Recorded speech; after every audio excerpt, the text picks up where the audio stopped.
Recently, there was an epic battle between warriors and demons on the battlefield, but now everything has calmed down, waiting for a new battle. The warrior's hand lay on the dusty ground and showed no signs of life, which meant that he had failed to cope with the evil, and the battle was over for him forever. A sharp blade was thrust straight into the blonde boy's heart, the healer carefully holding his head. At that moment, the main character froze in shock. But in his head he understood that the warrior in front of him was dead, and it would be impossible to save him. The entire team huddled around the dead fighter, hanging their heads in sadness, because he was not just a warrior. The warrior who was killed by the sharp blade was not a simple soldier, but a man who possessed special powers. He was the only person who had the strength to destroy the demon, but even such a strong fighter met inevitable death. The healer sadly stated that this was the end, because the spear had pierced right into the heart, and it would be impossible to save the guy with a resurrection spell. Our hero, clutching his head from fatigue, said that it was stupid to appoint this blockhead as leader, referring to the dead soldier. The archer still had not lost hope of saving her comrade, so she asked Mikhail if there was really no way to bring him back to life. Another fighter supported her, because Mikhail was indeed a 9th-generation archmage and should have prepared a spell for such a case. Looking at his friend's lifeless body, Mikhail replied that he had prepared spells, but they were designed to keep him alive. Turning his gaze to the cloud-covered crimson sky, the hero said that none of this mattered now. The warrior lying in the healer's arms as before showed no signs of life. His strong armor had been pierced through and through by a long spear. The situation enraged the bearded man, and he, clenching his strong teeth with fangs, began to swear and ask himself rhetorical questions. A strong guy with red hair began to reproach Mikhail for not listening to him and appointing not himself, but the dead warrior, as leader. Initially, both Mikhail and the soldier who had just died were chosen as candidates for warriors, and they stood on bended knee before their leadership. Then Mikhail looked at his rival with sadness in his eyes and came to the decision that he should refuse this position. It seemed to the guy that this was not about his honor, and his fallen comrade, on the contrary, was beaming with happiness and pride in himself when he was declared a warrior. And now everything turned out that his friend died, and now Mikhail will just have to come to terms with what happened, because he made a mistake. "The ferocious demon was still not defeated by our valiant team," he roared loudly, showing his sharp and terrible fangs. The bloodthirsty monsters began to rage. The demon spread his arms to the sides and roared loudly, showing his opponents his powerful strength. The surviving fighters began to choke from the smoke that surrounded them. Mikhail covered his nose with his sleeve so as not to lose consciousness. Looking the enemy straight in the face, the protagonist informed his team that he intended to prepare the most powerful spell he could. Michael warned his comrades that he needed time for this, and held his palms out in front of him to create the spell. To give Mikhail a head start so that he could prepare, the bearded man stepped forward and flexed his fists, saying that he would take on all the demons. The archer was not so enthusiastic, and without much desire she said that so be it. She would cover the strong guy from behind, having prepared her bow.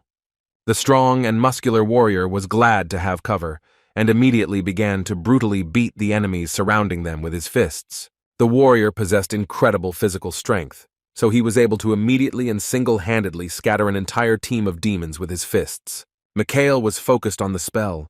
Using his palms, he materialized a bundle of 5 magical seals in the space in front of him.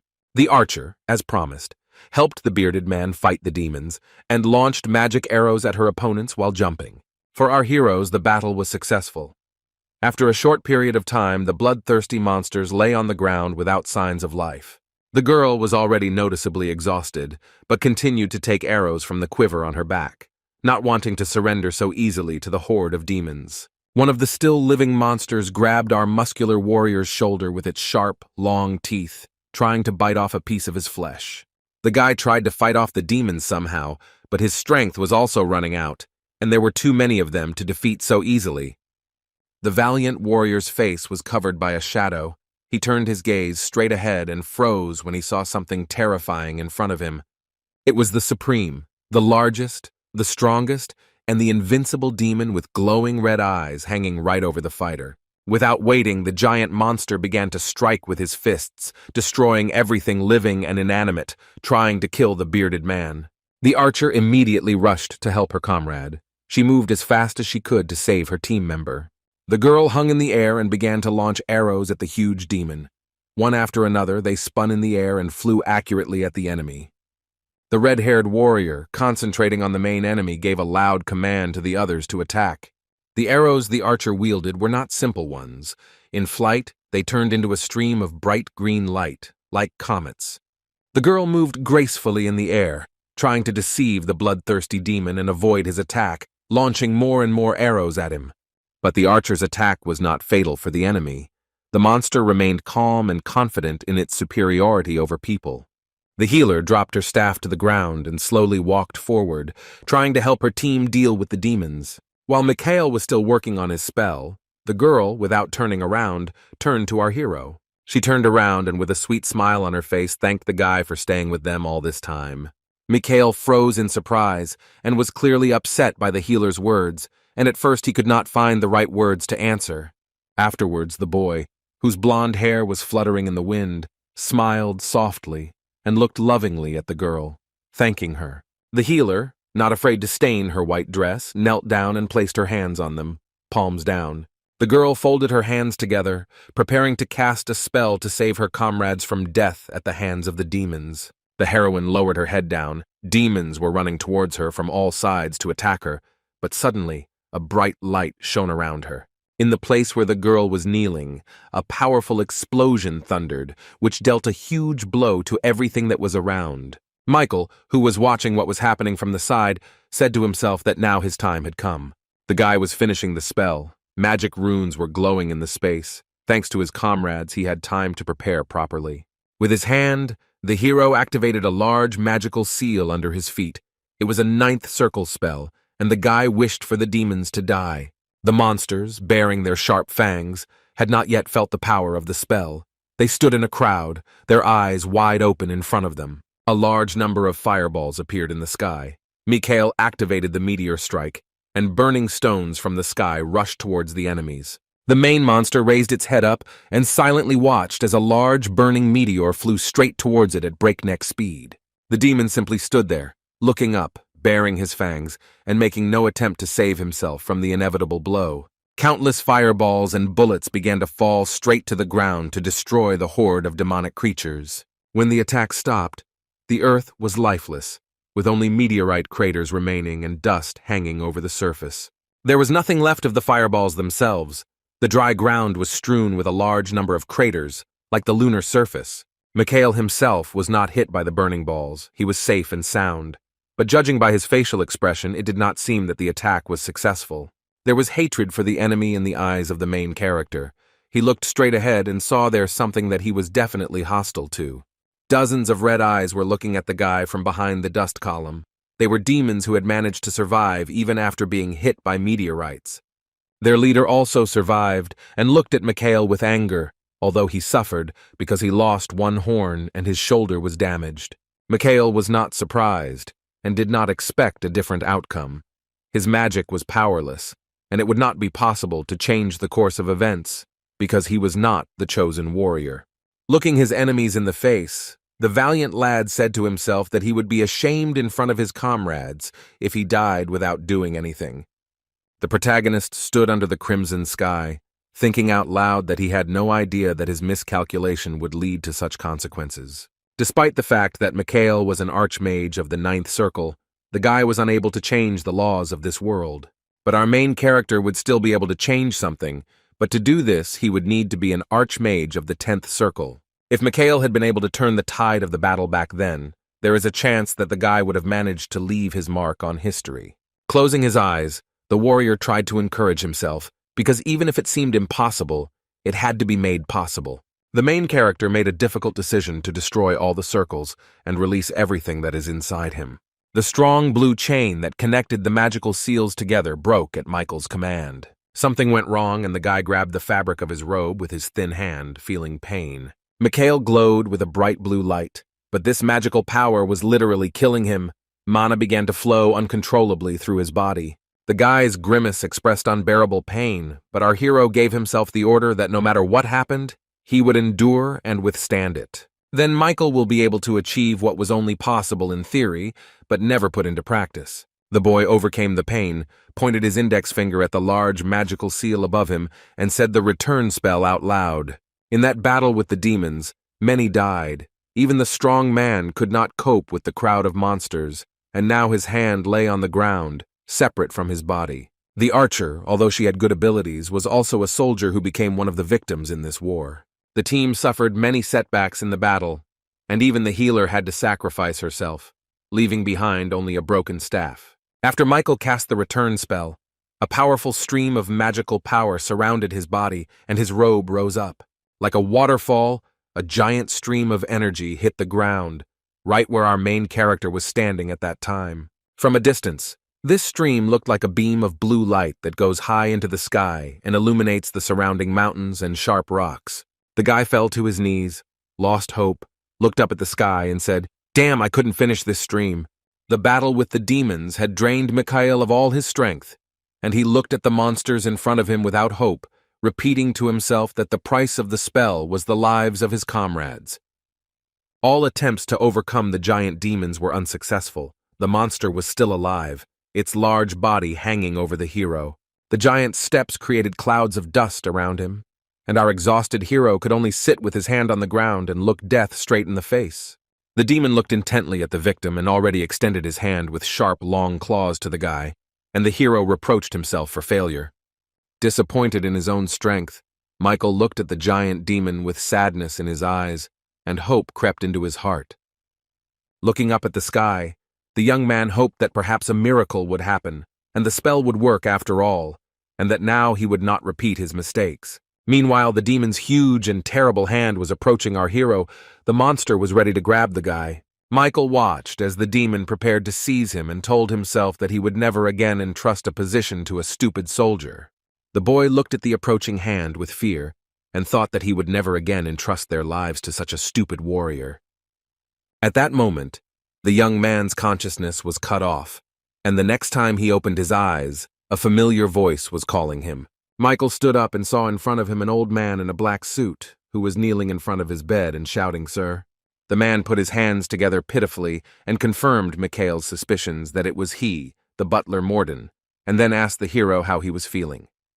The guy, not fully understanding what was happening, silently looked around the situation. His head was bandaged. His vision was still blurred, but the hero saw before him a luxuriously furnished room that seemed familiar to him. Mikhail asked Morden what year it was, which confused the butler, but the hero insisted that he name the date. The butler was very worried about the gentleman, asking if he was really okay, which angered the hero, and he again demanded to name the date. The old man obeyed his master and said that it was now the 4th month of the 32nd year of Tehran. Hearing this from the butler, Mikhail looked down at his palm and came to the conclusion that he had managed to go back 20 years. The return spell worked. The success rate was 1%, and besides, little is known about this magic. This magic, which our main character successfully used back then, was even called an unattainable skill.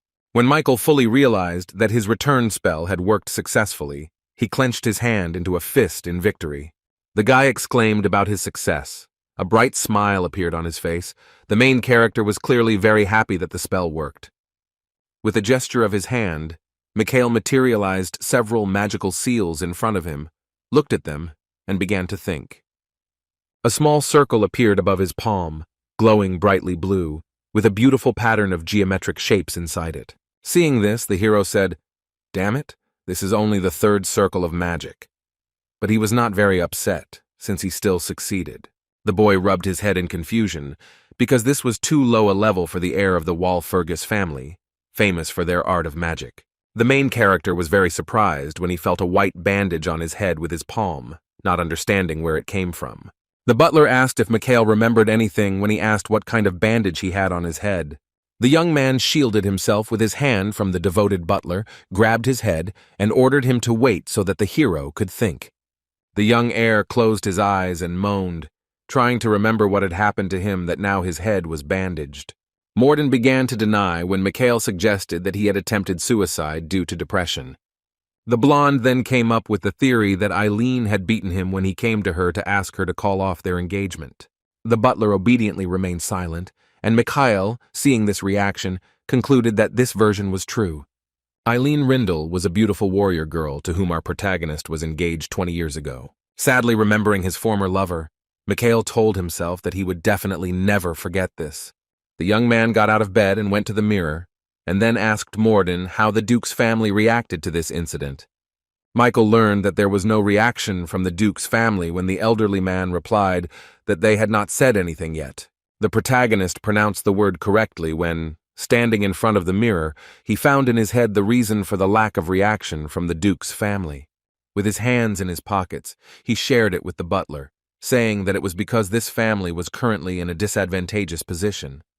Then, when Michael and his fiancée Eileen saw each other for the last time, the defeated guy was kneeling in front of her. The girl kept her distance, looking at her ex-fiancé with a look that expressed contempt and complete rejection. The protagonist remembered the events that now made him wear a bandage on his head, and the memories clearly did not bring joy to his heart. Mikhail immediately began pushing Morden in the back to get him out of the room, saying that he wanted to be alone for a while. The young man sent his faithful butler out the door, telling him to mind his own business and that he would call him again later. Morden was still worried about his master. He did not want to leave so easily, and decided to turn to him again. Fearing for Mikhail, the man asked if he understood that now was not the best time to meet a girl. The butler's impudent question angered our hero, and he slammed the door hard, leaving his subject behind.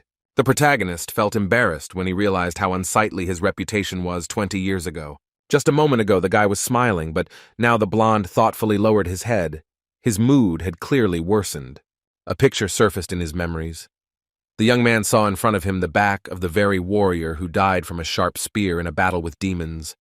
Michael remembered how he had once been working on a spell, but a valiant warrior had grabbed his wrist and shouted his name to stop him. The soldier shouted that he could not allow senseless deaths and tried to stop the protagonist, which caught him off guard. The hero looked at the warrior with a degree of contempt and distrust, because he was the one who had misled him with his self-confidence. A famous warrior named Siegfried also seemed to be unfriendly towards our hero and looked at him from under his brows. Michael was often angered by Siegfried's behavior because he considered himself a warrior blessed by God himself and never retreated. One day our hero scolded him for the fact that his actions awakened the sleeping wyvern, but the warrior insisted that they should not be afraid of her. Michael also recalled one quarrel with Siegfried, during which the warrior shouted that he was not going to cowardly exploit the weaknesses of his enemy. Siegfried's pride led to terrible consequences because due to his nobility, a huge number of estates were destroyed. Remembering all the mistakes of his comrade Siegfried, Mikhail, bowing his head, understood that now, having returned to the past, he would not let this happen again. The fact that our hero managed to come to his senses after the skirmish with Eileen greatly angered the man with long and silky blonde hair. The butler reported this man, and he immediately began waving his fists, threatening Mikhail to beat him up this time too. The man asked the servant why he was silent when Morden, looking down, did not answer, mumbling something under his breath. The butler looked at the man in front of him with frightened eyes and said that, to be honest, he did not know what to answer. With his hands behind his back, Morden promised that if Mikhail decided to do anything, it would be reported to the man immediately. The long-haired man still didn't calm down. He stared at the butler, trying to get more information out of him. Remembering how unusual Mikhail had been today, Morden tried to find the words to describe what was wrong with his master.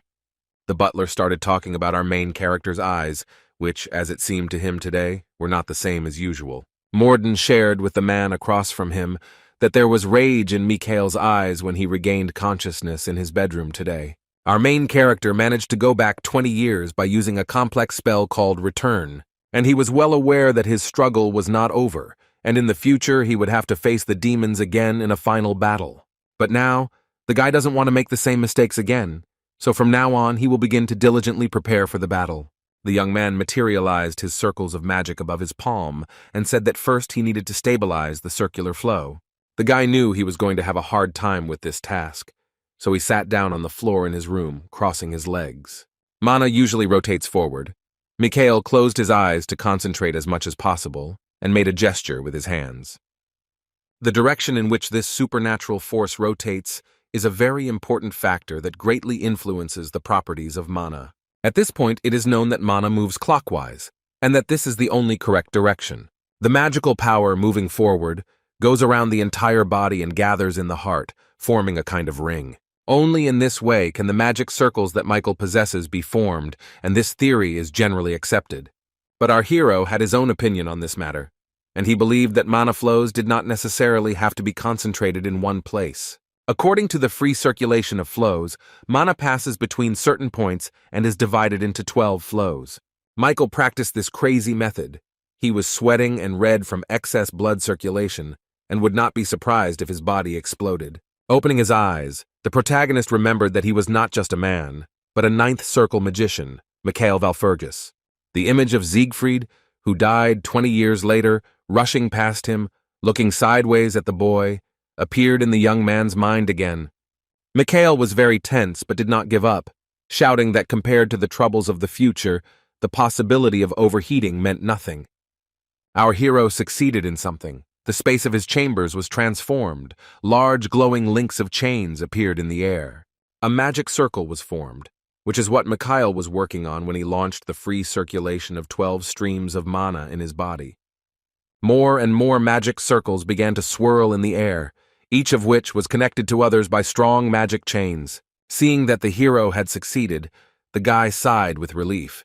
Due to overheating, his entire body was covered in sweat.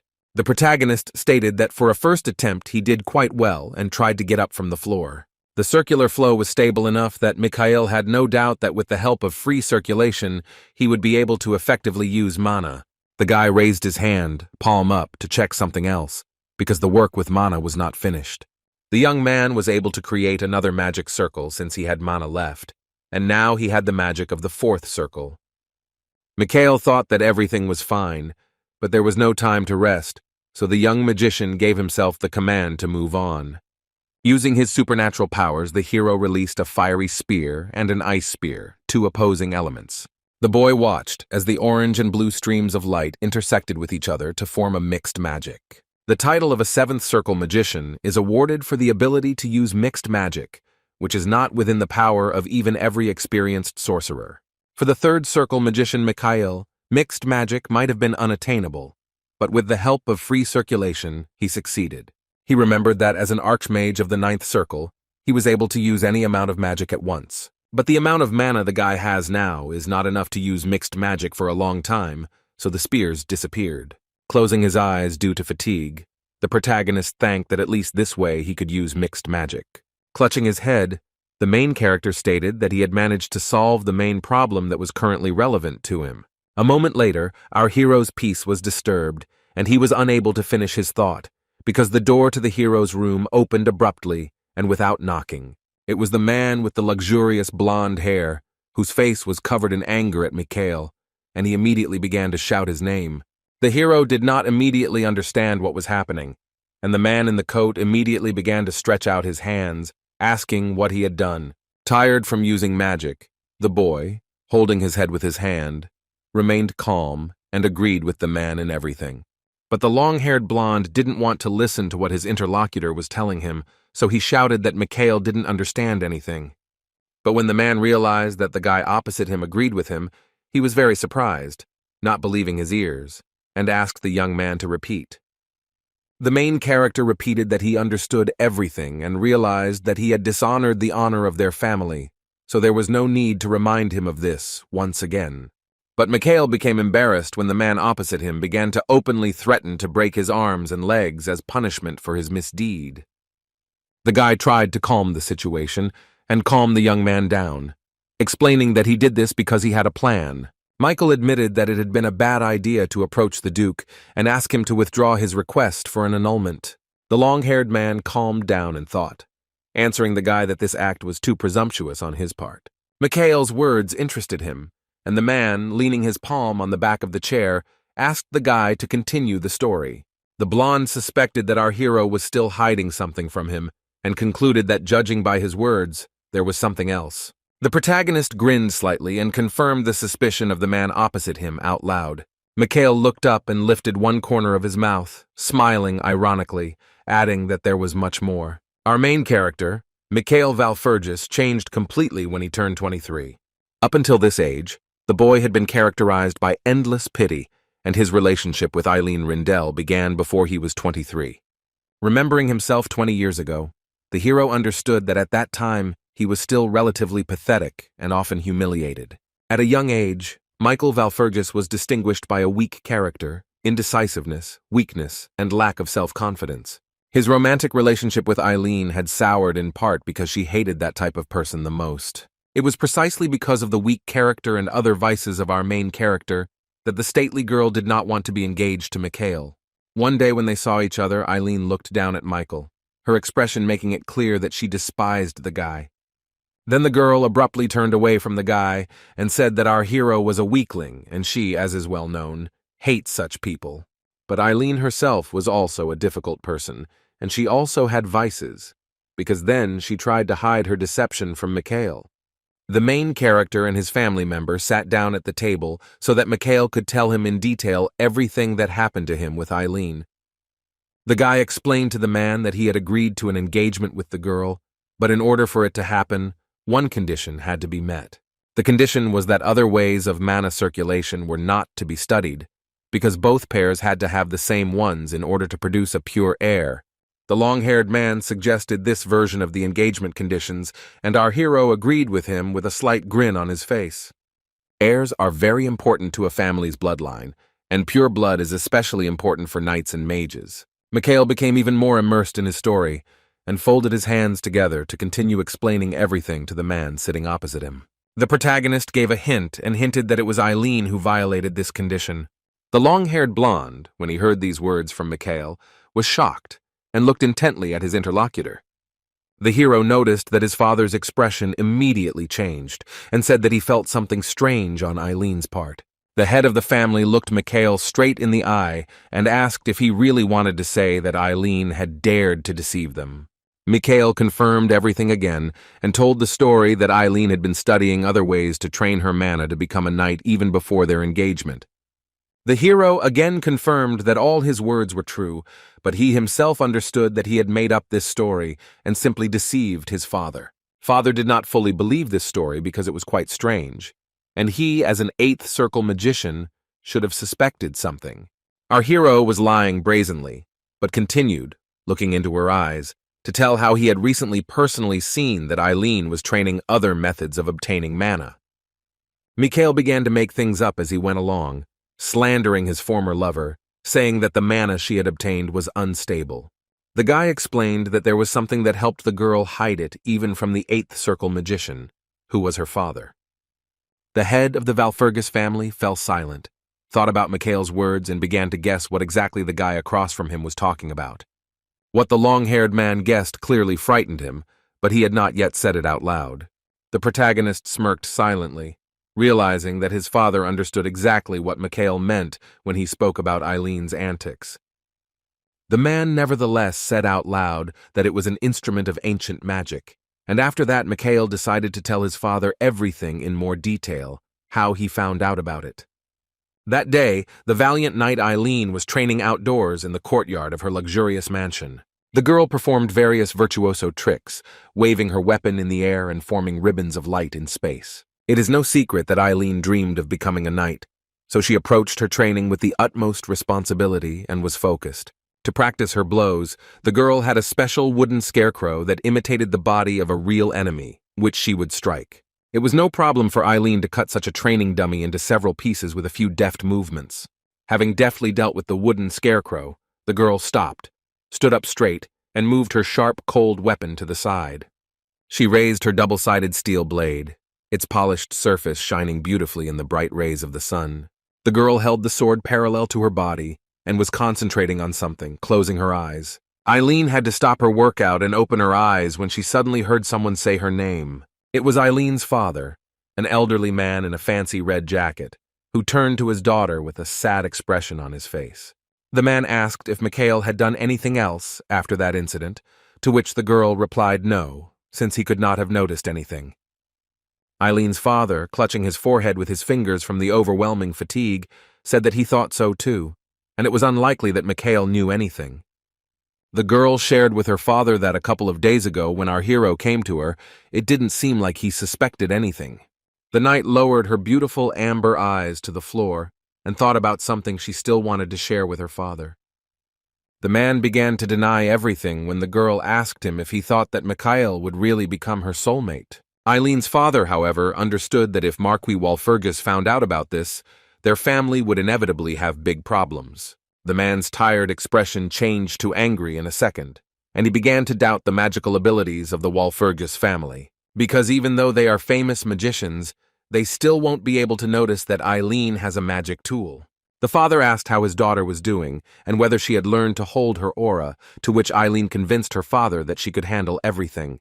The head of the family was clearly interested in his daughter's success and believed that she was too talented for a marriage of convenience.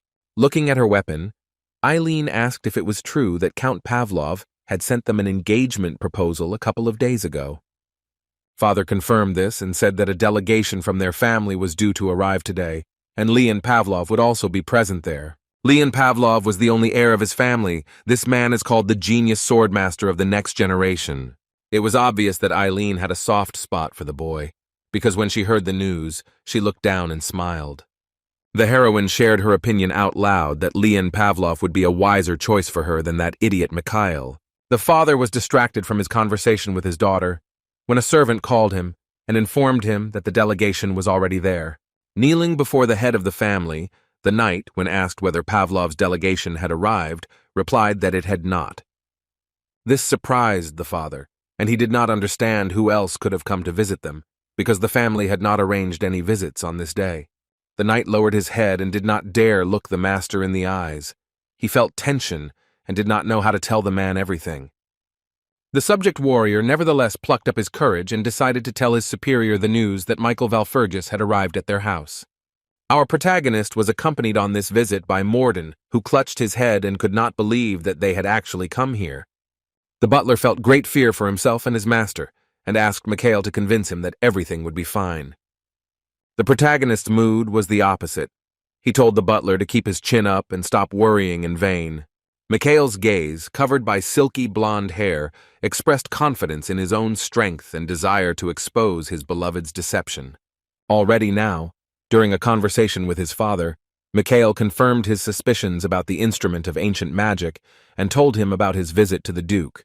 The man suggested that Eileen realized that his son knew about the deception, so she decided to break off the engagement. The guy explained that after breaking off the engagement, they could come up with 1,000 reasons to explain their decision. The man wiped the accumulated fatigue from his face with his hand and called the whole situation that Mikhail described a curse. The father, resting his head on his hand, warned his son that if he deceived him now, their reputation would not be shaken, but simply collapse. Michael listened attentively to the man's words that if he now believed him and went against the Duke, the situation would take a different turn. The family leader looked at his interlocutor with anger on his face and asked if he was ready to take responsibility for the consequences if anything happened. The hero felt the tension, because his father was putting pressure on him, but nothing else could be expected from the head of the empire from the greatest family of magicians. Mikhail decided to continue to insist on his own, smiled diplomatically at his father, and said that he understood everything.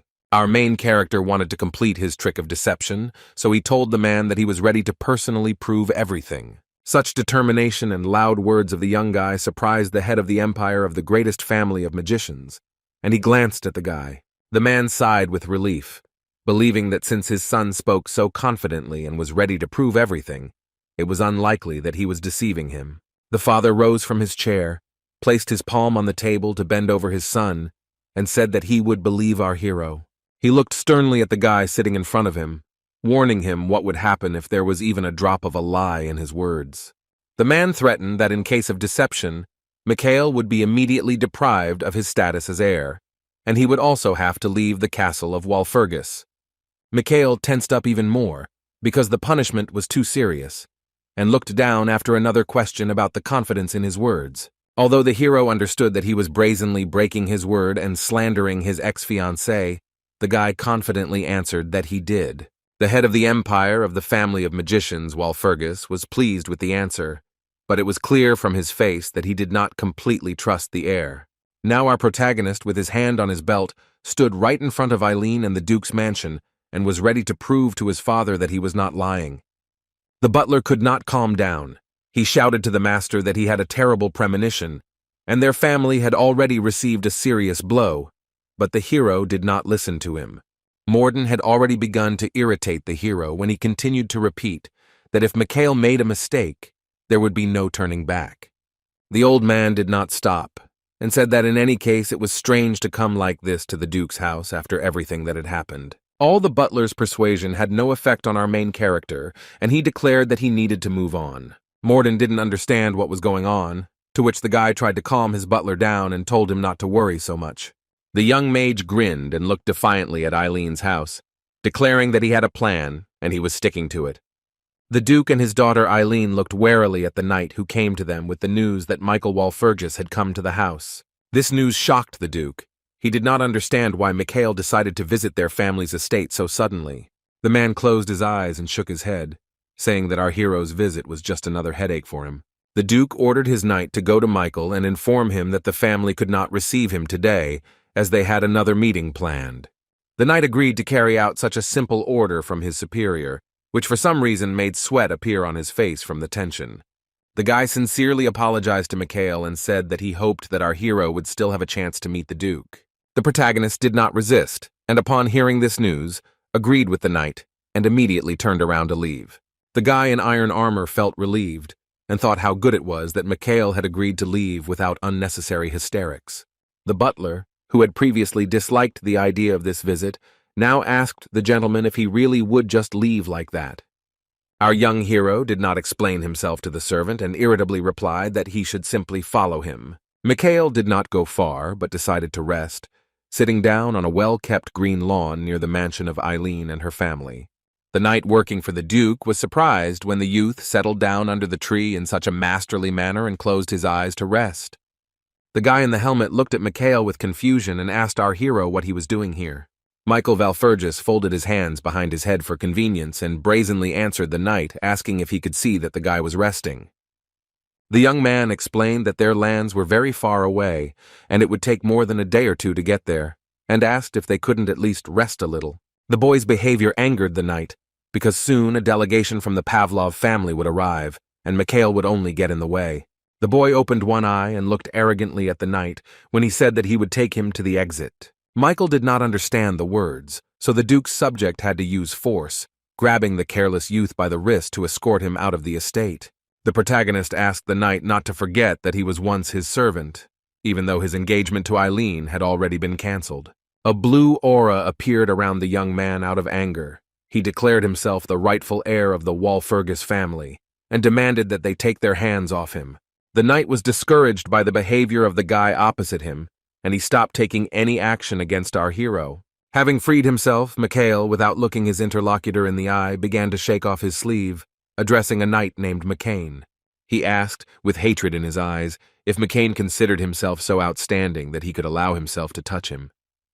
The guy in metal armor realized that he was wrong and immediately began to deny everything, falling to his knees in front of our young hero. Fear was visible on the knight's face. He remembered how just a few days ago Mikhail almost died in this estate. He looked at the powerful magical aura and the guy, and wondered if it was because of this incident that the young man had changed so dramatically. Michael looked at the knight with disdain, and said that if he wanted to send him away, he would show him how to do it best. The Duke was surprised when the knight came and said that Michael had ordered him to bring Eileen to him, because this did not look like that Walpurgis. McCain bowed his head to his boss because he was very ashamed, and the Duke realized that they had a problem. The submissive knight declared that he only had to give the order, and he would immediately use force against Mikhail to drive him out of here.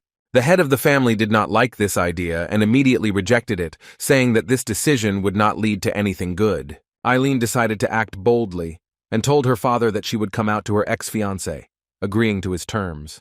The girl confirmed that she was confident in her decision because it was only because of her that Mikhail came here, so she would get rid of him again.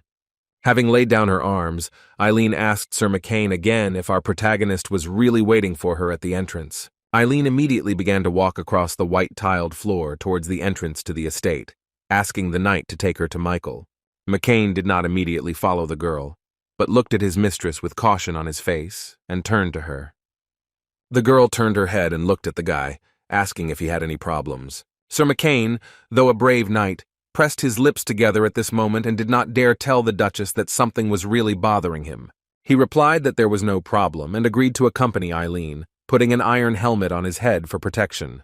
Meanwhile, Morden did not calm down and tried to find out why Mikhail was in such a hurry to come here, which began to irritate the main character. The elderly man, who was very worried, silently flinched when the boy asked him to just trust him. Our main character fell silent and thought. He gave himself a firm resolution that he had to do what he had planned today. The guy realized that haste in this case was vital, because today Count Pavlov was arriving at the Duke's estate. The Pavlovs were one of the most famous families, and in the future they would unite with the Duke's family, which would make them even more powerful. Leon Pavlov, the main heir of the family, was the one who was constantly in the spotlight. He was considered a genius of his craft and a master of the sword. Lost in thought under the tree, Mikhail understood that he needed to meet Leon as soon as possible because he had communicated with him before the regression. The protagonist noticeably wilted, not thinking that one day all the families he had dealt with would gather in one place. The guy perked up and opened his eyes, realizing that he needed to hurry up for everything to go according to his plan. Butler Morden was clearly not in a good mood. The elderly man had already knelt down and was again trying to reach the gentleman. Mikhail waved his hand and said again that everything was fine, to which Morden replied that that was not the issue at all. The man with the gray mustache paused in his conversation, because he could not find the right words to ask his master a question. The butler plucked up his courage and asked if Mikhail had trained his mana in other ways without the Marquise's knowledge. The main character immediately looked down at the floor and fell silent, realizing that he had indeed trained in an unconventional way. Mikhail looked at his subject with distrust and asked why he suddenly decided to ask a question of such a nature. Morden explained that when Michael became angry at the careless knight, he showed the power of his magical force for just a moment. The man, although he was a simple butler, understood perfectly well that the power of this magic significantly exceeded the abilities of a third-circle mage. Morden told the guy that even though he was a magician, he worked for the Marquis, was observant, and could simply put the facts together. Mikhail did not confess, and asked if the butler wanted to expose him simply to raise his level. Grandfather immediately admitted to the master that he really asked this in order to raise his own level. The answer did not please our hero very much. He covered his face with his hair, and the smile disappeared from his face, and he said that he understood everything. The main character decided to go to meet his loyal butler and put his hand forward, palm up. He extended his hand to Morden, leaning his back against the tree trunk, and asked why the man didn't check it out for himself. The butler carefully took Mikhail's hand in his own and looked at it to make sure he was right in his suspicions. The old man, with shadows from the tree leaves playing across his face, closed his eyes and lowered his head a little to concentrate. With his palms, he carefully studied the hand of our young hero in order to read the necessary information from it. Morden sighed heavily when his analysis was successfully completed, and he saw something that both surprised and upset him. Telepathically, the butler found out that Mikhail had 4 circles of magic, and the guy immediately confirmed these suspicions. The man asked when he managed to get the 4th one, to which the guy removed his hand and replied that it was just a couple of days ago. It was clear that the news made Morden worried, and he said that the boy's 4th circle magic had not yet strengthened. Mikhail also needed information from Morden, so he began asking if the butler had noticed any strange changes in him. Morden bowed his head obediently and said that there were no strange signs, and with that the protagonist decided to close the topic. The butler believed his master and agreed that he was able to raise his level only thanks to natural talent. But Morden couldn't completely calm his interest, so he began to ask how Mikhail had managed to do it. The protagonist rubbed his hands and chuckled thoughtfully, deciding whether to tell the butler about this, and what exactly would be best to tell. The boy looked at his subject and wanted to clarify whether Morden really wanted to know how he did it. Because of the protagonist's behavior, the elderly man felt out of place and looked at the boy with some fear. After a pause, Morden hesitantly, but nevertheless confirmed that he would like to know how Mikhail managed it. Our hero looked at the butler as if accepting some kind of challenge, and agreed to tell Morden everything. The old man looked closely at his interlocutor and was ready to hear the guy explain how he moved to the 4th level. The young magician quickly found a suitable version in his head, and making a gesture with his index finger said that it was because he was rejected. Judging by the butler's surprise, he definitely didn't expect to hear such an explanation, and didn't even believe that the guy was serious. But the main character stood his ground and convinced Mordin that it was after the breakup with his fiancée that he had an epiphany. Michael laughed falsely when the butler suggested that 5 more refusals and the boy would be able to reach the 9th circle of magic. Mordin admitted that it bothered him that the boy had come here for another round of rejection, to pump up his magical skills again. The young man ignored these words and then turned to his butler again to ask something. The old man, when asked by the boy what would happen if the Rindle family collapsed, shared his opinion that it would be a problem on the scale of the entire empire. The butler did not understand why Mikhail suddenly decided to ask him about the collapse of the Rindle family, and decided to find out from him. Mordin's question confused our young hero. He pressed his lips together so as not to blurt out anything unnecessary to the butler. Looking at the summer landscape in front of him, the protagonist replied that he simply didn't think he would leave their family after that incident. It was no secret that the line of Duke Rindel was one of the most important pillars of the empire and had great influence. The butler was right, and the fall of House Rindel would indeed lead to a nightmarish chaos on an empire-wide scale. Now that Michael had been sent back 20 years with a spell, he couldn't afford to just watch it, especially when he has gone so far and has already become an integral part of the coming historical events in the empire. The boy, still resting in the shade under the tree, looked away and was distracted from his thoughts when someone called his name. It was Eileen, and now she was more important than ever, because Michael needed to change the course of events, starting with the very first person. Our young hero came to his senses and immediately began to rise to his feet when his ex-fiancée appeared before him. Eileen was angry because she didn't understand what the guy wanted from her, because everything had been decided with him last time. Mikhail rose to his feet and put his hands on his hips, agreeing that Eileen had said everything and the situation had truly been resolved for her. The guy leaned over a little and asked what was wrong with him, since she hadn't given the guy a chance to explain himself properly that day. Eileen found her ex-fiancé's claim simply ridiculous, and although no smile appeared on her face, she asked the guy not to make her laugh. She expressed her firm opinion that their engagement was broken off by mutual consent of the families, and the guy's decision would not change anything. Eileen was visibly tired of this chatter, and she asked Mikhail to end this pointless conversation and return home. But the guy wanted to continue and asked where the girl was rushing to, since Mikhail had not yet finished talking to her. Knowing that a delegation of the Pavlov counts would be arriving at the estate today, Mikhail asked if Eileen was expecting a special guest. Then the girl had already turned around and wanted to leave, but she shuddered when our hero mentioned people who were clearly important to her. Eileen became wary when she realized that her ex-fiancé knew that the Pavlovs were coming here today, and this was to his advantage. Noticing how the girl's mood had worsened, even though she hadn't responded, Mikhail Valfurgis grinned smugly. Leon Pavlov was a man who honed his swordsmanship regardless of politics or family matters. The boy was only focused on swordsmanship, so he didn't know exactly what was going on in the family he was about to visit. Mikhail, feeling superior, looked Eileen straight in the eyes, realizing that she had a secret from Count Pavlov. The guy smiled slyly, looking into the eyes of the frightened girl, realizing that most of all, Leon Pavlov hated that which contradicted morality. When Leon learns that his future bride broke off her engagement to her previous fiancé without his consent, his sense of justice will definitely not tolerate it. The young man spoke again, telling Eileen that she might be right, and that formally everything had been agreed upon, but for the guest, this might become a reason for mistrust. Eileen felt uneasy, because Mikhail was right that this could become a problem for Leon Pavlova in concluding the marriage. Mikhail understood that Eileen's family was partly aware that nothing good awaited them, and that was why they were trying to avoid meeting and talking to him. Our hero decided to take advantage of this and continued to put pressure on poor Eileen, demanding that she answer him something. The girl began to deny everything and declare that she would definitely not have any problems with her engagement to Leon Pavlov. The young magician took another step forward and, looking straight into the girl's eyes, asked again if she was absolutely sure about this.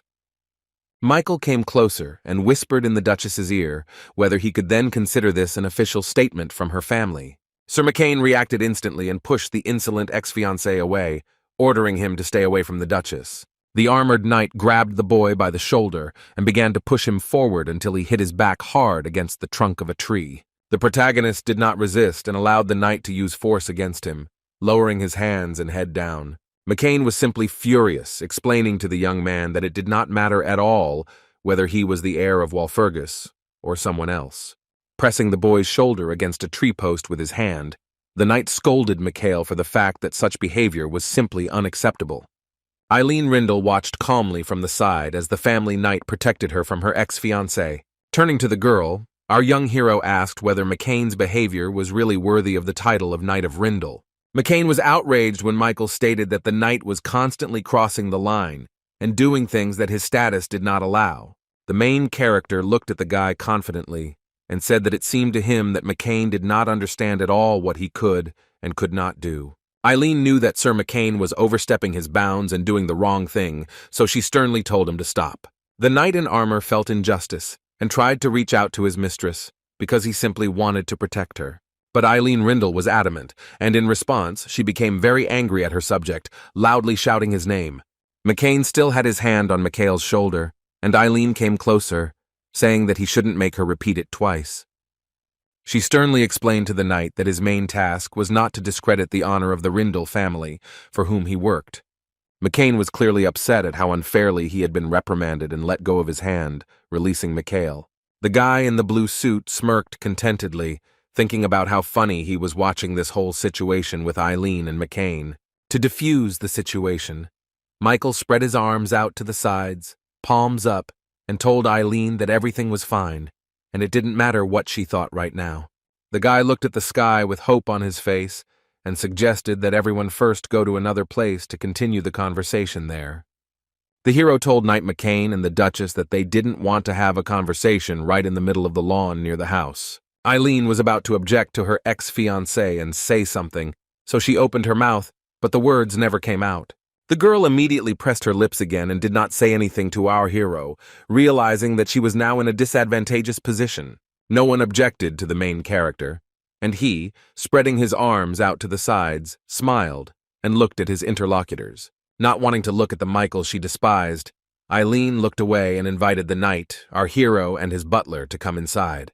McCain came to his senses and tried to remind the Duchess that she had an appointment with Leon Pavlov. Eileen waved her hand and walked towards the house, telling the knight that they would think about it later and that she was not going to talk for long. So far, everything was going swimmingly for Mikhail, and he was clearly pleased with himself for being able to take control of the situation with Eileen. Our heroes were already inside. The Duchess, wearing brown leather boots for sword training, strode across the wooden floor. With her hair pulled back, she walked through her luxurious estate, leading Mikhail, a knight, and Morden's shy butler. The main character turned his attention to the decoration of the building in which he found himself, because its interior was amazing. Warm sunlight entered the spacious hall through large windows, which were decorated with luxurious white curtains. Above the high, arched stucco ceiling hung gold, crystal chandeliers that held candles even during the day. 20 years later, Mikhail managed to return and get into this mansion again, which, judging by his grin, made the guy happy. He admired the interior with a smile on his face, looking at the ceilings, and said that everything was the same in this house. The young man realized that he had said too much when the butler was surprised by his words, because Mikhail had been in this mansion only a few days ago. The magician became furious and got angry at the butler for the fact that he always had to put in his 2 cents. The hero became even more angry when Morden reproached him for grumbling like an old man. The guy exhaled and tried to calm down, mentally agreeing with Morden that he really was grumbling like an old man. The butler didn't quite understand what was going on, so he whispered to the gentleman what they were going to do here. The old man with the mustache was visibly worried, because our hero decided to come here alone, and not with the Marquis. Michael laughed and asked the butler what he meant by saying that the young magician had come here alone and not with his father. The guy's mood was high, and he turned his head to the butler, saying that he did have it. Such unexpected words took the old man by surprise, and he stood silently behind, staring at his master. Morden became very upset and looked down at the floor, muttering that he didn't think he would be of any use. The young heir of the Walpurgis family decided to console his butler, approached the man and patted him on the shoulder. The guy advised the elderly and insecure man to gain more confidence. The words inspired Morden a little, and he again followed his masters to meet adventures in the house of Rindel. The main character wanted to cheer up the old man and praised him again, saying that he was a much more reliable person than others. Mikhail, Morden, Duchess Eileen, and her loyal knight McCain arrived at the right door, and the girl placed her palm on it. Eileen looked sternly at our protagonist and told him that behind that door was the living room.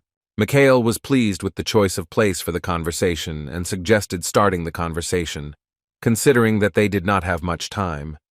But before that, the main character suggested that his ex-fiancée talk face-to-face, without unnecessary witnesses. The girl immediately agreed to a private conversation and ordered her knight, glancing at him, to wait for her outside. The protagonist also ordered his butler to remain waiting outside, and he obediently agreed to stand behind the door. The boy and the Duchess, leaving their subjects in the hallway of the mansion, entered the living room and loudly slammed the door behind them. The living room was furnished with expensive furniture, and Eileen immediately sat down in one of the chairs, crossing her legs, to begin a conversation with Mikhail. She tilted her head to the side and rested it on her hand, and then asked the young man what he wanted to tell her. Our young hero was a man of few words, and without explanation or introduction, he immediately accused Eileen of lying. The girl asked what she had lied about, and the guy explained that it was about an agreement between their families. Folding his hands together, Mikhail reminded his ex-fiancée that the contract stated that they were forbidden from training mana. He looked at Eileen with eyes full of hatred and a sense of superiority over the girl, asking if she remembered this. There was clearly at least some truth in the protagonist's words, because at that moment Eileen's hand in the brown glove twitched. But the girl remained calm and stood her ground, declaring that she had done nothing wrong, and the young man could see for himself. In response, Mikhail was also accused of telling the whole world about the engagement and putting her in an awkward position. Reflecting on this conversation, the protagonist realized that the girl thought the guy was bluffing and didn't know anything. In his head, he agreed with Eileen that he had indeed been a carefree person before. The protagonist was hooked by the girl's words and agreed that it was a good idea to check personally whether she was lying. Eileen began to get up from her chair, offering to begin this test right now if that was what Mikhail wanted. She immediately froze when our hero answered her no and refused to conduct a mana check on her here and now. The guy stood up and started acting friendly, saying that maybe her family had actually treated him fairly. The girl was frightened when the young man said that since the situation had gone so far, it would be reasonable to arrange a check in front of witnesses. Duchess Eileen, sitting in an armchair in her living room, felt tension and fear after this proposal from Michael. She began to guess her ex-fiancé's true plan, and a strong fear appeared in her amber eyes. Mikhail went to the window, and realizing that the girl had guessed, answered her that she was right in her suspicions. Our young hero explained that he was talking about those who would be able to judge them more fairly than anyone else. He turned his head and looked at the frightened Eileen with a grin, suggesting that the Pavlov family act as witnesses. Meanwhile, a carriage arrived in the courtyard of the Rindal mansion, and the sound of horse hooves could be heard on the street. The young knight, Sir Maximus, stepped out of the carriage and announced to his master that they had arrived at the right place. The black leather man's boot immediately stepped onto the step to leave the carriage and meet the Rindal family. It was Leon Pavlov, dressed in a ceremonial black and white knight's outfit, who looked at the estate in front of him. The guy was surprised by the scale of Eileen and her father's castle, and he noted that the building compares favorably with his mansion. Leon looked at the castle with his head raised, and Sir Maxim explained that this was because it was the Duke's property. Pavlov touched the hilt of his sword and remembered that, as it seemed to him, this family had the fifth most powerful knight in the entire empire. Leon, whose face was covered by platinum hair, grinned, anticipating an interesting meeting with the Duke. Sir Maxim decided to remind the gentleman that he should not start quarrels with the Duke's servants for no reason, to which Leon replied, "Yeah." Pavlov laughed awkwardly and said that he had not intended to quarrel, asking whether he really looked like such an ignorant person. But after thinking about it, the guy still said that just one fight would hardly be a problem if there was no reason. The young knight was not happy with his master's words, but decided to show obedience and remain silent in response. Leon realized that Knight Maxim was unhappy with him and immediately shouted in a displeased voice that he had simply decided to joke. The boy's mood dropped. He closed his eyes and wondered out loud why all this was so important to his father. Maxim shared his opinion that he believed that it was inevitable because the Count was in despair because Leon always remained on the sidelines. Pavlov thought for a moment and admitted that Sir Maxim was partly right about his father's mood and the boy's role in the family. For people of noble blood, there was really nothing worse than to be left without due attention, which explains a lot. This is due to the fact that the emperor grants the right of succession only to those who help him, and do not constantly remain on the sidelines. Leon understood that now, standing in front of Rindel's house, he had a chance to show himself from his best side, and he would take advantage of it. The guy thought about it and remembered Duchess Eileen, and then asked the knight if she had really recently broken off the engagement. Maxim confirmed everything and said that the groom whom the Duchess had refused was the notorious Marquis Walpurgis. As Leon continued to look around the Rindel estate, she became curious about what had happened between the boy and the girl. He glanced sideways at the knight and wondered if it was possible that the reason was the Duchess and her probable oddities. Sir Maxim laughed and replied that the fact was that the girl's family was the leader of the Order of Knights, and the boy was the son of Marquis Walpurgis.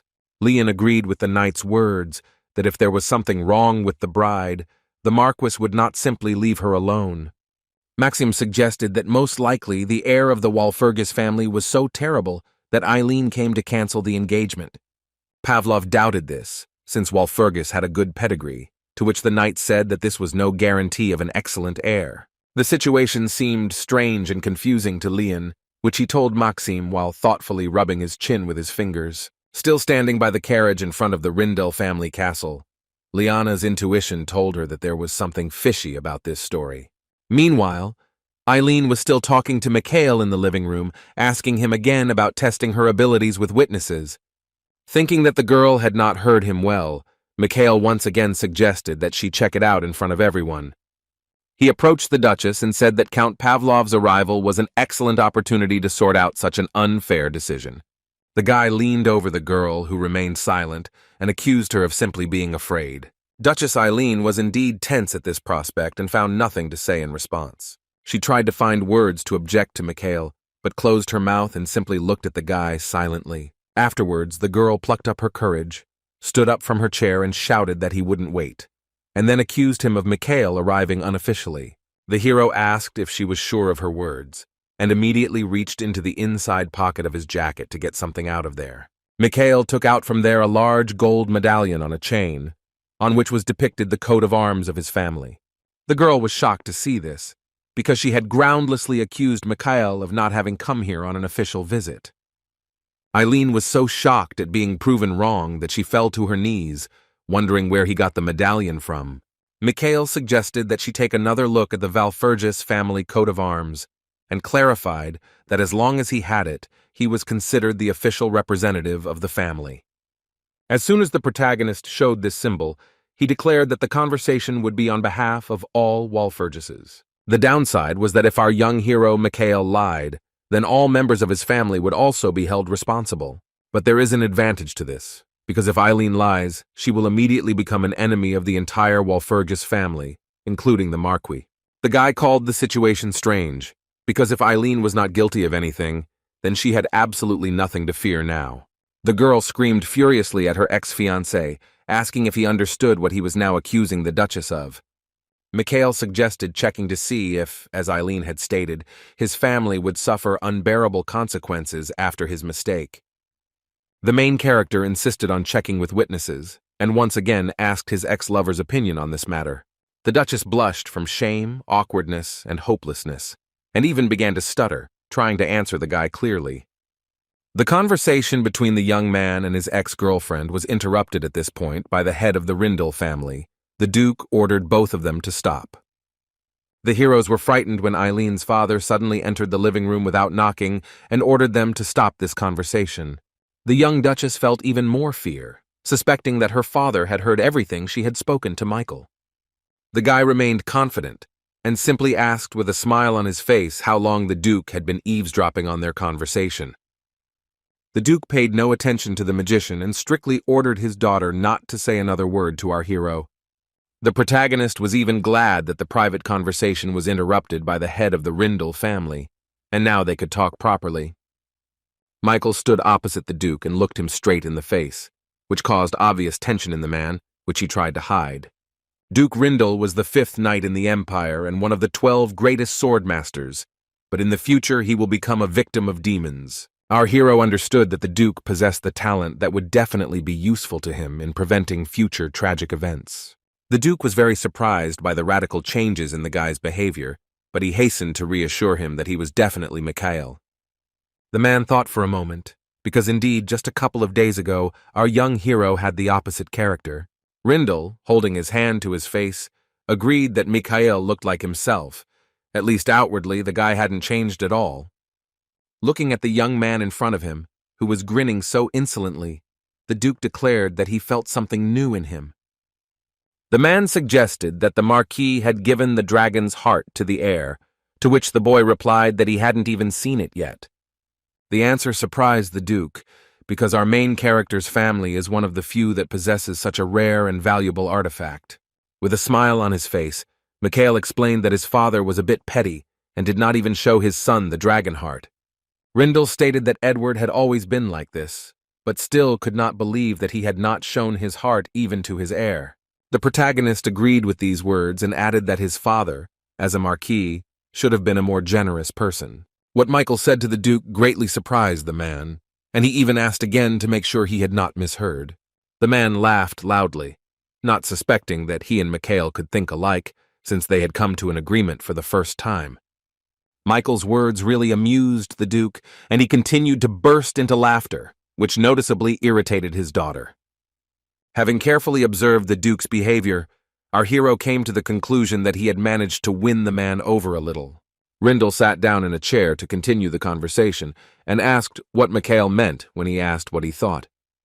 The guy also approached the chair and asked the man to stop pretending that he didn't understand that they were talking about an engagement. The Duke cleared his throat and thought about what he could say to Michael regarding his engagement to his daughter Eileen. When the man figured out what the best answer would be to give the guy across from him, he grinned, looking at our young hero. The Duke, folding his hands together, confidently replied to Michael that he considered him not good enough, and so the engagement was broken off. The young magician did not believe that this was the true reason for such an act, and asked if this was really all. The Duke closed his eyes, laughed, and said that there was no need for any special reason to call off the engagement. Mikhail decided to take the conversation to a more serious level, declaring that he would no longer waste time and would say everything directly. The main character accused Eileen of secretly training her aura during their engagement. The man raised his head and burst into loud laughter in response, shouting that this simply could not be happening. He turned to Mikhail and said that he, as the 5th knight of the Empire, would definitely have learned about such an act of his daughter. Our hero agreed because indeed her own father, being a respected knight, could not help but know about this. Duke Rindel immediately stopped laughing, and the smile slowly disappeared from his face, realizing what exactly he was being accused of. The corners of the man's mouth turned down when he heard Mikhail say that the Duke really couldn't help but know. The man looked at the boy with hostility, called the boy Mikhail, and asked if he was now trying to say that he was lying. The guy tensed up, and it seemed to him that from the very beginning, Duke Rindel had not even planned to deceive our hero. It is possible that Eileen trained her aura in secret from everyone, and her father found out about it by accident. Then the Duke would have to make a decision, weighing the pros and cons to understand what to do next. The balance was between his own daughter's swordsmanship and an engagement to what Duke Rindel considered an idiot. The main character believes that the man had to choose which of these was more important to him, and he chose his daughter's skill. Rindel said he understood why the guy was upset, but breaking off the engagement didn't give him the right to behave like that. Michael watched as the Duke spoke with confidence, and how confident he was that the young man could not notice that magical instrument. He also saw an oppressive dark aura surrounding the man in the chair opposite him, making it a little difficult for Mikhail to think. The hero had an idea and replied that Eileen had recently made an unnoticeable but serious mistake. The protagonist pointed his finger at himself, implying that he was the very mistake Eileen had just mentioned.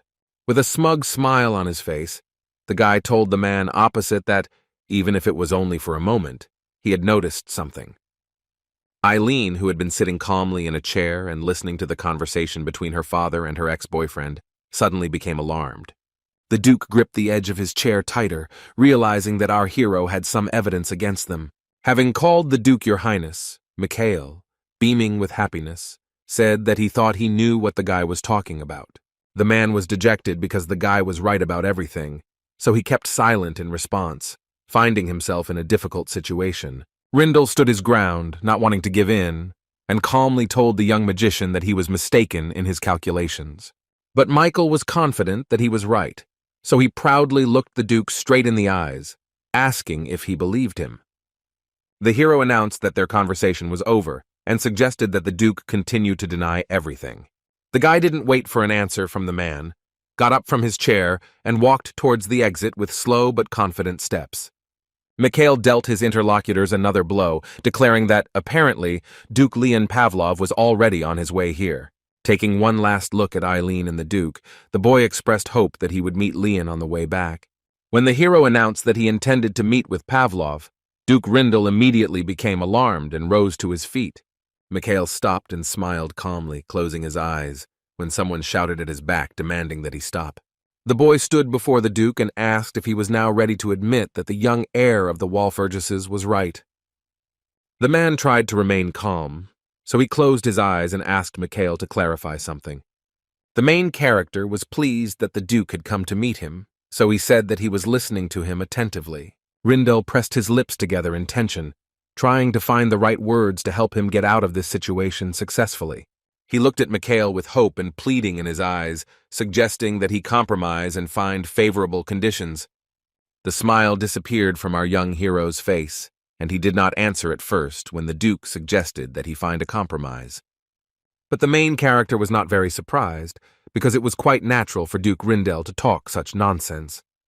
Michael was pleased with the outcome of the conversation, which he told the Duke, and decided to say goodbye to those present. Finally, he looked at the man with an ambiguous smile on his face, and told him that they would see each other again. The man stood silently, looking out the window, and Eileen was completely dejected because Mikhail really did reveal her deception. The girl's hands twitched and shook because she was very nervous, realizing that the guy had actually noticed then. She thought that Mikhail was hinting in every possible way that he knew something, but she thought that the young man was just bluffing. Clutching her head in despair, the Duchess understood that now that he knew the truth, he would do everything to make her family answer for the deception. When our hero left the living room, the girl jumped up from her chair and panicked, asking her father what they should do now. The man remained calm and confident, not panicking like Eileen, and tried to calm his daughter down as well. Duke Rindle thought that Michael did not understand how this world worked, but now it seems that he was wrong about that. Eileen's father even called the situation funny, because he used to think that he was quite good at understanding people. The girl promised that if anything happened, she would take full responsibility, because it happened because of her carelessness. She wanted to object when her father replied that the problem was only between their families, and therefore it made no difference who exactly was responsible. Besides, the Duke himself gave permission to his daughter, and if he had noticed the awakening of the aura earlier, this problem would not have arisen. Feeling ashamed in front of her father, Eileen bowed her head to him when he said that he had to take responsibility for her as a daughter. Eileen and her dad were left alone in the living room to decide how to proceed in this situation and solve the problem. The Duke looked away, and memories of Eileen starting to work on her aura came flooding back to him. He recalled how his daughter managed to activate her aura once, and she looked at her palms burning with a bright light. Then the girl was sincerely happy, looking at her hands, because she had worked for a long time to pump up her aura. When the young Duchess trained, her father was often nearby and watched his daughter's achievements from the sidelines. He couldn't even suspect that the girl would be able to independently pump up her aura to such a level. His daughter was a brilliant swordsman, and the Duke recognized her talent, so he simply wanted to support her. Silently looking at his daughter, who was devastated by her failure, Rindle mentally addressed her, saying that he simply wanted to protect her talent. Afterwards, he told Eileen that the Walpurgis family would definitely get their way, since the Rindles had violated the Knight's Code of Honor. Eileen was at a loss. She knew that punishment was inevitable, and that the family would suffer most because of her. The Duke tried to calm his daughter down, telling her that everything was fine, as she had been very upset about the deception being revealed. She didn't understand what her father meant when he shared his opinion that it was unlikely that Walpurgis would ask for anything out of the ordinary. The Duke explained that Michael did not want to destroy their family, and he was not as stupid a guy as his daughter thought. The man, seeing the state his child was in, decided to comfort Eileen by stroking her head with his hand. He advised his daughter, who was looking dejectedly at the floor, to simply watch if she could not understand what the man was talking about. Meanwhile, Leon Pavlov and his knight Sir Maximus went to Rindal Castle to meet with the family leaders. Leon stopped and cast a questioning glance at the man opposite him, not understanding what they wanted from him. Opposite Count Pavlov stood our hero silently, which raised several questions in Leon, including who he was and why he was standing in his way. The question of who he was did not embarrass the young man, and he proudly answered that he was Michael Valfergus, looking Liana straight in the eyes. Pavlov didn't find the name he heard familiar, so he began to ask again, puzzled, who he was.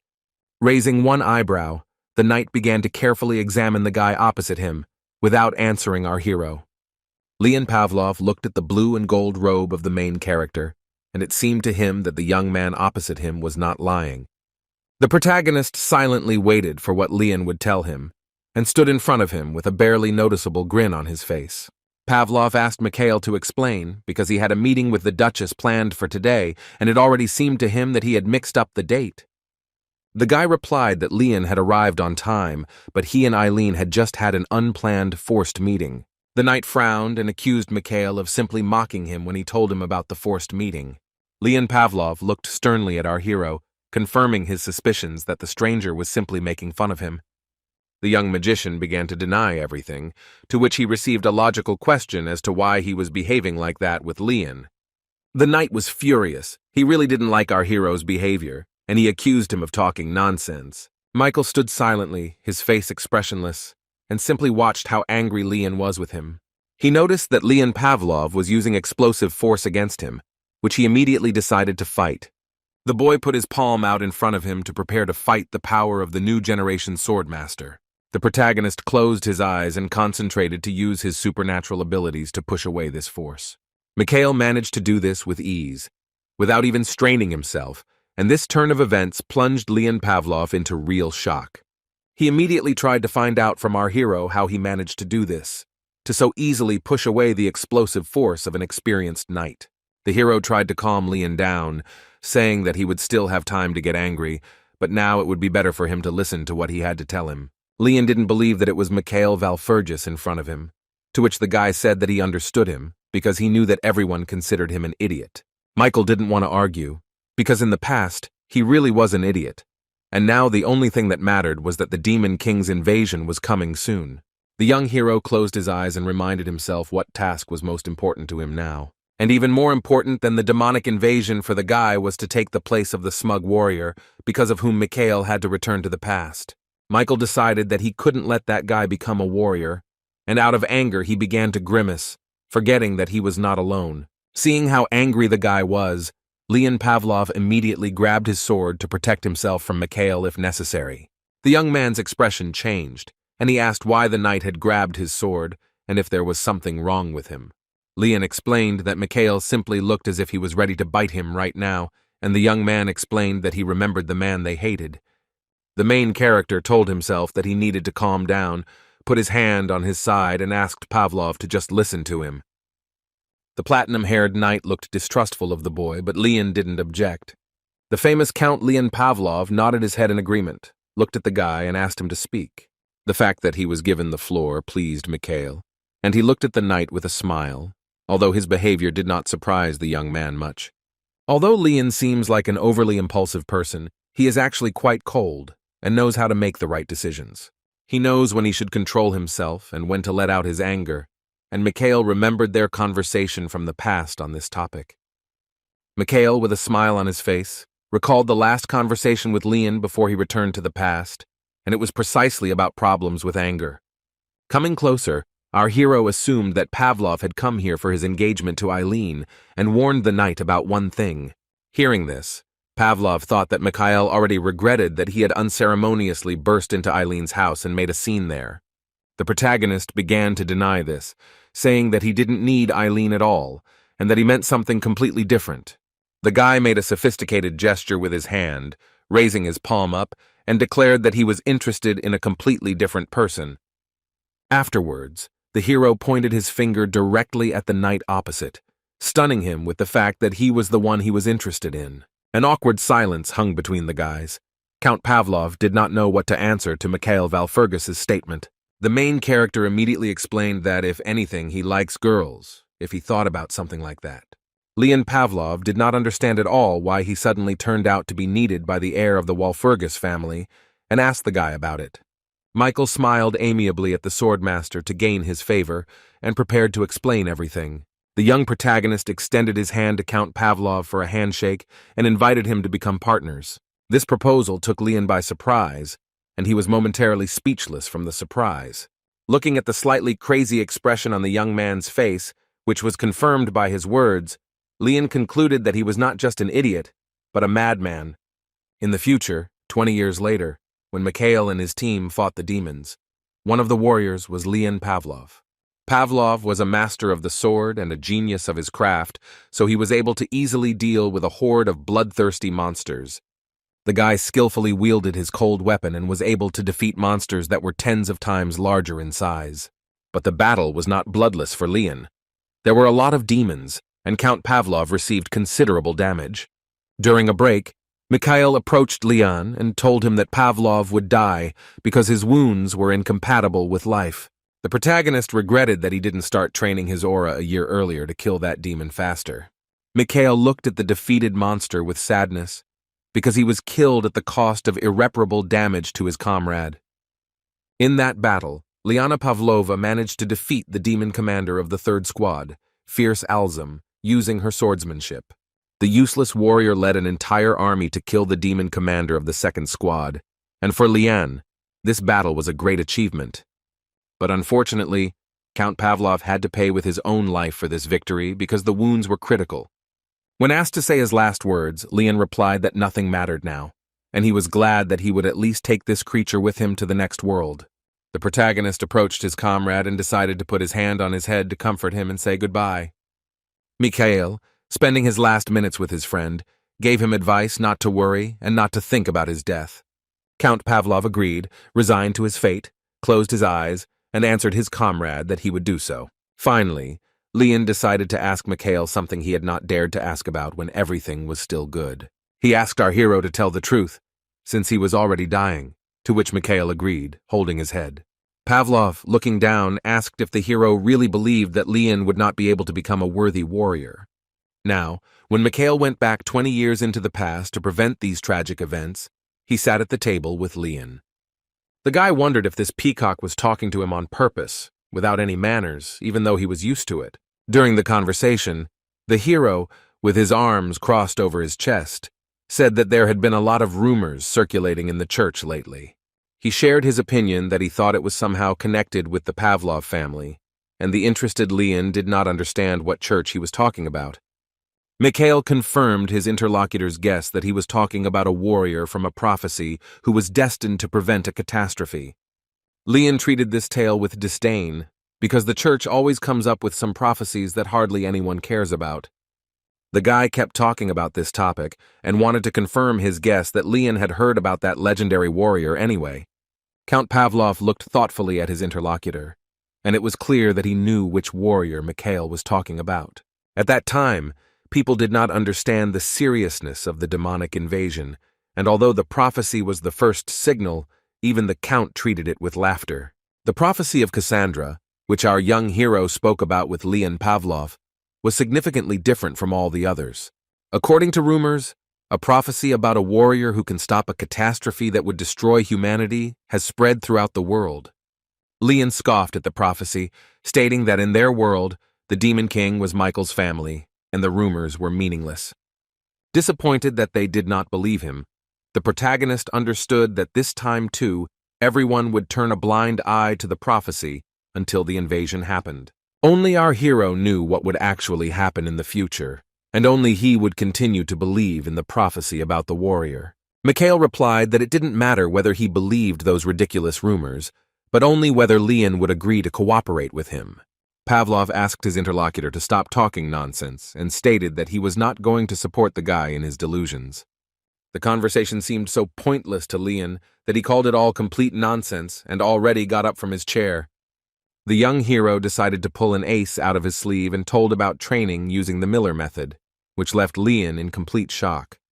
The guy added that even a person who is called a genius can sometimes stop developing his skills. Aura training according to the Miller method is something that Count Pavlov was very familiar with, because he was a genius of the sword, but he also encountered problems. Indeed, it was at that time that Leon felt depressed because his training with bladed weapons had reached a dead end.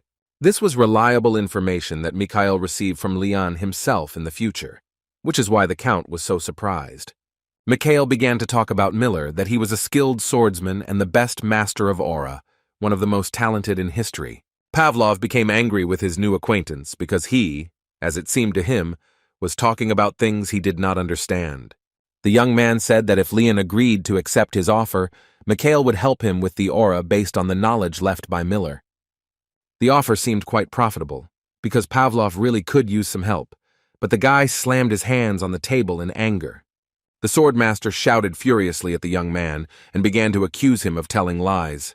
The enraged Pavlov justified his accusation by saying that Miller left nothing behind except one note. Leon wanted to add that this recording was illegal, but Mikhail got ahead of him and admitted that the knowledge was truly illegal. As our hero from the future knows, all this time Pavlov was training using Miller's unfinished book. The young hero possessed the rest of Miller's missing knowledge, which he calmly informed his interlocutor about. The guy tried to convince Leon that he wasn't asking him for anything unthinkable, and he certainly didn't care about his engagement to Eileen. Mikhail, raising his index finger up, said that he had only one wish and request for Pavlov.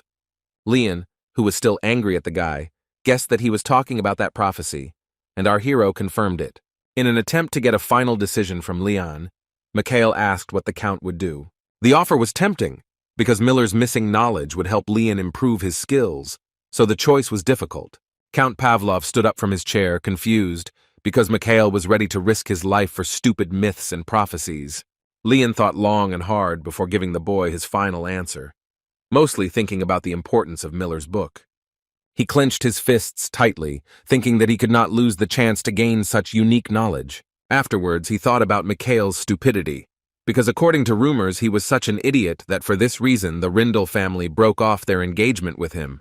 Leon Pavlov thought about the answer for a long time, looking at the man in front of him and trying to understand what Mikhail really was like.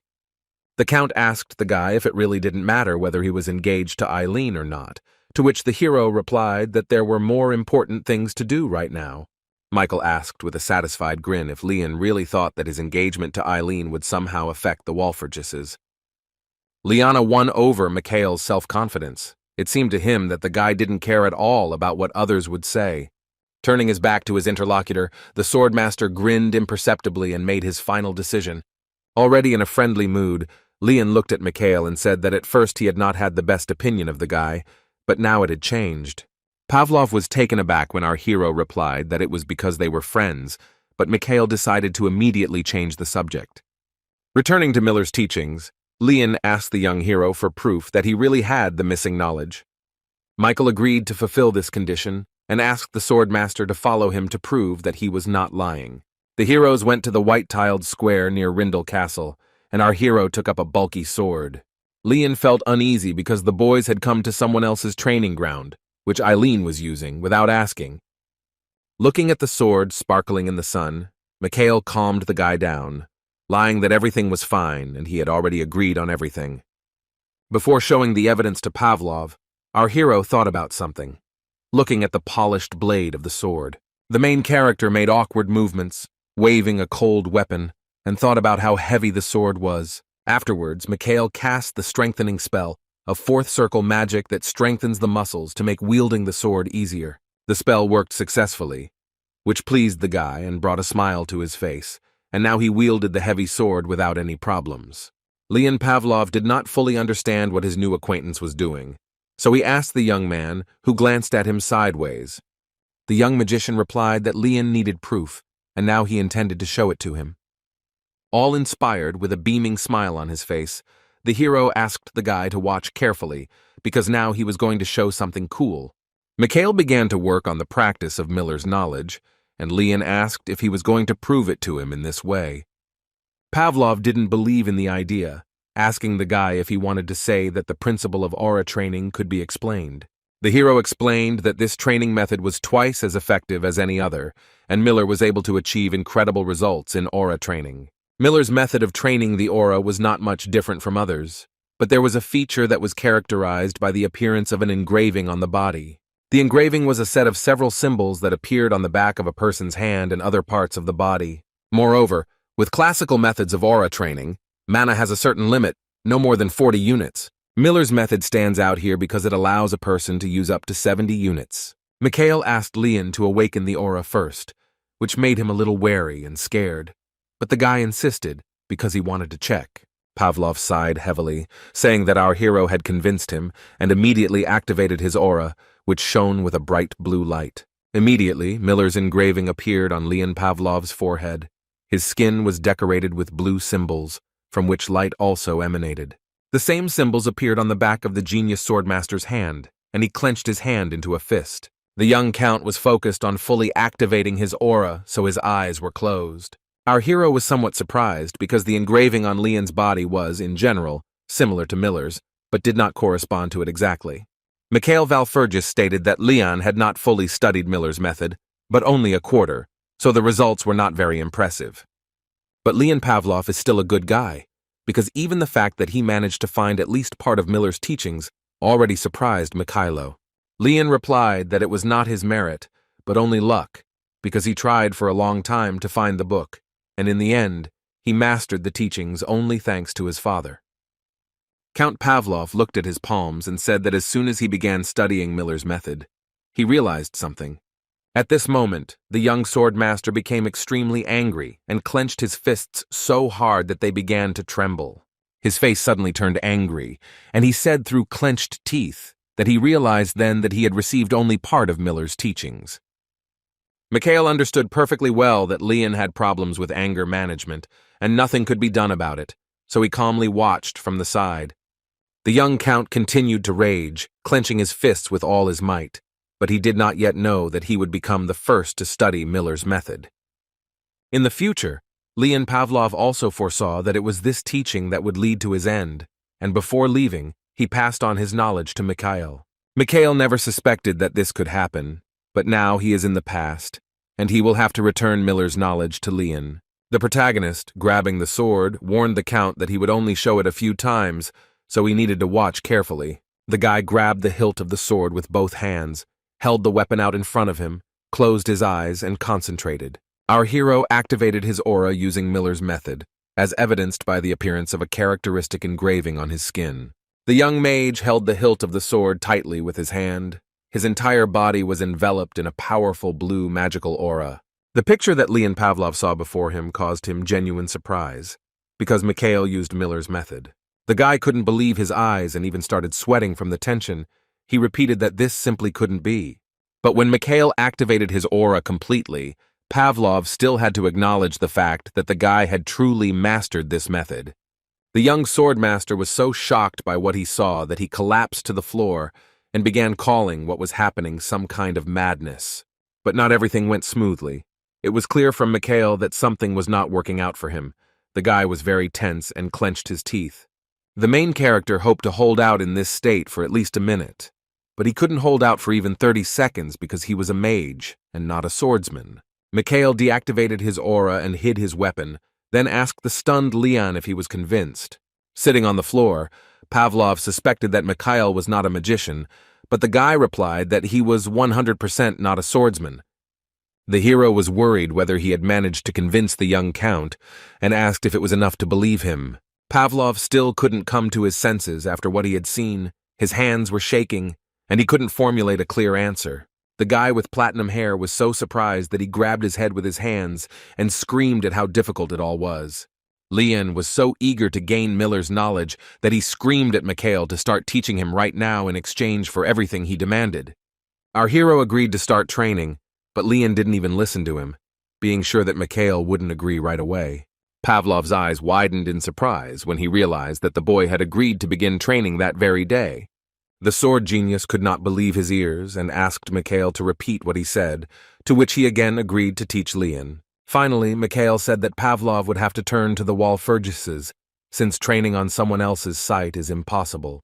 Leon found it hard to believe that our hero had agreed so easily, and when he started to leave, he asked where he was going. Waving his hand, Mikhail replied that they seemed to have already decided everything, so there was no need for him to stay here. Pavlov immediately screamed and tried to stop the young man, asking if he would really help if Leon turned to the Walpurgis family.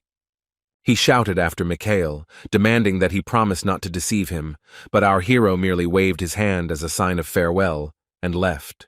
Count Pavlov continued to shout for the young magician to promise him that he would keep his word, but he silently walked towards the exit. A little tired, Mikhail, with his eyes closed, calmly walked through the territory of the estate of the Rindel Count family, heading home. He had to open his eyes and stop when he suddenly heard a male voice calling his name. The guy didn't turn his head and immediately respond, he simply glanced at the person who called him. This man was Count Rindel, who wanted to speak with Mikhail one more time before he left the territory of his castle.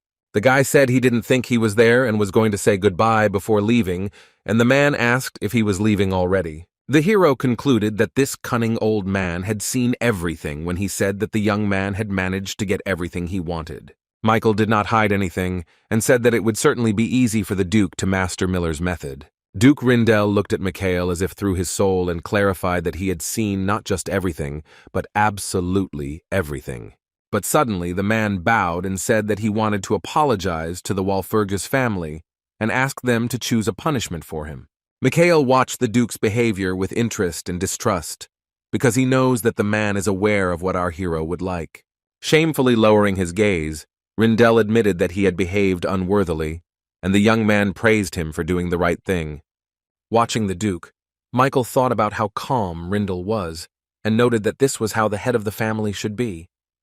The heir of the Walpurgis family also decided to apologize for the commotion and expressed hope that the engagement with Leon Pavlov would be successful. A modest smile appeared on the bearded man's face when our young hero mentioned his daughter's engagement to the young count.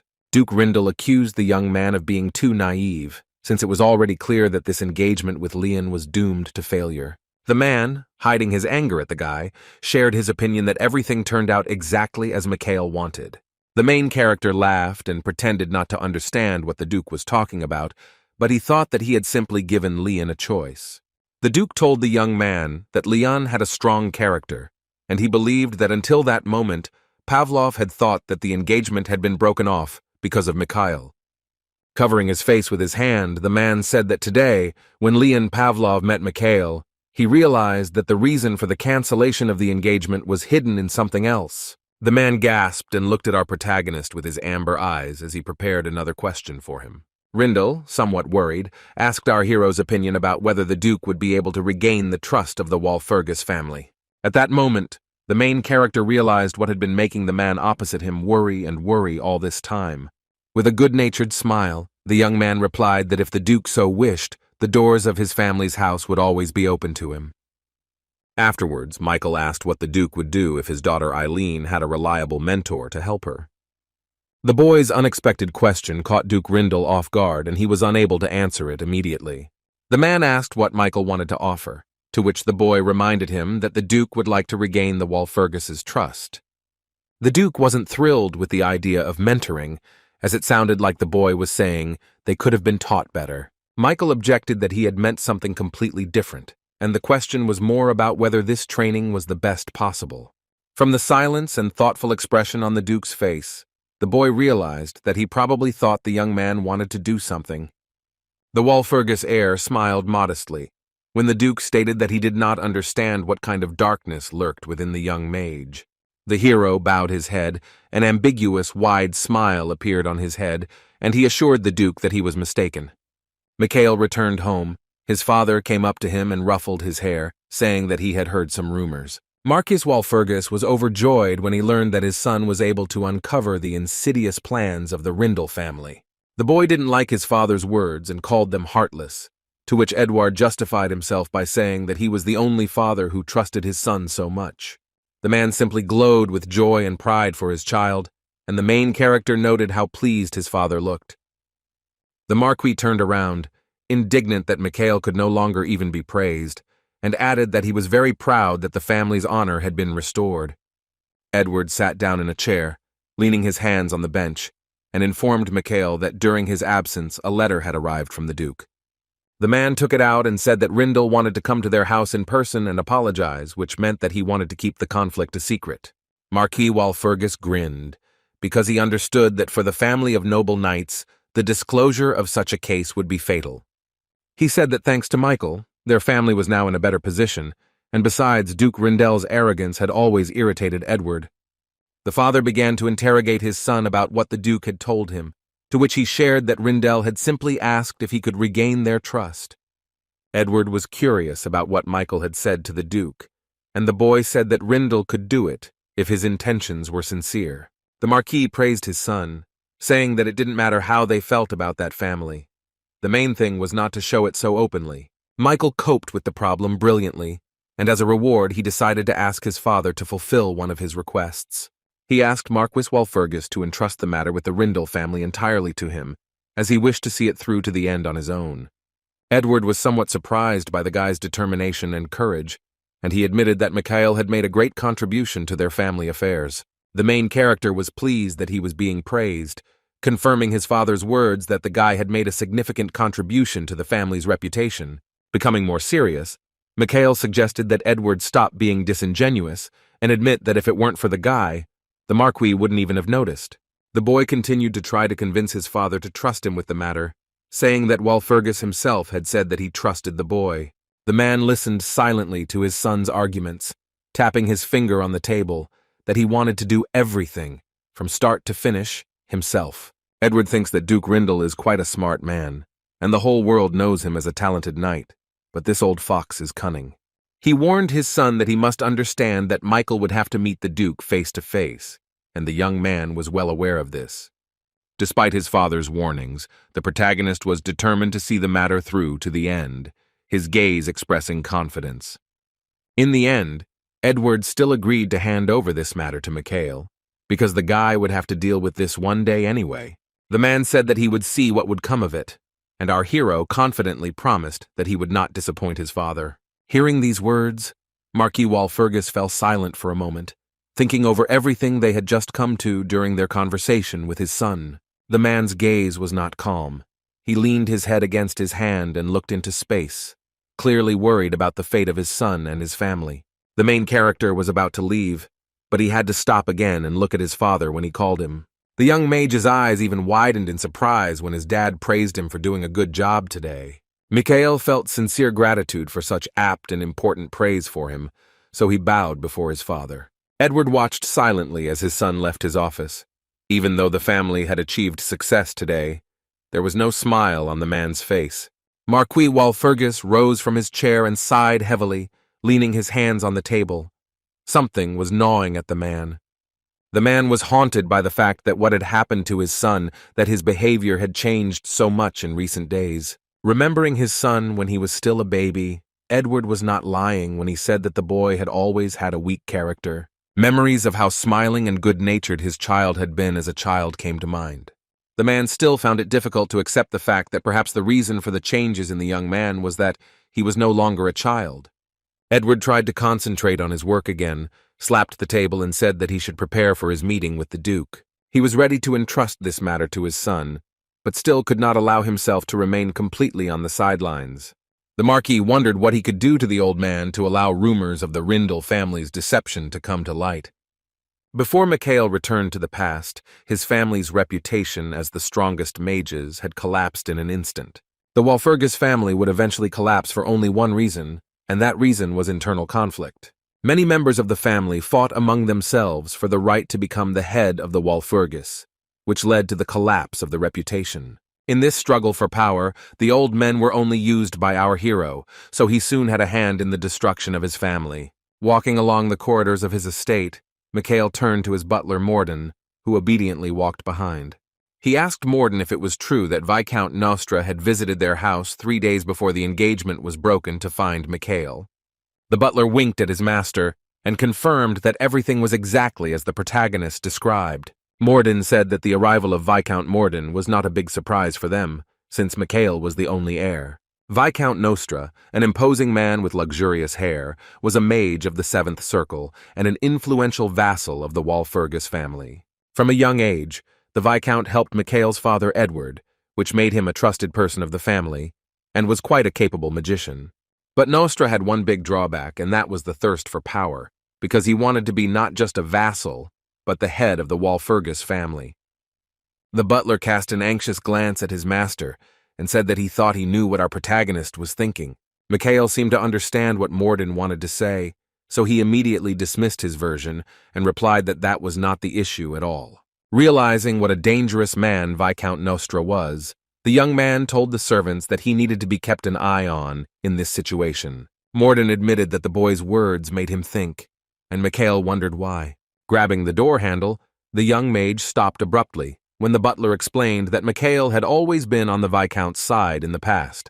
The protagonist fell silent for a moment, looking down thoughtfully, and paused before answering Morden. Without looking the butler in the face, the guy began to open the door and asked if he hadn't already told Morden something.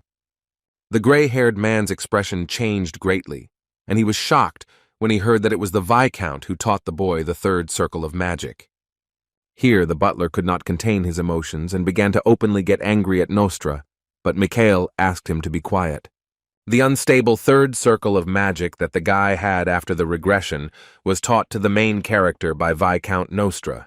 When Mikhail managed to obtain the third circle of magic with the help of training from Nostra, the guy initially felt joy. But now that the main character knows what awaits him in the next 20 years, he began to feel ashamed, which is why he even blushed. Mikhail knew the Viscount's intentions in advance, and understood that he posed a threat to his family, and that he needed to be eliminated now. Perhaps because Nostra had been Edward's friend during difficult times, the Marquis was never able to defeat his comrade. It was precisely the conflict between Viscount Nostra and Marquis Walpurgis that led to the beginning of the collapse of the reputation and the fall of our hero's family. But now that Michael has returned 20 years into the past, he will not allow Nostra to destroy the Walpurgises. Realizing that there was no point in delaying the elimination of the ill-wisher, Mikhail asked the butler to invite the Viscount to him. The request surprised Morden, because the Viscount Nostra magician was not one of those people who agreed to come at the first call. The boy smiled and told the butler not to worry, being sure that Nostra was now just waiting for Mikhail to call him. Our hero was right, and at his first request, Viscount Nostra soon entered the room where Mikhail was waiting for him. With a wide smile on his face, the man with the monocle turned to the hero, saying that he heard that he wanted to see him, and the guy invited him in. He confirmed when Mikhail asked if the butler had called him here, and said that he had heard that the boy had made his decision. The Viscount asked if our hero wanted him to teach him, to which the magician replied that he had another proposal for that. Nostra showed interest, and, with a narrowed gaze, asked the boy what he wanted to offer him. The protagonist extended his hand and pointed his finger at the Viscount, then at himself, and then got straight to the point of the proposal. The young man decided to challenge his family's vassal, offering him a fight between just the two of them, without the use of magic circles. Although it was a long time ago, our hero still clearly remembered how his family began to collapse when many turned against it and wanted to seize the Walpurgises. Because of the vicious Viscount Nostra and his treacherous betrayal, the boy and his family had to endure the darkest times. The part that managed to hold out until the end balanced between life and death for a long time. Against the backdrop of these events, demon followers appeared, people dressed in masks and black suits who fought against the Walpurgises. The Walpurgises were significantly weakened, and due to Edward's illness, he, as the head of the family, could not participate in the fight, as he was bedridden. Most of the powerful mages who were part of the family then decided to leave it, unable to cope with the pressure. Mikhail was one of the few who continued to fight, but when the family became too weak, he realized that he could not stop the enemies. But the main character was not the only powerful magician who remained in business. The Viscount also continued the fight. Nostra was always there, and for the young man, the Viscount was the last reliable one, because this magician was very talented. In the Walpurgis household, Viscount Nostra was the only sorcerer who possessed the 8th circle of magic, which made him the hope of the family. The others couldn't match his skill level, so the other mages watched the Viscount with bated breath. At that time, the main character did not yet suspect that the Viscount would turn out to be a traitor, and he himself placed great hopes on him. When Nostra joined, the boy was curious about what spell he would use against enemies and how he would pacify the demon followers. The young magician had high expectations about the Viscount, But in reality, everything turned out to be completely different, and the sorcerer did not live up to them. As the Viscount hid the rest of his family behind him and boldly went out to fight the demon followers, he dropped his staff to the ground. Instead of casting a spell, the man fell to his knees in front of his opponents and shouted that they surrendered, and that was the end. When Mikhail saw this, he realized that the last hope for his family had instantly collapsed and crumbled into dust. Viscount Nostra laid his head face down on the floor, as if bowing to the demonic followers, and that was the end of the Walpurgis family. The man's treacherous act enraged our hero, and now that he was able to return to the past, he decided to change everything. He offered to fight the Viscount, and although the guy doesn't know why Nostra did that, the magician intends to beat the crap out of the man. Mikhail's offer to fight one-on-one without the use of magic circles caught the Viscount off guard, and he even began to stutter. The man didn't understand what all this meant when the boy stated that he wanted to see the Viscount's true strength before he became his teacher. Our hero once again explained that he wanted to personally verify Nostra's abilities, because he did not know how strong he really was. Stuttering, the Viscount asked why it was not enough for Mikhail that, thanks to him, the boy became a third circle magician. The Viscount felt awkward, his body began to tremble with fear of the upcoming battle, when the boy replied that this was not enough for him. Nostra began to get angry, because the man, as he believed, taught our hero everything, and he still dared to doubt his abilities. The young hero stood his ground, declaring that it was perfectly normal to back up one's words with actions, and not that difficult.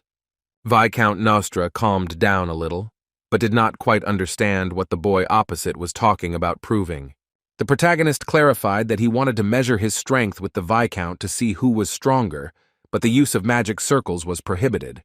Michael solemnly swore in the name of Walpurgis that if he lost, he would agree to become the Viscount's apprentice. The man with the monocle did not immediately refuse the offer. He thought about the terms, closing his eyes. The guy explained that if Mikhail wins, the Viscount must agree to become our young hero's student. The prospect of Mikhail becoming the Viscount's teacher even made the man smile, and he agreed to accept the challenge. Afterwards, the Viscount went to his chambers. He stood by the window, his hands folded behind his back, and laughed, remembering Mikhail's proposal. The man was not at all afraid to fight the guy, thinking that he was much weaker than him, and even called the upcoming fight a gift from fate. It might seem that fighting without magic circles would put the Viscount at a disadvantage, but the experienced mage was confident in his abilities. The Viscount walked to the edge of the cliff, bent down and looked down, saying about Mikhail that this was the limit for a beginner. In the Nostra's opinion, although Michael had the noble blood of the powerful Walpurgis mages, he was a newcomer. For the Viscount, our main character was a simple child who had not yet fully experienced this world, not suspecting that Mikhail already had a lot of experience. The magician of the 8th circle, looking out the window, came to the conclusion that the guy was living in some kind of illusions and imagined himself to be the hero of a fairy tale. Nostra did not seek to become the head of the family. He only wanted to achieve a position in which the head could not influence him. Realizing that the fight with Mikhail would be his chance to enter the history of the Walpurgis family of mages, he raised his hands up. The Viscount was sure that since it was he who made our hero a third circle magician, now Mikhail would beg to become his teacher. In the Viscount's chambers, his loud, evil laughter burst out, and he shouted that he would become his teacher and the center of the Walpurgis family. The next day, Mikhail Walpurgis's humble servant Morden hurriedly ran down the corridor to tell the hero something. He found his master and shouted at him as if something serious had happened, and the hero cast a surprised glance at him. The Walpurgis heir saw that the butler had come to him and asked the out-of-breath old man to come inside. Morden's face was covered in horror. He asked the guy what he was doing because rumors had already spread that the guy had challenged the Viscount to a fight. The butler was stunned when his master immediately, being completely calm, confirmed all the rumors regarding the battle with Nostra. The protagonist realized that Viscount Nostra had already begun to act, which meant that the young man could no longer back down. This even made the guy happy, which was reflected on his face in the form of a smile, because this is exactly what he needed. The idea of fighting the experienced magician Viscount clearly did not please the butler, and he did not understand why his master did this. Mikhail did not share the man's concern and asked him not to fuss, but Morden could not calm down and continued to be indignant. Even the butler's words that in case of loss, Nostra would become his teacher, and thus the guy would give him even more power, were not an argument for the hero. Seeing how indifferent and calm Mikhail was, the butler Morden opened his mouth in shock and horror.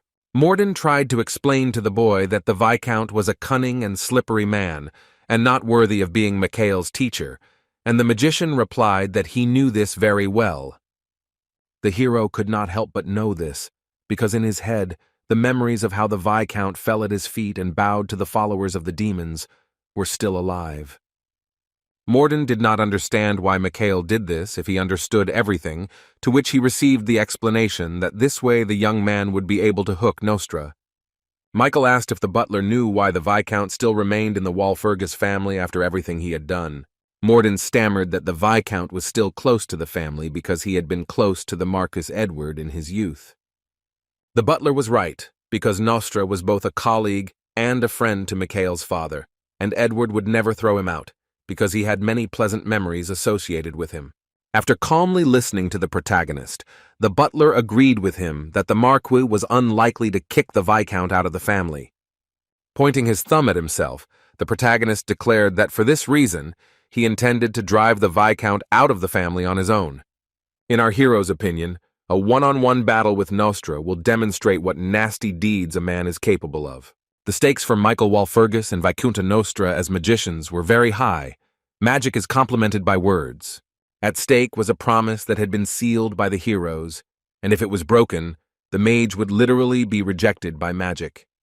This meant that if Michael succeeded in winning the battle, he would gain complete dominance over the Viscount, gaining control over Nostra and preventing it from causing the complete collapse of the Walpurgises was what our hero was striving for. The butler agreed that his master's plan was good, but it could not be ruled out that the Viscount would win.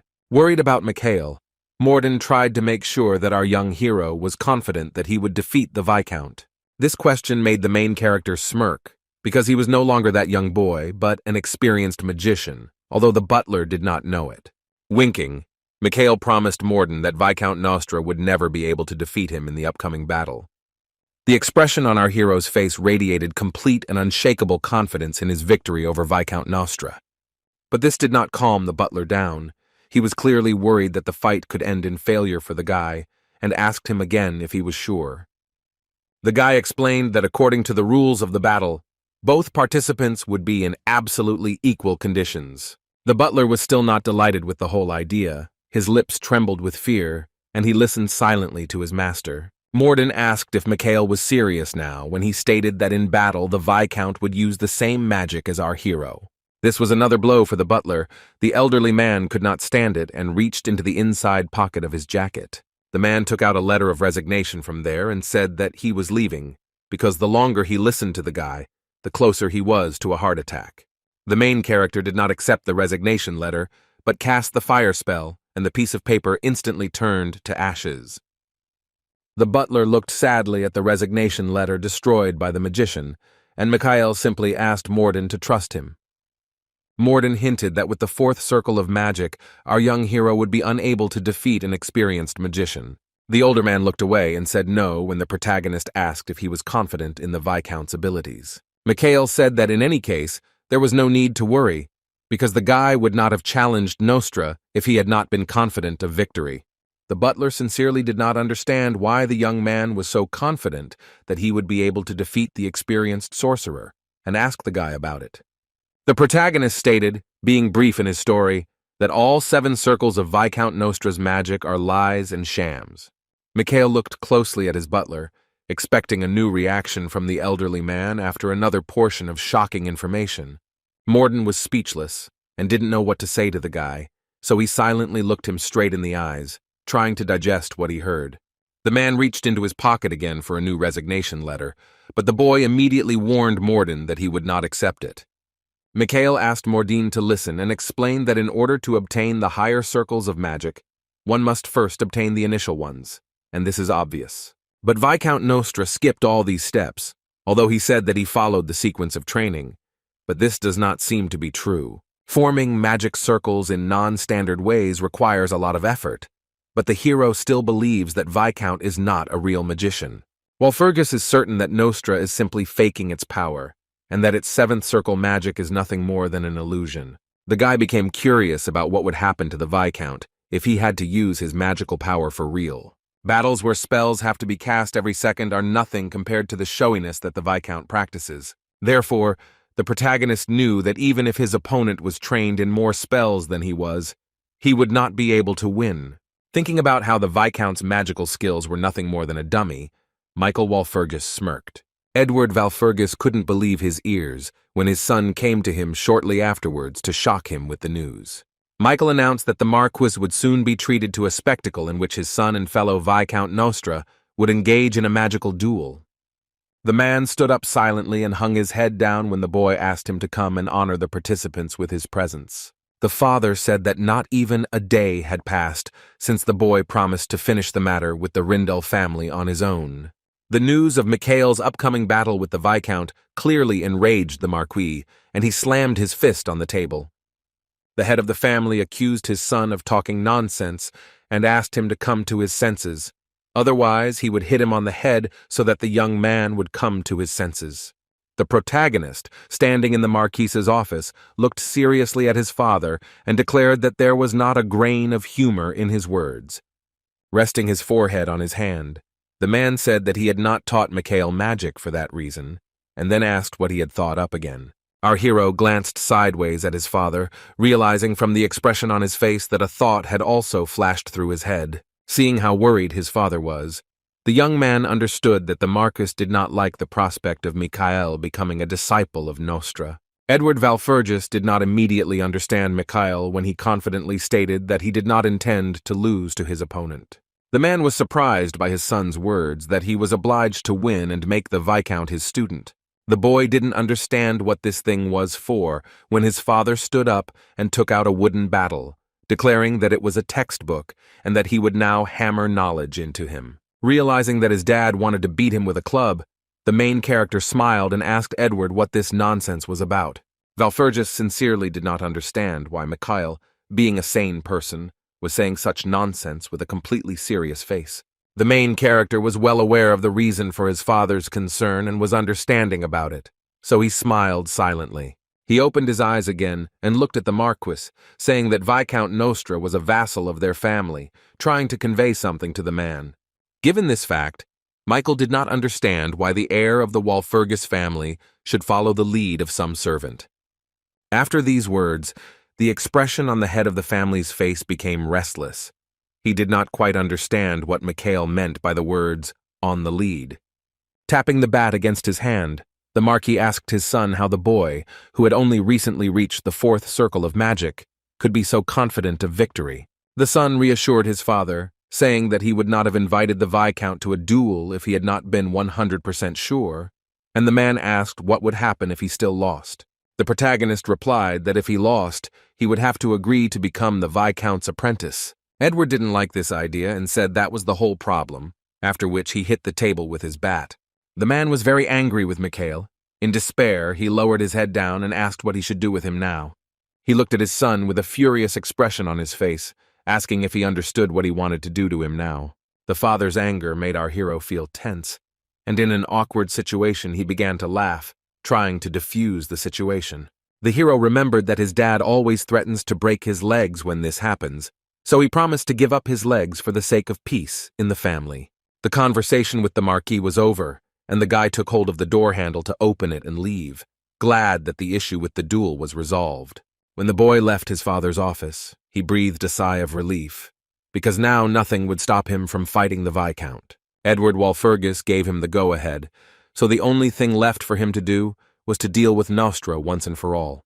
Mikhail knew that the Viscount was now 100% confident in his victory and believed that it could not be otherwise.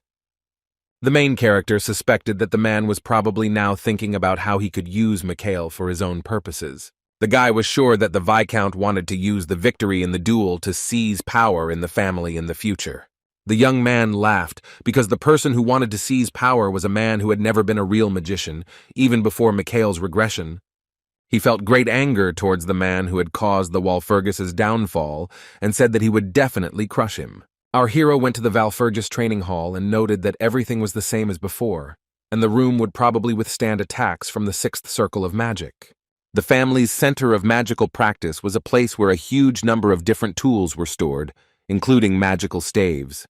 The protagonist carefully examined the training hall to make sure that the room would definitely withstand all the blows. To make sure that anything could be done in the hall, Mikhail cast the flash spell, and purple light poured out of his palm. The young mage released a bright stream of purple light from his hand, which began to fly around the training hall. Mikhail was focused on the spell. Putting his hand forward, he controlled the flash, which belonged to the magic of the first circle. Flash was a simple spell, but the simpler it is, the more options there are for using it, something many experienced mages forget. For example, this spell can be used not to direct the flash precisely to the target, but to control the flow of energy. The main character also decided to use the spell in an unusual way and beckoned with his index finger to the flow of energy. With this approach, the difficulty of use increases. After the hero's actions, the flow of energy began to jump from side to side throughout the hall. In such a situation, a more precise calculation of coordinates is required, and if the rotation angle is calculated correctly, the difficulty increases to the fifth circle of magic. When the young mage successfully calculated the coordinates of the flash, he added another spell, saying the word explosion. An unusual purple explosion with a powerful impact force immediately thundered from the ceiling of the training room. Having verified this in practice, the guy realized that it was possible to forcibly detonate the flow of mana contained in the flash. But even with such minor manipulations, mana must be controlled, which is the difference between higher and lower magicians. Mikhail concluded that his ability to control energies was not much different from his past, even though his body had become 20 years younger. Having dealt with the spells, the main character thought about what else he could do, because there was still an hour left before the duel with the Viscount. The boy decided to amuse himself by trying out a few more spells in the training room, and his hand immediately released a stream of mana. Before the hero regressed, the Viscount was his teacher, and everything he taught the boy was completely a lie. Nostra, without a twinge of conscience, deceived the guy only in order to get a new circle of magic as quickly as possible, but he could not rise above the 8th circle. The protagonist is lucky that after the regression, all his magic circles were reset, and now he can start over. The guy thanked himself for his talent, because if he didn't have a unique gift, he wouldn't have been able to start everything over again. Michael Valfurgis massaged his hands to prepare for battle and realized that the time had come to enter the duel. The Viscount was already walking towards the training room. He was quietly laughing and remembering his comrade and colleague Edward. As he walked towards Michael, Nostra turned to the Marquis, who was not there, saying that he had no idea about anything. The Viscount sincerely believed that Edward had no idea that if the man began to teach Michael, he would become the pillar of the Walpurgis family. The 8th circle mage had to abruptly interrupt his thoughts out loud, because an unknown force struck him right in the chest. The man with the monocle groaned in unbearable pain. A grimace of suffering appeared on his face, and he grabbed his jacket with his hand. Viscount Nostra began to cough, clutching his chest. The pain was so severe that the powerful mage fell to his knees. Unable to move on after a stroke of unknown origin, the Viscount sat on the red carpet when he was called. The man turned around and saw a familiar person there. He greeted him, calling him Your Excellency. It was Marquis Edward Walpurgis who asked if Nostra had made a bet with his son, to which the Viscount replied that Michael himself had suggested it. Nostra said that the bet with the young heir was a great success for him, and he believed that the boy needed a worthy mentor. Edward replied that he remembered how Viscount Nostra had always been there and supported the Marquis from a young age, helping him through difficult situations. Looking at his comrade with a degree of contempt, the head of the family said that this was the only reason he was now simply watching what he was doing. Viscount Nostra realized that Edward was in a bad mood, so he sat with a sad face, not daring to look the Marquis in the eyes. Afterwards, the man raised his head and respectfully thanked him for how Edward had always taken care of him and promised to never forget it. The magician added that for this reason the Marquis was willing to give him a chance, and Edward understood how his comrade saw the situation. The Marquis decided to end the conversation and concluded that there was no need to talk about this before the duel with Mikhail. Walpurgis left Nostra alone, and he remained standing in the middle of the corridor, looking after Edward with his staff in his hand. As our young hero was warming up in the last minutes before the fight, His father entered the training room and asked if Mikhail was ready. The boy was glad that his father had decided to come to the duel, and the Marquis tried to maintain his arrogant image. The head of the Valfurgis family sat down in his place of honor to watch the upcoming duel from there. The man stated that he was the only one who would watch the duel, and no one but him would know the outcome of the fight. He strictly warned the guy that the consequences would be severe, and no one would be able to deny the result, so he should think again. With a wide smile on his face, Nostra, who had also come to the training hall, said that the gentleman himself had chosen this path. The Viscount stood before Michael and addressed him, saying that being the sole heir of the Walpurgises was not easy.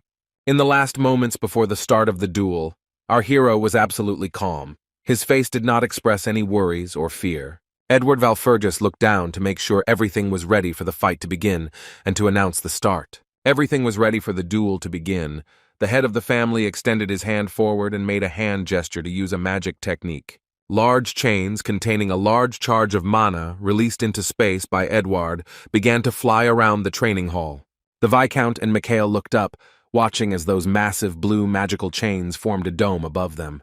Nostra said he agreed when Edward announced that he was sealing his magic circles, and for the rest of the duel he could use magic up to the 5th circle. The man was in a good mood and believed in his victory, so he asked the guy with a smile if he was ready. The main character also had no doubt that he would defeat the enemy, so he confidently answered that he was ready. Immediately, Nostra decided to attack, and asking to be allowed to show the boy something, he extended his staff and used magic against Mikhail. Viscount Nostra cast a slow spell on the enemy. The tip of the staff activated and released green mana. The protagonist admitted that the move to immediately use such magic was quite smart because it is easier to win when the enemy is slowed down. Michael responded by gesturing with his hand and casting the confusion spell, causing Nostra's gaze to cloud over. The confusion had a strong effect on the Viscount, but he had no idea that the boy was capable of such powerful spells. Nostra grabbed his head. He could not at that moment adequately answer the guy with a new spell because his mind was clouded. Mikhail was still under the slow spell, but he took advantage of the moment and reduced the distance between him and his opponent. Writhing, Nostra did not understand how this was possible, because the confusion spell is the most difficult for a 4th circle mage. Casting a haughty glance at the duelist, the young mage replied that he didn't need to know, which made Nostra smile. The Viscount was ready to continue the duel. He again pointed his staff forward, and the pearl at its end lit up with a purple light. The man decided to use 2 spells against the boy at once and activated the fireball and windblade techniques. Nostra wanted to use 2 elements at once against the guy, which strengthen each other, and whirlwinds of fire and wind appeared in the hall. He began to threaten Walpurgis that he would teach him a lesson now, and said that the difference in magic circles was not only in the types of spells used. Without giving Mikhail a chance to counterattack, the Viscount cast the Earth Rupture spell, after which the floor beneath the boy began to collapse. The Walpurgis family's training room was collapsing before our eyes, and rocks and fiery sparks began to fly from the ceiling towards our hero. Spreading his legs wide to keep from falling, the boy watched as powerful streams of magical fire and wind raged above him. The spells were powerful, but the young mage remained confident in his victory, and his opponent's tricks did not impress him much. To counteract the Viscount's destructive power, the boy cast a barrier spell that should protect him. The protagonist managed to successfully protect himself from the Viscount's magical fire and wind with the help of an invisible barrier. Michael Valfurgis stood inside a transparent cube with green honeycombs that had materialized around him to protect him from the Nostra's spells. Our hero had time to think, and he admitted that, logically, Viscount Nostra was right about the circles of magic. It is quite natural that the main character, who has only recently reached the 4th circle of magic, cannot block the opponent's attacks. However, the art of magic is a very unfair thing, which cannot be said about the ability to wield a sword. No matter how hard a swordsman tries, his body cannot overcome the difference between physical abilities and aura. But in magic, everything is different. Michael was ready to counterattack his opponent, for which he concentrated and directed his palm towards Nostra. The boy cast the flash spell he had been practicing for an hour before the fight started, and a stream of mana shot out of his hand. It was clear from the Viscount that he was not at all impressed by the answer. After all, it was a simple spell of the 1st circle of magic. The protagonist clarified that the flash was multi-charged, which greatly increased the power of the spell, and many streams of light began to emerge from his palm. The Viscount simply stood there and watched as the boy used a multi-charge flash against him, streams of purple mana rushing towards him. Afterwards, Mikhail began to perfect the spell, chanting the words free control, rational use of mana, and multiple explosions. Nostra froze and simply watched as the hero used complex magic against him with precise penetration and direction changes. The Viscount was so powerless in this situation, realizing the superiority of his enemy, that he dropped his main weapon, a staff, on the floor. The young hero didn't stop improving his flash, and also added control and expansion of the attack area to it. The modest beams of violet light turned into powerful fiery whirlwinds after Mikhail spoke his words. The Viscount, amazed by what he saw, understood that this was far from the magic of the first circle, and the guy's spells were far beyond it. Nostra asked the protagonist how he, being a simple 4th-level mage, was able to achieve such mastery. The protagonist, whose face was covered by his hair, asked the opponent to let the guy show him something. He pointed his palm at his opponent, intending to demonstrate to the Viscount what real magic was. Nostra was taken aback and panicked when all the streams of magical power, at Michael's command, were directed in his direction. The Viscount immediately decided to cast a shield spell and pointed his staff upward to protect himself from the enemy's flash. The man laughed as he managed to shield himself, and then asked if the boy seriously thought he could defeat him with flash. But our hero did not lose his head, and in response to this, he cast the explosion spell to destroy the opponent's shield. All the streams of light were directed to one point, where the Viscount was at that moment, and a powerful explosion thundered, which destroyed the shield. In horror, Nostra did not understand where the young man got such ability to control mana. In place of his shield, there was only gray smoke. The man asked how he did it, to which Mikhail explained that all it took was a dirty trick and a little calculation. The Viscount began to shout and complain that while Fergus was playing against the rules and had definitely used a forbidden technique against the man. The ridiculous accusations from the enemy enraged our hero, and in anger he punched the wooden wall.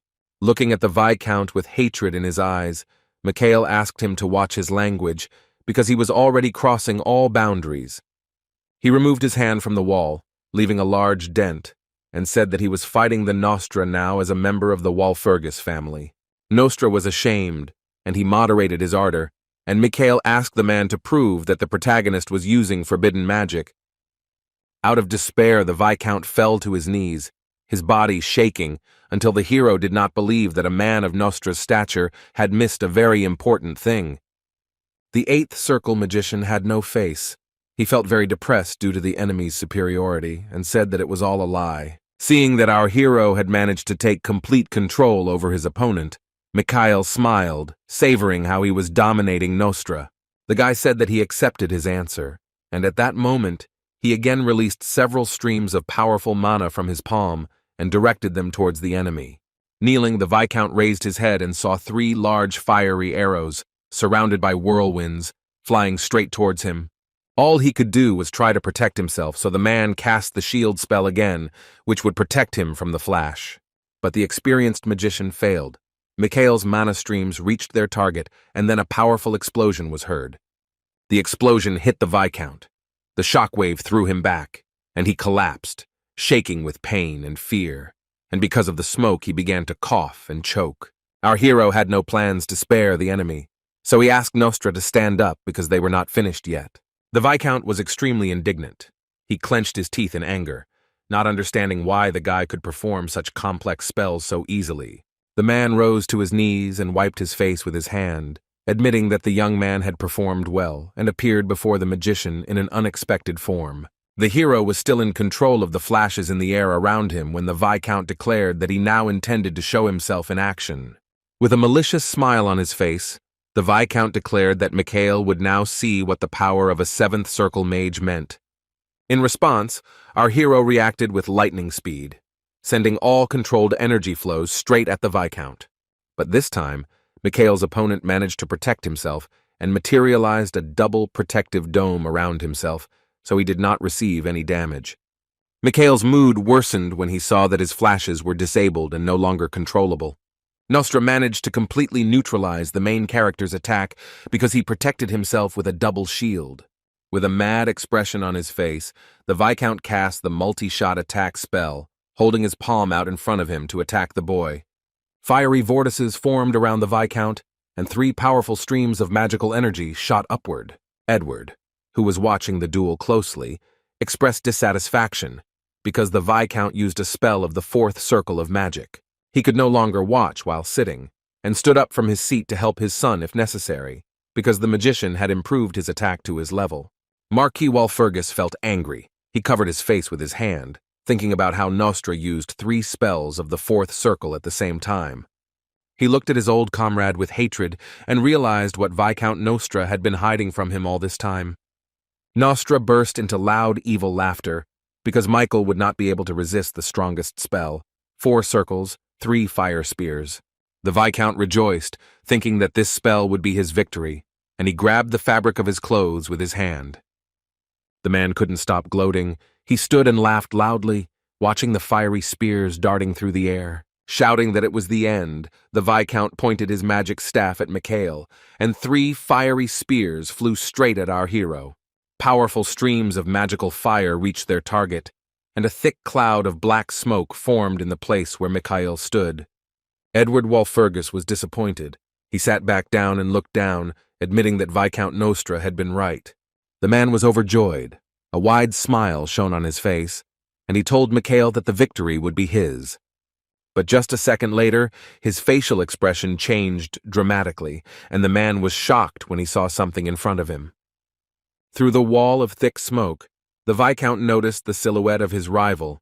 Mikhail stood steadfastly on his feet, asking Nostra if this was all. The fire spears did not hit the guy. He grabbed one of the spears and held it tightly, and then declared that it was his turn now. Mikhail's father was also deeply struck by what he saw. He watched the picture in front of him with his mouth wide open. Viscount Nostra couldn't believe his eyes, and in confusion he asked the protagonist how he was able to stop the fiery spear. The guy held his hand almost to the very tip of the magic spear, which was a fiery stream of mana, and did not receive damage from it.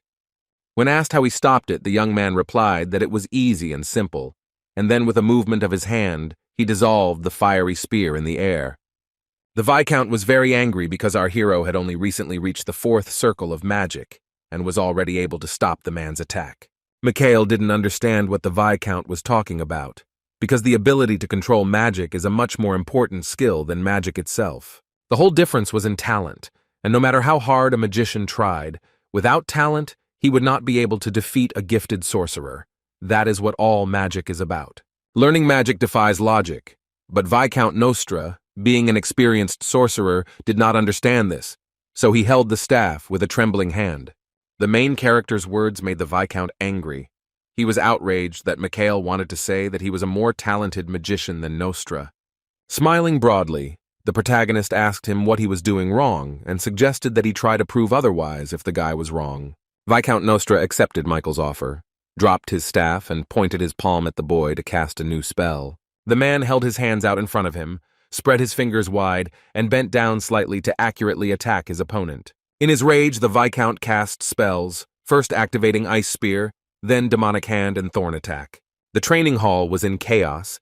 Magical spears of different colors filled the space, and they were all directed at the guy. But the young magician did not change his tradition and decided to counterbalance by casting the flash spell again, which he had already used earlier. A real confrontation began between the 2 participants of the exciting duel. They attacked each other simultaneously. The protagonist responded to several of the Viscount's powerful spells by releasing multiple controlled bursts of magic. The Viscount was taken aback again, because our hero managed, without much effort, to interrupt his attack with a simple spell. Michael Walpurgis replied that he needed calculations for this, and nothing more, which baffled the Viscount. Afterwards, our hero decided to use a new spell against the enemy and cast multi-charge attack. His next move was another flash spell, and many powerful fire magic arrows flew towards his opponent. The amazed Viscount Nostra stood as if enchanted, watching as many flashes flew straight at him. Holding his hand in front of him to control his attack, the protagonist addressed the Viscount, saying that he was able to protect himself with a shield before. And now the boy wondered if Nostra would be able to defend himself when Mikhail used an attack 10 times more powerful against him. Recalling with a grin how the Viscount had trained him, the hero said that someone had once told him that explosions were a real art. After about 10 powerful streams of magical energy were directed straight at the Viscount, the man waited in confusion for the attack. In a panic, Nostra decided to cast the shield spell again, and he opened his mouth, but he couldn't pronounce it the first time. The man was terrified of Michael's powerful flashes and screamed at the top of his lungs, trying to activate the shield. But the very next moment, in the place where Mikhail's opponent stood, a powerful explosion was heard, and the training hall was filled with fire and smoke. Viscount Nostra didn't have enough time to activate the shield, so the man took damage and began coughing from the smoke and pain. To finish off the Viscount when he was weakened by the explosion, the protagonist cast the confusion spell when he approached the enemy.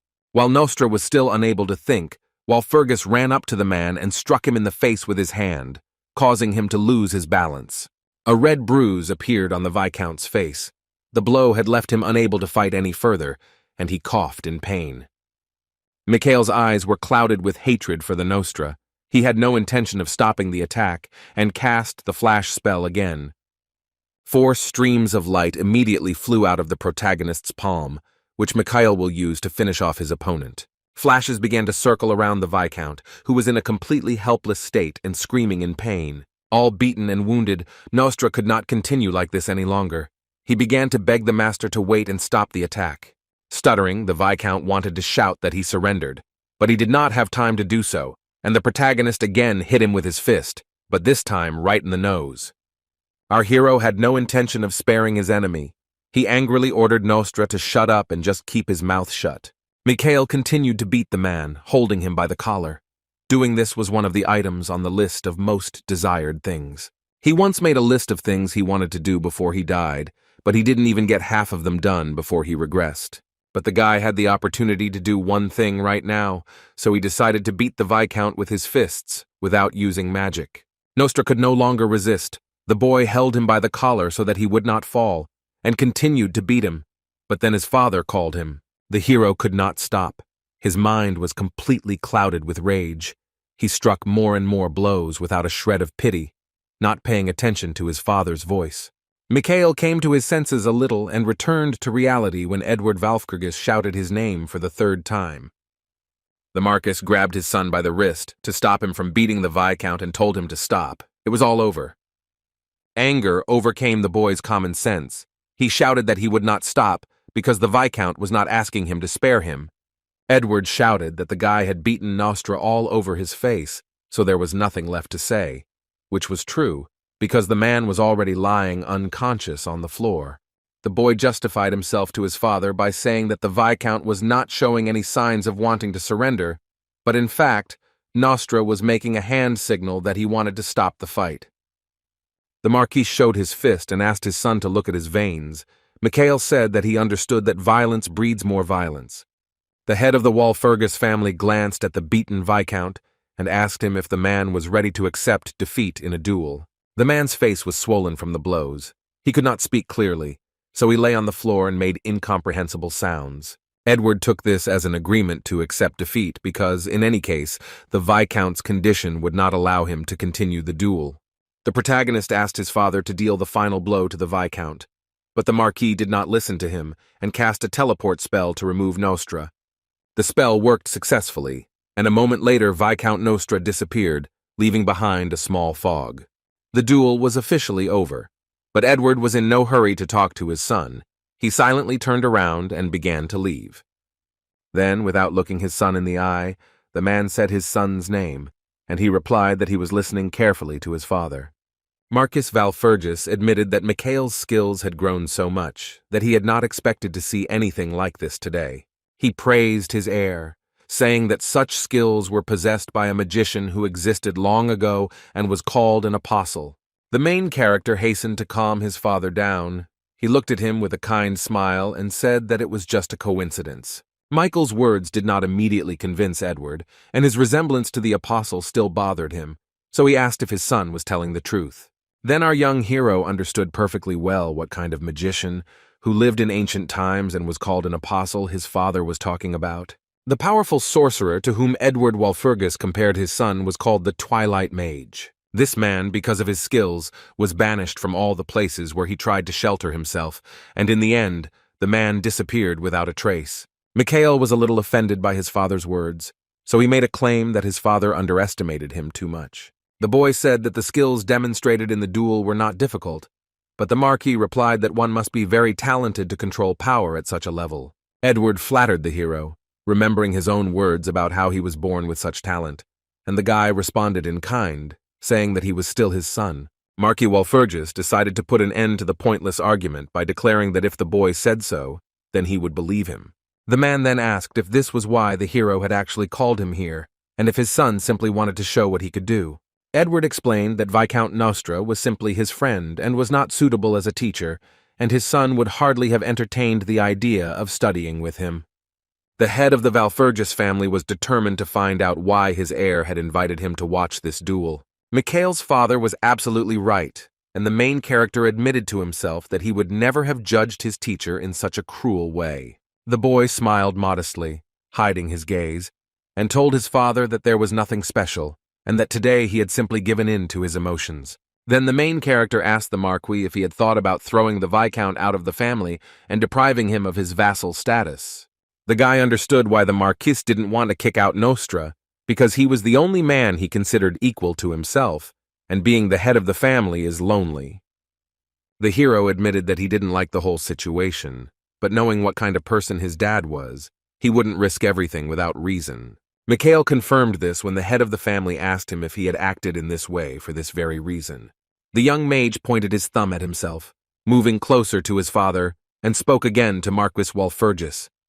He stunned his father by declaring that from now on he intended to keep Viscount Nostra, Edward's friend, on a short leash. It was clear from Edward that he was not delighted with the news, but Mikhail was doing all this only so that what his father had spent so long building would not be destroyed. Some time passed, and Viscount Nostra was resting after the battle in his chambers, calling the duel with Mikhail some kind of nonsense. The man was confused to the point of madness. He grabbed his head with his hands, not understanding how he lost to such an inexperienced youth. The Viscount felt hopeless, realizing that Edward Walpurgis had witnessed the duel, and that nothing could be changed now. Nostra was talking out loud to himself, asking what he should do now. The man was very depressed. He looked up when suddenly someone answered him that the Viscount had lost, so now he would answer for his words. In front of him stood Mikhail, with a wide smile on his face, who reminded the loser that they had agreed on something before the battle. The Viscount's mood fell even more when he remembered that now that he had lost, he would have to become the apprentice of the younger Walpurgis. The man waved his hand, giving the boy a sign that he wanted to think it over, and a thought crept into his head, which he began to ponder. The Viscount found it strange that Michael, knowing from the start that he would win, set the condition of becoming a teacher for Nostra. Nostra began to guess why the main character had come up with exactly these conditions for the duel. The Eighth Circle mage suspected that all of this was planned with some more nefarious purpose than simply humiliating the Viscount.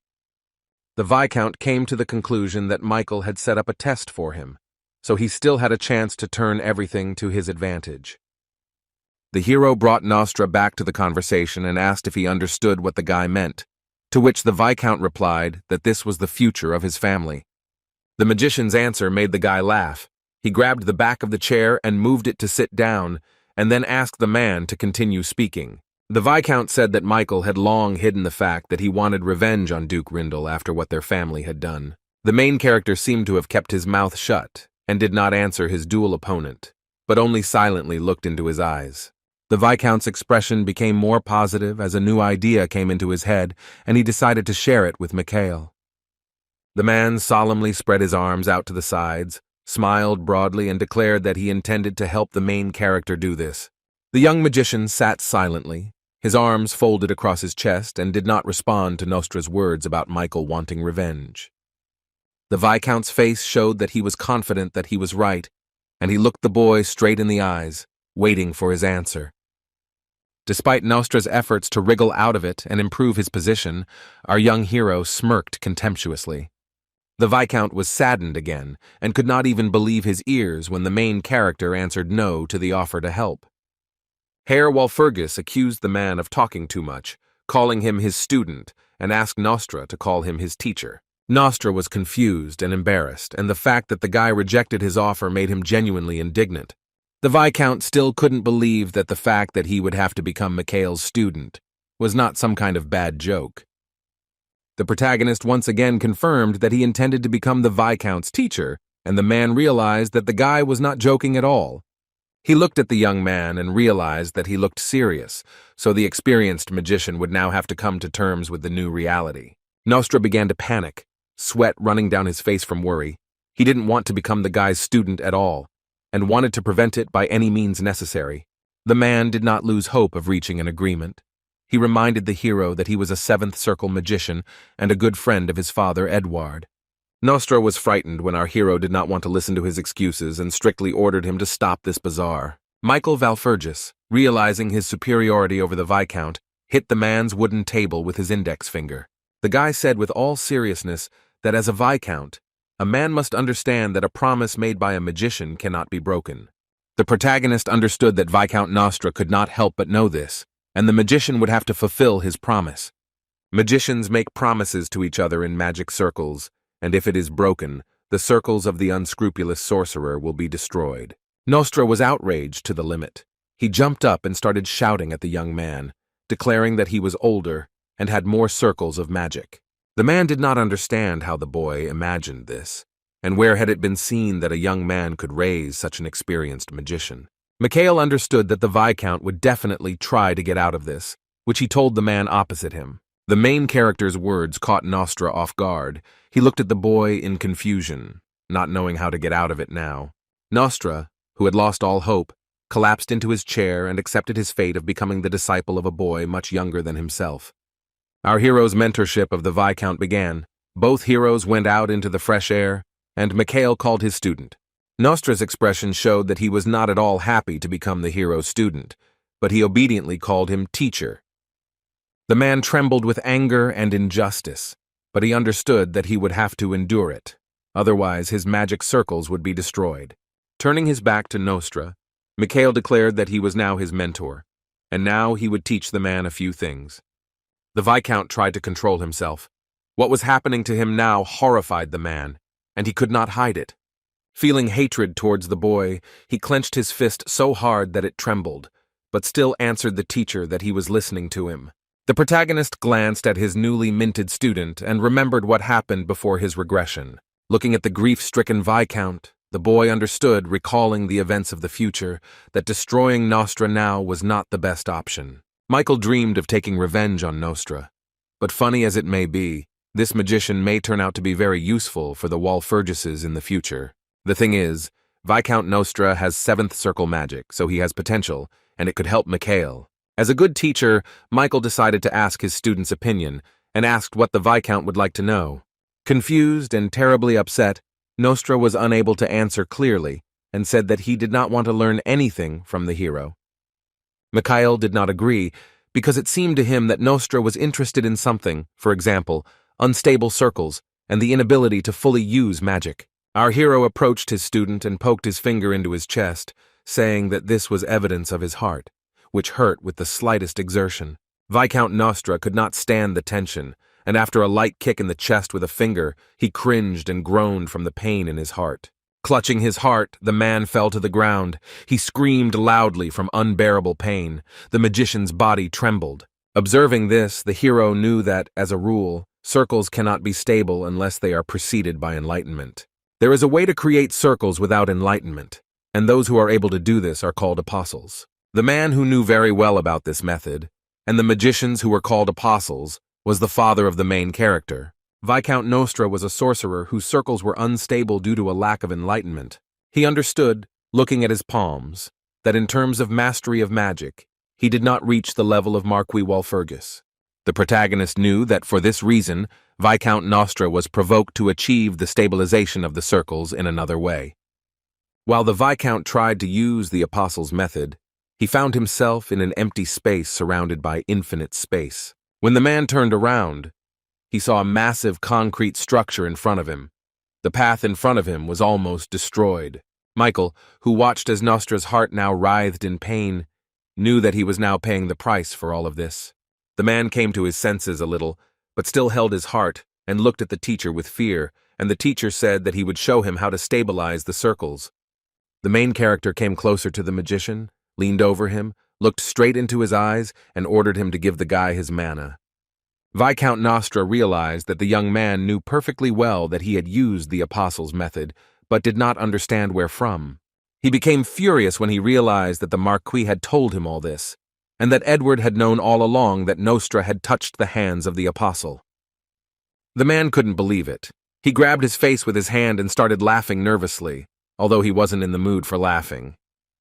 The magician began to accuse the guy that the whole duel was Mikhail's plan, and that he and the Marquis had planned it from the very beginning.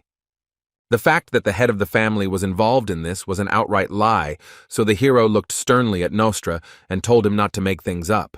Michael asked if the Viscount had felt anything strange when he had made the triple attack of the fourth circle of magic, and Nostra wondered how he knew that too. For our hero, everything was obvious. He pointed his finger at the heart, which gave away the Viscount during the duel. Nostra looked at his new teacher with horror, trying to accept that the man in front of him knew about all his weaknesses. The hero explained that the Viscount had been constantly clutching his chest during the duel, and that this was a common symptom for a magician whose circles were not stabilized. Michael asked if Nostra really thought that a man with Walpurgis blood in his veins would not notice. The hero took away the man's hope when he said that he would not last long in this state, and all his attempts to improve it would only make things worse. Nostra realized that his path as a magician was now over, but the guy immediately stopped him and said that the Viscount would simply die. The Viscount's eyes were clouded with horror and fear when the protagonist told him the news that soon Nostra would simply die. The guy decided to give the man hope for life, saying that if he destroyed all the circles he had received through deception, he would survive. But this prospect did not please Nostra. He panicked even more when Mikhail added that all of the Viscount's mana would go to him. The protagonist explained that if the Viscount gave up the magic circles he did not deserve, Mikhail would receive mana, and Nostra would stabilize its circles. Walpurgis said that everyone would benefit by trying to convince the Nostra to give up their circles of magic. Nostra shouted that he would never agree when Mikhail said that he would go down to the fifth circle, but with such a good teacher, he would be fine. The Viscount did not agree to go down to the fifth circle. In his opinion, Mikhail did not understand how hard it had taken Nostra to get all this.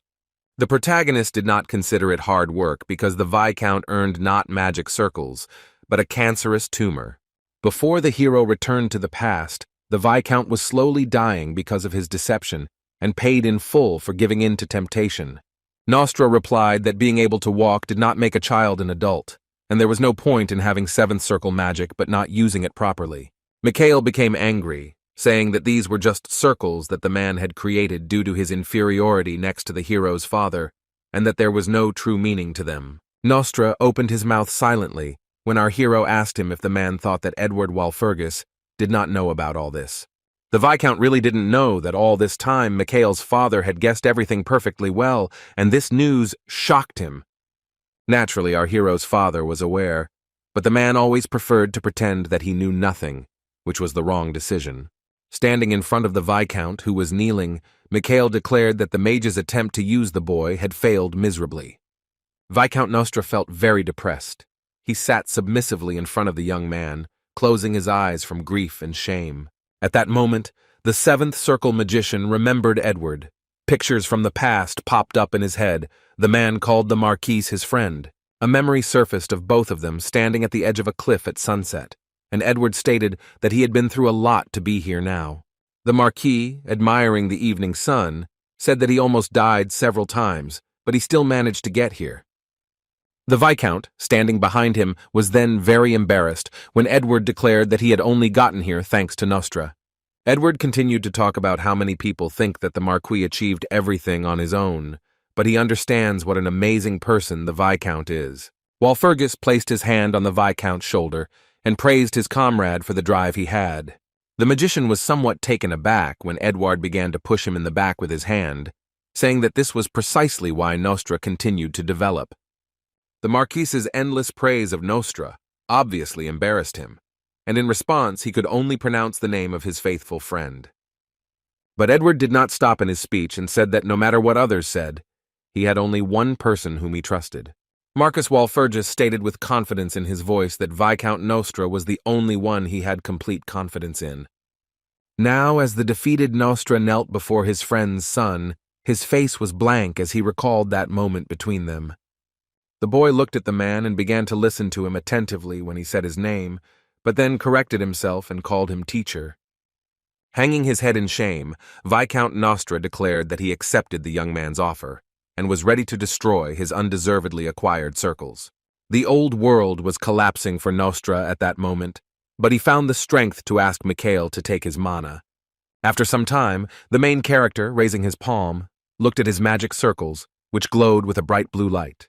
Sitting at the table, the guy chuckled in surprise when it turned out that he now had not 4 magic circles, but 5. Clenching his hand into a fist, the young mage instantly hid his circles back, smiled contentedly, and said that it was simple. At this time, Viscount Nostra was grieving over his magic circles, which he had to give to his new teacher. The guy said that now it's not easy for him to look every day at the sad Viscount, who gave his mana to our hero. Our hero scratched his chin with his fingers and came to the conclusion that the guy had done an excellent job with the first task. Michael was able to extinguish the spark in the form of the Viscount, which in the future could have turned into a fire, and in some ways this matter was urgent. Considering the future catastrophe, the guy had no problems because he knew what was at stake, and then he remembered what would happen in 7 years. The main character remembered Cassandra's prophecy, according to which in the future, exactly 7 years from now, something irreversible would happen. Cassandra's prophecy says that in exactly 7 years, the world will no longer be the same, because demons will appear in it. The unwillingness to believe the prophecy turned into a disaster. The world was not ready for this, especially since demonic power is much more powerful than human power. Even though the demons had no way to replenish their numbers, there was not a single person who could stand up to these monsters. The scale of the disaster was realized by the entire empire when the demonic creature managed to destroy the 7th Knight of the Iron Wall, Kelbian. It was impossible to change the course of the battle between the two worlds, human and demonic, so the tragedies continued. People tried to call upon heroes who would be able to save humanity from the demons, but by then it was too late. The power of these monsters was so powerful that in a short period of time they managed to destroy half of the empire. Humanity was not ready for such a bloody war, so in a frantic rush, meetings of heroes were organized in the temple. The groups were worthy in their strength, and included warriors who could defeat demons and even enslave them. As a result, the most elite squad of warriors was assembled, which was called Argo, and our main character was also a member of it. The guy leaned against the back of his chair, raised his head up, and admitted out loud that the most important thing right now was Cassandra. This is a poor fortune teller, whom not a single person believed. Now she is 2 years younger than our hero, so she is about 18 years old. A girl named Cassandra had a unique gift she could predict, and as experience of the future showed, all of them came true. The prophecy about the demons became fatal for the Empire. Cassandra tried to warn everyone, but no one took her seriously. Before Michael's regression, Cassandra's prophecies mentioned a hero who would come to the aid of the Empire, but this never happened. The main character understood that the prophecy, which no living soul except the fortune teller herself believed in, lost all meaning. The guy had no idea what happened to Cassandra after the war with the demons, but she certainly didn't have a happy ending, and he wouldn't let that happen now. Mikhail Valfurgis firmly stated that now, after the regression, the guy intends to personally participate in the selection of warriors. The young magician has already begun working on this, inviting Leon to his team, who will help him with the selection of warriors. The hero continued to sit at the table and think hard about the problem, realizing that now he had another problem in front of him. To systematize all the information and come up with a detailed plan, Mikhail took a pen in his hand and began to take notes on paper. The Valfurgis heir was confused, because the main problem now was Cassandra and not understanding what to do with her. As far as the boy remembers, the girl is not in the temple now because she told everyone about the prophecy, but no one believed her, so she ran away. In despair, Mikhail buried his fingers in his hair and began to complain that he had no idea where the fortune teller might be now. He continued to run his fingers through his lush blonde hair, knowing that he had to find a way to contact Cassandra as soon as possible. From the tension and lack of understanding of how to find a way to contact the girl, the main character gritted his teeth and closed his eyes. It turned out that the butler Morden had been spying on the guy for some time now. modestly peeking out from behind the door. The man decided to enter the office anyway, turned to his master, but then fell silent when the picture he saw surprised him. The butler asked what he was doing there when he saw Mikhail sitting on the sofa and ruffling his hair with his hands. Morden told the young gentleman that a guest had come to see the guy on some business, and Mikhail guessed that it was Leon Pavlov. The butler was surprised that the boy immediately guessed who the guest was, and the main character ordered the servants to bring Pavlov to him. Soon Leon entered our hero's office and sat down on a chair. His face showed that the swordmaster was in anticipation and very inspired. Leon Pavlov was eager to begin training using the Miller method as soon as possible, and he asked Mikhail when it would start. But the hero clearly did not want to talk about training now. He went to his chair and sat down in it to talk to Pavlov. The protagonist said that the guy arrived faster than he expected and asked if Pavlov needed to prepare for the engagement now. The engagement with Eileen did not interest the Count at all, which he admitted, because training was much more important to him. He immediately asked Mikhail to tell him about Miller's teaching without delay, and the hero sighed heavily and agreed. Leon Pavlov tensed and looked intently at Mikhail when he asked to be allowed to put forward one more condition. The fact that Walpurgis was slow in training and now wanted to put forward a new condition to Pavlov angered him, and he slammed his hand on the table. Pavlov was outraged because they had agreed that Leon would simply agree to go to the temple, but the hero promised that the condition would not harm him. There was nowhere to go, so Leon Pavlov calmed down and agreed to listen to what condition Mikhail wanted to put forward. The Count did not understand what Walpurgis was talking about when the hero said that Pavlov had some problems with his possessions. Leon winced when the protagonist clarified that he was talking about the dungeons belonging to Pavlov. The young man hesitated and began to sweat. He looked away and lied that he had no idea what kind of dungeons his interlocutor was talking about.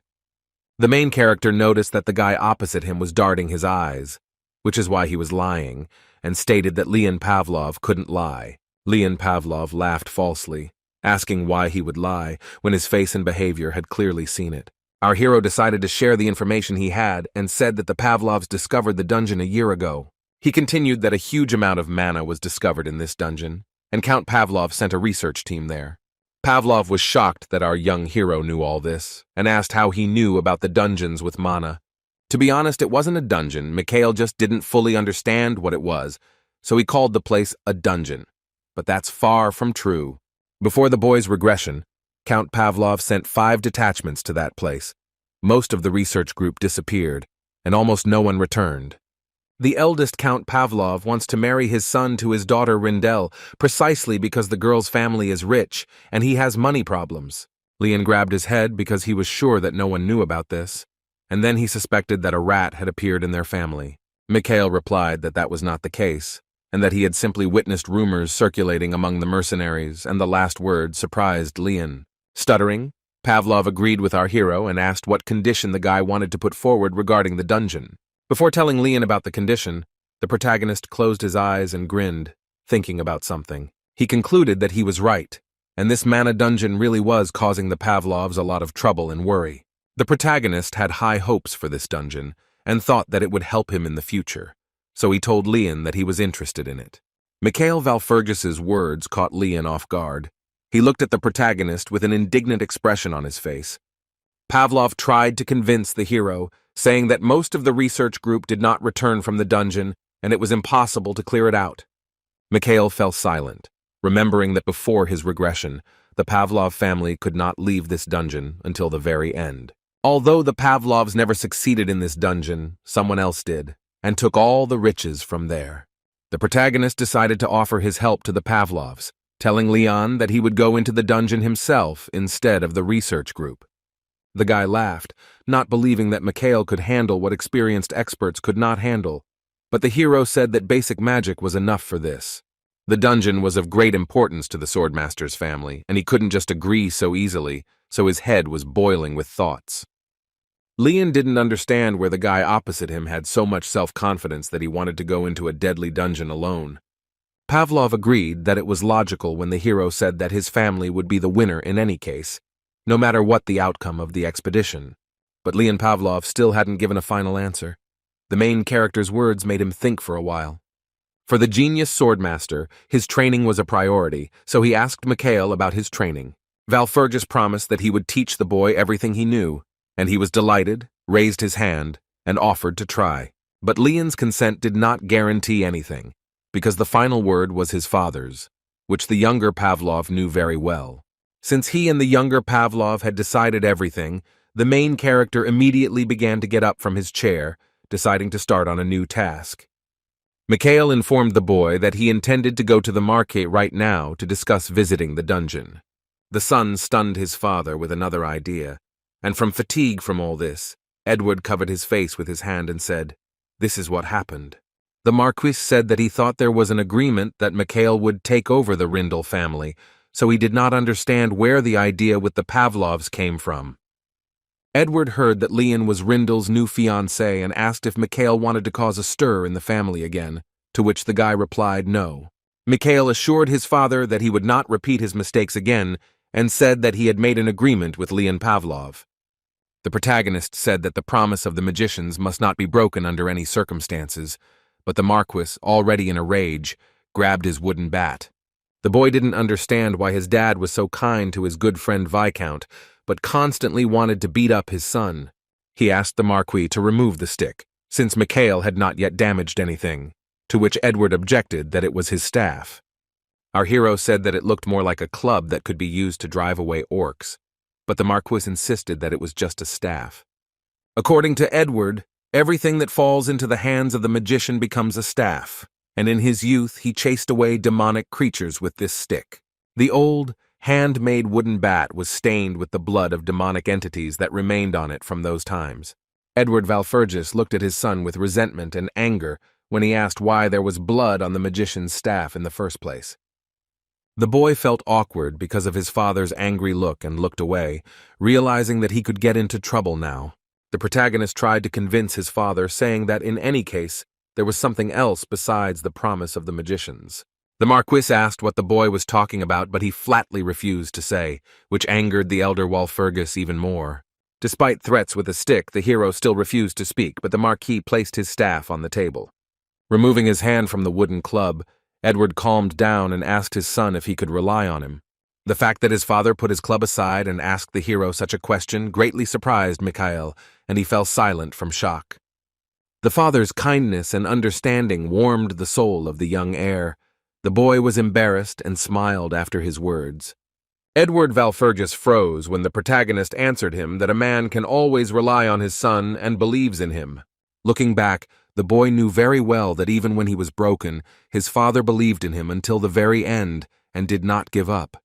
And this hurts the main character even more, because in the future, when his father died, Mikhail greatly regretted that he had played the fool before. It was precisely because the boy never lived up to his father's expectations that Mikhail lost faith in himself and refused to become a warrior.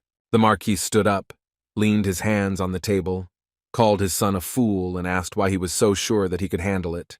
The hero replied that he had a plan in which everything he had done and would do was connected, but he could not share the details yet. Edward was satisfied with Mikhail's answer, agreed with him, and turned away without saying anything more to his son. The father no longer wanted to look at his son. Marquis Walpurgis only allowed him to do as he knew. As a sign of gratitude and respect for the Marquis, Mikhail bowed, thanked his father, and said that he would do so. After the main character switched his attention to something else, the guy moaned in surprise and looked somewhere to the side. Michael Valfergus glanced at the large window in the Marquis's office, from where he heard some sounds. The main character did not understand what was happening and asked Edward if he was currently receiving any guests. Edward, who still had his back to his child, answered no, which meant that the man had no guests.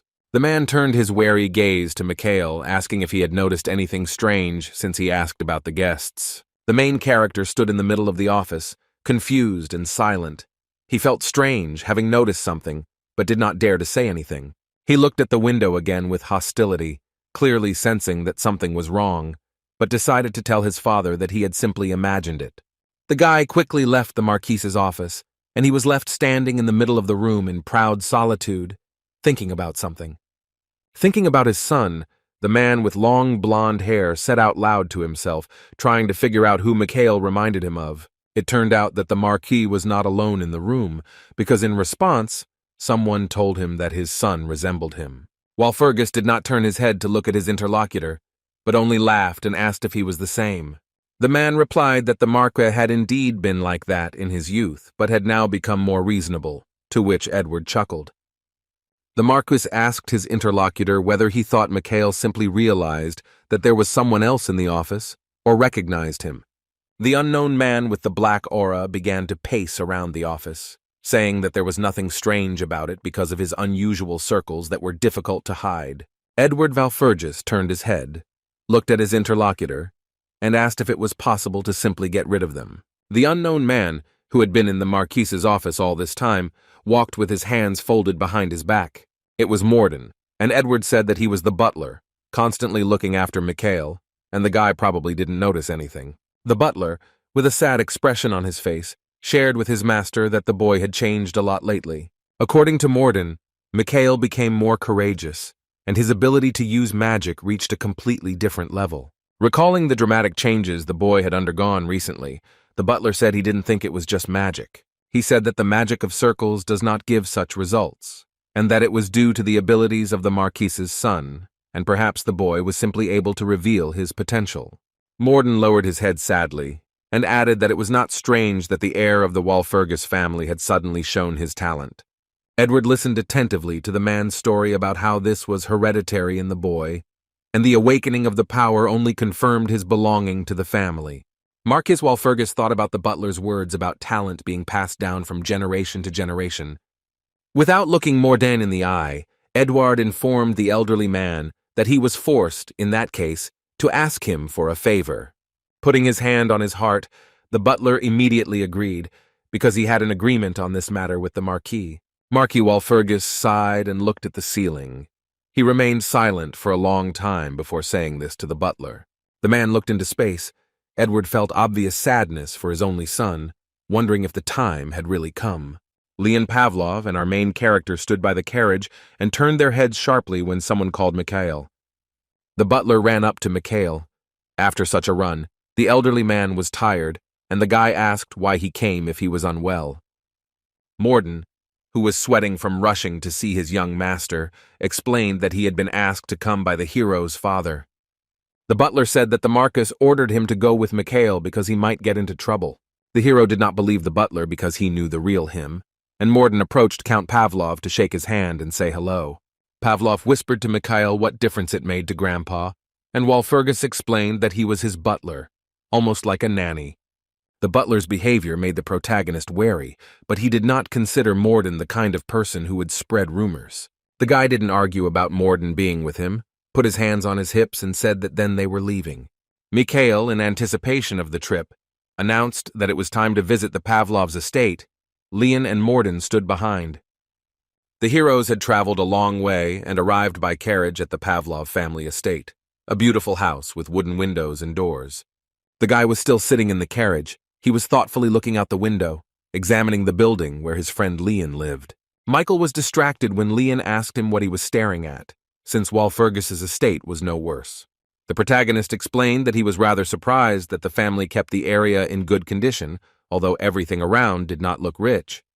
Taking another look at the house outside the window, the young magician said that his father, Edward, would have liked it here.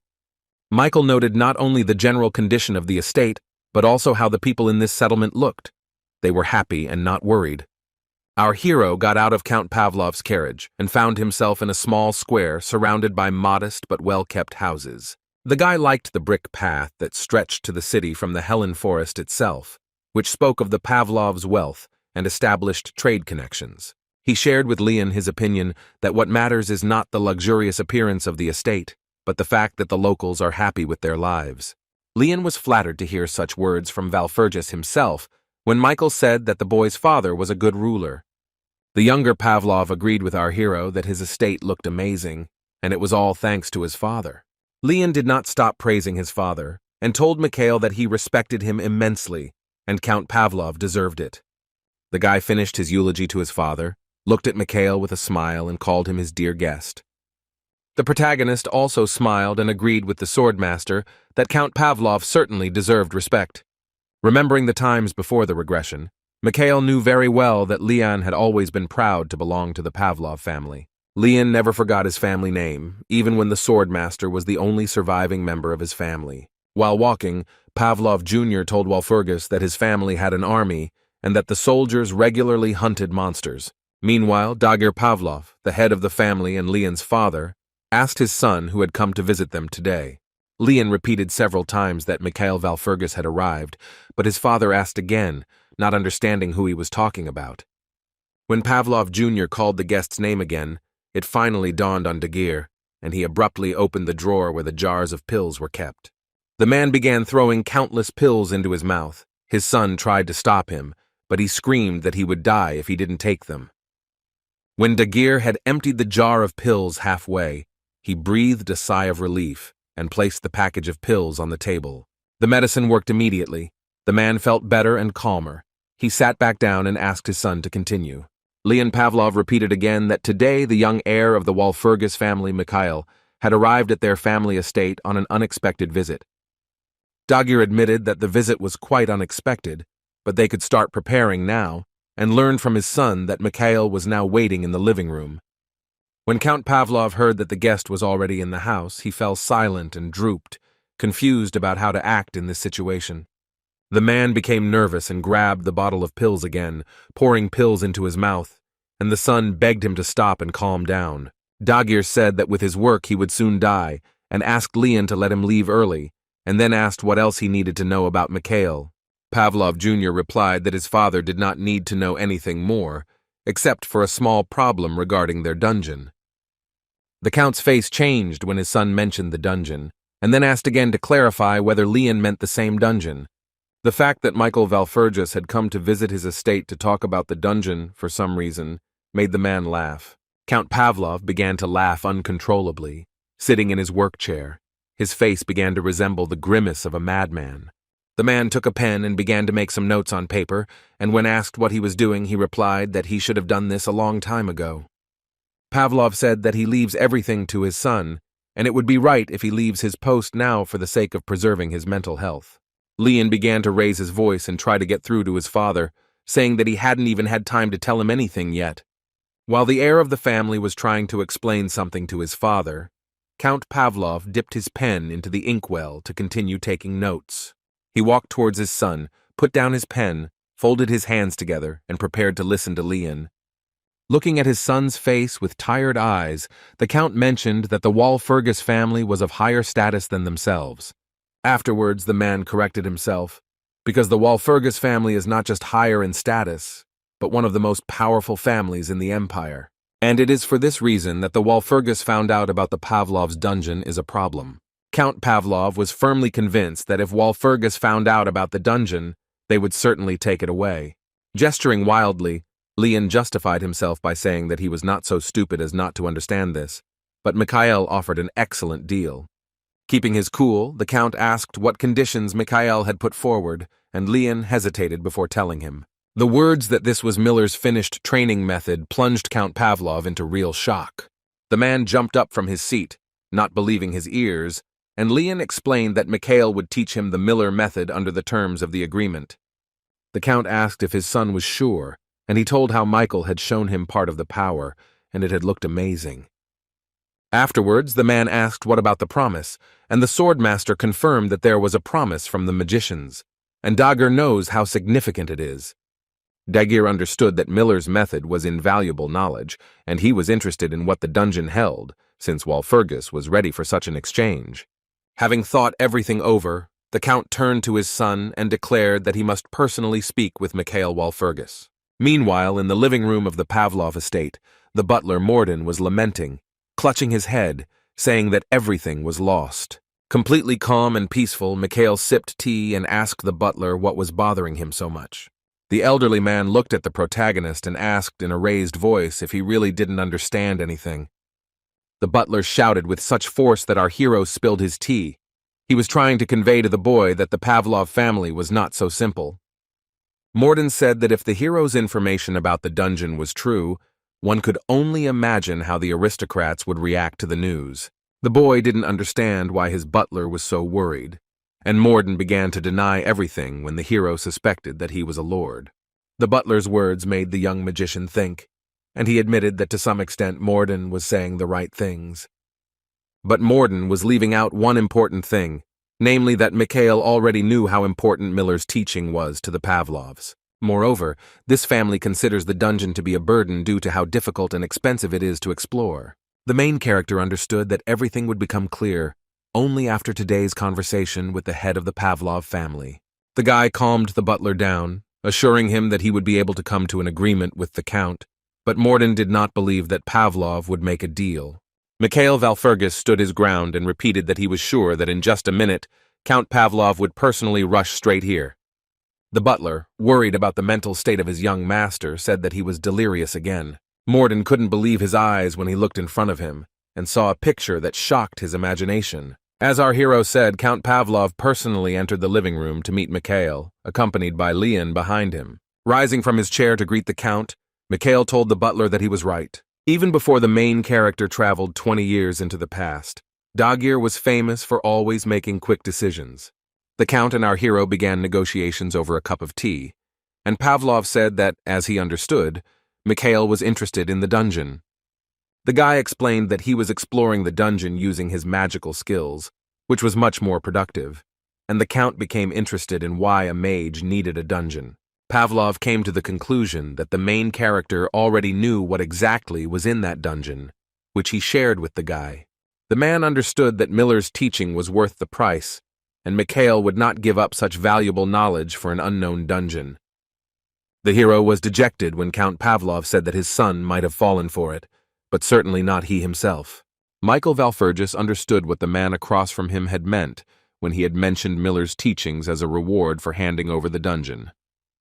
The guy realized that most likely, sharing only Miller's teachings in exchange for the dungeon for the Count would not be enough. The protagonist came to the conclusion that the Count was simply bluffing, so he decided to stand his ground in these negotiations. The young magician was inspired when he remembered that he still had an advantage in the conversation with the Count about the dungeon. Mikhail decided to play the fool, saying that he was not sure that there would be any valuable things in the dungeon.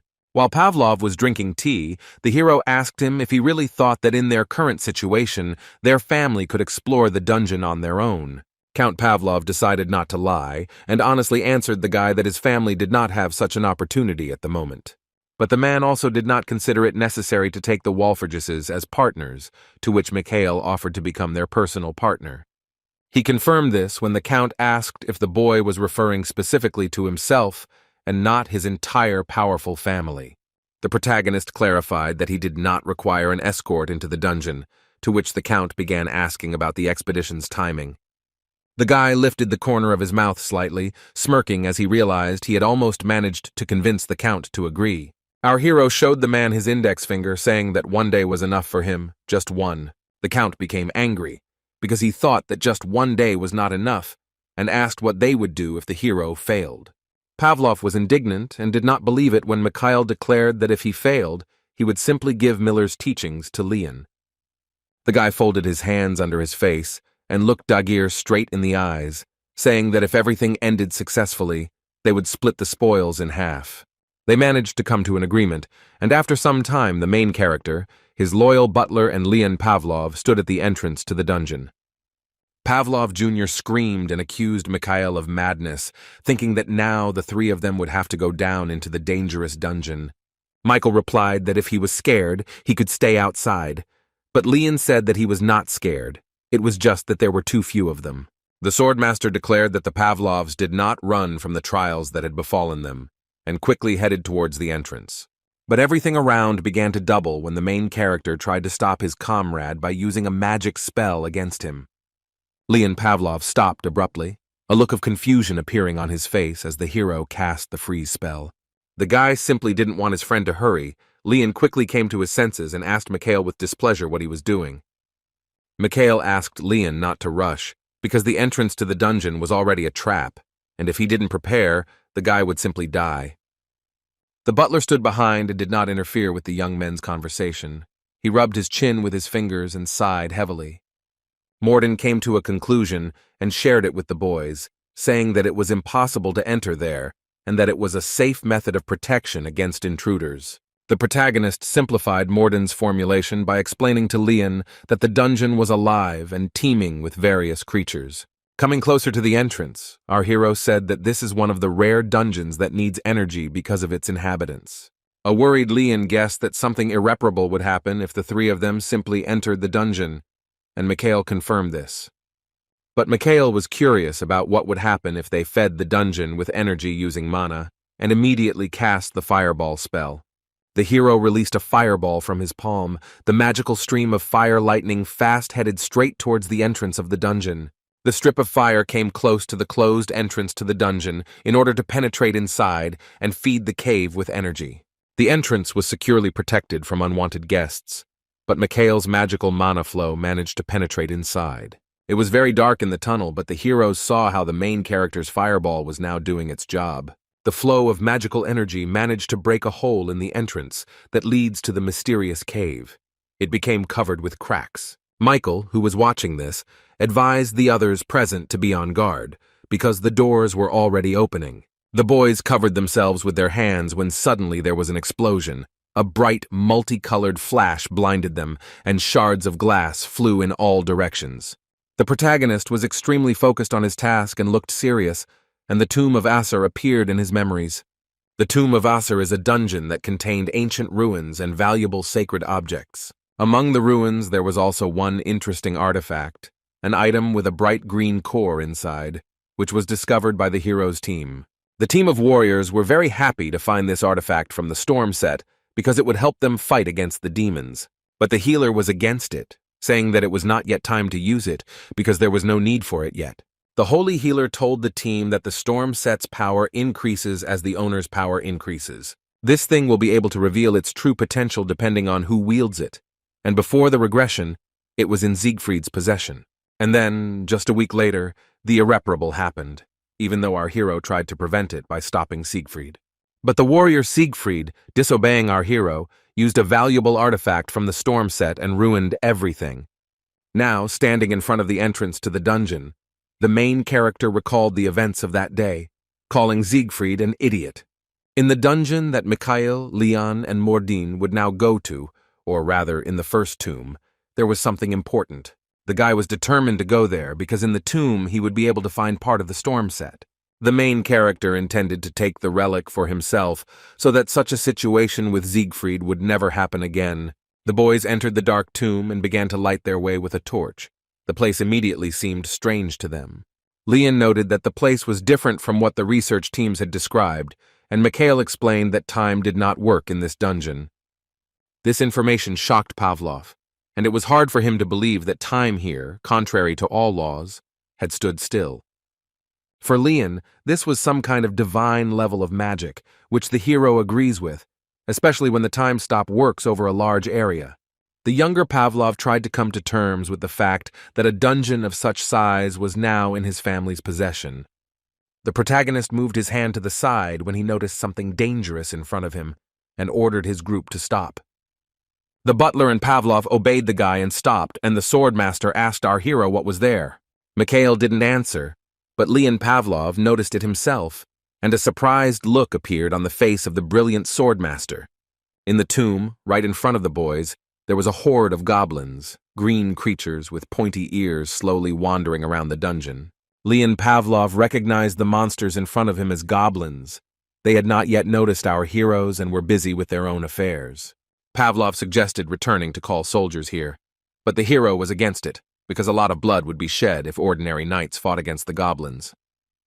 Leon was angry when Michael reminded him that it was only the first gate and asked if the guy was suggesting a three-way fight.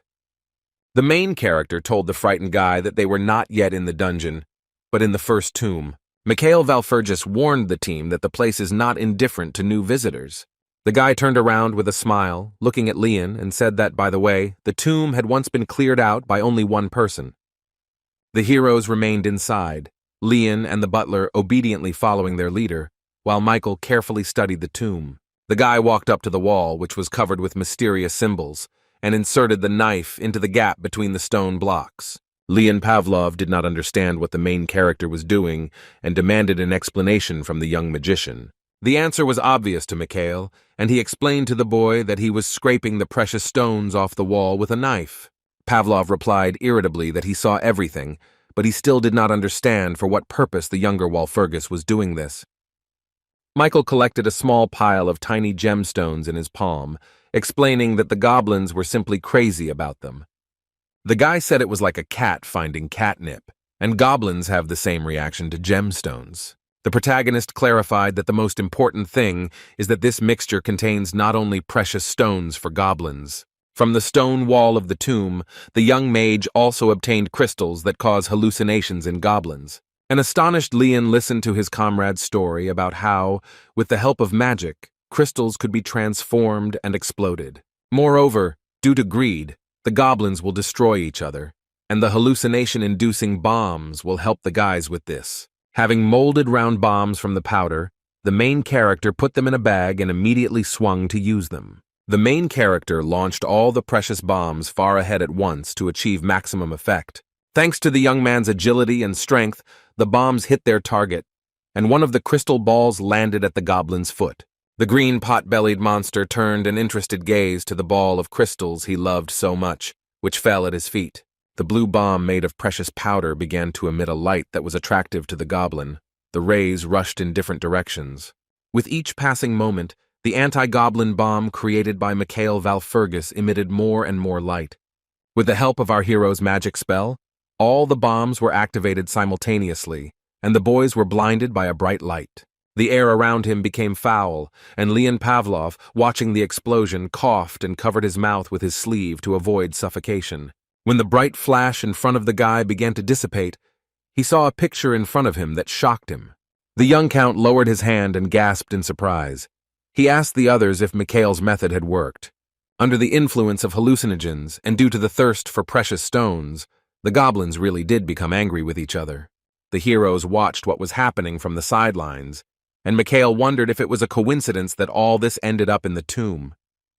The protagonist remembered that knowledge is more important than power, so he did not believe that he encountered a simple coincidence in this tomb. In order to easily pass the first gate, Mikhail needs only knowledge about the basics of magic and the nature of greedy goblins. Having dealt with the goblins, the young mage moved further through the tomb, thinking that the probability of a successful attack was obvious to him. Walking surrounded by defeated goblins, Michael delighted the others with the news that they had successfully overcome the first gate. Suddenly, the main character stopped and turned his gaze to the thing that caught his attention.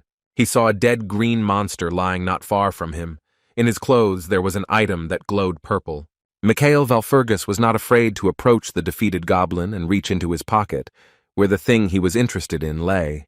The guy was genuinely surprised when he pulled out a small cloth spatial bag with a circle of magic drawn on it. The protagonist understood that this was a very serious artifact and had no idea how it could have ended up in the dungeon. Like a bolt from the blue, the hero realized how this most valuable artifact could have ended up here. The guy remembered Siegfried, who was a warrior before our hero's regression, and threatened to kill all the monsters. Also, memories of how the warrior Siegfried encountered the divine luminary surfaced in Michael's head. Then, in the brightest divine light, the face of a terrible goblin appeared, growling and grinning at the warrior. The main character seemed to go crazy. He grabbed his head and screamed in horror, began to swear and yell that he had warned Siegfried. Leon Pavlov did not understand what had suddenly happened to Mikhail, and the butler advised not to pay attention to him because sometimes he got stuck. Having grabbed the artifact, Leon immediately recognized it as a spatial bag and was delighted with the find, because you can put anything in it. A saddened Mikhail said that this artifact is far from simple, and the hero might not be so lucky the second time. The guy was surprised that he came across the spatial bag now, because before the regression, he found such artifacts later. The mage knew there had to be some explanation for this, and asked Leon to hand him the pouch, extending his hand to the sword master. Without resisting, Pavlov handed the artifact into the hands of the protagonist, and he looked closely at the spatial bag. The guy opened the bag, and inside he saw an inscription that was glowing brightly and said, "Give up your greed." Pavlov did not understand what this inscription could mean, and the butler suggested that it could be a clue to the next gate. The main character looked at the inscription with sad eyes, realizing that it was impossible to get out of this place. He came to the conclusion that the greed spoken of in the message in the bag was inside the dungeon. Head like lightning, and he guessed what the inscription inside the artifact actually meant. The boy looked ahead and told the others about the goblin chieftain, without explaining anything else. Pavlov did not understand what the leader had to do with it, and the magician explained that the main goblin was closest to this greed, and he was the largest of the tribe. Valfurgis approached the huge dead goblin and suggested that they take out his magic stone and put it in this bag. The young count asked Mikhail to take care of this for him because getting the stone is quite difficult, and Leon considers himself the best candidate. Pavlov became angry when the protagonist refused him, denying that Leon was the best candidate for the task. Valfurgis tolerated his comrade's stubbornness when he loudly began to prove that the guy with the sword would cope much better than the magician. The swordmaster smiled as an idea came into his head that would help resolve the dispute between the boys. The guy showed the hero 2 fingers, saying that there were 2 leaders in this tomb and therefore 2 magic stones. Leon Pavlov also noted that the spatial bag in Mikhail's hands is a rather expensive item. The count offered to bet Mikhail on this artifact because he wants to be sure that he will receive a reward for this dungeon. Leon Pavlov and Mikhail Valfurgis climbed onto the bodies of the defeated huge green monsters lying on the floor of the tomb. The swordmaster cast the haste spell to help himself complete the task faster and get the stone first. Grabbing his sword, Leon Pavlov began to wield it deftly, the magic spell helping him deliver quick blows. After a short period of time, the guy managed to successfully extract the shining red magic stone from the goblin. The young man took a small stone with 2 fingers and examined it, confident that he had won because there was not a single scratch on the stone. Pavlov boasted of his success to Mikhail, expressing the opinion that this was quite enough for his victory. Not hearing the guy's words, the main character looked at him questioningly. He also already had the extracted magic stone in his hand. Leon's mouth opened wide in surprise and indignation when he saw that his opponent had also successfully completed the task. The beautiful glow around the goblin chieftain's stone proved that the mana had not left the artifact after the monster's death. The young count was broken by his failure, and in grief he fell to his knees and admitted that he had lost, but Michael praised the boy's stone. But one way or another, Valfurgis won, so the bag goes to him, and he immediately put the red shining stone he had obtained into it. When the magician did this, a bright blue beam of light immediately formed from the bag. The guy looked at it, fascinated.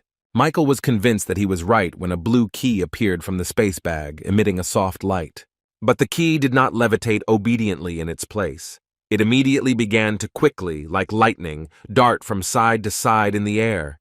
The magic key eventually found its rightful place and stopped in the door, which then began to glow with a blue light.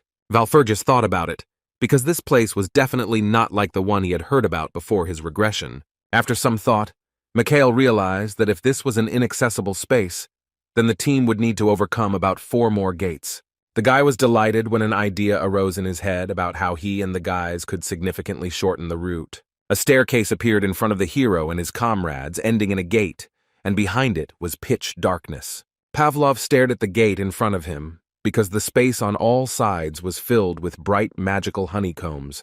He asked the butler what kind of person Mikhail was, because it didn't seem to him that they were the same age. The butler didn't know what was wrong with Mikhail, but he confirmed that most of the rumors about them had a grain of truth in them. This information surprised the younger Pavlov, and he asked the butler Morden if he was serious now. Morden admitted that the young master had previously lacked charisma, skills, and insight, and Mikhail himself did not hide this. Observing the actions and behavior of the main character, Leon Pavlov made a note to himself that Mikhail is a strange person. The swordmaster was surprised by the fact that Valfurgis fully accepted his past, while others tried to hide the mistakes they had made in the past. The elderly butler still had something to tell Leon Pavlov about his young master Mikhail. With sadness on his face, Morden noted that the youngest heir of the Valfurgis had changed a lot lately. The main character did not feel calm because he was tormented by the feeling that the guys had missed something, even though they had successfully gotten here. Michael, Leon, and Morden approached the high closed gates, which were lit by 2 torches on the sides. From that moment on, our hero could only guess what would happen next, because before the regression, he had passed through them once or twice. The young magician placed his palm on the blue symbol that was located on the 4th gate, and tried to understand what was written there.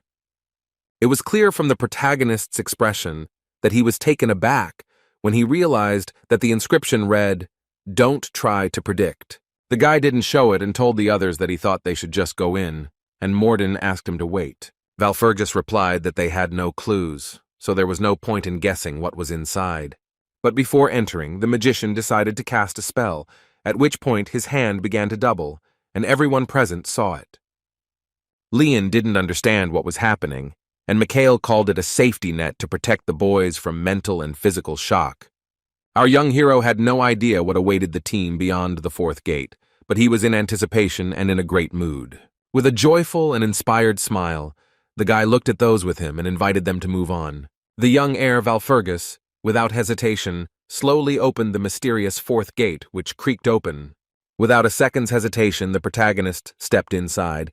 The protagonist's body was surrounded by pitch darkness.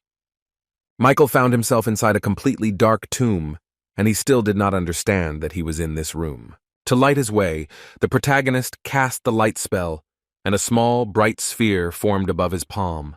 It seemed to Mikhail that the room was very spacious, but he couldn't make an exact conclusion yet, and they didn't know anything about this place yet. The darkness around us was a little disconcerting to our hero, because of it he couldn't even understand where Pavlov and the butler Morden were standing. The young magician wasn't worried about the butler, but he was worried about Leon, so he needed to determine where they were as quickly as possible. Someone's finger touched Valfergus, indicating that someone was nearby, but the protagonist had not yet seen his face.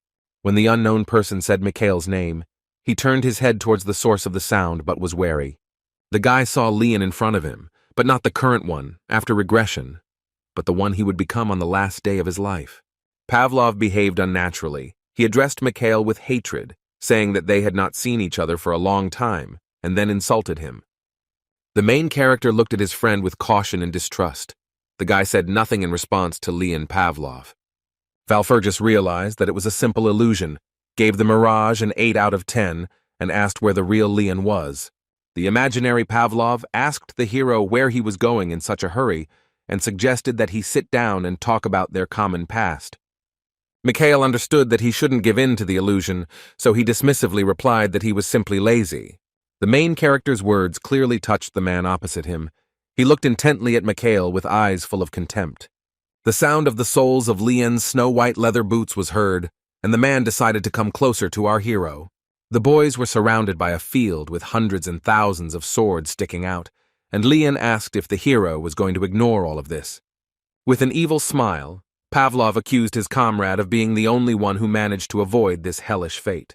Leon grabbed the boy by the shoulders and asked if he deserved to be saved, called him a cowardly bastard and accused him of running away. The heir of the Valfergus family silently listened to the accusations against him and then decided to take 1 point from Leon's mirage score. The guy calmly explained that the real Leon would never have said anything like that, so Mikhail took away 1 point. The protagonist's eyes were clouded with rage. He looked at the imaginary Pavlov and told him not to dare slander the name of his friend and ordered him to disappear. Valfergus was absolutely right that it was just a mirage in front of him, because a moment later the figure in front of him turned into black smoke. Our hero knew very well that illusion magic is quite strong, insidious and dangerous, and can even drive a person to madness. This magic is so dangerous that it can even drive the person who created it insane. Michael turned around when a voice was heard again in the mysterious tomb, calling out the young man's name. It was the butler Morden who had finally found his master, and Valfergus asked if something had happened to him. The man said that he was fine, and that this was due to the magical protection cast on him by the hero, which turned out to be very effective. The heroes were surrounded by countless mana stones. The butler asked if these were them, and Mikhail said that they would be enough to enrich Pavlov. Butler Morden turned the young gentleman's attention in another direction, asking if Leon Pavlov was there. The man thought that the boy was not feeling well, because Leon was kneeling, covering his head with his hands, and his body was shaking quite a bit. From the expression on the swordmaster's face, it was clear that he was literally going crazy and was in a helpless state. The butler asked what they should do with him now, but the protagonist had an easy way out of any situation. He looked at his loyal assistant with an ironic smile and said that it was obvious that Leon needed a punch. Sweat was pouring down Pavlov's suffering face. He was breathing heavily and could not speak, ignoring his team. Leon's mind was enslaved by destructive illusions, headless mouths telling him that he was the only hope and the swordmaster of the new generation. In complete darkness, eyes looked at the boy, repeating to him that Pavlov would be able to restore the honor of his family. Trying to hide from all this, in his mind, Leon was lying on huge hands, and all these words were repeated to him by his father. Pavlov Jr. understood that he had lived his entire life obeying his father and fulfilling only his desires, and not his own. The young swordmaster thought that this was just his father showing his concern, so he tried his best. Leon worked on his craft non-stop because for him it was not just important, but the purpose of his life. Pavlov was at a loss. He rethought many things, not understanding why he had come to this dungeon, and having forgotten his original goal. The protagonist walked up to Leon, who was 100% lost in his head, and told him to get up. The boy looked at his comrade's face. His eyes were completely painted black. Leon looked distraught. Mikhail looked warily and silently at Pavlov, who, sitting in front of him, began to say things that were not typical of him. Leon Pavlov named our hero and said that if Mikhail Valfurgis died, all the treasures of the dungeon would become his property. The young swordmaster continued to say that the most important thing for him now was to return the honor of their family. The guy clarified that he was going to fight for his family even if he had to sacrifice his partner. Completely maddened, Leon Pavlov took out his gold-adorned sword to attack the protagonist and take all the treasures for himself. His eyes were completely black, and he held the sword with a smile, claiming that he would do it if it would benefit his family. Mikhail Valfurgis understood that he was now in danger from the mad Leon and cast the flash spell. Several streams of purple mana flew out from the protagonist's palm and headed towards the younger Pavlov. The swordmaster noticed the flashes flying straight at him. Their number clearly surprised the guy and took him by surprise. Leon understood that Mikhail knew his training program and what he was capable of, so there was no way he could win this fight. Little by little, the young count began to come to his senses. The question arose in his head whether he needed such a death. Consciousness began to awaken in him. The eyes, which had previously been completely covered in black, began to clear up, the blackness almost completely gone. Leon Pavlov regained his sanity, turned to his comrade, and reported that he had already come to his senses. Michael did not try to find out anything, but suggested that the guys not waste time in vain and continue their journey in this tomb. The fact that Mikhail Valfurgis did not react in any way to Leon's crazy behavior and remained in a good mood frightened the guy. The main character continued to study the mysterious tomb. It resembled a not quite real lawn in the middle of the forest. Inside, it was as if the sun was shining. Mikhail walked ahead, followed silently and obediently by Leon Pavlov and the butler Morden. Mana crystals sparkled in the background. The space began to fill even more with a mysterious fog. The main character immediately noticed this and became wary. At first it was completely dark inside, but now the light space is filled with fog, and the hero knew that there was some explanation for this. Pavlov and Morden began calling the main character because they could not see him because of the smoke, and at that moment, Mikhail understood the purpose of the fog. Despite the fact that there was nothing visible around, the brave hero continued to walk through the strange tomb, making his way through the thick fog. He wanted to find his comrades because he believed that this was not an illusion after all, and that Leon and the butler were really calling him. The main character walked somewhere for a long time, and eventually managed to get out of the fog, and when he saw something in front of him, he stopped and realized that he had reached his destination. The young heir of the Walpurgis saw in front of him a girl in a white and blue dress who was sitting with her hands folded in front of her. The stranger sat in proud solitude at the table, surrounded by 4 white marble columns, with flowers and trees blooming around her. The girl smiled kindly when she saw our hero in front of her and asked him to come to her faster because she was waiting for him. When Mikhail dared to come closer, the unknown girl hospitably greeted the young brave man. The main character did not greet the lady. He looked at her intently, trying to understand for himself who she was. The girl was surprised when Mikhail asked if she was the guardian of this place, and asked if it frightened him. Mikhail replied that this place did not particularly frighten him and decided to approach the girl closer to continue the conversation. The guy stood right in front of the table where the girl was sitting, and the tombkeeper said that she didn't care. The mysterious green-haired girl placed her hand on her heart and said that now she thought she should introduce herself. The woman wanted to give her name, but the hero interrupted her and called her the keeper of the first set of storm of the ancient deity Asari. The fact that Mikhail knew this naturally shocked the keeper, and when asked how the guy knew this, he brushed it off, saying that it would take a long time to explain. The girl confirmed the guy's words that he also knew that the keeper had prepared a reward for him. The keeper looked closely at the protagonist. She felt uneasy in her soul because of him, and she suspected something. She shared her suspicion that she had the impression that the hero had already been here, but he said that he was just pretending well. He asked the girl not to worry, and what she desired would be fulfilled because he came here for this very purpose. With these words, the main character gave himself away, because the girl had not yet said anything about what she desired. Because of this, the keeper's suspicions about Mikhail Valfergis only grew stronger. She looked at him with distrust. But the girl still decided to give the award, extended her hand, and said that there was nothing wrong with giving it to someone who deserved it. On the table where the keeper sat, after a hand gesture, a green magic circle with incomprehensible symbols appeared. The keeper clearly had magical skills. With a movement of her palm, she released a powerful stream of green light from the table. The girl handed the guy the reward he had spoken about, and it was a small artifact in the form of a green amulet on a chain. She said that she had put all her power into the amulet, and in his hands the thing would become both a shield and a weapon, but she had not yet come up with a name for the artifact. The protagonist tensed up and asked the keeper to stand still when she said she would use Mikhail's storm. Michael Valfergis picked up the reward for completing the tombs. He was a little confused. The artifact was causing him confusion. The whole point was that this artifact from the storm set looked completely different from what it had been before the young mage's regression.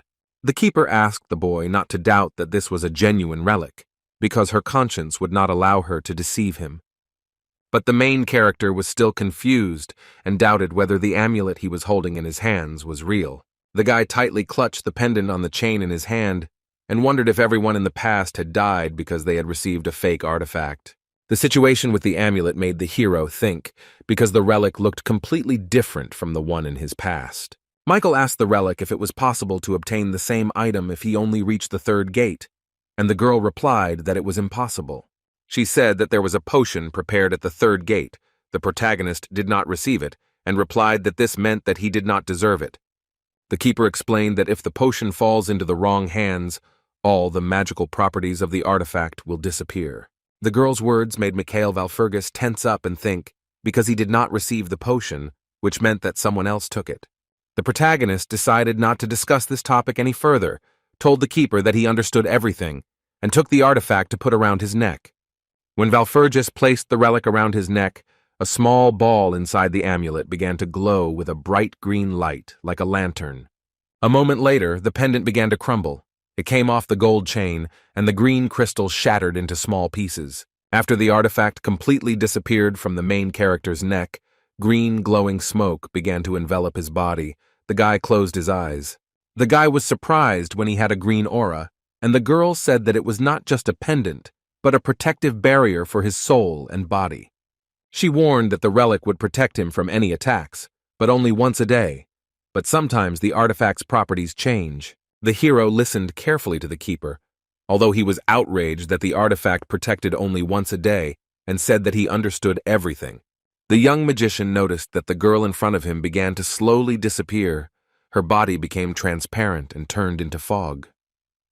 With sadness in her eyes, the tomb keeper stated that her time had come, and her face began to fade. She explained that her task was only to hand over the pendant to its owner, and now it was time for the girl to leave. Michael thought about it and concluded that time in the dungeon no longer stood still, and the spell should have disappeared. While the keeper had not yet completely dissolved into space, the guy asked what she would do if she could stay. The girl told our hero not to even think about restoring the magical barrier, because this requires the 9th circle of magic. The body of the keeper gradually disintegrated into small grains of sand, but she still sat at the table and could talk to the guy. She shared with the hero her secret desire that she would like to stay and see how this world will change in the future. The protagonist walked up to the table and placed his palm on it, telling the keeper that he believed she understood everything. She was shocked when Mikhail said indifferently that when magic returned to normal, she would be able to continue to exist. At this point, The conversation with the tomb keeper ended, and the protagonist moved on to continue his exploration. He stood on a circle with a green hemisphere on it, and from it came a beam that was displayed on the wall as a projection with gears. The guy put his palm on a big green button that was glowing brightly and said that it worked like this. The keeper jumped up from her seat and indignantly screamed at what he was doing when the hero said that this was the best option to hold out longer. The main character did not look at the girl, but only asked her if she wanted to see how this world would change in the future. Michael Valfergis looked at the keeper with a wide smile and said that he would show the girl this. The protagonist cast the advanced time stop spell and without hesitation pressed the big green button. A moment later, the body of the keeper was pierced by bright green rays of light. She was amazed by what was happening. The girl sincerely did not understand why her body was emitting a bright green light. She opened her eyes wide in surprise. In the magical garden where Michael and the keeper were now, giant mana crystals began to appear. Purple sharp crystals covered the wall on all sides, on which was depicted a diagram with lines and gears. The main character was pleased with his work.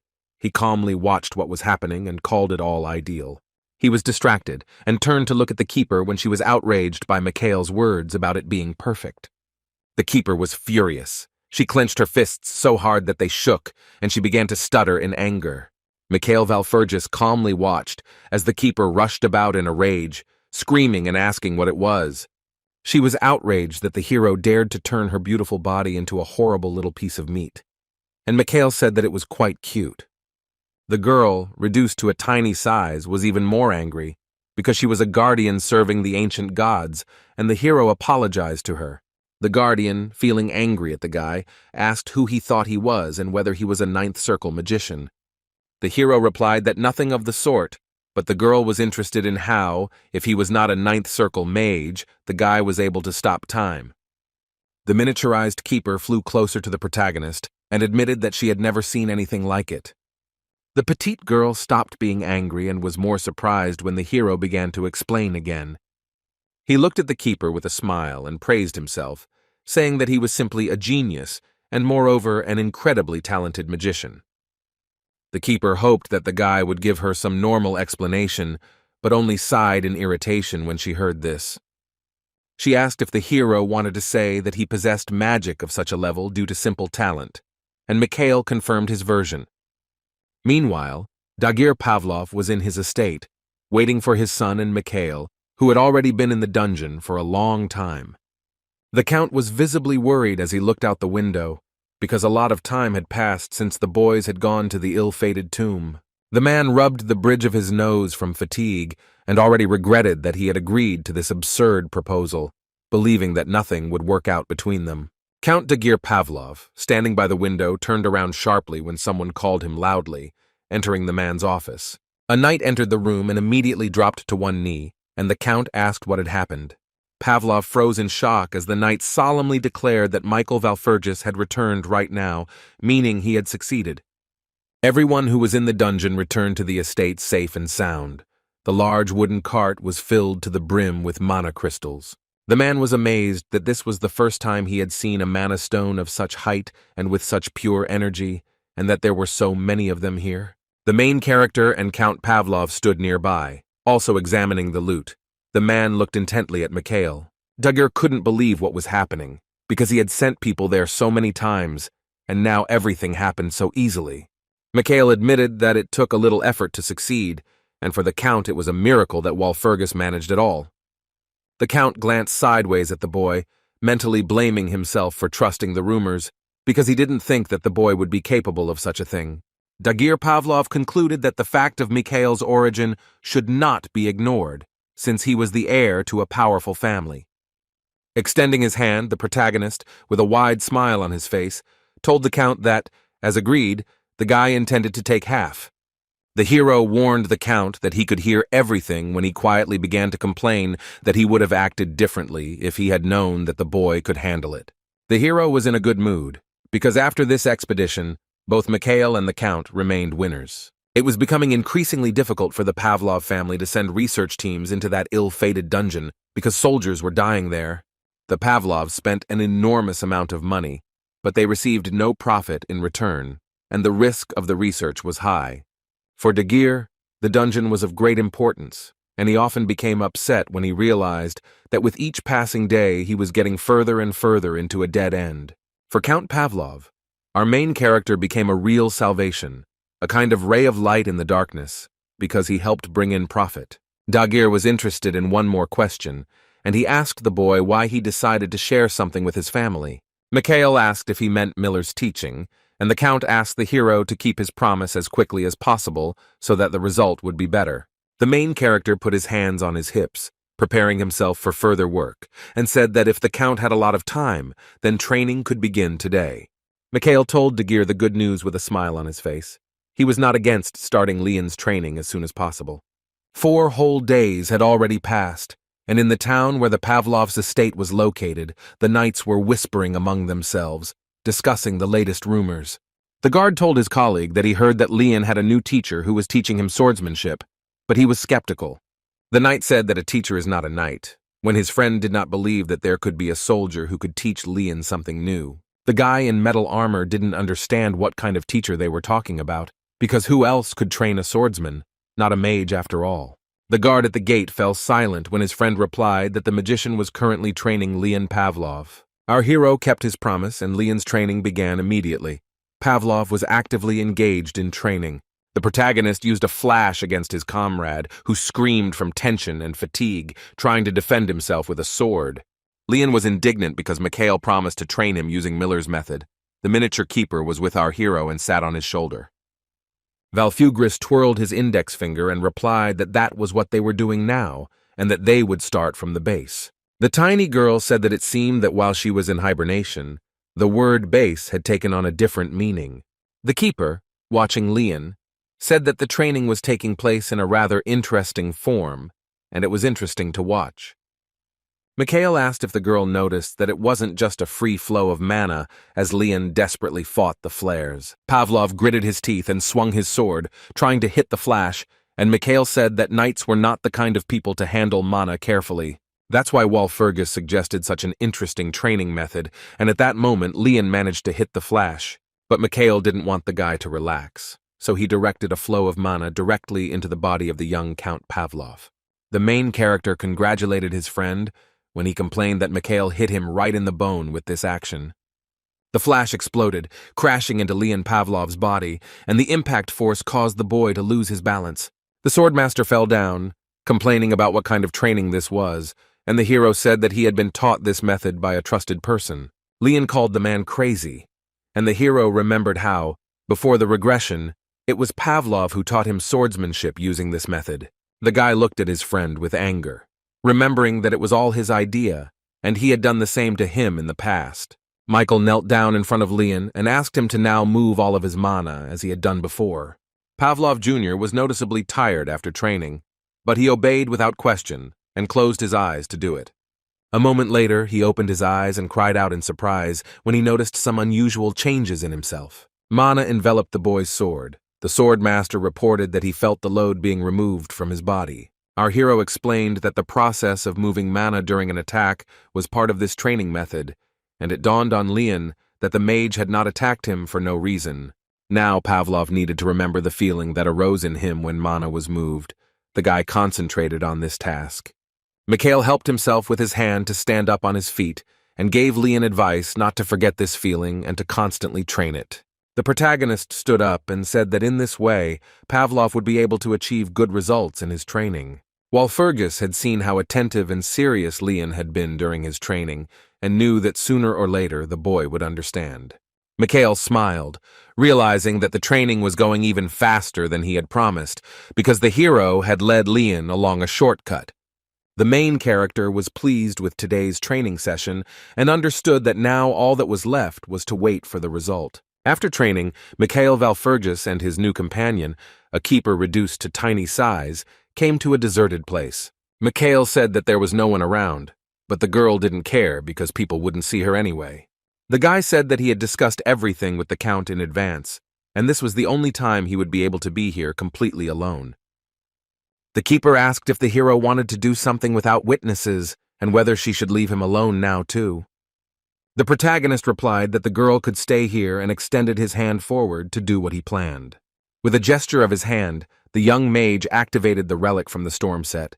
The pendant lit up and froze in the air. A powerful green whirlwind of mana flew out of it, and the girl guessed that the hero wanted to use the storm, because it works not only as a defense. Staring intently at the magical vortex, the protagonist explained that he wanted to study the artifact before he had to use it in battle. The proud keeper offered to teach the boy how to use the relic, because she knows everything about this thing. The guy angered the girl by saying that what she knew was completely useless. She called this absurd, and did not understand how he could doubt her skills. The protagonist called her too young, so the keeper does not understand that rotation is the essence of mana. She listened attentively to Mikhail's story about how, when it comes to artifacts, there are an infinite number of options for their use. Everything around turned into darkness.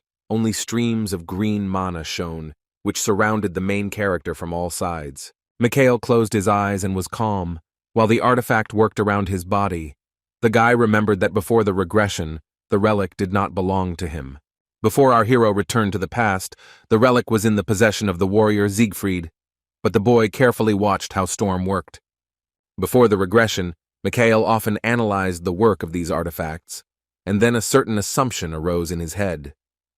Seeing how the warrior Siegfried used the storm set, our hero realized that the relic could be used for self-circulation of mana. Because the principle of the autonomous cycle is a multi-square circulation of mana, although it has certain limitations. All the shortcomings that were previously inherent in the autonomous cycle system were the inability to feel this very cycle. The miniature keeper was frightened. She tried to cover herself with her hands from the bright, magical green light. The actions of the main character raised many questions in the girl. She asked Mikhail Valfurgis what he was doing. The young magician was always interested in what would happen if he used artifacts from the storm set to work with the cycle. The experiment that Mikhail had always wanted to do succeeded, and the entire space around the boy was filled with powerful mana. The guardian was outraged and accused the guy of madness, because you can't use the storm to circulate your mana. The girl was sure that the main character would just explode, and then she screamed in surprise when she saw something shocking. The protagonist managed to easily take control of the circulation of mana, and the keeper did not understand how he did it so easily. Mikhail Valfurgis spent a lot of time trying to find at least some information about this artifact. Before the regression, our hero even read books, gaining knowledge from there about the general characteristics and principles of interaction with the body. Once again, when Mikhail spent time studying the book, the boy realized that Storm could be controlled.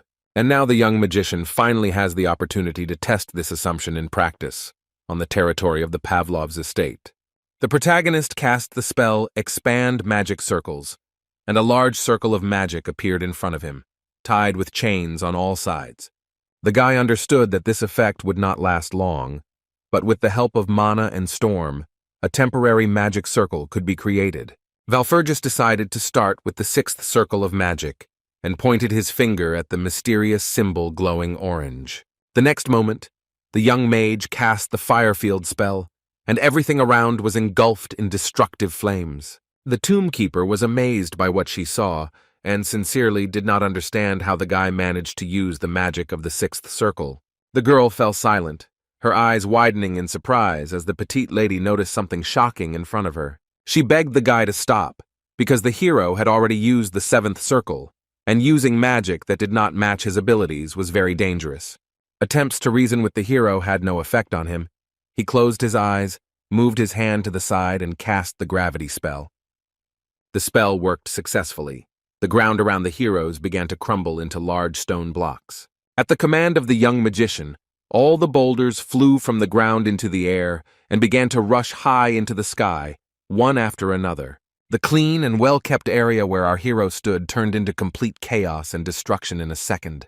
The keeper could not believe her eyes that Mikhail Valfurgis had succeeded, and the seventh circle spell had worked. Exactly 1 week has passed since our hero began training Leon Pavlov using the Miller method. The young count's sword was surrounded by blue mana, and Leon managed to begin to control this energy.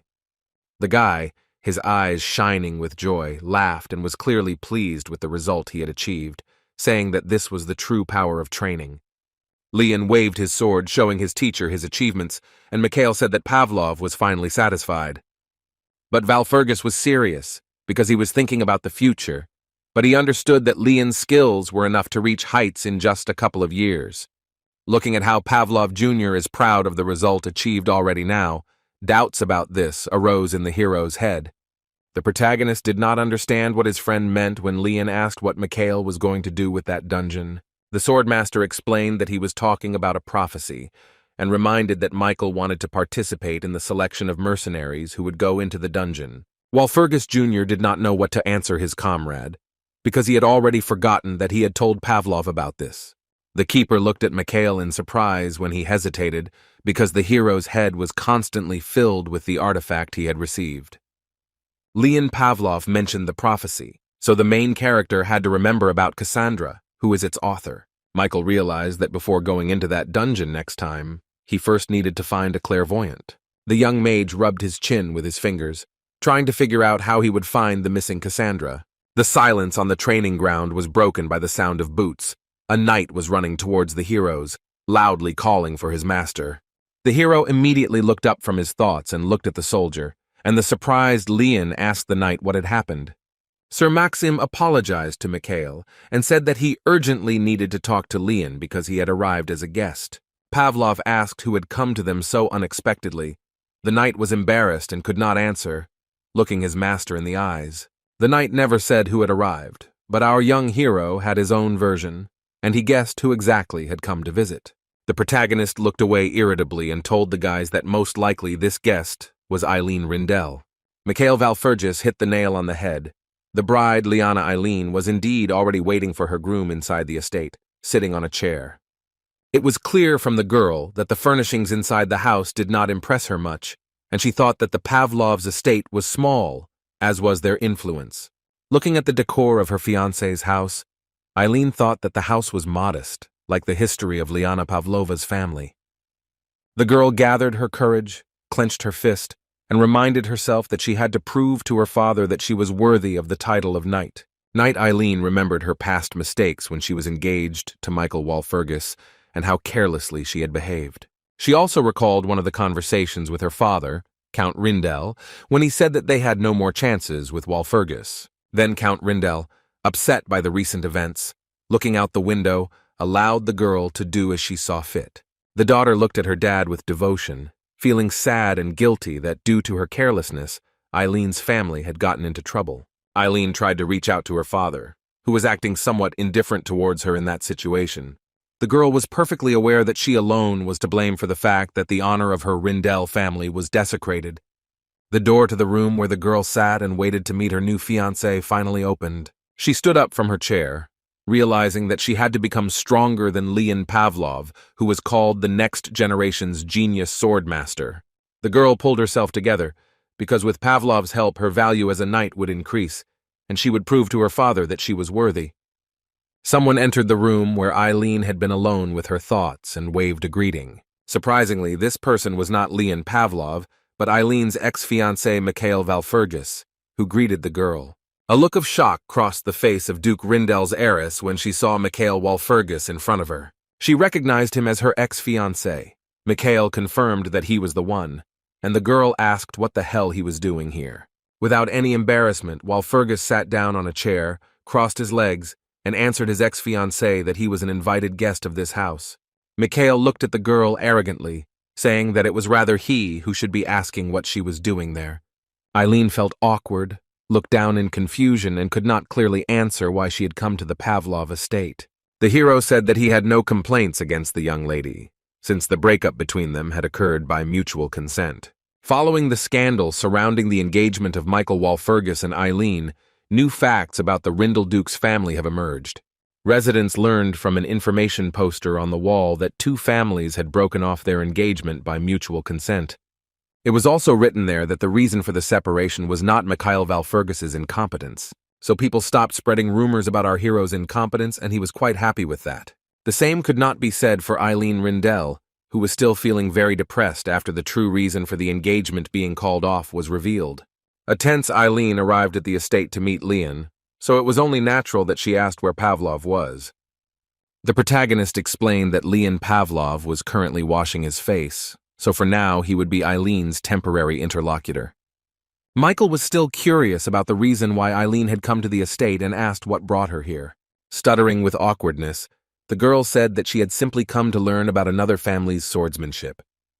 She admitted that her words must have sounded a bit brazen to Mikhail, but he said that it was nothing of the sort. The guy knew that the girl was already good with a sword, but considering what awaited her in the future, it wouldn't hurt for her to gain more experience. Our hero had no reason to stop Eileen from developing her sword skills. On the contrary, if the girl could learn, or at least wanted to, it would be useful for Mikhail in the future. Valfurgis paused in his thoughts for a second, wondering what would happen if Eileen couldn't handle the knowledge she had received. An interesting idea was born in the head of the main character, which was reflected in the form of a sly smile on the face of Mikhail Valfurgis. A smile lit up the guy's face from ear to ear. Mikhail folded his arms and turned to Eileen, who was still sitting opposite. The girl tensed up. The guy's behavior seemed suspicious to her, and she asked why his eyes suddenly lit up like that. The hero slammed his palm down on the table to lean on it and assumed that the girl wanted to become even stronger since she came here. If Michael is right now, then he would like to give Eileen a chance to become stronger and improve her sword skills. The young duchess looked at our hero with confused eyes, not understanding what chance he was talking about now. She was even more confused when Mikhail warned her that Leon was quite hot-tempered and that such a sudden visit would hardly please him. Eileen was shocked and even sweated when Walpurgis said that he wanted to help the girl. Sometime later, tired after training, Leon Pavlov went out into the courtyard of his family's estate. Holding his head with his hand, the guy asked our hero with his eyes closed why Mikhail had called him here. As soon as Pavlov Jr. opened his eyes, he saw Mikhail's wide smile in front of him and Eileen Rindel standing behind him. Leon Pavlov was very surprised, and his eyes widened because he did not expect to meet the young duchess here and now. Mikhail was in a good mood, but the girl standing behind him looked away and looked displeased. The sword master pointed his index finger at Mikhail, accusing our hero of having a suspicious smirk on his face. Leon shared his suspicion that Mikhail Valfurgis was probably planning some kind of madness once again. The smile disappeared from our hero's face. He asked Pavlov not to upset him, and asked where else he would find such a teacher. Pavlov turned his attention to Lady Rindel when she tilted her head and asked the boys what was going on. Leon Pavlov was completely confused, not understanding what Mikhail and Eileen were doing here together, which is what he asked the guys about. The swordmaster's face broke out in sweat as he realized the reason why the three of them had gathered here together. A few hours later, a training session was in full swing at the Pavlov family's training ground, in which Eileen also took part. The girl closed her eyes in pain and screamed that he could have warned her when Mikhail's magical flashes pierced her body. The way our hero's students were suffering only amused him, and the keeper asked if Mikhail had gone too far. Mikhail justified himself by saying that he had not deceived any of them, and the previously promised chance was now finally given to Eileen. Leon Pavlov also participated in the joint training and fought against Mikhail's outbursts with his shining sword. A purple stream of mana rushed straight at Pavlov, but at the last moment he was able to block the flash with his sword. Eileen watched Leon's actions closely and envied his skill, realizing that he could repel any attack. Because the girl was distracted, a purple flash hit Eileen's legs, and she lost her balance with a scream, dropping the sword from her hand. The coach approached Eileen, and the girl said that she felt like there was too big a difference in skills between her and Pavlov. The main character did not agree with this, because it is usually not the one with fewer skills who gets it, but the person with a lot of technical problems. The girl listened humbly and silently to her teacher, looking at him when he asked if he had explained everything clearly. She sat on the ground after the missed attack, watching Leon's progress and realizing that she had overestimated her skills. As she stood up, the girl said that, if we compare, Pavlov was clearly not tired after their fight, and Mikhail replied that nothing could be done about it. Eileen bit her lip, trying not to cry, but Mikhail understood that, despite all her shortcomings, the girl had an innate talent. This training turned out to be very difficult for the girl. From the excess of negative emotions, her body began to visibly tremble.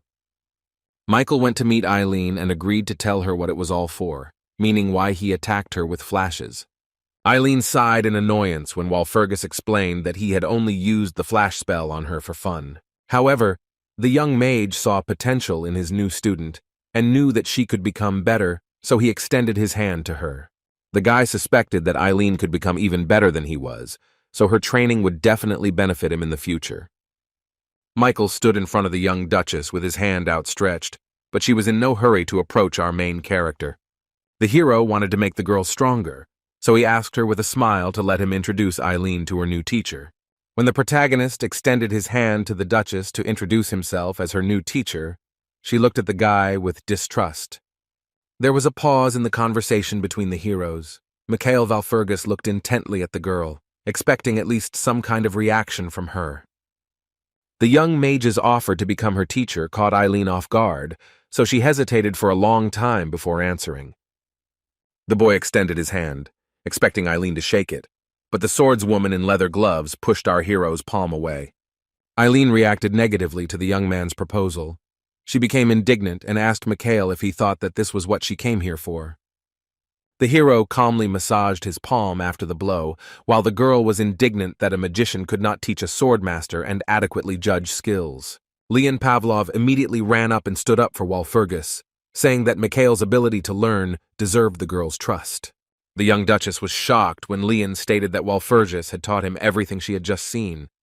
She said that it was impossible, that the magician taught him to use his aura, but Mikhail defended himself, saying that he understood how it worked. Leon Pavlov stood behind and looked at our hero with eyes full of admiration and adoration, and Eileen felt confused. The girl hesitantly agreed that the main character was telling the truth now, since the brilliant swordmaster Leon confirmed it. The girl bowed her head before Mikhail as a sign of respect and apology, and asked him to forgive her for her bias. Eileen's excessive politeness surprised the hero, and the girl explained that she apologized because he shared his wisdom with her. The young Duchess of Rindel's actions surprised Mikhail, because he thought that apologizing was not her style. Mikhail realized that he was deeply mistaken about this when Eileen stood for a long time in front of our hero, her head bowed submissively. Noticing the guy's interested look, Eileen asked why he was looking at her like that, and Walpurgis replied that he just did so. Eileen became angry when the guy explained that he was simply surprised by her honesty and straightforwardness on such a matter. The main character admitted that the girl never ceased to amaze him when she immediately stopped being angry at Mikhail and asked him to start training. Michael asked if Eileen thought she would share such valuable information with her for free and added that he wanted to get something in return. The Duchess covered her mouth with her hand and fell silent, wondering whether she should agree to such a proposal from Walpurgis. The girl decided to clarify whether she would simply be in debt to the guy after he passed on his knowledge to the Duchess. The protagonist closed his eyes and answered no. His intention was to ask for something else in exchange for training. Eileen sighed heavily and reached into her pocket, rummaging around for a long time to get out something that could be tuition fees. The girl took out a large purple crystal from her pocket, which glowed mysteriously, and asked the hero if this was enough for him. The hero looked at the stone with interest, saying that it was a flawless mana stone, and the girl saw how much Mikhail liked it. Eileen said that this stone can reduce the difficulty of passing dungeons, and she originally wanted to give it to Leon. The protagonist was in no hurry to accept the flawless stone of magical energy as a reward for teaching Eileen. He understood that it was not without reason that the girl decided to use such a valuable item for negotiations with the Pavlovs. Michael Valfurgis concluded that the Rindel family was already well aware of the raids in the dungeon. The protagonist was lost in his thoughts, thinking about old man Rindel and what a difficult person he was. The reward was indeed of great value, so Michael took the mana stone from the girl's hand. Then, unexpectedly, Walpurgis turned to Eileen and Leon Pavlov and asked if they knew who the judge of iniquity was.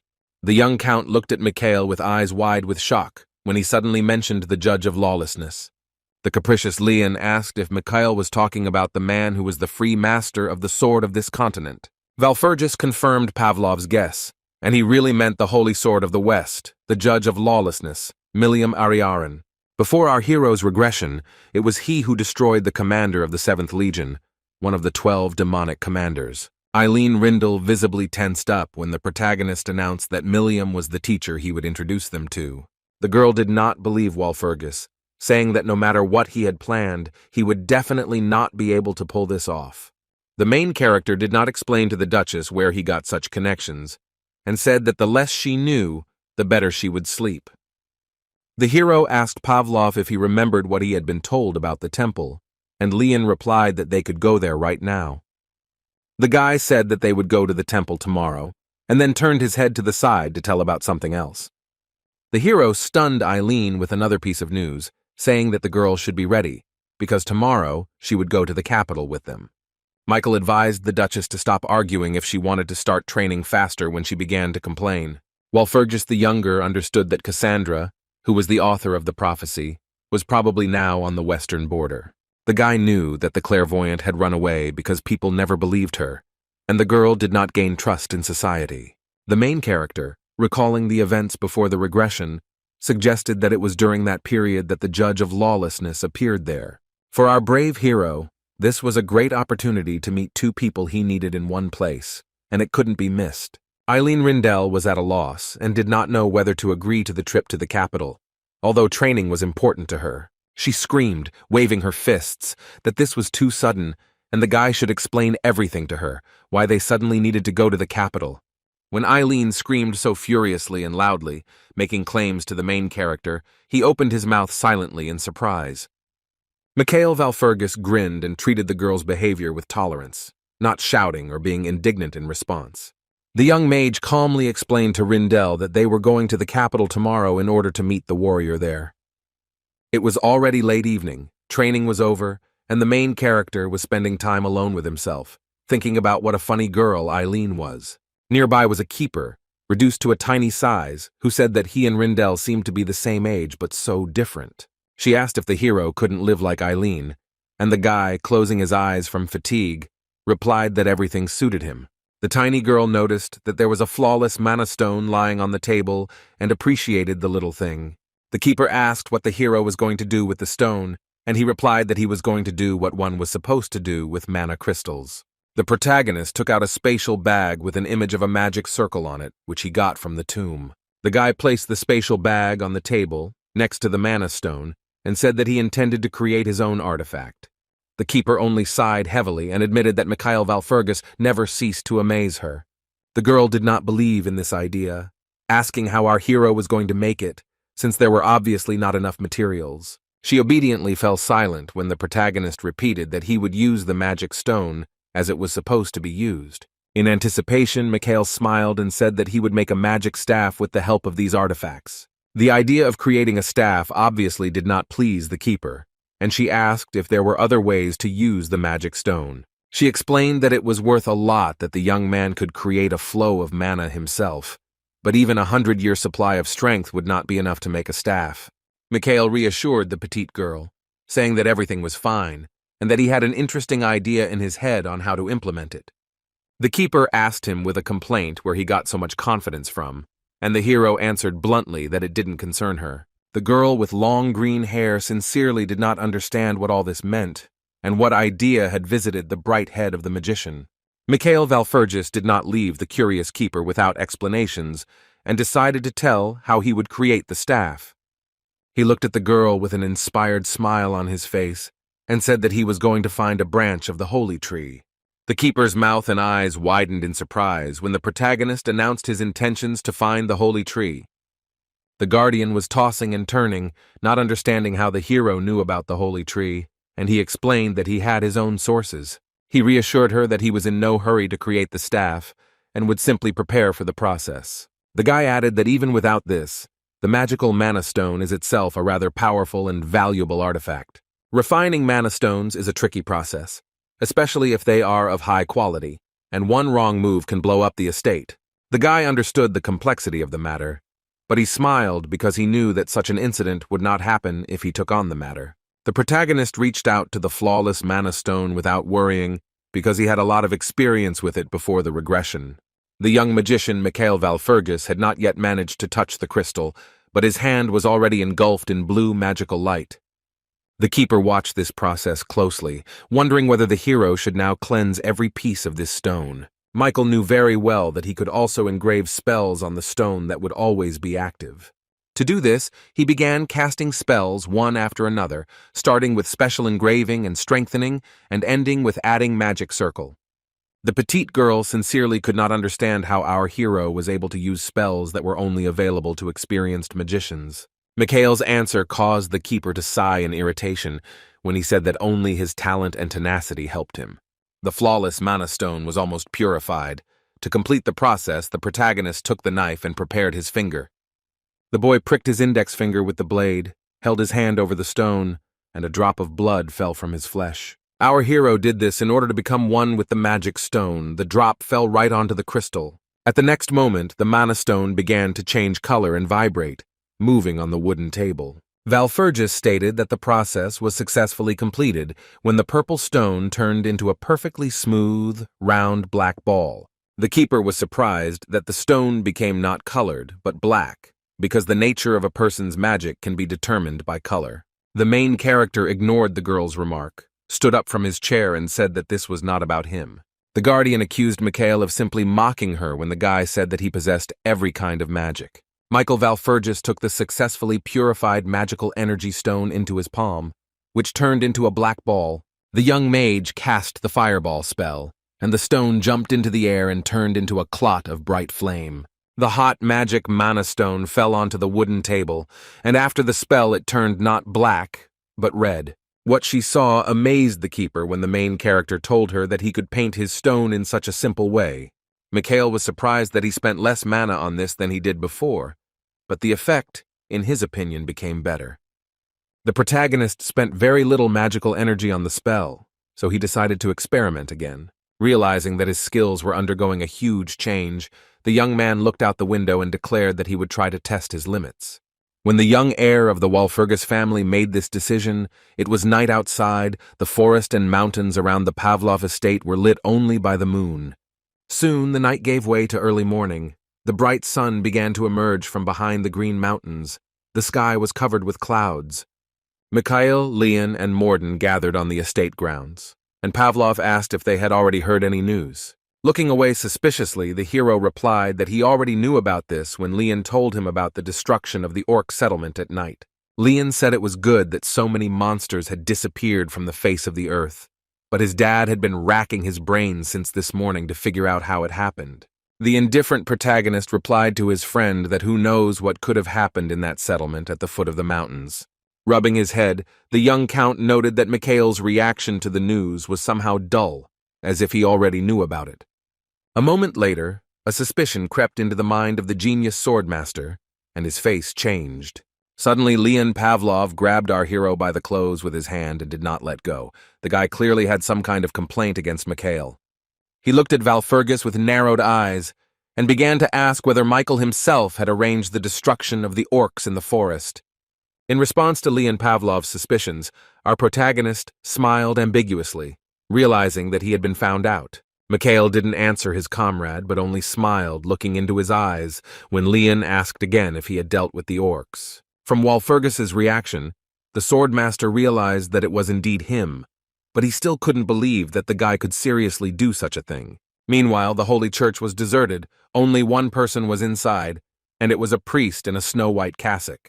The priest's solitary prayer in the middle of the temple was interrupted when he heard quiet and slow footsteps. It was another clergyman who addressed him as Your Eminence and spoke of the prophecy. Archbishop Naroon, an elderly man with a shaved head and a beard, said he had done everything as he was told, and the priest asked if everything had gone well. The priest replied that everything had gone well, and no one seemed to have even paid much attention while he carried out the task. Naroon meekly agreed when the priest said that the prophecy did exist after all, and they would act accordingly. The man had one more question for the archbishop, and he asked, still with his back to Naroon, if he had found Cassandra. The old man admitted that he had not yet found the girl who was the author of the ill-fated prophecy about the war with demons and the warrior. Archbishop Naroon dared to express his opinion that looking for the seer Cassandra was not exactly a good idea. The old man thinks that the prophecy makes no sense and no one believes it anyway, and the priest asks if Naroon thinks it is a lie. The man in the snow-white cassock of a priest did not quite agree with the archbishop's opinion regarding the falsity of the prophecy. In conclusion, the man expressed the opinion that they should still keep an eye on Cassandra and not let her disappear. The church minister believed that it was impossible to simply ignore what the seer said, because the prophecy could turn out to be true. The man suggested that Archbishop Naroon wait a little, and perhaps in the future they would be able to find answers to their questions. The priest with long blonde hair looked sadly at the floor and suggested that the Lord could also give them some advice. At this time, our hero managed to explain to the girl the purpose of his visit to the capital, and she raised one eyebrow when she heard about the prophecy. Michael Valfergus confirmed that it was because of Cassandra's prophecy that the three heroes would go to the capital. Eileen didn't think prophecies were a reliable source of information, and she found it hard to believe even if they were true. It was only natural for the hero that someone would be skeptical about such things, since there were no signs of impending disaster. Now, when the main character returned to the past 20 years ago, the title of warrior was not yet the most prestigious position, and it seemed to Mikhail that a warrior should by default be able to defeat demonic entities that would fight against people. Another purpose of the trip to the capital for the young magician was the opportunity for him, Leon, and Eileen to establish relations with the church. The girl did not understand why they needed to establish relationships with the clergy, and the guy did not explain. Duchess Eileen guessed that our hero needed the church because of the judge of lawlessness that Michael had mentioned earlier. Mikhail asked the girl not to worry about this, because the young man knew what he needed to do. The protagonist looked up at the sky and told Eileen and Leon Pavlov that they would be able to solve all their problems in the capital. He didn't share this with the guys, but the guy understood that the only question that remained unresolved was Cassandra. The young magician approached his faithful butler Morden, who accompanied him, and asked if he had learned what he had been asked about. Morden, frightened, replied that he had asked the people in the temple about Cassandra and the prophecy, but they themselves did not know where the girl was. Michael was surprised that even the Holy Church did not know where the seer was, but the butler replied that it seemed so. The protagonist cast a suspicious glance to the side. The information about the church's ignorance of Cassandra confused him. The butler said that Cassandra was said to have been spotted on the border with an unknown knight, and that she left a message before disappearing. Mikhail Valfergus listened attentively to his butler Morden's report on the rumors concerning the seer Cassandra. He asked the elderly man what message the seer had given him before she disappeared. The butler replied that the only thing the girl had said in her message was that she would wait. Immediately, Michael and his students set off on a new adventure. The main character cast the teleport spell. The spell worked successfully, and the heroes moved in space. The frightened Leon tried to catch his breath, bending over. He wiped his mouth with the back of his hand and began cursing our hero, saying how Leon hated magic. The swordmaster screamed indignantly at why Mikhail had teleported them without warning, and received the answer that the hero simply did not want to waste time. Mikhail Valfergus pointed his finger to the side and asked Leon Pavlov to look there. The guys were in the city. The main character announced that they were already in the capital, and the guys really were standing in the middle of a busy city, with the capital's citizens walking around them.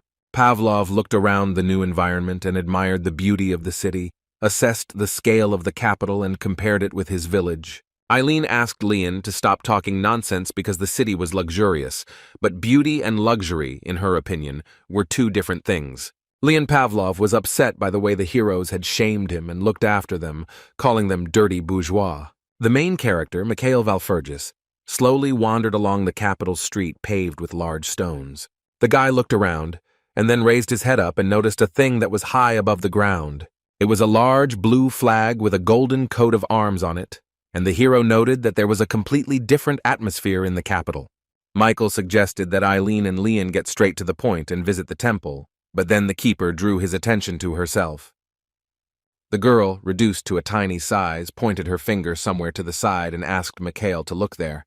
In a dark and deserted alley there were two men, a menacing, bald-headed man shouting and insulting a girl in a black robe. He grabbed the woman, and she screamed that if he didn't let her go now, the villain would have big problems, and death was already behind him. The protagonist closely watched what was happening in the alley. The mysterious girl in the robe aroused his suspicion.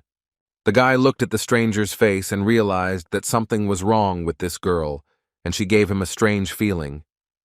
Mikhail jumped up when a thought finally came into his head that explained what was wrong with this stranger. The ill-wisher became even more angry after the girl's words, clenched his hand into a fist and swung it, cursing at the defenseless stranger. A serious fight broke out between the bald-headed man and the fragile girl in the robe, and he ordered her to shut her mouth. Michael realized that the woman needed to be protected and reacted instantly by casting the shield spell to protect the girl. The villain was taken aback when a magical shield began to appear around him, and a knight suddenly jumped out to protect the girl. The stranger in armor appeared completely suddenly. He attacked the ill-wisher. His face was covered by a helmet. An unknown brave man stood in front of the bald-headed man who had fallen to the ground after the attack and asked the knight what he was doing. The knight turned around when our hero approached him and asked who dared to draw his sword right in the middle of the capital. Mikhail looked reproachfully at the unknown hero, accusing him of being out of his mind and advising him not to attract unnecessary attention to himself. The main character strictly ordered the knight in armor to immediately put away his weapon. Mikhail did not like the stranger's actions. The girl whom the knight had protected called him Sir Aaron and asked him to hide his sword, and the brave man almost called her name in response. The stranger was dressed in a dark outfit with a purple corset. The girl folded her hands together on her stomach. The woman hid her face behind her jet-black hair and modestly greeted our protagonist. Mikhail did not expect to meet her here and now. The girl came closer and expressed joy that the meeting at least took place. Lady Cassandra's words that the meeting with Mikhail took place aroused his suspicions, and the guy latched onto the word took place. Looking into the sad eyes of the seer Cassandra, the protagonist concluded that the girl had predicted this meeting. A disgruntled Leon Pavlov tugged the magician by the shoulder and suggested that Mikhail find a quieter place than this one. He drew our hero's attention to the fact that there were a lot of people here, and the onlookers passing by were doing nothing but looking at them. The protagonist agreed with Leon that it would be worth finding a more secluded place, free from prying eyes, to talk with Cassandra. The inhabitants of the capital of the empire crowded around the ill-wisher, who sat on the floor and looked at the knight in horror. To neutralize the careless, bald-headed man, the young mage cast the numbing spell. The villain began to scream and get indignant, calling the hero a little rat who was rummaging through his things when Mikhail reached into his pockets. The hero took out a bag from there and advised the man to be glad that he remained alive, and the guy just wanted to return the stolen goods to the owner. The thief did not want to say goodbye to the stolen item, and began shouting after the main character that the bag belonged to him. Mikhail took a large cross on a chain out of his bag, asked the bald man how long ago he had become a priest, and he fell silent. The protagonist put his hand on the intruder's shoulder and called him Mr. Pickpocket to tell him something else. He whispered to the man to tell his rats that Walpurgis was looking for them, and then advised his friend to move his buns. The bald-headed pickpocket said the name of our brave hero, but a moment later Mikhail grabbed the man by the face with his hand. The magician put his index finger to his mouth, indicating to the ill-wisher that it would be better for him to remain silent for now. The main character approached the girl who had just been robbed, handed her a black bag, and she thanked the guy for it. The girl with blue-black eyes and hair looked down sadly, examining the thing that had been stolen from her. She expressed the opinion that there was no point in introducing herself to her anymore, and the knight standing next to her wanted to object to the girl. The heroine reassured her defender, saying that everything was fine and that they had already seen everything anyway, so there was no point in hiding. Leon, Eileen, and the butler Morden stood to the side, whispering. The boy and the girl did not understand what was happening in front of them. Only the butler Morden guessed who the girl in the black robe was now standing in front of him, and quietly called her a prophet. Duchess Eileen and Leon Pavlov screamed in surprise when they learned from the butler that the stranger was the very same prophet.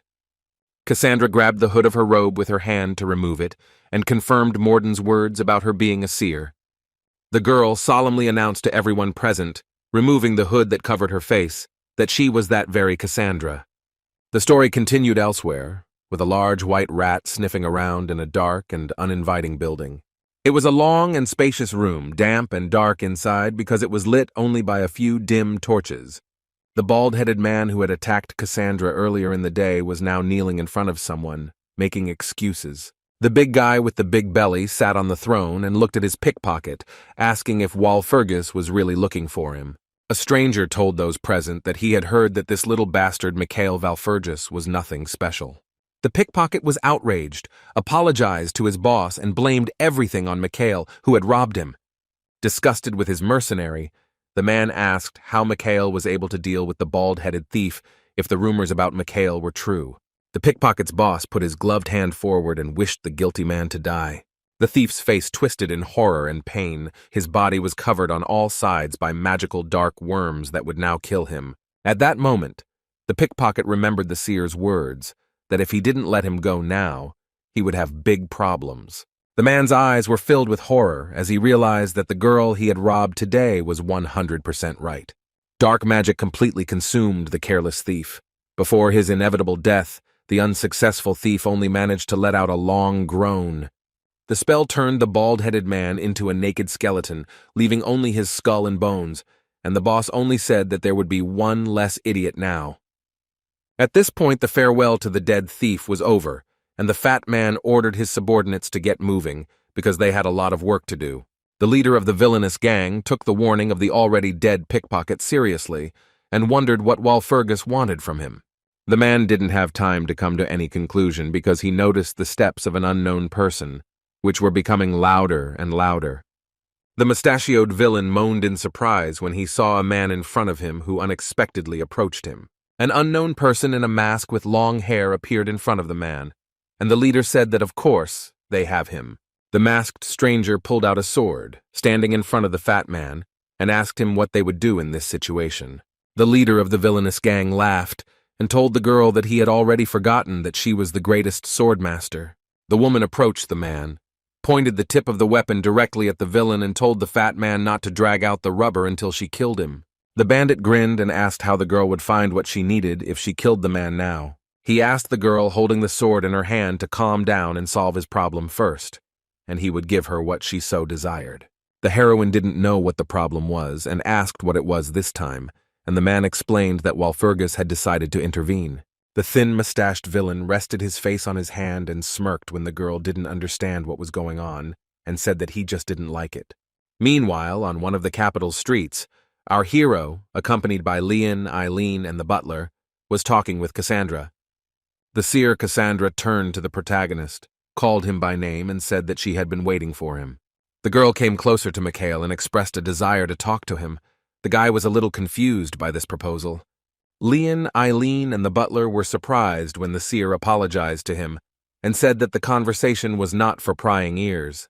Pavlov Jr. did not insist on being present at the conversation and said that they would then go to church. Eileen Rindle also took it calmly that the conversation with the seer would take place without her and said that she would go to the temple with Leon. The main character stopped the girl, walked up to Eileen, and put his hand on her shoulder to warn her about something. The young duchess froze in shock when Michael began to warn her what to do in case of danger. The boy quietly whispered one word in her ear, Karayaman, and Eileen must remember it in case of danger. Butler Morden brushed off his jacket and followed his master, and Pavlov took Eileen with him and went towards the temple. As he said goodbye, the main character waved his hand to his friends, looking after them with a barely noticeable smile on his face. Michael turned his wary gaze to Cassandra and asked what she wanted to talk to him about. Cassandra, who was clearly agitated and worried, got straight to the point and said that she had one question for Walpurgis. The seer was so nervous that her hand began to shake. She asked the protagonist to answer her only question.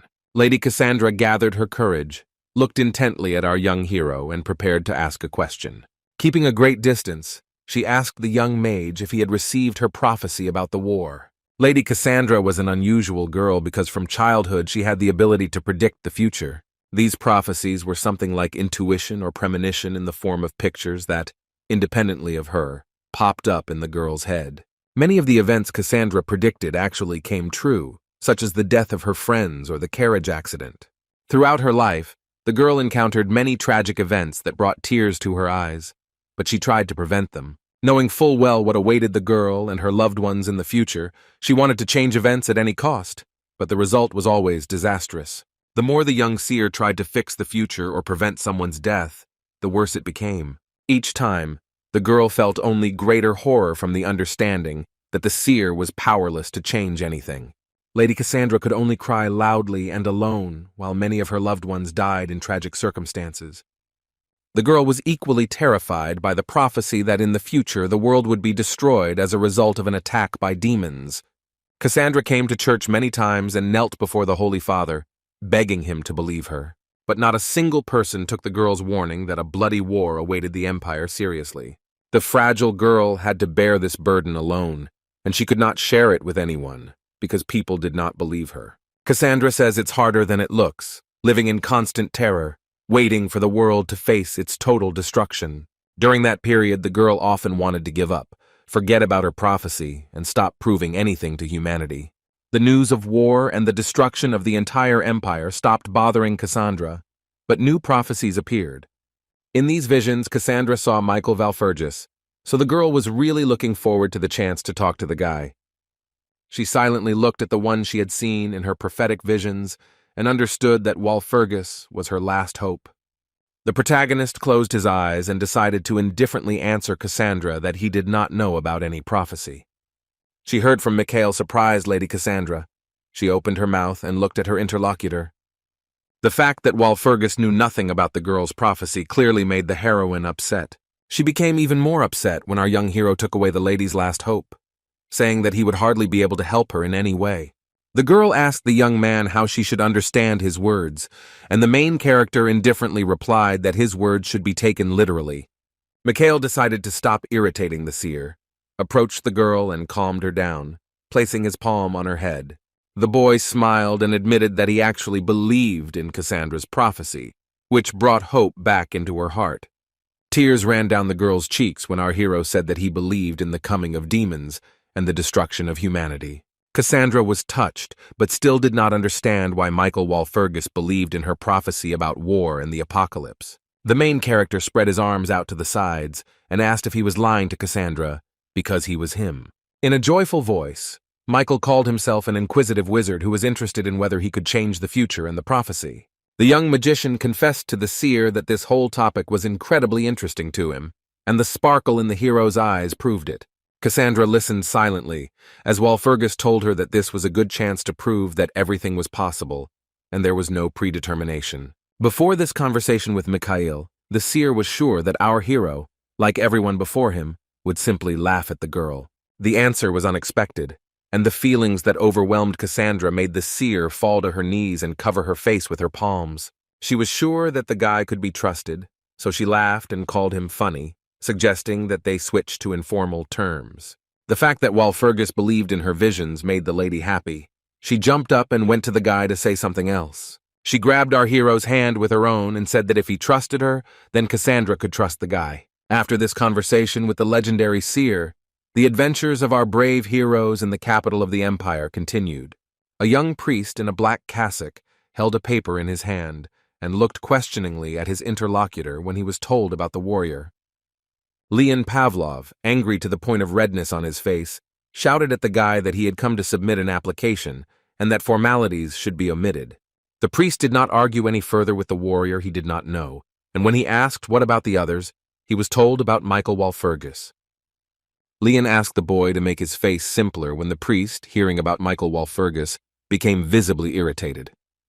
Pavlov became even more angry when the priest accused the heroes of coming to the temple for fun, because warriors were selected there. The young count blushed with anger at the priest. He mentally turned to Mikhail, wondering where the hell this idiot was. When the priest smiled at someone and greeted them hospitably, Leon was delighted, thinking that Michael had finally arrived. Someone in light knightly boots approached the table where the young cleric was writing down the names of potential warriors. It was not Mikhail, but a girl with very long blonde hair, whose face was covered by a metal mask. The guy in the black robe was clearly happy about this visit, and Liana and the others were surprised by the presence of an iron mask on the stranger's face. The girl drew her bladed weapon, telling those present that she had come here to find a certain boy. Pulling out her sword, the masked lady looked menacingly at the heroes and said that she would ask them directly, asking where this boy was now. The unfamiliar great swordswoman was clearly serious and hostile, and she pointed the tip of her weapon straight at the boys. The knight was adamant and expected an immediate answer. She asked again with hatred in her eyes where he was. Leon Pavlov and Eileen Rindle were terrified when a stranger approached them and began waving a gun right in their faces. The young count reacted immediately to the threat and grabbed the hilt of his sword to defend himself if necessary. Duchess Rindle also did not lag behind and took up arms to confront the dangerous unknown girl. Leon and Eileen stood back to back, ready to defend themselves. They had no idea who was behind the mask, but it was obvious that it was a sword master. The girl in the mask had not yet touched the guys opposite, and decided to ask them again where the person who could see the future was. Leon realized that the question was not about Michael, but about the prophet, and asked the stranger why he should suddenly answer her.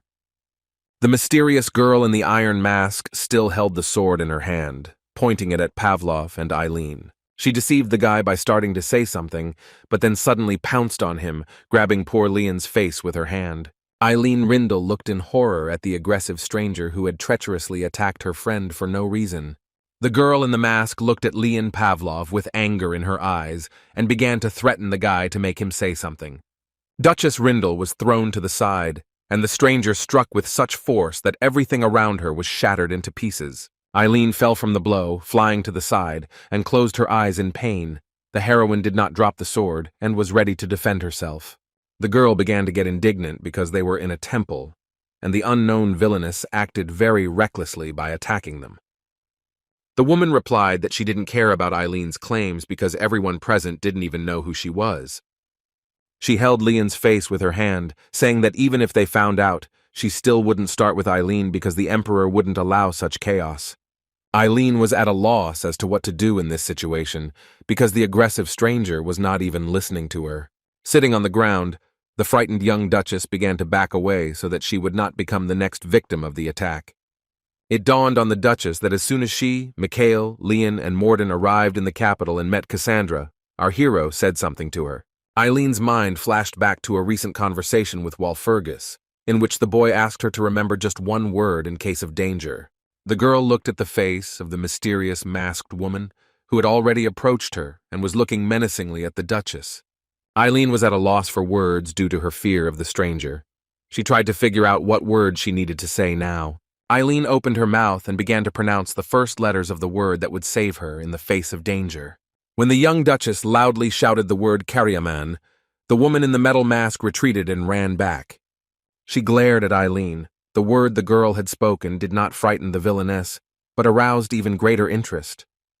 Eileen was unable to escape the attack by saying the name Karyaman, because the woman grabbed her right by the throat with her hand. Grabbing Eileen by the throat, the swordmaster lifted the duchess into the air, asking how she knew the name Karyaman. The stranger ordered the girl to answer. Eileen could only scream in pain, and in her head she complained to Mikhail that her words did not help her at all. Our main character unexpectedly intervened in the fight, calmly saying that he knew much more than who she was. Not far from the swordmaster and Eileen stood Michael Walpurgis. Behind him were the seer Cassandra and her faithful companion, the knight. The woman with long blonde hair looked away from Eileen and turned her head to look at our hero. The young mage warned that he had Walpurgis blood in him, so he suggested that the stranger not hurt people now. The woman in the iron mask only forced out a laugh when the protagonist suggested that they just talk. The stranger laughed loudly, not listening to Mikhail. She did not let go of Eileen and held her tightly by the throat above the ground. Then the woman decided to go along with it and let go of the young duchess who, wincing in pain, fell to the ground. The mysterious girl looked at the main character with disdain and called his offer to talk very funny. The tomb guardian, who was always by the brave man's side, panicked and urged Michael to be careful. The main character saw his entire set of magic circles appear in front of him, and he immediately loudly recited the spell, Expanding Circles. This is the spell that Michael Walpurgis used to instantly increase the number of his magic circles. The guy saw that the girl was about to attack him, so his next step was to activate the enhanced shield spell. The protagonist tried to reach out to his opponent, shouting that he just wanted to talk, because the young man did not want to get into a fight. Mikhail told the woman that she could still stop, but then realized that he had no other choice now. The young mage understood that the spell's effect would only last for 5 minutes, and he needed to act quickly, so he activated level 4 acceleration. To gain an advantage in battle in the form of perfect vision, the guy then cast the 4th level Eagle Eye spell. Meanwhile, the masked woman bravely swung her long sword, leaving behind streaks of bright purple light. The main character quickly and deftly moved through space with the help of a spell, trying to bypass the enemy's magical stripes. When Mikhail managed to get close to the villainess, the hero cast the massive gravity spell, and green streams of mana flew out of his hand. Walpurgis understood that this was a decisive moment, and he used a powerful spell against the swordmaster in a jump. The protagonist's massive gravity proved weaker than the ill-wisher's sword illuminated by purple mana. With a scream, Mikhail flew back as the masked woman managed to block his spell with her sword. The protagonist was unable to keep his balance, losing at the decisive moment, and fell to the ground, landing on one knee. The greatest swordmaster, her face covered by a mask, stood before our hero, raising one hand up in victory. The defeated Leon, watching all this, shouted that this was not even a knight, not understanding where she got the skills of a wizard without an aura. The mysterious woman began to threaten the protagonist, saying that he had asked for it. Her long, thin sword began to shine with a bright, powerful aura. Whirlwinds of a strong blue aura filled the space. The girl informed Mikhail that now he would have to sort it out. The hero was at a loss, still kneeling, and looked helplessly at the giant stripes of magical light above his head. It was clear from Mikhail's face that he was deeply shocked by what he saw when the girl activated her aura.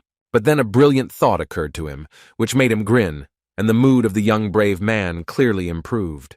The guy ordered the keeper to do something right now. She obeyed and also activated her aura. A whirlwind of bright green magical light surrounded the protagonist, giving him strength to continue fighting the villain.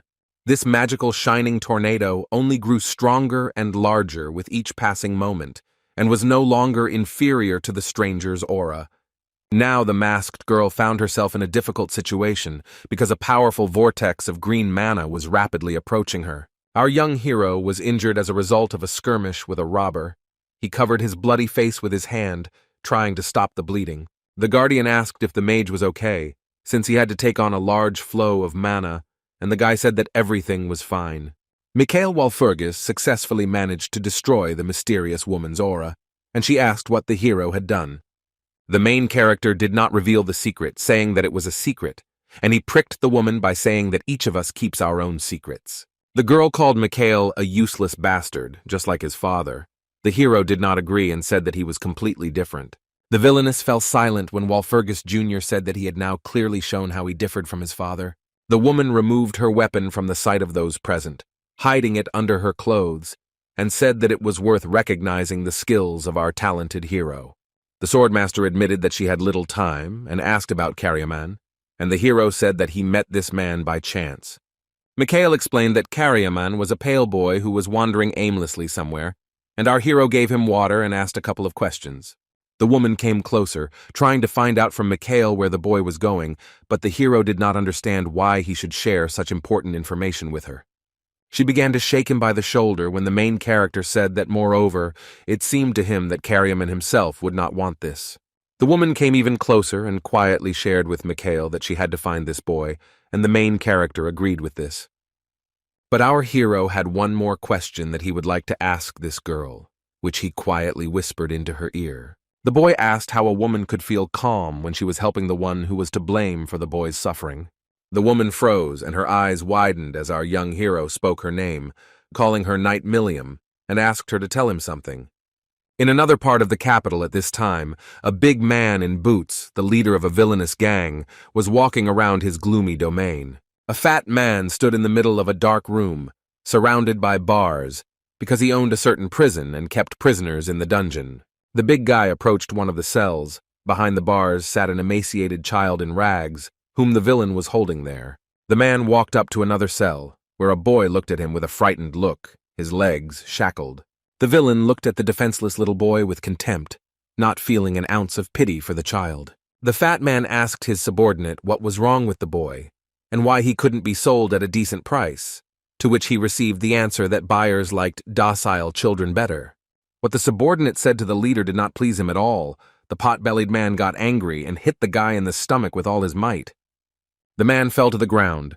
The big guy pinned him to the floor with his boot and called him an idiot, saying that every nook and cranny of the city was teeming with such children. The gang leader crushed the head of his subordinate with his boot, indignantly asking whether it was really impossible to sell these old men, and whether the nobles would not like to have such scum. The worker thanked his boss when he let him go and said that he was in a good mood now. Otherwise, he would have thrown the boy to the dogs. The fat man left with an evil grin on his face. The leader of the criminal gang was indeed in a great mood that day, and all because the man managed to take control over the great master of the sword, Milliam, and now she fulfills all his whims. The man turned around, thinking that Milliam would give him all the information he needed, but every piece of information had its price. Only as the big guy believed, although Milliam was not a naive fool, this girl did not even know that her precious child was sitting behind bars. The fat man with the thin mustache looked at the boy, Milliam's son, who was sitting behind bars, and said the child's name. When the man kidnapped this child, he did not even suspect that the boy would turn out to be a close friend of the judge of lawlessness. The boss was distracted when a subordinate started running towards him at full speed, and the man asked what was going on with the prophet. Stuttering, the worker began to report about the prophet. The leader asked the guy not to beat around the bush and to tell everything. The big man thought about it when his subordinate suggested that the girl they were looking for was currently in the temple. Meanwhile, our hero, Eileen Rindle and Leon Pavlov, were indeed in the temple. Mikhail was talking with the priest. The archbishop asked the guy if he wanted to say now that all the capital's criminals were targeting the prophet. The protagonist confirmed that criminals are indeed trying to capture Cassandra and monopolize her prophecy. The archbishop was at a loss, not expecting that the criminals were so repulsed that they decided to go against the temple. The priest became even more wary when Mikhail asked what if things were even worse than he thought. Michael said the archbishop hit the nail on the head when the priest suggested that someone from the church was involved in all of this. Footsteps were heard in the temple as the archbishop asked our hero if he had any evidence, because such words cannot be thrown around. The judge of iniquity, Milliam, intervened in the conversation and stated that she had all the necessary evidence. The archbishop immediately fell silent, turning the corners of his mouth down, and looked intently at the girl who came closer. The woman finally took off her mask and appeared before the priest, and the man immediately recognized her as Milliam. The judge of iniquity, holding her hands behind her back, told the archbishop that the priests had tried to seize the prophet, but Michael had stopped them. The confused priest asked how they knew this when Milliam said that they should crush them and punish them for their pride. The archbishop still couldn't quite believe the girl when Milliam explained that she had been helping a certain garbage rat who had masterminded the kidnapping. The judge of iniquity decided to tell the young priest in more detail about the villain she worked for. She said that this idiot was in charge of all the dark deeds that were happening in the capital and called him the Master of Shadows. The archbishop was alarmed after the judge of iniquity called that villain the Master of Shadows. The priest was surprised by the word about shadows. Milliam told the man that he was one of the few high priests in this temple and should know perfectly well what she was talking about. Realizing who was being talked about, the archbishop and high priest became very angry and, through clenched teeth, called the villain the Ugly Lord. Michael also knew who he was talking about and added that this Ugly Lord was also one of the 12 monsters serving the demon god. The villain has done many evil deeds, so they are looking for him, and now he has to hide in the dungeons of the empire's capital. The archbishop was so impressed by the news that he fell to the ground and began to accuse the heroes of talking nonsense. The high priest could not believe what was happening, and once again asked Milliam and Michael if they were sure about this. The priest could not accept the fact that the followers of the demon god existed, and the situation became much more complicated in such a case. It was important for the main character to get through to the archbishop. The guy asked the high priest to think again. Looking into the eyes, Michael told the man that the prophet had warned him more than once about the invasion of demons, and why he did not allow the thought that this could actually happen. The man tried to object to the main character. Beads of sweat appeared on his face from his emotions, but he was unable to express an argument against it. The protagonist understood that the priest could not argue now with Mikhail's words about the probable invasion of demons. Otherwise, if the archbishop had objected to the main character, he would have gone against the will of the temple and would have been punished. Even the ancient remains of demonic creatures that were thought to be extinct are still kept in the capital's lands. This is well known to all clergy, and the archbishop will not claim that he does not know about it. Thinking about the archbishop, Michael Walpurgis assumed that this must hurt the priest's pride. The young mage knelt down in front of the shocked temple servant and calmed him down, saying that he would sort everything out. Our brave hero informed the archbishop that he, together with Milliam, would defeat the Ugly Lord, and only one thing was required of the priest. The archbishop looked at Mikhail with wide, confused eyes, thinking that he would now demand a signature from him. But the main character wanted something completely different from the man, and as a condition he asked to be appointed as a warrior of the temple. Michael's condition surprised the high priest. but our hero believes that his demand to become an official warrior is entirely justified. The archbishop was plunged into doubt, and the young mage tried to convince him, saying that the destruction of the ugly lord was a worthy feat. In the end, Mikhail managed to convince the priest to appoint him as a warrior. The man closed his eyes and agreed to the hero's terms. The high priest declared that he believed in our brave hero, and a golden feather appeared in the air, surrounded by a purple aura. The archbishop prepared to appoint Michael as a warrior, arguing about the very existence of the ugly lord and his murder. With the help of magic, the priest signed the paper, officially appointing our hero as a warrior, and said that he was obliged to support the boy. The ceremony of initiating the main character into warriors quickly ended. The guy and the others hurried to leave the temple. All four of them left the temple, including Milliam, when the streets of the capital were already illuminated by the last rays of the setting sun. Mikhail Valfergus was surprised when the judge of lawlessness unexpectedly thanked our hero in a few words. Looking ahead, the girl explained that if it weren't for Mikhail, she would still be a hostage to the ugly lord's plans. She assumed that the guy knew the details, since he told the name of Karyaman to the duchess, but the hero said that he didn't know anything else. The woman clenched her fists in anger when Mikhail told her that Karyaman had been kidnapped and made almost a slave for the aristocrats. Milliam wanted to save the boy. There was a glimmer of hope in her heart that not all was lost, and she asked if she could find the child. Turning his head, the protagonist asked what the woman would do if he said that she had such an opportunity. Drawing her sword from its sheath, Milliam declared that she had no need for useless wars, especially when it came to her child. With all her might, the judge of lawlessness, Milliam, plunged her sharp and long sword straight into the ground in front of her. The woman dropped to one knee and asked Mikhail to answer her directly whether she could find him and restore her honor. Karyaman was very important to the knight, so the girl added that in exchange for help, she would give Mikhail her sword. The protagonist silently listened to the woman when she promised to fulfill the conditions and give the guy her weapon. Judge Milliam was tragic because at one point the woman walked into her home and realized she had lost her husband forever. The man died completely unexpectedly because he came across some vagabond who brutally killed Milliam's husband. The tramp did not go unpunished. The grief-stricken woman was a master of swordsmanship, and one day she stained her weapon with the murderer's blood. But this did not calm the widow's soul. Even though she managed to take revenge, the hatred in the girl's heart did not disappear. When she fully realized that her husband could not be brought back, she realized that the reason for her husband's murder was lawlessness. The woman was convinced that it was precisely because of lawlessness that people on Earth were divided into two castes, prey and animals. After that, the girl did not try to find new love. She left her past life behind and started a completely new one. Milliam decided to hide her true identity and conceal her face by putting on an iron mask. From then on, the woman called herself the judge of lawlessness, and her activities were aimed at destroying all who do not respect the law. Now, when our heroes are in the capital of the empire, the ugly lord became enraged and in anger punched the wall with his fist. Having left a dent there, the big guy called our hero a scumbag, saying that he didn't expect Walpurgis to interfere with him so much.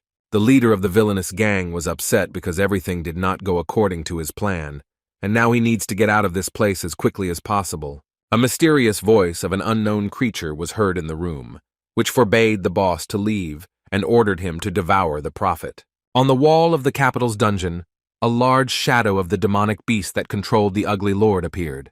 The fat man was angry because hunting the prophet now was too dangerous for him, and it was better to wait another time. The demonic shadow did not let the big guy leave. The hand grabbed the man by the leg and asked if the boss decided to break their agreement.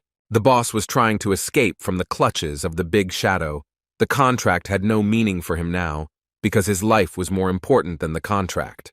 The gang leader began cursing when a subordinate ran up to him and said that a raid had begun and they were being attacked. Realizing that the ugly lord was unwilling to fulfill the terms of the contract, the demonic entity decided to take revenge on the man. The creature pounced on the boss with its black claws, saying that in that case it would devour him. The ugly lord tried to break free from the shackles of the long black tentacles of the shadow, but the monster grabbed the man tightly. Before disappearing into the darkness, the fat man only managed to scream hysterically, and the monster dragged him into a dark cave behind bars. The people who worked for the ugly lord were attacked, and they screamed in horror and ran away, calling for help.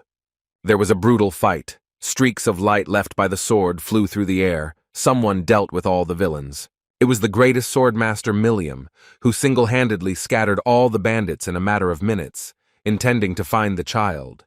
The raid soon ended successfully. Without receiving any damage, the woman put the sword back in its sheath and stopped. Leon, Pavlov, and Eileen watched this from the sidelines, and when the skirmish stopped, they quickly ran up to Milliam. The young count was delighted. He laughed and said that the judge of lawlessness was simply magnificent in this battle. Eileen took it all more seriously, watching the woman's talent. She realized that she also wanted to wield a sword like that. At this time, the main character was standing in front of some light-colored house, behind which several columns of black smoke were visible.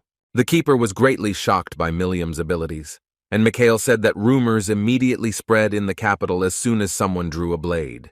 Mikhail concluded that for this reason those rats would not keep them waiting long, but it was good that at least there were no people here. The tiny flying girl was outraged, saying that the protagonist seemed to forget the purpose for which they came to the city. While Fergus's gaze confused the keeper, and with an offended voice she asked the guy not to look at her like that. The main character himself understood perfectly well that dealing with the capital's villains was not the most important task right now.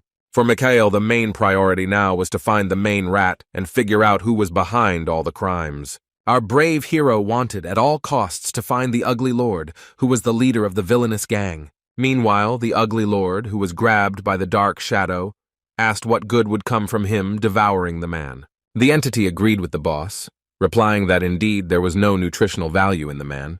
The demon who captured the ruler believed that it would be enough for him to eat the prophet, so he gave the task to find Cassandra. The boss's eyes turned demonically red, horns appeared on his forehead, and he sensed the energy of Asara's servant in the room. The demon inside the ugly lord ordered him to devour them all, but he objected, saying that they had to find someone. The ugly lord turned his head, an evil smile appeared on his face, and he said that he had some kind of idea. Recalling that he has prisoners, the bishop said that people take good care of the younger generation. The man's idea was to use this, and he headed towards the cells where the children were sitting behind bars. Eileen Rindle was still visiting the capital, currently spending her time training in swordsmanship by killing villains. The young duchess dealt a crushing blow to the criminal, leaving behind a bright red streak of magical energy. Although the girl managed to hit the enemy, she was not at all satisfied with the result, realizing that her strength was still unstable. Eileen gripped the hilt of her sword tighter, preparing to continue fighting the ugly overlord's minions. Watching the judge of lawlessness, the girl realized that all these showdowns with villains contradict the teachings of her Rindle family. But Eileen was already in deep with this story, and there was no turning back, so, having no other choice, she decided to fight on. Realizing that she had to continue, the young duchess raised her sword, the blade immediately becoming bathed in bright orange magical energy. Eileen was surprised but not taken aback when her weapon suddenly lit up with an anomalous aura that had not been there before. The girl's results improved. She began to easily deal with criminals, striking them with her magic sword. The aura was so strong and the blows so powerful that the blade of the young duchess's sword was covered in cracks after the skirmish. When the girl stopped to catch her breath, she began to cough and a spit of blood came out of her mouth, indicating the damage she had sustained. But the duchess didn't start to panic, but simply wiped her mouth, concluding that the sword couldn't withstand this abnormal aura, and she was too nervous. When the battle with the boss's minions was over, Milliam came up from behind and praised Eileen, saying that she did well. The woman also praised Pavlov, calling him a good swordsman, who showed that he was studying different methods of wielding weapons. The girl froze in surprise when Milliam said that the duchess was completely different and did not look like Leon Pavlov. In gratitude and respect, Eileen Rindle turned and bowed before the judge of iniquity, keeping her distance. The duchess, bowing her head down, asked Milliam not to doubt her, and then offered the woman to become Eileen's teacher. The woman in the mask obviously saw potential and something unusual in Eileen, so she took the offer to train the girl positively. Eileen was about to object when Milliam immediately turned around and told Rindle to follow her so they could begin their training right away. The judge of iniquity looked at the girl through the holes in her metal mask and asked the young duchess to stop worrying. She reassured Rindle that Mikhail would be able to deal with him himself, meaning the ugly lord. At this time, our young brave hero was just working on this. He entered the room and placed his palm on the stone floor.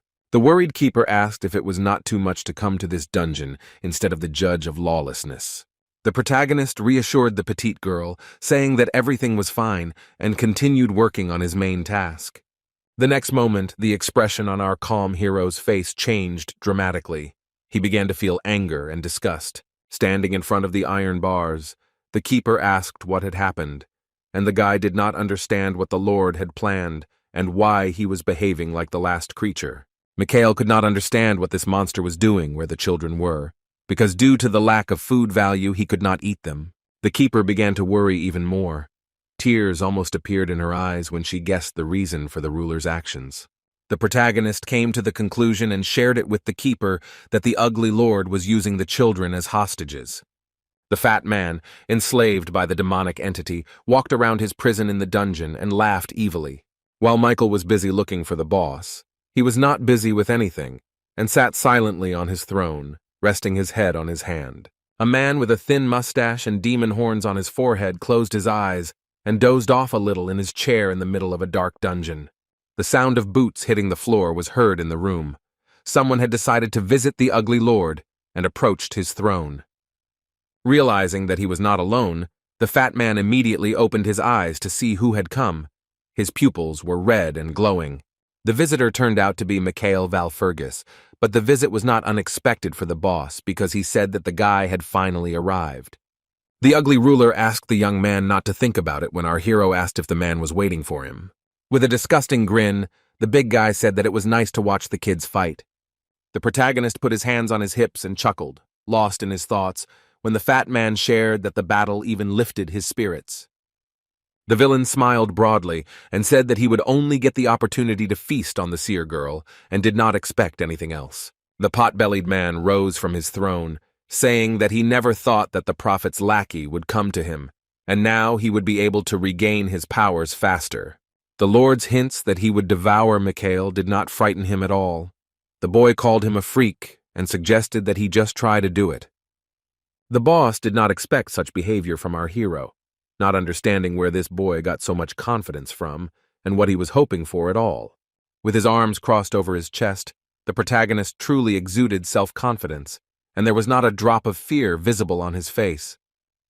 The man looked at the guy's neck and saw a tattoo there, suspecting that the deity Asari was helping the hero, although the boss had already dealt with him. Having come to the conclusion that Mikhail had no reason to be so confident in himself, the ugly lord stated that the guy was bluffing. The demon-like man moved his hand to the side and declared that Mikhail was making his job easier by coming here himself. The guy quickly looked around the dungeon and concluded in which direction the imprisoned children were located.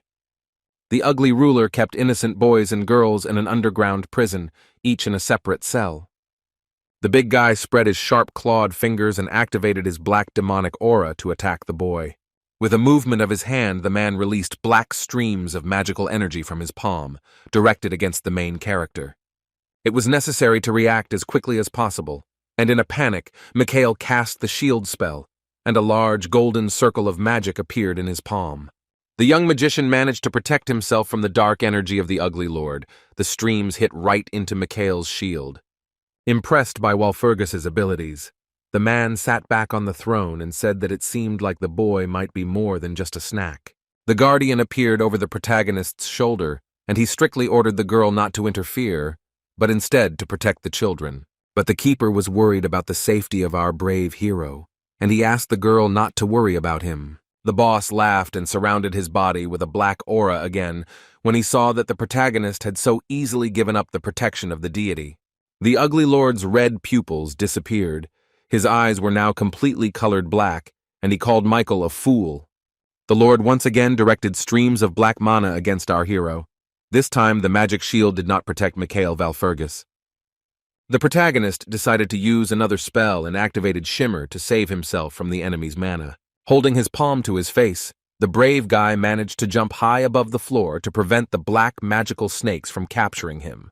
The boy noticed that the ugly overlord's shadow attack could take many forms, which made things much more complicated. Observing the big guy's abilities, the main character concluded that his strength was now much weaker than before Mikhail's regression. The protagonist used the flicker spell against the enemy, but the boss shouted that he could dodge it and raised his hand up. Mikhail crossed his arms in front of his face and activated all his magic circles, after which the guy cast the strengthening spell. Blue streams of magical energy began to fly around the dungeon when our hero cast the Windcutter spell to strengthen his attack. The ugly lord couldn't believe his eyes when he saw that Walpurgis managed to block his blow with ease. The fat man's mood changed, and his red pupils narrowed even more when he realized that the young magician was not as simple as he seemed. At this time, the keeper was busy fulfilling her task. She understood that magic should not reach the children. The lord came up with an idea and began to threaten the boy, saying that he would see how he would cope with the man's attacks without protection. The big man readied his hand to attack Mikhail again, tongues of dark demonic aura appearing around his skin. With his spell, the ugly lord created shadows on the wall that resembled bloodthirsty monsters with sharp fangs. The man screamed for Walpurgis to die, and many large shadows surrounded our guy, bearing their long, sharp fangs. The guy did not give up and was ready to continue fighting against the villain. He again cast the shimmer spell against the black shadows. After Mikhail needed acceleration, he successfully activated this spell, and magical small wings appeared around his legs. Almost instantly, our brave hero approached the criminal and looked at him. He, confused, was unable to do anything. The ugly lord calmly watched the boy's actions, looking at him with his demonic eyes. Mikhail's magical skills did not frighten the fat man, but only brought a smile to his face, and the man called the magician an idiot. He asked the guy what would happen if the hero came that close, and at that moment, a black shadow pierced the guy's body. But Michael Walpurgis remained conscious and was ready to continue the fight. Moreover, he replied that everything was fine. The protagonist hit the careless demon villain in the face with all his might in order to buy some time. Afterwards, Mikhail smiled and remembered the words about the need to be kind and humane, and began to quote them to the criminal. The lord's eyes widened as the hero continued quoting the words about remembering kindness, and the evil shadows would leave their mark for a long time. The man panicked and wanted to ask how a common man knew these words. But at that moment, the hero got angry and hit him again. The words about kindness and evil shadows that the protagonist had just quoted to the ugly lord were a message from the afterlife. The antagonist was very surprised when he heard them from Walpurgis, because these words were considered long forgotten by everyone. Despite his weakness, the Demon King found the strength to constantly observe what was happening in the world. Each warrior sacrificed his life in order to create a message from the afterlife, and thus defeat the enemy. The hero held the ruler's face with his hand, realizing that the message he had spoken was engraved on the villain's heart, and it was supposed to strike him. Before the regression, Michael made a mistake when he took the message from the afterlife lightly and did not teach it. But now the main character, when he returned 20 years ago, took into account all the mistakes he made earlier. The young magician was still holding his helpless opponent by the face, saying that he would die irreversibly. The guy named the name of the ugly Lord Beelzebub. The enemy was taken aback, not understanding how the hero knew his name. Michael Walpurgis looked intently at his enemy and spoke the last words of the message, which read, "I release you." Our brave hero clenched his fist, and a large black blot formed in place of the big guy. Splashes flew in all directions. The ugly Lord Beelzebub disappeared without a trace after reading the message, leaving only a black spot on the floor from the demonic fat man. The keeper, shocked by what she saw, watched the skirmish between her friend and the villain from the sidelines, worrying about Mikhail. The tiny girl asked if the Lord had disappeared as our hero looked at the puddle of black liquid that was left behind by the man. Michael did not say anything about the destroyed demon, and he asked the keeper what was happening to the children whom the Lord was holding in prison. The girl replied that everything seemed to be fine with the children, but she was more interested in how the magician managed to destroy a powerful demon without preparation. The keeper warned that his destruction would create a big problem, and she was right, because someone appeared behind the hero. Michael turned around and saw there a giant, shapeless purple creature with chaotically located eyes and mouths. Beelzebub rose up even more ugly, called Michael an idiot, and said that he would not end everything if the guy killed him. The creature accused Mikhail of jumping to conclusions, and our hero was the one who caused the chaos. The boy didn't react to the monster's accusations in any way. He turned away and paused before answering the demon. With a smug smile on his face, Valfergus asked what was stopping him from killing the demon anyway, even if it didn't end everything. The guy picked up a piece of white chalk and began to draw magical geometric figures on the floor with it. He announced to the demonic formless being that everything was ready as Michael locked Beelzebub in a large magic circle. In response, the monster only called Mikhail an idiot because he couldn't defeat the demon with this spell without at least the 8th circle of magic. The worried keeper told our hero that this was an unusual spell and that it did not depend on the guy's strength. The guy himself knew perfectly well that this was the only spell that could defeat the demon gods, and he placed his palm on the ground. The protagonist knelt down before the demonic creature to begin work on destroying the demon god. Grinning, Mikhail Valfergus got down to business after clarifying that he knew how to use this spell very well. The keeper's eyes widened. The guy's actions surprised her, and she asked if he was really going to do this. She was curious to know how the hero learned to use magic of this level so quickly, but the guy had already activated the spell. The main character was extremely concentrated. He set himself the task of first analyzing the curse. Curses are one of the important areas of magic, the foundation and basis of which are formulas and schemes. Michael knew that magic, like mathematics, relies on obtaining the correct formula through calculations. But in this situation, the talented magician wanted to act outside the box, thinking about what would happen if he approached it from a different angle. The protagonist's spell began to work, as evidenced by the fact that the purple monster began to tremble.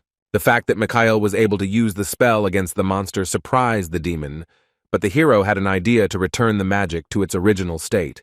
The demonic creature sensed that our hero was trying something new and asked Mikhail to stop. Valfergus admitted that he knew it was impossible to completely get rid of the demon god, so he had to come up with something new. A joyful smile appeared on the protagonist's face as he informed the demon that his curse had finally weakened. After Michael's powerful spell, the monster became weaker, and the hero expressed confidence that the judge of lawlessness would deal with it in no time. The demonic, formless monster was furious, screaming for our brave hero to die, furious at his helplessness. The guardian stepped in when Michael ordered the girl to activate the storm set to blow the demon god to hell. The demon's ugly body began to change shape, and something emitting a bright red light appeared under the monster's skin. The tiny girl managed to activate the storm set, creating a powerful green mana vortex in the room. The keeper of the tomb was absolutely delighted when the guy succeeded, realizing that he could do this too. Thumbelina was confused when the main character turned around and went somewhere. She immediately asked where the guy was going. Valfergus explained that he needed to check something because it was not often that one came across a person who had been cursed. There were still shadows of the demon in the air, and before the curse of the ugly lord disappeared completely, the hero needed to check something. The keeper became alarmed and called out to our hero when the black shadows began to grow to gigantic proportions before her eyes. A huge whirlwind of black shadows rose up from the underground of the imperial capital and rushed straight into the sky. From the side, the butler Morden watched all this, talking about how much his master Mikhail Valfergus was hiding from him. Behind stood the judge of iniquity, who asked the servant if the man wanted to say that he had arranged all this with Mikhail. Milliam's question made the butler laugh, and he continued to look at the tall column of shadows, not looking back at the woman. Afterwards, the elderly man, looking into the distance with sad eyes, said, "Is he really equal to the great master Mikhail?" Milliam explained that the boy had told her that Morden knew what to do, but he had said that he had only heard something from the master. Guessing the butler's abilities, the woman asked if the young mage knew anything about him, and Morden called it a good question. The butler put his hand forward to control the swirl of shadows, indicating that Morden also had magical abilities. The old man asked to postpone this conversation until later, but now he needed to finish sorting out the problem, and Milliam's aura could help him with this. In response to the request to use her aura, the woman in the iron mask said nothing, but only turned her suspicious gaze to the butler. While Morden worked with his hands using his magical skills, Milliam came closer and held out her sword, remembering the old days. The clot of demonic shadows, like a black tornado, continued to rise above the capital of the empire.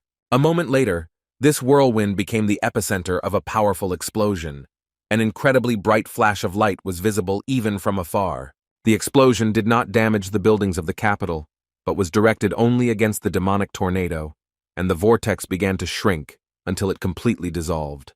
The fight against the demon god, the ugly lord Beelzebub, ended successfully and without consequences for the capital, and the next day arrived. The main character decided to visit the temple to meet the archbishop. The priest took the guy's hand in his and praised him for his excellent work. The high priest was now beaming with joy.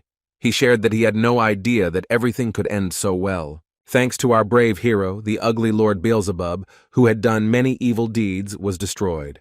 Quiet days came for the capital, but the hero understood that this was not enough to change people's perception of demons. The smile immediately disappeared from the archbishop's face when the protagonist reminded the high priest of the promise he had made.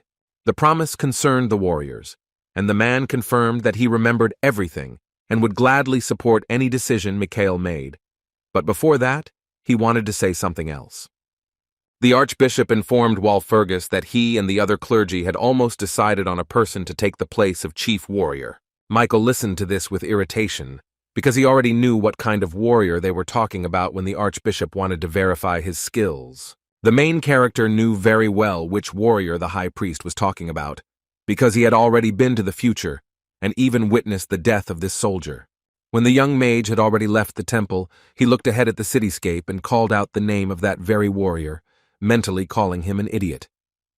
The guy suddenly turned his gaze and looked at the person standing next to him when someone unexpectedly thanked him. Michael asked Eileen why she suddenly thanked him, and the girl asked why he had to go so far. The young duchess said sadly that the guy had promised that they would leave the capital immediately, and now he was trying to find someone else.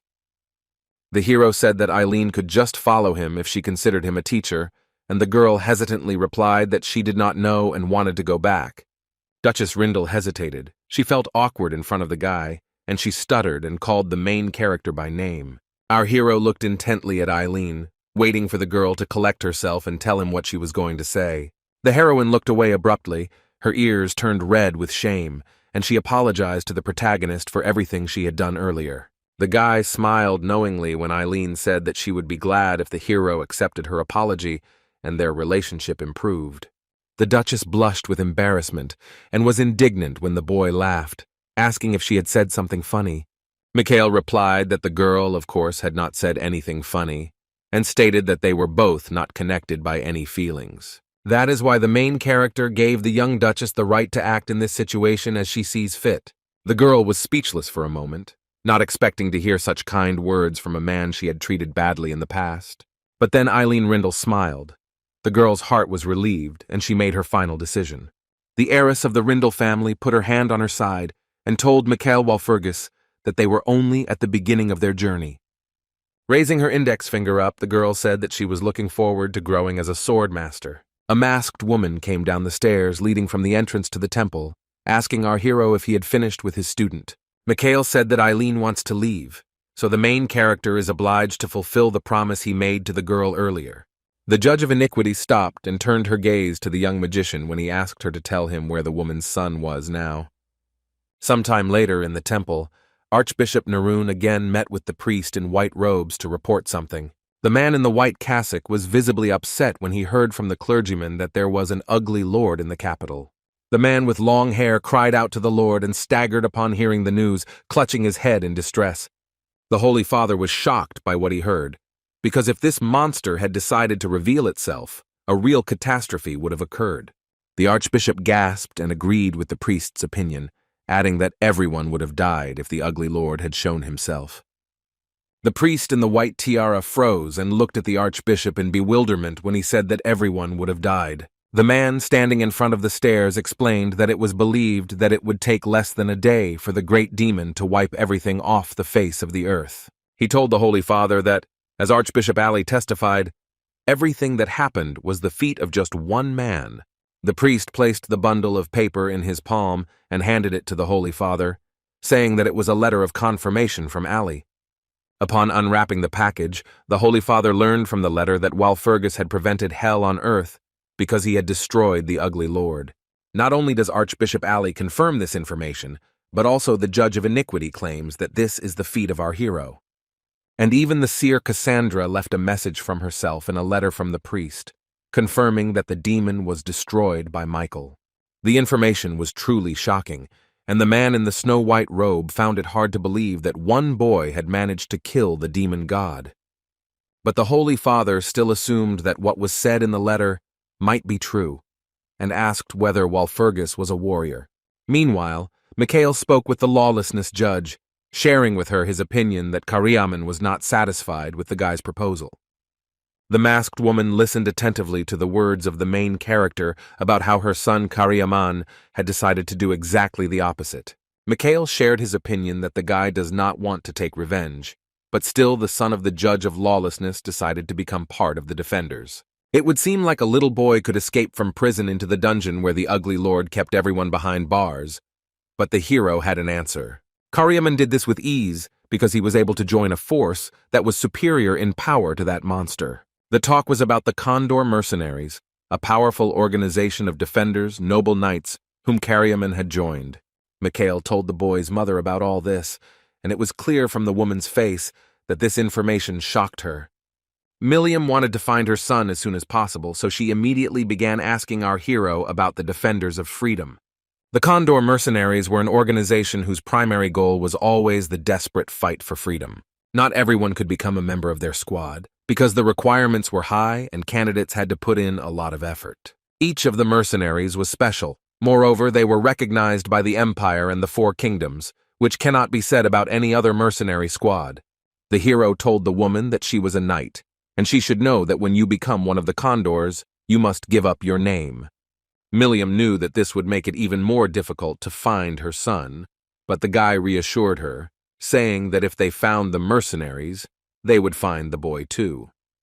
The woman in the iron mask fell silent after these words of the main character and lowered her eyes to the floor. Doubts settled in her head. The desire to find her son at any cost faded, and the judge of iniquity wondered whether she should do it. The woman's doubts surprised the protagonist, because Milliam had already spent a lot of time unsuccessfully searching for her child. Having learned today that Kariaman had become one of the Condor's mercenaries, the mother concluded that the times when the boy needed her help were over. With sadness in her eyes, the woman said that now everything had changed, and therefore the desire to find her son was now in question. Milliam understood that the boy had chosen his own path, and he had never wanted to be like his mother. The protagonist, without interrupting the judge of lawlessness, listened to her explanation of why she doubted whether it was worth looking for Kariaman. Looking at her hand, the woman admitted that she was naturally upset that she had never been able to become a mother to the boy. Milliam told our hero that now she doesn't even know whether she should continue searching for Kariaman. Michael Walpurgis approached the judge of iniquity and took the woman by the hand to comfort her in a difficult moment. The main character wanted the woman to meet her son, so he said that she would find him and talk to the boy about it. The guy encouraged Milliam, saying that the girl should talk to her son, tell him everything honestly, and then the boy would decide for himself, while Walpurgis still held his hand over the woman's, saying that even if her son rejected her, she would still remain the boy's mother. When Mikhail removed his hand, Milliam found a small glass bottle with small stones inside in his palm. Our hero explained that this was a medicine that might be useful to the woman in the future, or she might give it to someone. The judge of lawlessness clenched her fist, accepting the gift from Mikhail, admitted that the guy was right and said that she couldn't give up so easily. Walpurgis Jr. smiled sincerely at the woman in the iron mask when she thanked our hero for his help. At parting, the woman promised the guy to repay him for everything if the opportunity arose, and that day she and Eileen left the capital. Seeing the protagonist as comrades leaving the capital of the empire, Mikhail began to wonder if maybe he should do the same. Turning around, the guy saw Leon Pavlov sitting on the floor behind him, who was clearly in a bad mood and upset about something. The man hugged his knees and began to deny when Walpurgis asked if Leon Pavlov was sad about Milliam's departure. The young count admitted that he was upset that he could not even put up a worthy resistance to the woman. She was so strong. Leon was in an extremely depressed state, having encountered difficulties in the capital. He lost his former self-confidence. Recalling the raid against the ugly lord's minions, Pavlov said that at that moment he couldn't even help his friends in any way. Then Leon was completely useless in the battle, but he was surprised that the woman didn't even say anything to him. The swordmaster complained to our hero that after that battle, Milliam didn't even tell Leon that she was disappointed in him. Pavlov's behavior was unexpected from Mikhail, because he did not suspect that Liana could be offended by such things. The young count was distracted from his self-flagellation and looked away when the protagonist called his name. Mikhail Valfurgis threw Liana Pavlov a pendant on a gold chain to console his comrade in a difficult moment for him. The guy caught the thing in his hands and his eyes widened when he was surprised to see a gold pendant there. Pavlov examined the pendant, holding it in his palms. It was a large, round gold medallion with an image of a coat of arms. Mikhail explained that it was a gift, since their first goal was the temple, and Leon latched onto these words, because the hero had originally said that they needed to get to the capital. Leon began to be indignant because he doubted his powers, and Mikhail deceived him, and the hero advised the guy to continue the journey with him. With a smile on his face, Mikhail asked his comrade if the next generation's brilliant sword master would admit defeat because of such a trifle. Pavlov turned red with anger when the boy accused him of admitting defeat so quickly and shouted that he was not going to give up. The butler intervened in the conversation and said that the master was right, and Leon had a chance to help Mikhail by proving that he was worthy of the title of warrior. Morden laughed happily when the gentleman asked him where he had been and said that he had been able to meet up with old friends. At this point, the seer Cassandra joined the conversation. The girl came up and said that she needed such colleagues.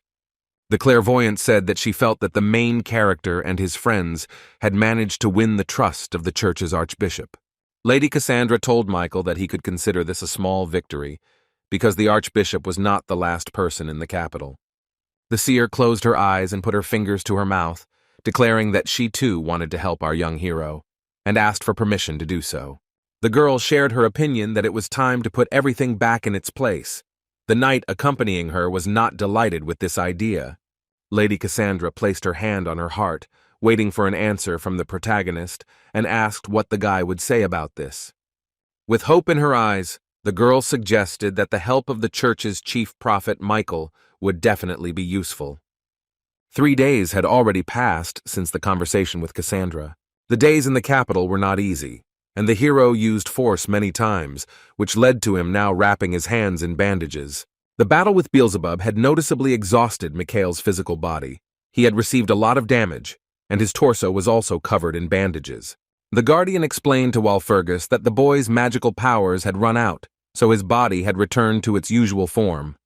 Michael believed that this would not work, so he decided that he needed to increase the number of magic circles to 6. The guy clenched his fist, remembering the Demon King's betting and realizing that they were all definitely much stronger than the ugly lord.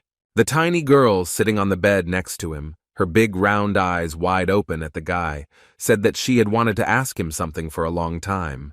The main character was surprised and did not understand what was going on when the keeper asked Mikhail who he really was. The keeper clarified that she wanted to know about the true origin of the skills and abilities of the young magician sitting opposite her. The girl was angry with Mikhail, declaring that she could not trust our hero if he was going to hide something from her. The main character was sympathetic to the keeper's questions, because he understood that, in fact, she was right. Michael Walpurgis agreed that trust is the starting point in any relationship. The guy's head is spinning from the abundance of thoughts in his head, because he cannot allow himself to tell the girl about his regression. Considering that the storm set did not reveal Mikhail's essence, he still had a chance to hide his secret from the whole world. A light bulb seemed to go on in Walpurgis's head as a brilliant idea came to him about how he could get out of this situation. With a satisfied smile on his face, Mikhail told the keeper that she was not the only one who knew something about the Asari tomb. The girl objected, because our hero was in the tomb for the first time, but he behaved as if he already knew the structure of this dungeon. The guy explained that there was this thing called the records of Thoth, meaning that they were what helped him in the tomb. The keeper was stunned by what she heard, because she was sure that Thoth's records had been destroyed, so she asked if they still existed. The protagonist confirmed with complete confidence that those very records were not destroyed and still exist. At that moment, Michael Walpurgis did not lie to the keeper. He really did practically absorb the records of Thoth before his regression. He was a man who had successfully attacked the dungeons several times, and after those expeditions he was able to capture a couple of tombs. Unexpectedly for the main character, there was a leak of information, and thus the records of Thoth with secrets about the tombs appeared in the world. The keeper said that now, a lot of things became clear to her when the guy repeated that she was not the only one who knew about the gate. The shocked girl stated that in this case her new friend really does have incredible strength. Smiling broadly, Michael Valfergus disagreed, replying that he was simply lucky to have gotten his hands on those recordings. The keeper asked if the magician had information about other tombs, and the guy sat down on the bed and told her to wait a second. Putting on the shirt, Mikhail said that his priority now was to become a warrior, and the person he needed was hiding in one of the tombs. The petite lady was surprised, having previously thought that the guy was acting without a plan, and now it meant that what they feared would not happen. Straightening his white shirt, Valfergus admitted that there were still some things concerning Toth's notes that the guy had not been able to verify. The protagonist turned his head, looked at his interlocutor, and suddenly asked what deity they worshipped. The question caught the keeper off guard.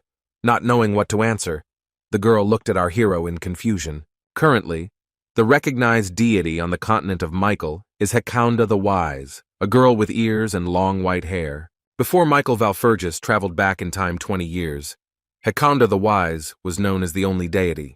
The keeper silently listened to Mikhail's thoughts about how there could have originally been two deities and why no one talks about Asari. Continuing to dress, the protagonist understood the keeper's words that she could not tell everything.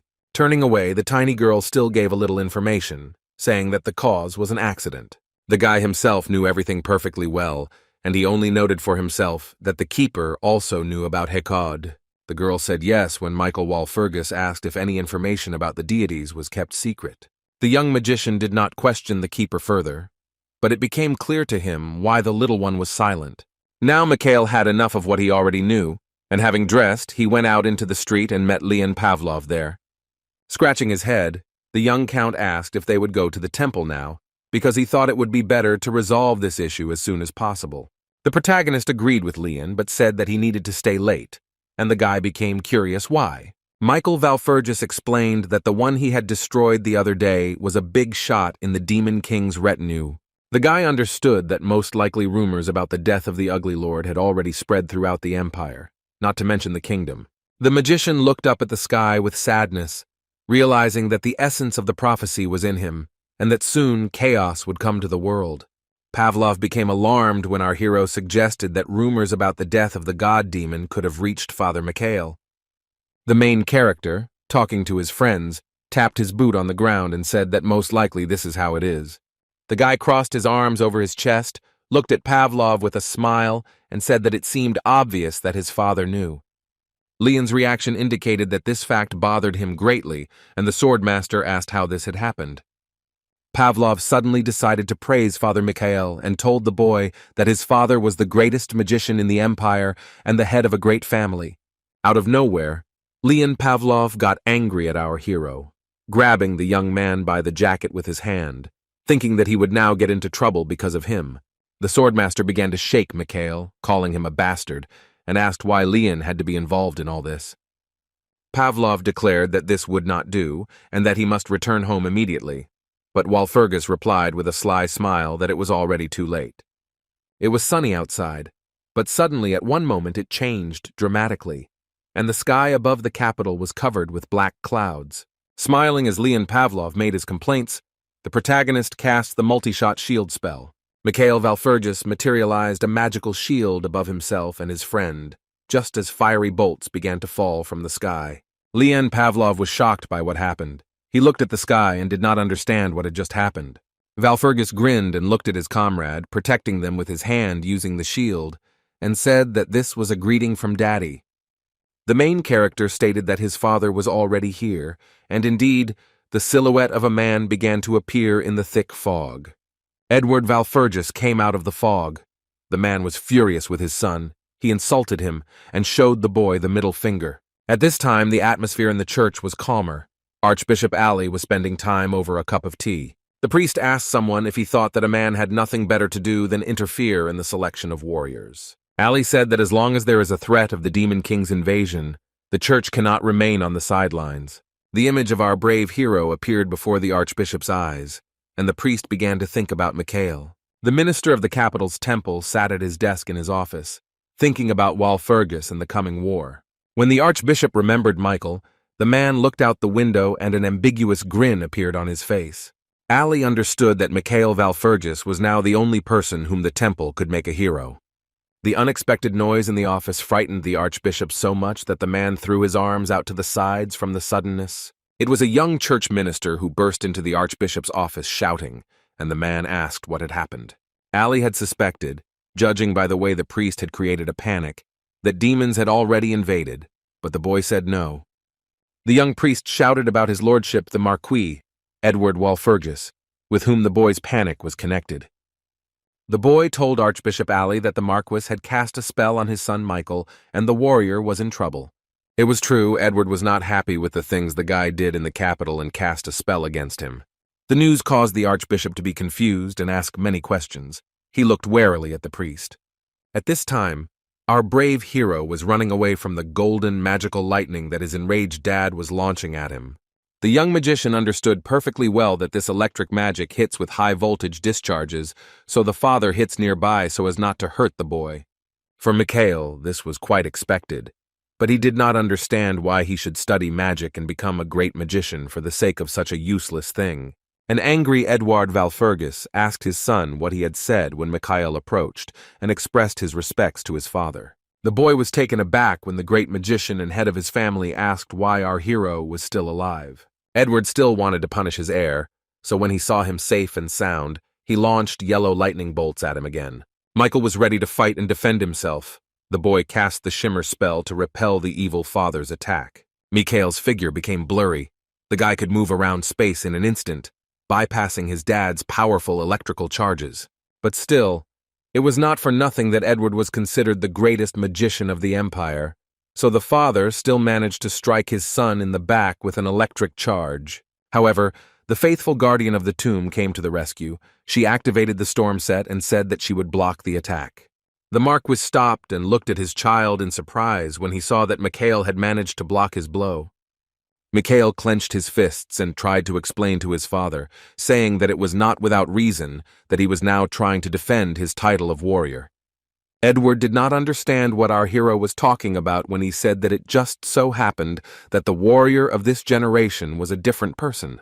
When his son asked if he had heard about the demon, the Marquis said that they were already chattering about it on every corner, and the temple was spreading tales about the demon king. Chief Walpurgis chuckled in surprise when the young mage hinted that the rumors about the demon king were not just stories. Marquis Edward was visibly tired of his son beating around the bush, and asked the boy to tell him directly about the demon king. The protagonist agreed to tell his father everything, and after talking about the demon king, the men stood on the street, keeping their distance. Edward was thinking out loud about the fact that one of the demon king's strongest supporters, named the Ugly Lord, had appeared. Michael confirmed that this was true, and said that even the demon king himself appeared for a moment, but then disappeared. The Marquis became angry, asking his son if he understood what he was saying, and if he wanted to tell him now that the boy had managed to survive the appearance of the demon king. Someone interrupted the conversation between father and son, and told Edward, addressing his lordship, that this was absolutely true. Archbishop Ali decided to stand up for the main character, and upon hearing the news, he immediately ran to save Mikhail. Ali asked the shocked Marquis Walpurgis if he remembered the man, because they had already met somewhere a year ago. Edward ignored this, turned to his son and asked who the warrior was that Mikhail had spoken of earlier. The archbishop pointed his hands at our hero, putting him in an awkward position, and said that the warrior was right in front of him. From the expression on the Marquis's face and silence, it was clear that the man did not believe the fact that his son had become a warrior. The man answered Archbishop Ali that now he saw before him not a warrior, but only his stupid son Mikhail.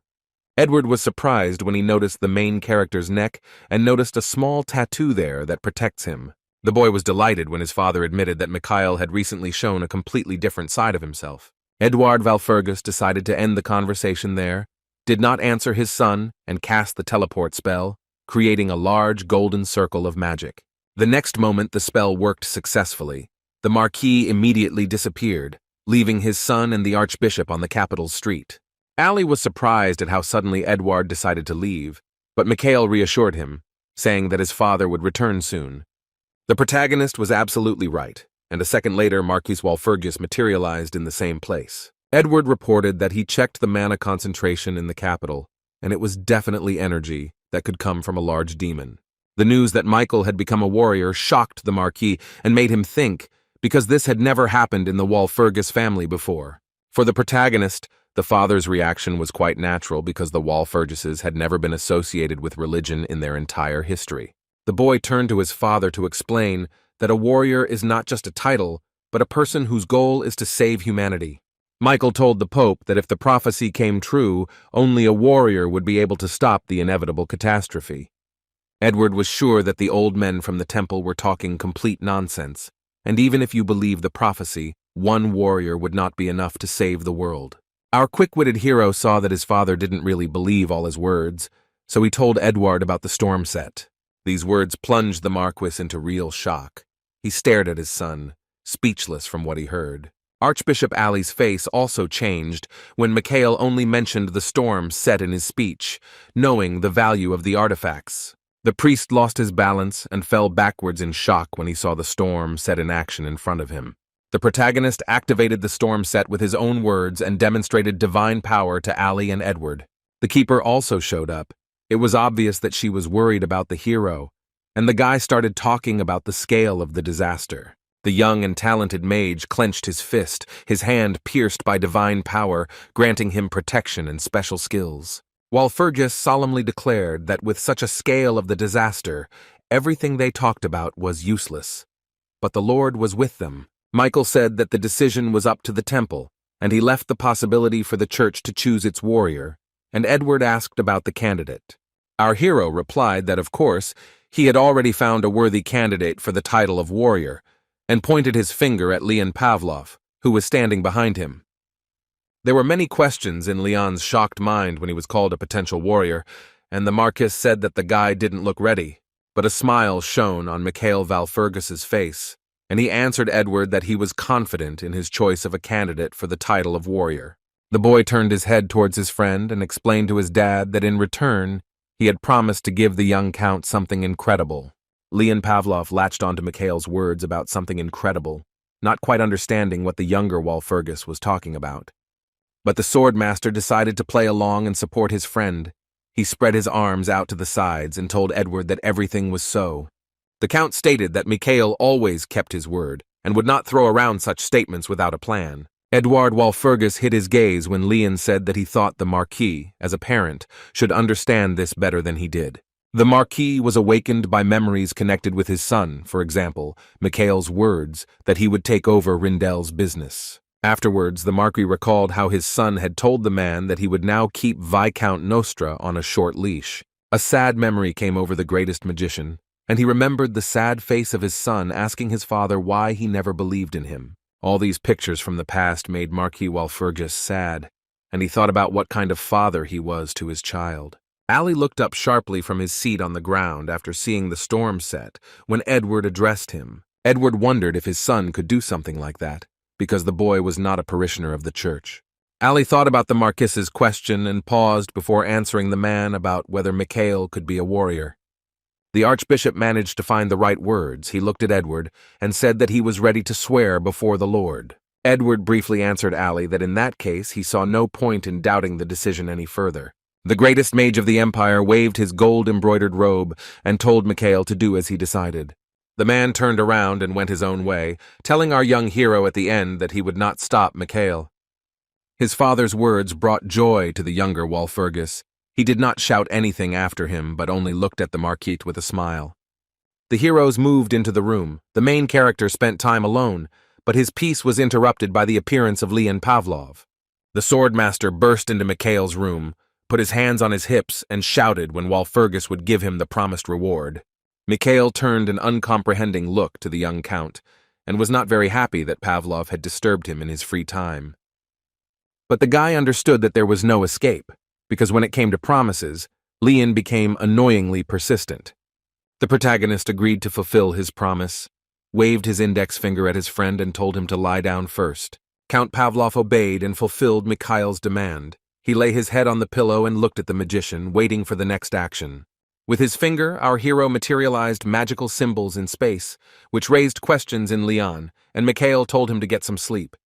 Controlling the purple-blue magic letters with his finger, the hero said that he would show Pavlov something for now.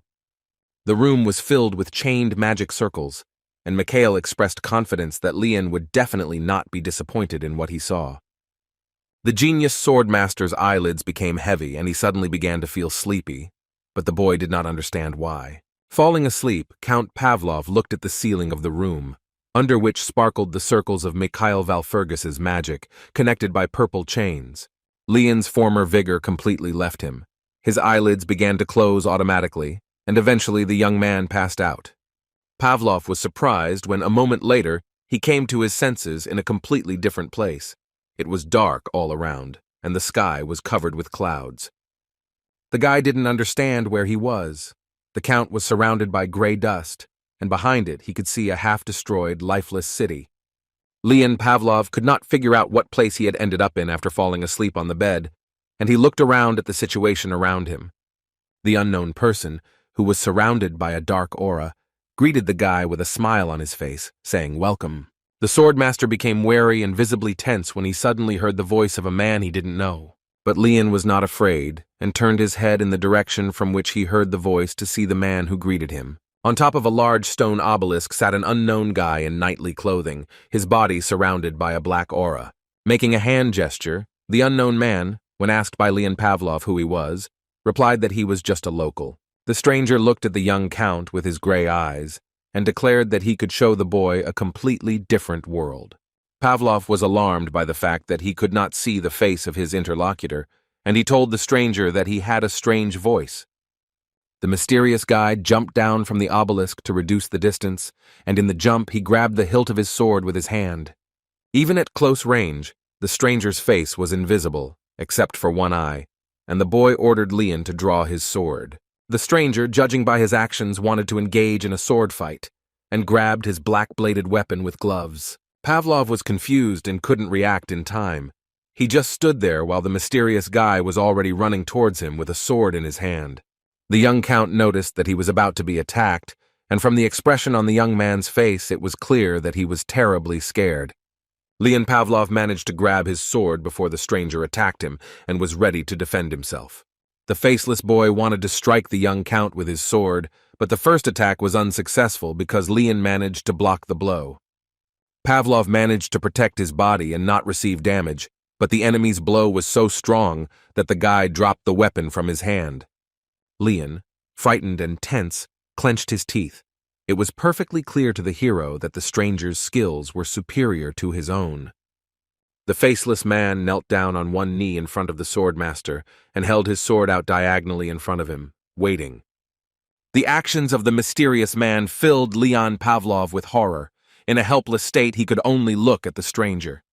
The next moment, the mysterious guy stood up and, holding a sword in one hand, pierced the guy in front of him with it. Even though it was just a bad dream, Leon Pavlov felt real pain after the blow and screamed.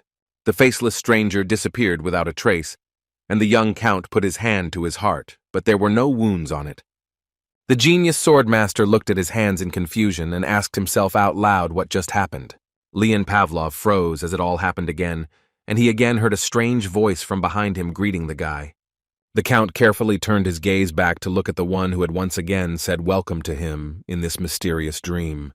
The boy was confused because when he turned his head, he saw the same mysterious man on top of the stone obelisk. Just like last time, after the greeting, the faceless guy came down from his pedestal, but this time he chuckled in surprise. Pavlov Jr. didn't understand what was going on when the stranger praised the boy for taking up the sword right away this time. The hero cast a hostile glance at the stranger and told the faceless man that he would not lose so easily this time. This time, Leon Pavlov decided to help himself with aura, and his hand and sword were illuminated with a bright blue magical light. The young swordmaster was not as confused as last time and used Miller's first type of technique. His entire body lit up with aura. Leon Pavlov became as fast as lightning. His magical aura turned into a powerful whirlwind, and Miller's method clearly made the guy stronger. The guy looked at the mysterious faceless man who stood in front of him without doing anything, and thought that this guy was clearly not ready for such an attack. Pavlov believed that the stranger did not know who he was dealing with, and suddenly attacked his opponent in a jump, holding his sword behind his head. As for the guy without a face not being ready for such an attack, Pavlov was wrong. because the next moment he received a blow. The enemy turned out to be stronger, and Miller's method did not help the hero, because the man without a face hit him, and Leon again dropped the sword from his hands. The attack was unsuccessful for Pavlov. The boy spat blood from his mouth when he received a blow to the stomach from the stranger. The knee to the stomach was so powerful that the genius swordsman was sent flying into the air, and the stranger hinted that he was not so arrogant. Defeated, Leon fell face down on the ground, and the faceless guy said that he thought the Count knew what he was getting into. The mysterious man with the black aura pointed his sword downwards, asking if Liana Pavlova should die again in such a case. At that moment, Leon Pavlov woke up in horror on his bed. He began to swear out of fear, and Mikhail, who was sitting next to him, greeted him. The sword master yelled that he needed to go back and kick that guy's ass, and our hero thought that apparently it hadn't gone so badly. Mikhail said that there was no point in asking him about it now, and he would send Leon back there when the time came. The hero explained that what he saw in the dream was what Leon would have to face in reality after he learned the method of controlling the aura. Overwhelmed with emotion and the new information that had fallen on his head, Pavlov grabbed his hair and began to ruffle it. The brilliant swordmaster was perplexed and tried to find out from Walpurgis what he had just experienced, but Mikhail looked away with a detached expression, not explaining anything now, and replied that Leon would find out about everything later. But our wise hero knew well that what his friend had just experienced was his inevitable future. Mikhail told Leon Pavlov to go to bed because he had a hard day ahead of him tomorrow, and the boy asked if it had anything to do with the temple. Walpurgis Jr. explained that the temple was their final destination, but that they would stop somewhere else on the way tomorrow. The protagonist thought for a second when an intrigued Leon Pavlov asked what other place they would visit tomorrow. Michael said that they would go to the magic forest, and he kept his word, because the next day the whole company found themselves there. Cassandra asked if the guys were going to that tree, and Michael asked in return if she had said anything about it before. The knight shared his opinion that the elves would certainly be stubborn because they only take into account the opinion of their leader. The protagonist agreed, and then finally asked the knight his name, and the big guy in armor asked to call him Aaron.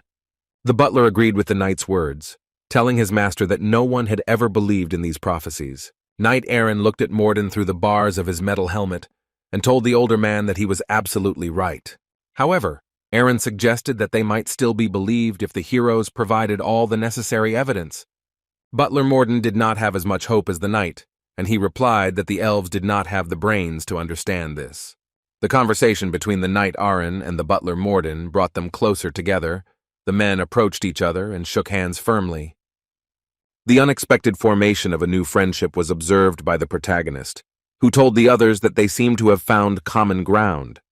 Michael Walpurgis waved his hand, telling the butler and the knight to stop this, because the most important thing now was to find that tree. Leon Pavlov, who was awaiting further instructions from his teacher, asked Mikhail what they would do now. Our young protagonist pointed his finger at himself and told his friend that his question was quite stupid. A mischievous smile appeared on Walpurgis's face as he looked at Leon and said that they would break off the tree they had found into branches. The others were clearly not thrilled with the guy's idea because they looked at him suspiciously from the side. Michael Walpurgis, Cassandra, Leon, Aaron, and Morden continued to walk in nature, and someone asked how they would get to the magical forest. The young magician, walking in front of everyone, stopped and replied that it was an easy task, and now he would demonstrate everything. While walking, the heroes came across a strange place. The green and blooming forest turned into a clearing with bare trees, fog, and boulders. Michael Walpurgis bent down, touched the piece of wood, and noted that even here there were roots of the holy tree. The young mage removed his hand from the stones and began to rise to his feet when Leon Pavlov asked what they would do next. The tree that our heroes were looking for was so huge that it spread its roots across the entire globe. The main character explained to his friends that absolutely every root leads to the heart of the tree, and this way they will be able to find it. Seer Cassandra said that the fact that the tree had exposed its roots indicated that it was not in the best condition. Mikhail reassured the girl that everything was fine when she said that the tree was a higher being and that it would not be possible to use any tricks on it. After analyzing the tree's roots, Michael Walpurgis stood up and folded his hands together to begin working on finding the tree's heart. The young mage looked at the roots. Folding his palms into a triangle, and assured Lady Cassandra that he had already taken care of everything. In order to cast the necessary spell, the younger Valfergus closed his eyes, and after that he said only one word: block. Before the regression, the main character had already seen the tree he was looking for now many times, but 20 years later it looked completely different. Then Michael Valfergus looked seriously at the King of Jihad and told him to concentrate on something as they stood near that tree. He turned to the long-haired elf who stood with his back to him and declared that from now on he would have to become the leader of all the elves. The young elf was clearly not happy with this news, so he turned around and looked at our hero with eyes full of tears. Jihad lamented that he had not tried hard enough, and Mikhail consoled him, saying that it was not too late to take control. All this happened shortly before the protagonist's regression. He stood right next to the holy tree and looked at it with sad eyes. The centuries-old tree dried up completely as a result of the demonic invasion, and even the elven king was unable to save it. First, the tree that was most important to all elves died, and soon after that, the king himself died at the hands of demonic creatures. The first among the elves fought desperately for the right of humanity to exist and did everything in his power to achieve this. Michael invited Jihad to join them, and so they continued their journey together with the 8th king of the elves. After the regression, Valfergus, remembering all this, stood in the middle of an unusual space when he cast the block spell. The guy complained that he had to constantly communicate with so many creatures, and all the memories of the past came up by themselves. The keeper suddenly showed up with a question about why he couldn't just get the information and move on without them, and the hero asked what she was doing there. The question made the petite girl furious because she was here to protect Mikhail, because she was forever bound to him by a seal. The boy was no longer indignant at the appearance of the keeper, and the girl asked if they had a chance to save the tree now. The main character asked the keeper if she knew any information about the world tree. The keeper shared with Mikhail the knowledge that this is the main world tree, and some of its roots go to Asari. With a sad look down, the girl told our young hero that, roughly speaking, this child was a survivor, and they were victims. Michael realized that the tomb's managers, including his new girlfriend, were victims, and Asari, the tree-like creature, was a survivor. The protagonist finally found himself in the magical forest and stepped onto the green grass, realizing that someday there would be more details on this topic. The guy found himself right in front of a pillar of a large world tree, which was surrounded by magical golden threads. After a bright green splash, the tree disappeared, and in its place a girl in a white dress appeared in front of our hero. She landed on the ground and said that she was glad to see Mikhail, and then said that she was the tree, the very same world tree. The green-eyed girl placed her hand over her heart to introduce herself, and told our hero that her name was Yggdrasil.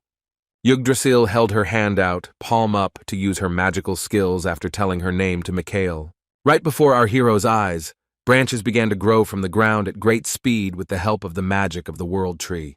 With a gesture of her hand, the girl created a wooden table and 2 chairs in a matter of seconds, saying that they should sit down first. This was not all that Yggdrasil wanted to say before the conversation began. She looked at our heroes with suspicion. The keeper, sitting on Mikhail's shoulder, felt awkward and looked away when the girl asked if they knew each other. The petite girl was very familiar with Yggdrasil. A smile appeared on her face, and she told her sister that they had not seen each other for a long time. The guardian, with her head down, clearly felt out of place, and complained that Yggdrasil was behaving as usual. Yggdrasil sat down on a chair and said that there was nothing surprising about this, because if she were different, she would not have been able to take on the role of the world tree. Mikhail also sat down on a chair, and the girl shared that she could not believe that in this era there were people who knew about the funeral message. The world tree was also surprised by the fact that our hero also had a little sister in his bosom, and the keeper told Yugi that she was also surprised by this. Yggdrasil couldn't believe her ears when her sister told her that Michael Valfergus even had the lost records of Thoth. The girl suggested that if Mikhail had Thoth's records, then he must be perfectly aware of the situation he was in. Our hero replied that he knew this, but then corrected himself and added that he was only guessing about it. The smile immediately disappeared from Yggdrasil's face when the protagonist asked if his situation was related to the Demon King. With a thoughtful look on her face, the girl concluded that Mikhail Valfergus really did have Thoth's recordings. Yggdrasil held out her hand, saying that Thoth had left a lot of trouble behind him, and her fingers began to turn to dust. Dark smoke formed around the girl, and her fingers seemed to turn to stone and were covered with numerous cracks. The world tree in the form of a girl looked sadly at her hand, which was becoming more and more destroyed with each passing moment. The keeper was shocked by what was happening. She looked at her sister with wide eyes, not understanding what she was doing. It was also clear from the protagonist's face that he was very wary when Yggdrasil began to pull off some kind of trick. The girl's fingers continued to disintegrate into small stone fragments, and the powerful blood of the demon began to evaporate from them. The protagonist at that moment realized why, after 20 years, the world tree had completely dried up, and the reason for this was the demon's blood in it. Michael asked if the girl had tried to deal with it alone, and she said that the demon's blood acted like a slow poison and would kill her 100%. The keeper was very worried about her sister. She looked at the girl with frightened eyes and said her name. When asked how much longer Yugi could hold out, she said that it would all happen within 4 days and she wanted to meet the end of it all. The protagonist was understanding of Yggdrasil's words when she shared that she had very little time. Yugi was taken aback, and her mouth opened wide in shock when the young maid shared his conclusion that her essence had not yet been captured by the demon. The boy leaned his hand on the wooden table and told Yggdrasil that in that case, they still had time and opportunity to fix everything. Before Michael's regression, Yugi made the decision to destroy the demon within herself at the cost of her life, but after her death, the Demon King burst into the world.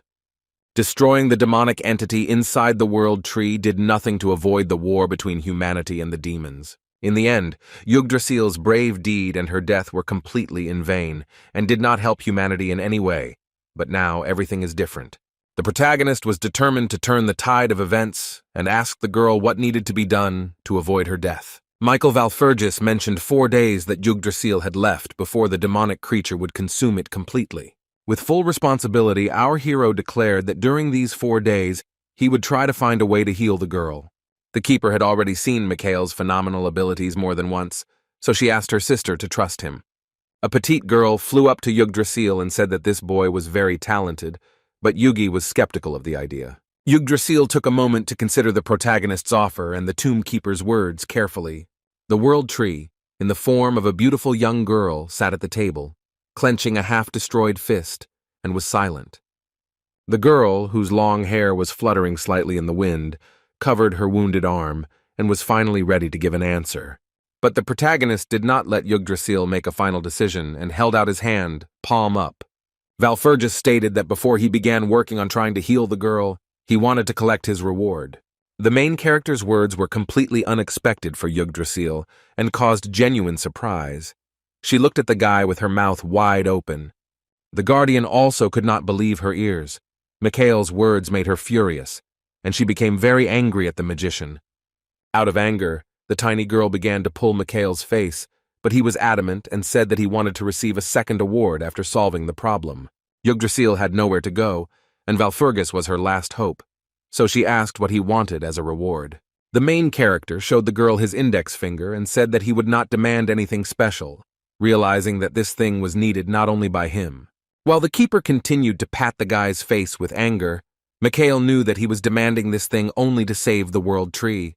The Walpurgis heir pointed his finger up and looked at the sky, asking her to give him the best she had. Yggdrasil waited with bated breath for the moment when the boy would finally say what thing he wanted from her in return. The protagonist stated that before starting the mission, he wants to receive the old branches of the world tree from Yugi. The demonic creature had swallowed the world tree, causing all of its green leaves to disappear and making it appear completely lifeless. The 8th Elven King, Jihad, spent a long time in prayer, asking the Great Mother for guidance. The elf knelt in a prayerful pose before the withered tree, asking it what it could do to save it.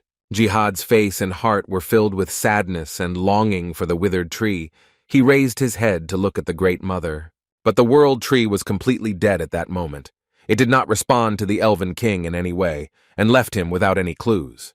The guy said it was no wonder she wasn't responding, and maybe she was trying to give people protection that way. Jihad's eyes widened in surprise, and he flinched when he suddenly heard the voice of the Great Mother speaking to her child. He raised his head and called her mother, and the tree replied that he was surprised that everyone called him by different names. The withered tree glowed with a bright green light. and the Great Mother told Jihad that the darkness was trying to consume her, but there was still some time. The tree appeared as a bright flash in the elf's hands, and he asked the Great Mother in a panic what he could do for her. The tree said that there was one person who could help, and the boy needed to help him too, so that hope would shine upon them. Jihad shouted for her not to disappear, not understanding how to find this person, but that same guy was already standing behind him. Saddened by the disappearance of his mother, the elf shuddered when he heard the answer behind him that he was that very man. The eighth elven king turned his head back, his eyes filled with words, and he stuttered as he asked the stranger who he was. Our main character stood before him, arms folded across his chest, and first asked the elf king if he was currently addressing him. With a wide smile on his face, the boy introduced himself to Jihad, saying that his name was Mikhail Valfurgis, a trusted person of the World Tree. In the magical forest of the elves, nature reigned. Everything around was decorated with blooming, multicolored flowers and fragrant plants. Jihad and his new friend Mikhail were walking through the area where the elves live. Their houses were bizarre and not like human dwellings. With hope in his eyes, the boy asked Walpurgis if he knew what to do and if his mother had instructed him. Holding his hands behind his head, the hero yawned and indifferently replied that he seemed to know, and if not, then let the elf guide him on the right path. Before Jihad, Mikhail played the role of a carefree and irresponsible guy, but he himself understood perfectly well what he was doing. Michael knew that even if the entire magical forest of the elves was destroyed, the heroes would still have a chance to fix everything. Valfurgis's expression changed, and he thought that the priority task now was to save the current fairy king. The king was too weak and spent most of his time in bed, but it was enough for Michael that he was still alive. Sooner or later the king will die in the war that the demons will soon unleash, but Valfurgis steadfastly decided that he will not let him die. The young magician had to return to his conversation with Jihad when he timidly asked if Mikhail was alone here. Our hero answered the worried elf that he was not alone here, but the guy had nothing to worry about because Mikhail knew everything. Valfurgis smiled when Jihad said he couldn't afford to doubt his mother's messenger, but the forest was not so easy to enter. Mikhail explained that there were still people left outside, but this whole story was a little different from common sense. The words of Walpurgis Jr. impressed the young elf so much that he froze and looked at our hero with his mouth wide open. The private dialogue between the elf and the magician ended when someone's quick steps were heard nearby. Jihad stuttered as he asked what had happened, when a man ran up to him with a spear in his hand and called out to the prince. The guard reported some intruder, which only provoked and made our hero smile, because he was expecting him to appear. Prince Jihad was shocked when the guard started shouting about some flying people who attacked their settlement. 4 guardians of destruction flew over the forest village on Pegasi. Local archers shot at them, and the hero and Jihad watched everything from the side. For some reason, the situation did not cause any concern in Mikhail Valfurgis, but on the contrary, made him smile sincerely. The protagonist was surrounded by guards in the middle of the forest, and he stated that he felt like he lacked allies in this situation. The ashamed butler Morden, Leon Pavlov, Lady Cassandra, and the knight Aaron sat to the side, their heads down. It turned out that they were the supposed guardians of destruction, and the main character told his friends that they shouldn't have created such chaos in the forest. The butler Morden began to loudly justify himself on his knees before the master, that he had left without saying a word, and he should not have left them. Mikhail looked away and thought, putting his finger to his mouth, whether Morden's accusations against him were fair now. The fact that Walpurgis did not want to admit his guilt infuriated the butler, and he declared that the rotten fruit was the gardener's fault. Our hero agreed that it was his mistake, but he meant Morden, and gave the command to arrest him, after which the elf gave the order to the guards to do this. The butler was seized and began to shout that he was wrong, and Lady Cassandra laughed, remembering the funny horse ride. The brilliant swordmaster Leon Pavlov remained serious as he turned to the team and asked what their next plan was. The main character admitted that he already had the old branches of the World Tree, but he had to pay a price for it. Knight Aaron, Seer Cassandra, and Leon Pavlov froze when Mikhail told them that they would now have to help the boy. Jihad took all the boys to a house with a long staircase leading to the entrance and said that his father, the king of the fairies, lived there. The protagonist looked at the fairy palace, a tall and unusual-looking building that towered over the trees. Since ancient times, fairies and elves coexisted in peace. They lived in harmony with each other and never fought. The fairy king belonged to a different race, but he also led the fairies because he was the recognized leader of both communities. The main character looked at a wooden house of an unusual shape, which was not only the king's home, but also the habitat of all the fairies. Michael Valfergus stepped onto the first step of the stairs to visit the house of the fairies and meet the king, Jihad's father. When the fairies noticed him, they immediately surrounded our hero from all sides, admiring the fact that a human had visited them, since this was a rare event. The fairies began to knead Michael's cheeks, saying that he was blessed, and the prince called our hero wonderful, because fairies rarely greet strangers in such a way. Jihad's praise irritated our hero, and he asked the long-eared one not to irritate him, and the elf asked the fairies to take care of him. When Walpurgis and the whole company entered the house of the fairies, Jihad pointed with his palm to the door of the room where the king was now. The heroes stood in front of the entrance to the bedroom of the leader of the two races, and the prince invited Michael and the others to go inside to greet the king. The boys opened the door to the room, and inside, on the bed, sat an exhausted king, covered with a blanket, who silently looked out the window.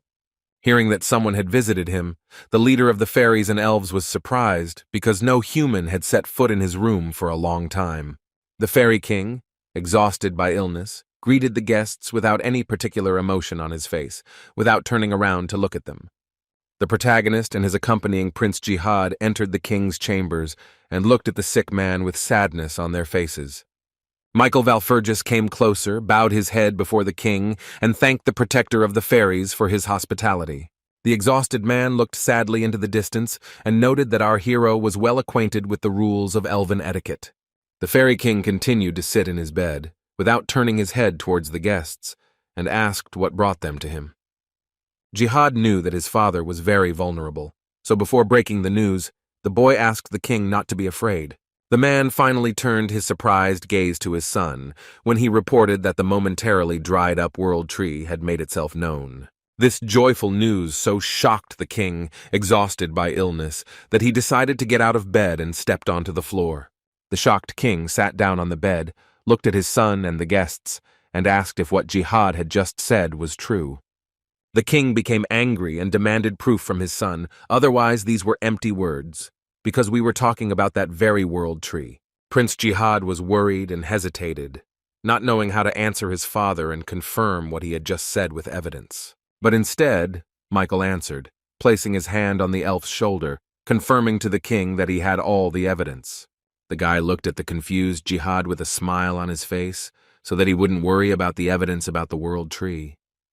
Our brave hero's expression became serious. He looked at the fairy king and invited the man to look at them for himself. After these words, the main character reached with his right hand into the left inside pocket of his jacket to take something out of there. The fairy king's eyes widened as he saw the thing that Michael had decided to show him as evidence. The man couldn't take his eyes off the thing that our main character took out of his pocket, and he knew what was in front of him. Michael Valfergus held a branch of the world tree in his hand in front of him. It was distinguished from the usual one by its magical green glow. Showing the fairy king a small branch, the young magician asked if the man understood what it all meant. The fairy king knew very well that if the guy in front of him had a branch of the world tree, it meant that he had become his confidant. This was true because the presence of a branch of the holy tree in Michael's possession was direct evidence that the tree recognized him. This proof was enough for the fairy king, and the man found the strength to kneel before the hero. The man loudly declared that he, King Jiren Hadas, welcomed our protagonist as the recognized messenger of the world tree. Michael silently listened to the king's plea for Walpurgis to save the kingdom of fairies and elves from destruction. Behind the young mage stood Prince Jihad, who was deeply impressed by his father's behavior and called out to him. Walpurgis told the king that there was only one solution to this problem, and the man was eager to know what it was. The guy explained that with the help of this branch, you can remove the miasma that is devouring the tree, and the branch will be needed to create some kind of thing. The protagonist pointed his finger upward and asked the king for permission to use their workshop to create this thing. Michael confirmed when the king asked if he was talking about his workshop, and said that he was talking about the source of Urda. The fairy king was shocked because he did not expect that an outsider knew about the source of Urd in his personal workshop. Urda was a great elven blacksmith who in the past made weapons for kings. The man rose to his feet and said that there was no need to waste time in such a case, and he would immediately take our hero to the source. The protagonist stopped the king because the guy had one more question that he wanted to ask him. Michael asked about the remnants of the demon god who were now slowly destroying the world tree, and this information shocked the king. Valfergus looked at the man opposite him with a serious expression and stated that the demon god was their main enemy. The king doubted because he did not feel any evil energy from the tree, but they explained to him that the spirit of the tree simply did not allow the energy to escape. The tree spirit does everything in its power to deal with the demon inside itself, even though it should have asked the king for help. However, the spirit of the world tree did not want to show anyone that she was weak, so she decided to fight the demonic energy alone.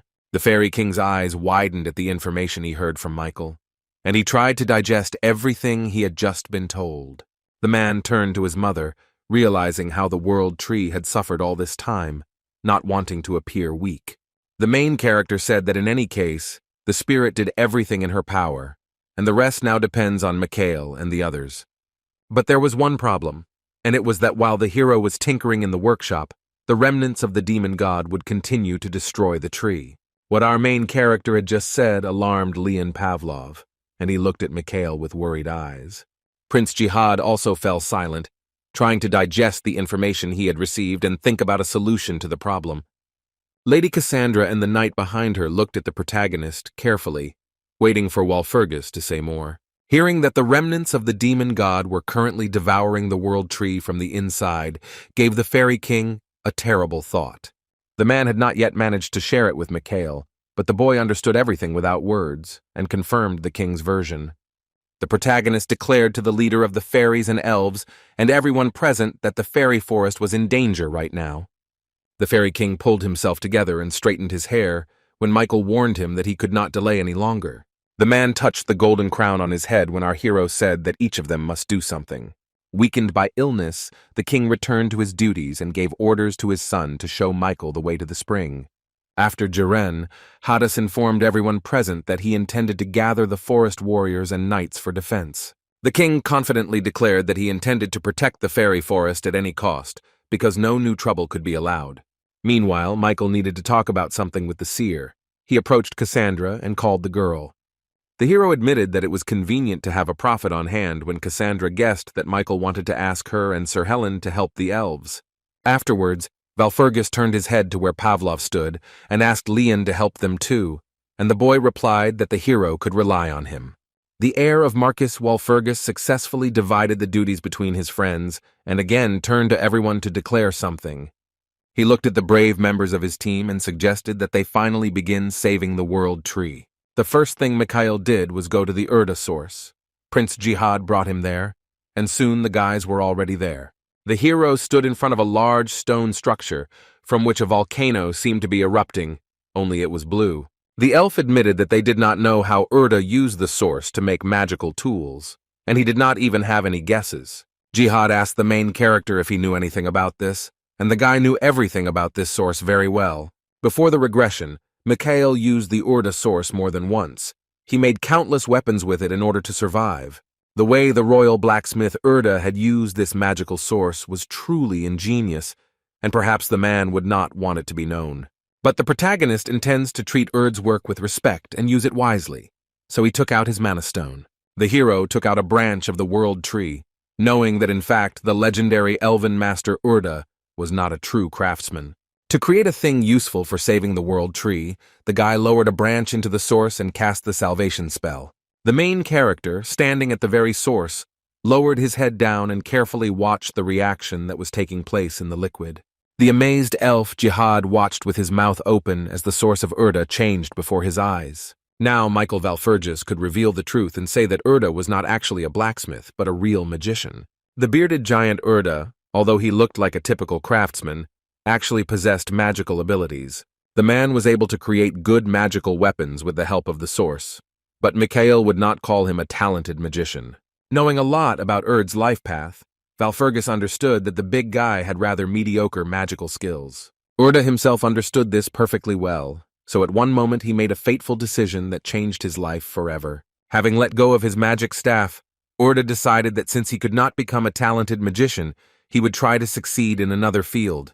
The protagonist, while working on creating the weapon he needed, said that Urda eventually became a master of magical weapons. Before he first came to this place, Mikhail sincerely believed that the source was some kind of metaphor or something like that. The guy couldn't even imagine that in reality the source of Urd would actually turn out to be a literal source. But the water in this spring was not ordinary. It was as if it was completely filled with mana and resembled a magical liquid. Holding his hand in front of him, our hero continued to work on creating the weapon, this time casting the structural waves spell. At that moment, the branch of the world tree changed. Now it glowed not green, but blue, which meant that the spell worked. As the color of the branch's aura changed, a large splash of water appeared above the source, lifting the branch into the air. Like waves, magical water surrounded the branch of the world tree, and the future weapon hovered in the air in front of the protagonist. The branch of the world tree was a very rare material with its own characteristics, because it inherited the life force of the tree itself. Michael smirked, realizing that the branch of the world tree was almost impossible to use as a material. But the key word was almost. The talented magician knew the method very well, and to create the weapon it was necessary to select the right combination of magical elements. The excited elf Jihad listened attentively to Mikhail's explanations and asked what would happen if he selected a combination of elements. Working hard, the protagonist explained that if he collected the right amount of mana, he would be able to process the branch and use it. The prince asked how long it would take Michael, and the boy replied that not much, about 4 days. The information stunned the young elf, because such a period of time seemed very long to him, because the forest was in danger now. The protagonist asked Jihad to trust him that it was very fast, because the processing of such a weapon usually takes a whole year. Prince Jihad was taken aback when Michael turned around and asked the boy if he was going to continue standing there like a pillar doing nothing.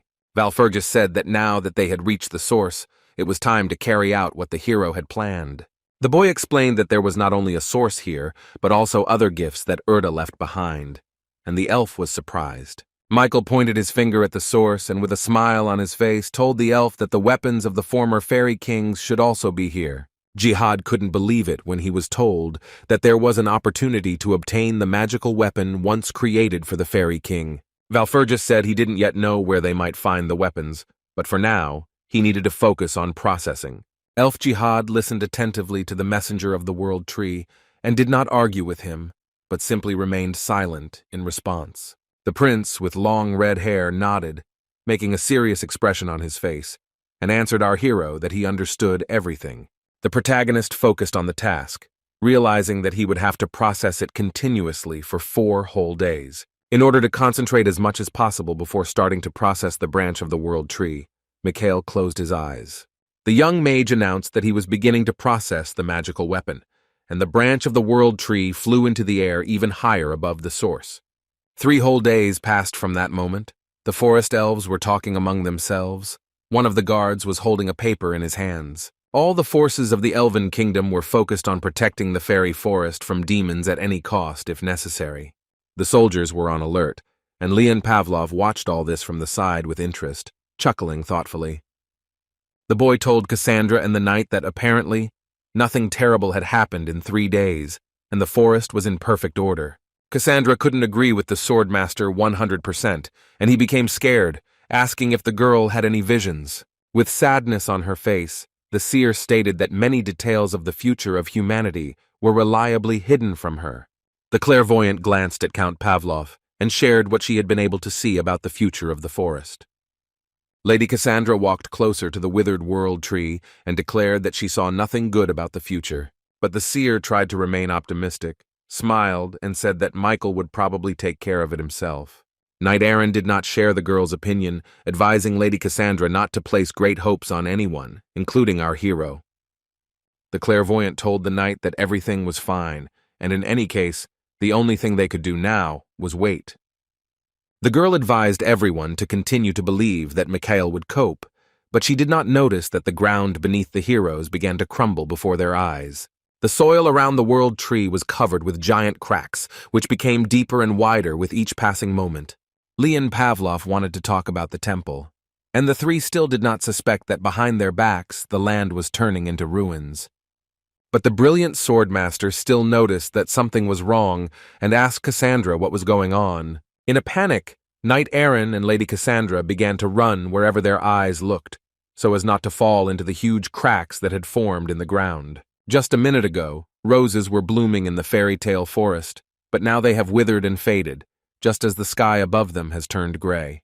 The world tree shook and thundered, and a circular moat began to form around it, which protected the heroes from the tree.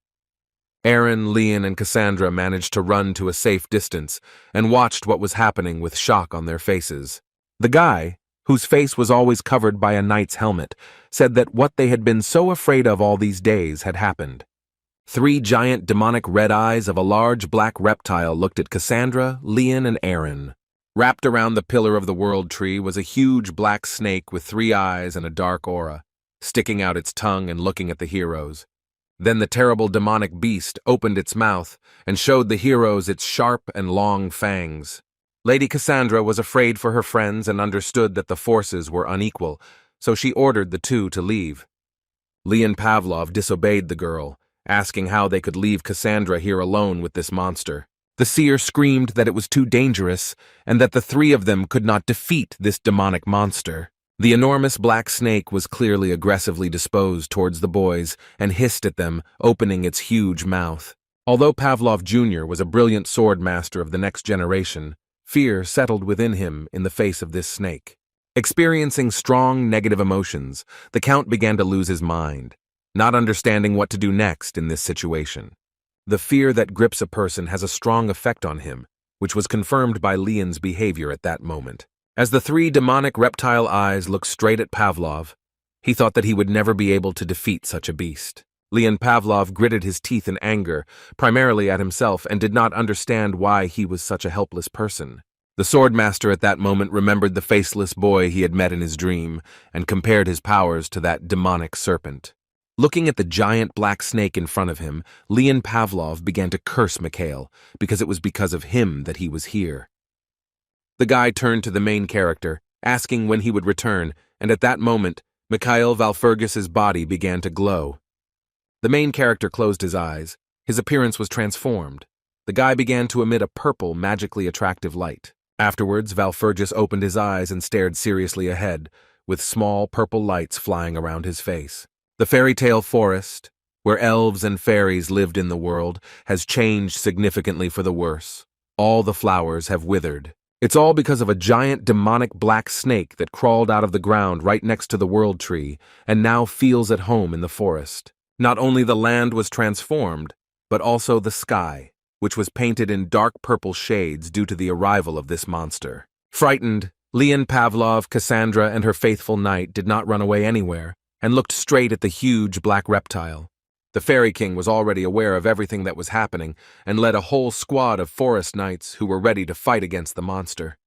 Jiren Hades pointed his hand in the direction and ordered his soldiers to fire at the demonic black serpent. A whole team of archers prepared their guns with arrows to start firing them at the uninvited guest. Hundreds of arrows from all sides simultaneously rushed into the body of the giant reptile. The snake began to wriggle, receiving damage. The arrows irritated the demonic monster, but were not fatal to the reptile. The snake was still alive. The hellish giant snake tried to pounce on the soldiers and forest dwellers standing below, but they were protected by a large magical dome. The purple glowing dome was very strong, and the snake was unable to break through it the first time to attack the elves. Jiren Hades watched the magic dome work and thought about the little thing that the messenger of the world tree gave him. The Fairy King at that moment remembered how our hero had given him a large mana stone, which now serves as protection for the settlement. The elf mages managed to activate the dome to protect themselves from the demonic snake, and the king concluded that the thing had performed amazingly. But the huge black snake was incredibly strong, and after several attempts to break through, a large crack had already formed in the dome. Noticing a hole in the magic dome, Jiren concluded that they would not be able to hold out for long, and the snake would still break through. At this time, the protagonist was still working at the source, cultivating an old branch of the world tree. After a few days, the guy managed to successfully finish processing the staff, although it usually takes a whole year. Mikhail took a closer look at the weapon he had received in the form of a wooden staff and stated that he had finished the job. Walpurgis asked the keeper how long it took him, and she said that it had only been 3 days instead of the promised 4. The girl asked if it was now possible to combine Mikhail's creation with the sphere to obtain a full-fledged weapon. Our talented hero looked at the staff processed in the source, thinking about how perfectly it was made, without a single flaw. The tiny lady with green hair was in anticipation. She hurried Mikhail so that he would finally begin the final stage. Mikhail took between his 2 fingers the small sphere that had previously been the mana crystal given to Eileen. The boy inserted the red sphere into the place prepared for it on the staff, a small hole in the golden braid. The sphere fit perfectly, and when Michael placed it in its rightful place, the stone shone with a bright light, blinding the eyes. The protagonist looked in fascination at his perfectly crafted weapon and the bright glow emanating from the red sphere. Walpurgis froze, looking at the glowing magic ball built into the staff, and went into himself, clearly thinking about something important. At this time, in another part of the forest of enormous proportions, a black reptile did not give up. It stubbornly hit its head on the dome to break it. The Elven Kingdom has already suffered its first losses at the hands of the demonic monster. The snake managed to kill one of the elves. The bloodthirsty reptile managed to take the lives of more and more elves. The Fairy King held the body of the wounded guy in his arms. Jiren looked up at the dome in horror and excitement and saw the demonic snake getting closer and closer to them. The 3-eyed black reptile continued to hit the protective magical dome, creating more and more cracks in it. The Fairy King could only sit on his knees, praying to the Almighty Lord, realizing that in a little while the snake would break through. Before the next blow, the giant black snake moved to the side a little to gain momentum and strike the dome with renewed force. Swordmaster Leon Pavlov noticed that the reptile was preparing for something and shouted, commanding the others to prepare for it. The 3-eyed demonic monster once again struck its head on the protective dome over the fairy forest. This blow was fatal for everyone who was under the dome, but victorious for the serpent, because the protective structure crumbled into fragments. When Michael Walpurgis finally finished creating his magic staff, he said that he hated everything related to demons. The next moment, the young mage cast the Holy Ray spell, and a powerful stream of light mana shot into the sky. The spell of our brave hero noticeably worked to the detriment of the demonic snake, and it stopped attacking for a short time.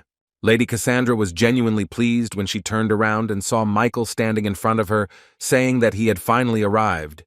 Walpurgis appeared before the heroes in a robe, holding his new staff in his hand, and said that, fortunately, he was not late. Watching the hissing giant snake with 3 eyes, the protagonist thought that the monster was moving faster than he suspected. The guy realized that if he hadn't mastered his magical instrument in 3 days, he would now be standing in ruins. The Fairy King approached Michael, asking the messenger about his son, but Walpurgis told the man not to worry about him. The protagonist cast the flight spell, and the next moment his body flew into the air to get a better look at the monster. Approaching the demonic monster, Michael, holding the staff in his hand, noted the scale of this gigantic reptile. Walpurgis knew that if the situation was routine, then attacking with the magic of the 5th circle, namely the Holy Ray spell, would not be enough. But now the circumstances are completely different, because with the help of the source, the guy managed to create a staff that increases his strength.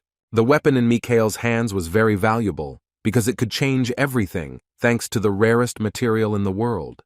But the main character only knew that there was one catch that made the task of destroying the snake more difficult. Flying in front of the head of the huge snake, the magician realized that only a few years had passed since the remnants of the demon god were attached to the tree. This meant that the world tree had undergone strong negative changes after the process of adding these remnants.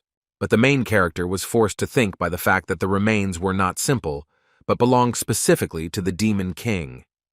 Looking at the demonic reptile, our hero thought that the tree would not have to suffer if the blow of the staff could destroy everything. The task was made more difficult by the fact that not only the main character was diligently preparing for today's battle, but also his opponent from the underworld. The guy continued to watch the actions of the huge black reptile, which now became even more angry and opened its mouth. The protagonist mentioned the devil when he noticed from the behavior of the demonic snake that it was preparing to do something against them. Mikhail Walpurgis was absolutely right, and the next second the reptile, opening its mouth to its maximum, headed towards the guy. To stop the snake's attack, an unknown hero shot an arrow at the demonic reptile, which was not ordinary, but magical. The arrow flew past the snake at breakneck speed as it threatened everyone below with its mouth wide open and its sharp fangs. There was a noticeable explosion, and a cloud of magical blue fire formed near the snake's body when the arrow hit the reptile. The protagonist covered his face with his hand, squinting because of the blinding light, and wondered who these unusual arrows belonged to. If this arrow was the work of Urd, then a treasure possessing the most powerful divine power had just passed before Michael. Mikhail Valfurgis became wary and looked back when he heard a familiar sound coming from behind him. The protagonist turned around and saw in the distance the dark silhouette of an elf girl holding a bow in her hand.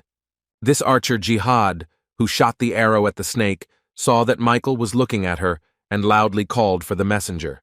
A smirk appeared on our hero's face, because he knew who had just shouted at him, and he was well acquainted with this guy. The guy's mood noticeably improved. Mikhail turned around and said that the elf with a bow in his hands had arrived just in time. The protagonist was optimistic. He watched as the snake was damaged again and again, and understood that he would not survive such attacks. The demonic reptile began to change shape.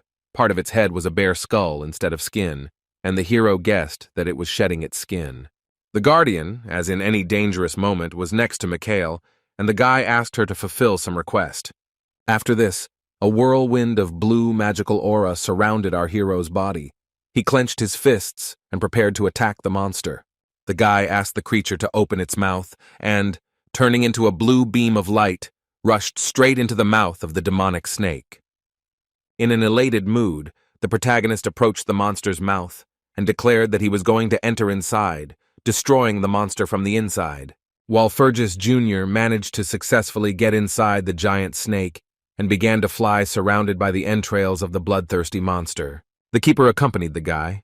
She felt disgusted, and she clearly did not like flying inside the reptile. The girl asked the hero if they could see the very remains of the Demon King in front of them now, and said that they couldn't be named better. Inside the huge reptile were stored the remains that destroyed the world tree. They looked like hundreds of black worms. The protagonist looked angrily at the demonic remains that were now writhing in front of him in the insides of the reptile. But these were not just remains, but living creatures that moved, and each had glowing eyes and mouth. The keeper came to the conclusion that these were real demons who had formed themselves from the remains of the king, and Michael called them some kind of weaklings. But still the girl advised our hero to be careful because these demons are born very quickly. Not feeling any fear of demonic entities, the guy thought about how to deal with them as quickly as possible. Inside the snake, more and more new creatures were formed from the remains of the Demon King, which only increased in size. In order to get rid of the newborn demons, the protagonist decided to use his new staff and grabbed the weapon. The hero materialized all his magic circles around himself, but decided to temporarily increase their number with the help of a special spell. The next step for the talented magician was to cast the Divine Gate spell, which would help kill the demons. Numerous demonic monsters began to make sounds, not understanding what was happening when the boy cast the spell. After the spell was successfully activated, a large magical divine gate appeared behind the main character. Mikhail Valfurgis coughed and spat out a clot of blood, because strong spells always deal damage to physical health. The boy wiped his mouth with his hand and said goodbye to the demons, because he knew that the Divine Gate would definitely help get rid of them. Divine Gate was a signature spell by Michael Walfurgis, developed by his boyfriend before his regression. The spell is quite complex, and not everyone can successfully perform it, because it is not a basic level of magic. Michael wasn't even surprised when he saw the Demon King's reanimated remains panicking after activating this spell. The open Divine Gates began to literally suck in demons, because this is one of the most effective spells against creatures from hell. The guardian covered her face with her hands and opened her mouth wide when she saw that one spell was enough to kill the demons. The girl began to tug at Walfurgis's cheek, screaming why those monsters had disappeared and whether they were really that easy to kill. Seeing that her friend was not in the best physical condition, she asked Mikhail if he was sure that this was necessary. Looking at his blood-stained hand, our hero said that he was sure because in such a situation there was no other way out. Divine Gate is a spell that consumes a lot of mana, and if used with others, the power will run out after 5 minutes. The main character realized that he had only a few minutes left, so he ran to have time to destroy every single demon. After a few minutes, The place that had recently been filled to capacity with demons became empty, and only smoke remained there. Michael Valfurgis managed to cope with all the demons, but at the cost of his own health, because his strength almost completely left him. But our brave hero had another important task ahead of him.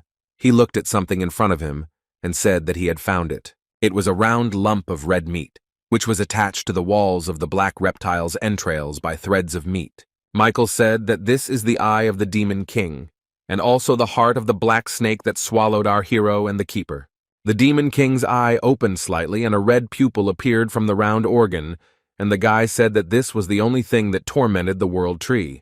The demon king completely exposed his lone eye, which he had been safely hiding inside a huge black reptile. 3 minutes left for everything, and after that he would collapse without strength.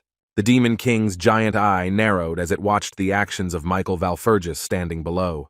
It was not just an eye, but a full-fledged monster that attacked Mikhail, releasing numerous meat tentacles from itself. The tentacles circled around the guy, trying to harm him, so there was no more time to wait, and Mikhail prepared to attack. The first step in the battle against the eye of the demon king Michael was to cast the shimmer spell to confuse the eye. Our brave hero reminded himself that he only had a minute left and took off, heading straight for the center of the pupil. For now, the demonic eye was fine. It once again fully exposed its eyeball, watching the actions of the magician. In order to destroy the eye of the demon king and the heart of the black snake, Michael Valfurgis took an unusual golden puck into his hands. The guardian, who was already sweating from the tension, asked the protagonist if he was holding the signal stone in his hand. The guy didn't answer and squeezed the stone in his hand, realizing that he had no time for talking because there were only 30 seconds left. The protagonist continued to act according to his plan. The pink tentacles of the demon's eye tried to grab Mikhail to stop him. But the next moment, something went wrong as the guy had planned, because a bright green beam flashed in front of his face. Confused by what she saw, the keeper assumed that this green beam was a magical arrow fired by someone. The giant demonic snake received a noticeable disfigurement. A large hole formed in its body, from which green smoke poured out. After a successful shot, the girl stopped to catch her breath and look at the result. The person who helped Michael defeat the demonic reptile was an elf archer whose body glowed with a green aura. Having reduced the distance between himself and the eye, Valfurgis asked him if the monster thought that they would allow him to destroy the world tree. Looking straight into the huge red eye, the guy gave himself the order that he would not allow this, because before the regression the tree died, and everything became meaningless. Mikhail had only a few seconds left, and he cast the 7th magic circle spell Yggdrasil to attack. The final act of the protagonist was to bring his staff directly to the pupil of the eye, and the sphere lit up with a bright blue light. The world tree did not give up, and the next second, nature began to emerge inside the huge black snake. The insides of the reptile began to quickly fill with wood that glowed green, indicating the healing of the world tree. Even at the very last moment, when the tree's strength was exhausted, it left the world with hope, and now its branches reached towards the eye of the demon god. Exhausted, Mikhail fell, remembering Yugi's last wish that the seeds of hope she left behind would be found faster than the remains would consume them. Valfurgis found the strength to rise and promised the world tree that he would fulfill his last wish, no matter what. The boy remembered the spell he had learned solely for the sake of the world tree, and then Yugi thanked him for it. Yggdrasil was so moved by the significance of this spell that tears began to flow down her cheeks. Michael decided to get rid of all the regrets of Jihad and create another reality by casting a spell, and the world tree began to dissolve before his eyes. Prince Jihad watched from the sidelines and saw how, before his eyes, the old, dried-up world tree began to be destroyed. Unlike the elf, there were no tears in Walpurgis's eyes. He looked to the future with hope and decided to create a new reality. It was a new beginning of sorts for our hero, and after Yugi's spell was successfully cast, a new world tree grew around the Demon King's eye. At Yggdrasil's last wish, the protagonist made the old world tree begin to disintegrate into small dust. But it was not only the tree that disappeared from the face of the earth, but also the remains of the Demon King, which turned into a large, bright green ball. Prince Jihad couldn't take his eyes off what was happening before his eyes, and turned his attention to the remains. The spirit of the world tree, with a powerful stream of green mana, went to another tree, which was very far away, to settle in it. A bright green beam entered the pillar of a tree standing in the middle of the lawn, which meant that the world tree would now be located in a different place. The green leaves began to glow with a bright golden light, indicating that the spirit of the world tree had successfully found a new home for itself. Just a minute ago it was dark and cloudy outside, but now the tree was emitting such a bright light that it created sunny weather around. Leon Pavlov and the others turned around to see the world tree making itself known again, and the rays of the sun breaking through the menacing clouds. Fairy King Jiren watched in amazement as the inconspicuous tree transformed into a new world tree before his eyes. The elves, their mouths wide open in surprise, turned around to witness the victory of good over demonic evil. The archer boy opened his eyes and froze, watching the wonderful picture before her, when Mikhail promised that the tree would definitely be reborn. Without turning around, the protagonist said that the world tree would recover, shake off everything demonic, and bloom again. Afterwards, the guy looked at the archer with a smile on his face and declared that now it was his turn to play his role. The elf looked down, laughing, and gripped his bow tighter, but did not respond to the protagonist's words. Oe looked at the revival of the new world tree with hope in his eyes, and said that everything was as the guy had said earlier. The archer stated that the protagonist was right, and she really needed to move forward, and after these words the guy left. Mikhail Valfurgis was left alone in the middle of a green meadow, with golden threads of the world tree flying in the air. Tired after the battle with the Demon King's eye, the protagonist looked around and said that there it was, her world. Yggdrasil approached the boy and told Mikhail that now she would be able to take care of the restoration of the forest and take care of the children. Yugi thanked Walpurgis for saving her, but our humble hero replied with a smile on his face that there was no need for thanks. Michael Valfurgis explained to the spirit of the tree that he had only fulfilled his promise, and now it was the turn of the world tree to fulfill its own. The girl smiled modestly and agreed with the young man, but said that she believed that the reward would not be enough. Yggdrasil asked Mikhail if he wanted to increase the number of his magic circles and get a new essence, and she was completely right. Yugi said that a small part of her essence could help our hero with this, and she even wondered if her life was worth too little. Yggdrasil placed her hand on her heart, deciding for herself to help our hero, and prepared to make a statement. With a sincere smile, the spirit of the world tree told Mikhail that, as a sign of gratitude, she was ready to give the guy a part of herself. The guardian was furious at her sister's statement and screamed what the hell, looking angrily at Yugi. She flew up to the frightened Yugi, asking how she would maintain harmony in this world if she decided to make her life so difficult. The tiny girl blushed when Yggdrasil asked if she hadn't chosen Mikhail for the same reasons as Yugi. The protagonist asked the keeper what was wrong with her, but the girl did not want to explain, seething with anger on the guy's shoulder. Yggdrasil told Mikhail that now that she shared a part of herself with him, the boy would be able to absorb not only mana, but other types of energy as well. Walpurgis Jr. thanked the girl with all his heart, and she praised him for being a very determined person. Yugi cut off a strand of her long blonde hair and gave it to the protagonist as a part of herself that Mikhail could use for his own purposes.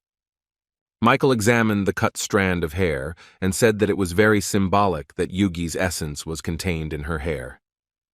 The boy opened his mouth wide and asked the spirit of the world tree if he should eat the hair now, and Yggdrasil said that he shouldn't. The girl asked the guy to just tie a strand of hair around his wrist and that would be enough, and Mikhail did as he was told.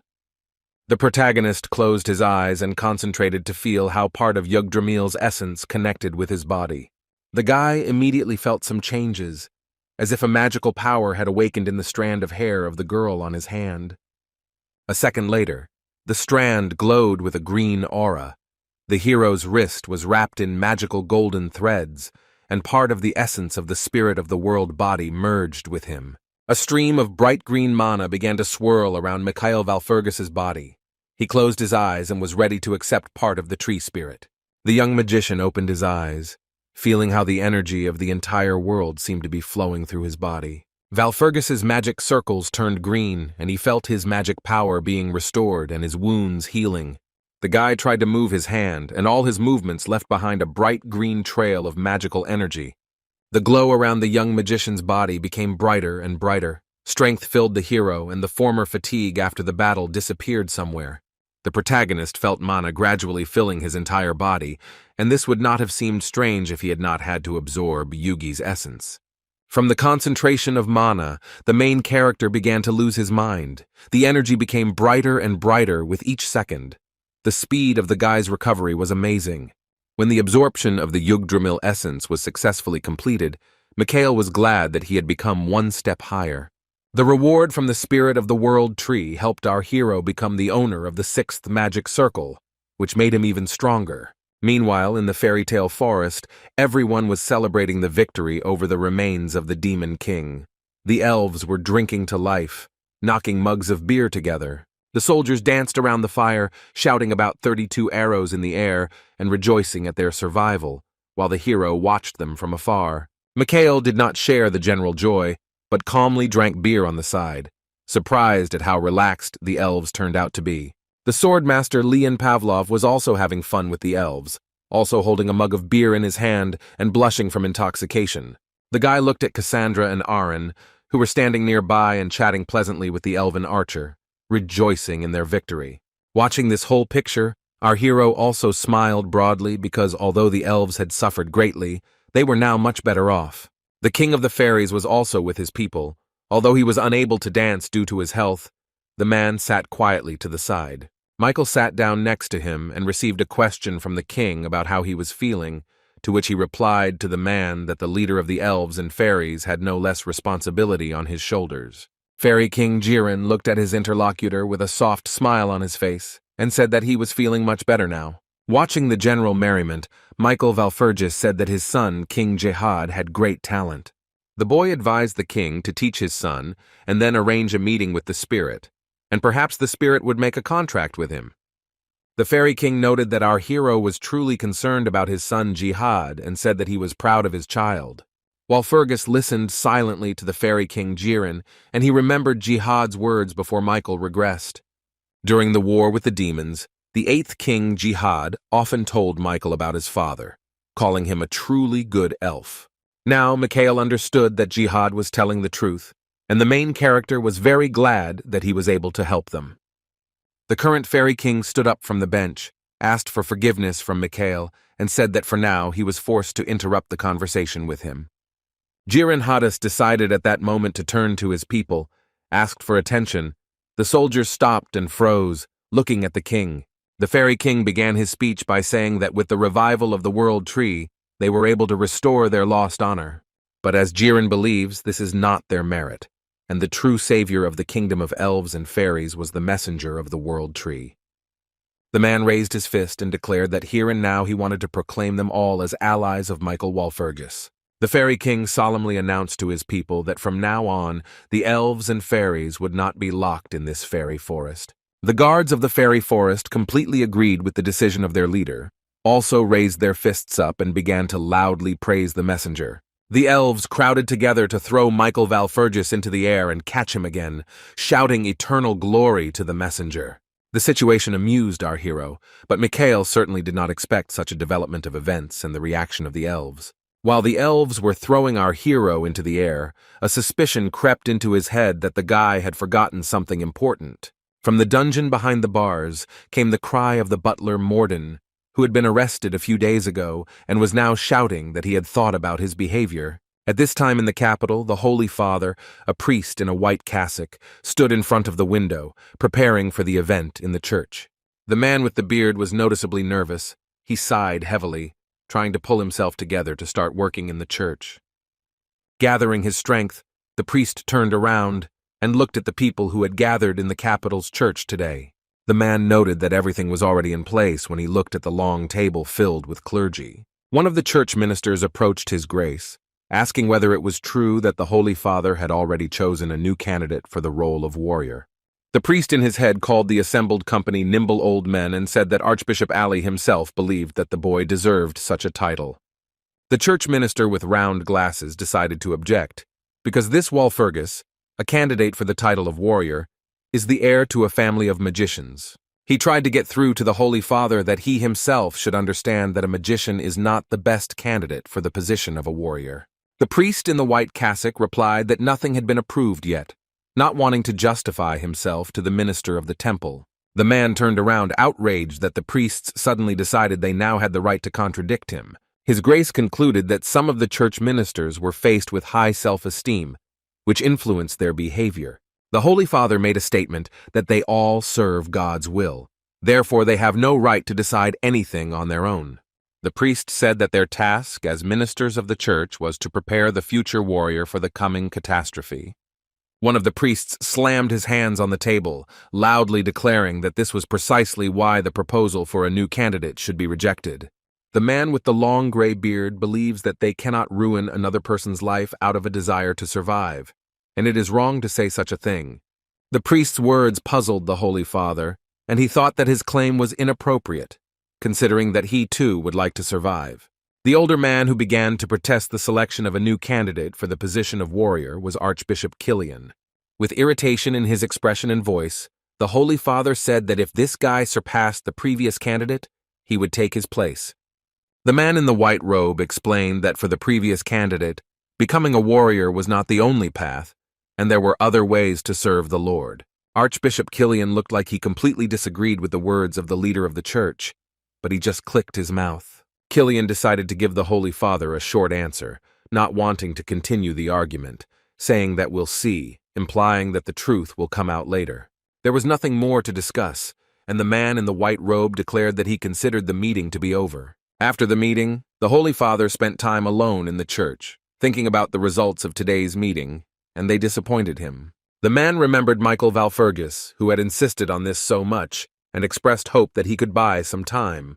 The next day, in the fairy tale forest, our heroes said goodbye to the prince, and he asked if it was time for them to go. The elf said with a sincere smile that even though their paths were now diverging, he would like to help them somehow. The protagonist told the elven prince that he thought that soon he would have such an opportunity, and he would have a chance to repay. The boy froze when Mikhail advised him to train more with the bow to be ready to fight the Spirit King. But the son of the Fairy King did not ask unnecessary questions about the upcoming battle with the King of Spirits, but only smiled and promised to do everything possible. The fact that the guy was ready to fight the Spirit King in the future made Mikhail happy and brought a smile to our main character's face. Jihad was not ready to end the conversation. He wanted to ask our hero something else, and turned to the messenger of the World Tree. The future Fairy King asked Michael if he had decided to become a warrior, and the boy confidently replied that the elf had said everything correctly. The guy looked down, embarrassed to look the hero in the eyes, and said that he was sure that our hero could do it. The protagonist listened to Jihad's wise speech about how not all religions turn the world into a battlefield because of a false prophecy. The future king of the elves said that nevertheless, due to some religions, his race would forever remain hostages of the fairy forest. Mikhail knew that Jihad knew this better than anyone else, and he clicked his tongue when he remembered the man who had caused so many to suffer. In Walpurgis's memories, the image of Siegfried surfaced, and our hero knew very well how many lies the churchmen were spreading to the masses. Mikhail clearly remembered how, even before the regression, he ran away headlong to avoid doing the nonsense that the old men in cassocks ordered him to do. The protagonist's head was full of thoughts, but he asked Jihad to stop worrying about it because he knew what he was doing. With a smile on his face, Jihad wished the messenger and his companions a successful journey and blessed them on behalf of the World Tree. The protagonist wished the elf and his entire race all the best in return and declared that he believed in his people, and then turned around. But Mikhail couldn't just leave because he wanted to tell Jihad one more thing, so the guy stopped abruptly. Something was obviously bothering Walpurgis Jr., and before saying anything to the elf, the boy thought. The hero turned his head to Jihad and asked if he remembered what the magician had said earlier, and the elf clarified what exactly he meant. Our hero made a gesture with his index finger and told the future elf king that he shouldn't carry the whole burden alone. Michael Valfurgis warned Jihad that this usually did harm, and hoped that this time the elf had learned something. The main character was very familiar with this elf, because he knew him before the regression, and understood that his problem was that he helped a lot of people. Jihad, the 8th king of the elves, was a brave man who did many noble deeds during the war with the demons. Michael knew that the main problem with this elf was that the guy was a prisoner of his own past, and he was never able to get out of it. Remembering Jihad as Walpurgis knew him before returning to the past, he called the elf a fair guy. But often the hero saw how the elf alone tried to cope with his problems, because the burden of the past was pressing on him. Before the eyes of the protagonist appeared a picture of how he saw Jihad before the regression, sitting on the ground alone, immersed in sadness. For Mikhail, this was an important elf, so Walpurgis steadfastly decided, now that he had survived the regression, to deal with this problem of Jihad. A smile spread across the elf's face as our hero spoke wise words to him, and Jihad took this speech with understanding. Jihad replied to the boy that he believed that Mikhail knew that carrying a burden alone was harmful, even more than the elf. The elf promised that he would repeat these words of Walpurgis like a prayer, and our hero was glad that he was able to tell Jihad the most important thing. The main character said these words to the elf Jihad, so that from that moment on he could direct his life in the right direction. For Michael, the prince was a partner who was just as dedicated to saving the world, and he wanted to lead him into a better future. Our brave heroes left the fairy tale forest and headed back to the capital. Mikhail was accompanied by the knight Aron and the others. The knight asked our hero who he really was, because each time he became more and more interested. Michael said the obvious thing, that he was the son of the Walpurgis family, but the knight's answer did not satisfy him, because he was not asking about this. The guardian was also there as always, sitting on the guy's shoulder, and told him that she always knew that our magician was special. The protagonist complained that people always amazed him, and came to the conclusion that it was time to tell everyone everything. Knight Aron stopped abruptly and turned his attention to Michael as he told everyone present to listen to him. The brilliant swordmaster Leon Pavlov also stopped walking and looked intently at our hero, expecting him to tell everyone now. The butler Morden was not left in prison and was released. The elderly man accompanied his master on the way back to the capital. Mikhail, with a smile on his face, began to talk about the reason why he can do what sometimes seems impossible to his comrades. The guy pointed to his ear and told the guys that he simply heard the voice of the Lord and was guided by all his instructions. When those present heard Mikhail's explanation, everyone froze, staring at our hero, and considered it nonsense. The protagonist recalled the moment when he first met Siegfried, whom he calls an idiot, and he extended his hand to the guy. Before the regression, Walpurgis first saw the warrior Siegfried in the temple. Then the boy greeted him and asked if he was Michael. The hero remembered how Siegfried looked when they first met. The warrior had hair that shone like golden rays. Mikhail Walpurgis also remembered the boy's eyes. They were an unusual color, as if they resembled a gold bar. The warrior's appearance was such that one could easily believe that in front of you stood a hero from a fairy tale about brave warriors. But even during the first meeting, our hero immediately became wary of Siegfried, because he sensed some kind of nuance in him. At that time, Michael could not even imagine that the glorious warrior Siegfried, chosen by the temple, was no more intelligent than a stool. One day Siegfried wanted to save a man in a cage, but he fell into a trap. Our hero wanted to stop the idiot, but it was too late. Walpurgis considered the warrior to be a smug type who cared about looking good in the eyes of others, but not about acting effectively. Because of Siegfried's character, many people died during the war with the demons, but this fop never admitted his guilt until the end. Now in the forest, Leon Pavlov asked Mikhail whether revelations come to the boy in an era when even saints do not receive them. The keeper agreed with the words of the swordmaster and told Mikhail about it, admitting that the boyar was right. Michael's admission that he had received a revelation from God angered Lady Cassandra, and she began to interrogate him. The team's questions caught Mikhail Walpurgis by surprise, and he looked at the guys in silence, wondering what to answer them. When the main character came up with an answer to give to his friends about God's revelation, a sly grin spread across Mikhail's face. Lady Cassandra was shocked when our hero said that the revelation was to send everything to hell. The heroes continued their journey surrounded by nature, walking past lakes and meadows, and Mikhail noted that the temple was rotting from the inside. The protagonist said that, unfortunately, the time of the old temple had come to an end, and then turned around to say something else. Michael Walpurgis raised his hand high up and said in the name of the Lord, holding inside his anger at the temple for choosing the wrong warrior. The guy showed his middle finger to the sky, sending the old temple to hell. A cheeky smile flashed on the main character's face. The seer Cassandra herself was an integral part of the old temple, so Michael's words shocked the girl. The clairvoyant's eyes widened in surprise when she saw how the main character actually felt about the church, but she said nothing. Our young hero turned to his dear companions and said that now they must find a way to break the system built by the old men from the temple. The sun was already setting behind the horizon. The main character and his faithful companions returned from the fairy tale forest to the capital of the kingdom of Nut. The last rays of the sun glistened on the statues and stucco that decorated the building of the temple, hated by our hero. Leon Pavlov asked about the saint's spire that was in front of them, and Mikhail explained that it was a symbol of the kingdom, signifying that someone had arrived. Cassandra, Knight Aaron, Butler Morden, Mikhail, and Leon approached the man who met them at the entrance to the capital of the kingdom of Nut. The man who greeted the guests addressed our heroes, welcoming Mikhail Valfurgis and his friends to the city. The priest asked the boy to identify himself, to tell the purpose of his visit and where they had come from, and Mikhail handed him a paper package. The man unfolded the paper to find out the information he needed about the guests who had arrived in the capital. When the priest read the letter, his eyes widened and his mouth opened in surprise, because its contents shocked him. Walfurgis explained that it was a letter of recommendation from Archbishop Ali, and the man shouted that he would study it carefully at once. When the paper scroll was completely opened, the sheet glowed with magical energy and began to float in the air. To put a seal on the letter, Mikhail was required to give a drop of blood, and the boy, without resistance, agreed to do it. The priest declared that everything was confirmed when a drop of our hero's blood fell on the red seal in the lower right corner of the scroll.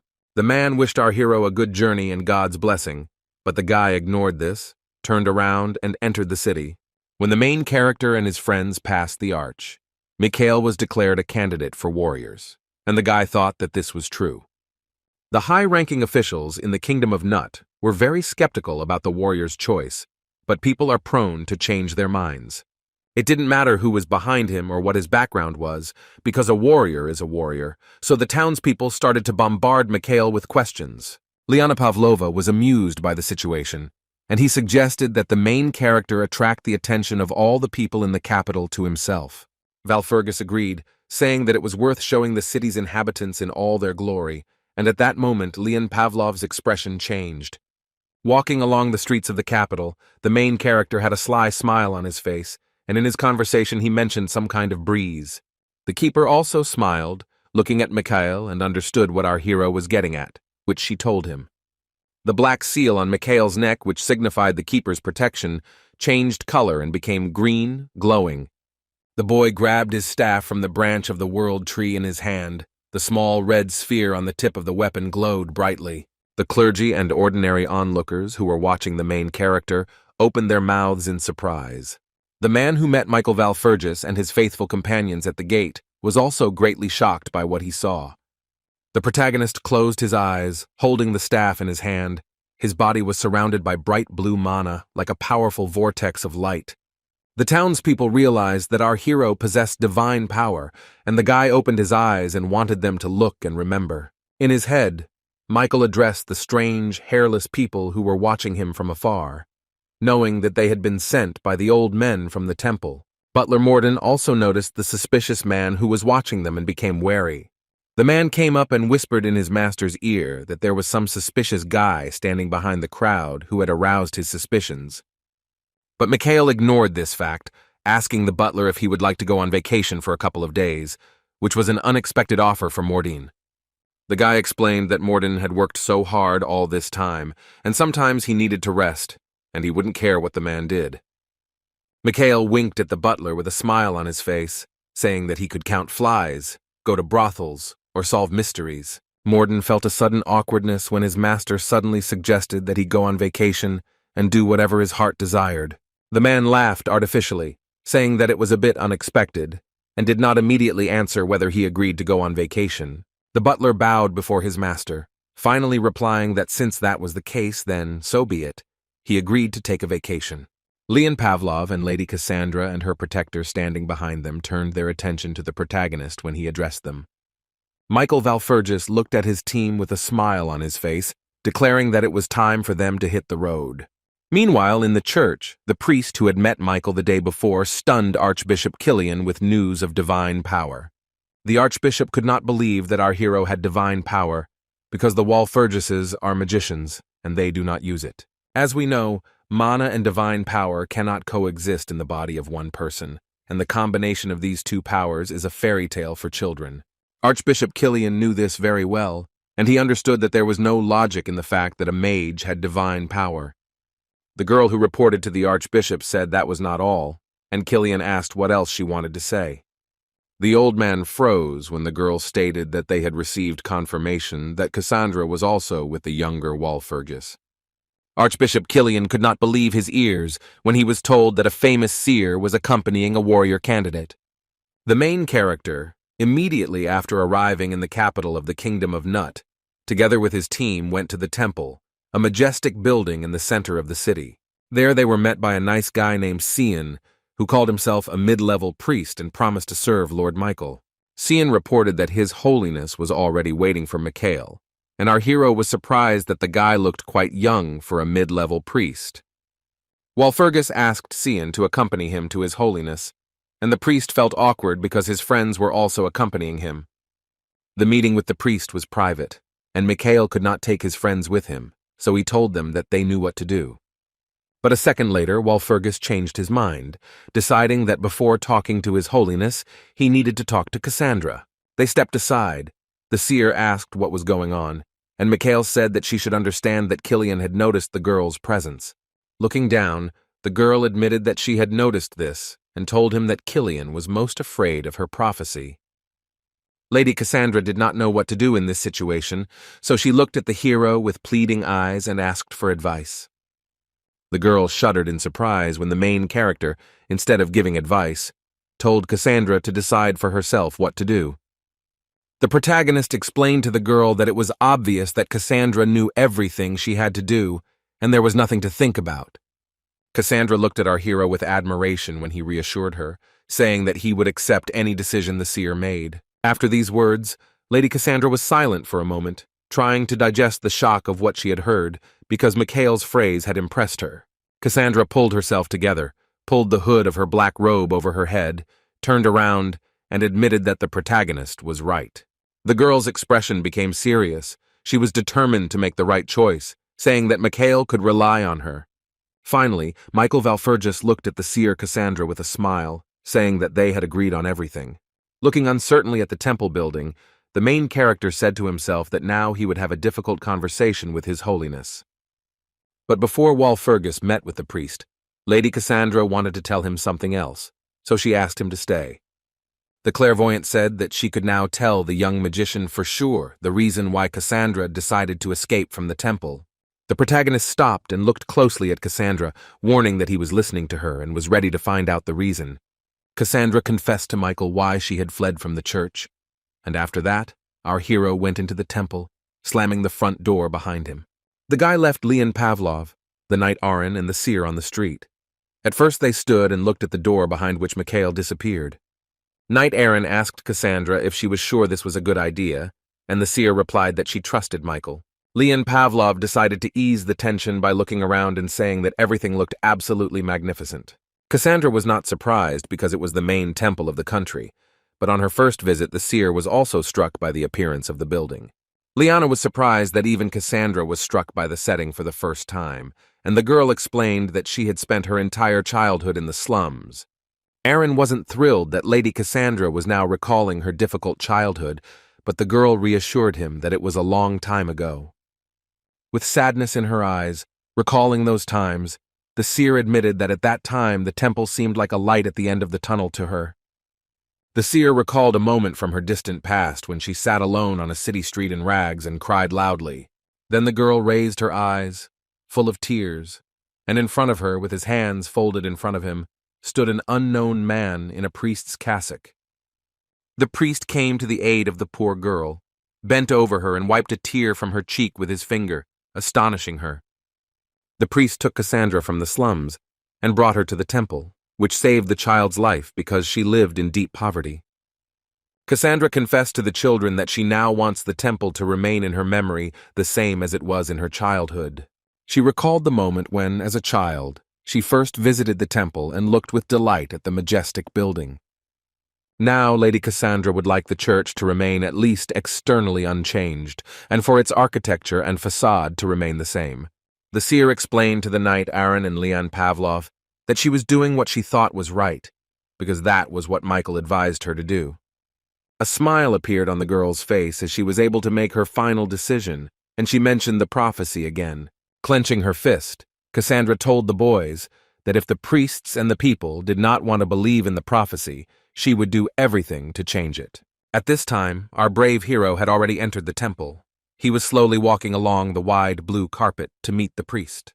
The inside of the church was as beautiful as the outside, and a mid-level priest, Sienna, escorted Michael to the room where the meeting would take place. The protagonist noticed Cian when the young priest approached Michael Walpurgis to tell him something. Cian confessed that he had heard that upon entering the city, Walpurgis had demonstrated miracles granted by the god and asked if this was true. The guy was surprised by Cian's formulation because he had not shown anyone the miracles that God had given him. The main character could not believe that the ostentatious scene he staged upon entering the city had raised the entire capital up in arms. Michael said that a mage who uses divine power is amazing, and Cian agreed with our hero with delight in his eyes. Cian admitted that he had never seen anything like this before and wanted to fix that, and Mikhail said that he thought they already had a warrior candidate. The priest realized that they were talking about Mr. Siegfried. He called him a good guy, but the saying strength is intelligence does not apply to him. Cian admitted that there was no other way to describe Siegfried, but then he calmed down when he realized that he shouldn't have said that to Michael. The protagonist listened attentively to Cian's opinion about Siegfried, and it was impossible to tell from his face what he thought about it. The young priest began to loudly apologize to the warrior candidate, suspecting that he had said too much about Siegfried. The guy swore that this would never happen again, but our hero was not angry. He took the worried priest by the hands to calm him down. Michael stunned the priest by declaring that he liked him very much, and his sympathy was caused by the fact that Cian understood the truth about Siegfried. The guy seemed smart to our hero, and he decided to remember Cian, a mid-level priest, because they had the same opinion about the warrior. They came to the door and Cian said that His Holiness was expecting Michael and that entry into the room was forbidden to anyone below a certain rank. Cian was not allowed inside due to his low rank, so he said he would wait for Mikhail outside and wished the hero God's mercy. The protagonist declared that if that was the case, it was time to begin, and he placed his palms against the door to finally meet His Holiness. Michael wondered who this man, the Holy Father named Gregory, was, who was waiting for him in a separate room in the church. The guy opened the door slightly to enter the chambers of the Holy Father Gregory and talked to him about his candidacy for the warriors. When he looked at who was waiting for him inside, Mikhail saw in front of him the figure of a painfully familiar young man. The mood of the protagonist was determined. He was ready to go inside now to meet with the Holy Father Gregory. However, when Mikhail Walpurgis noticed the gaze of the man standing inside the room, his eyes widened in surprise. The same Siegfried, the man with whom our hero fought side by side with the demons before the regression, looked at the guy with interest. The main character did not imagine it, and in front of him really stood the warrior Siegfried, who turned his attention to the one who entered. A couple of minutes before this, outside the walls of the main church of the country, Michael asked Cassandra if she had really fled from the temple because he did not believe in the prophecy. But the reason why the girl had to run away from the church was completely different, which she told the main character. The girl confessed to Walpurgis Jr. that the true prophecy was slightly different from what she had told the priests. For our hero, this information was completely new.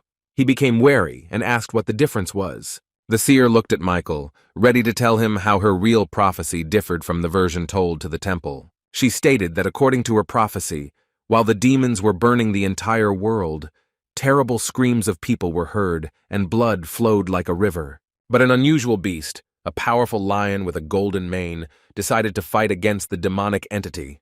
The Beast King had a decoration around his neck, a large pendant hanging from a gold chain, which was called the inverted sun.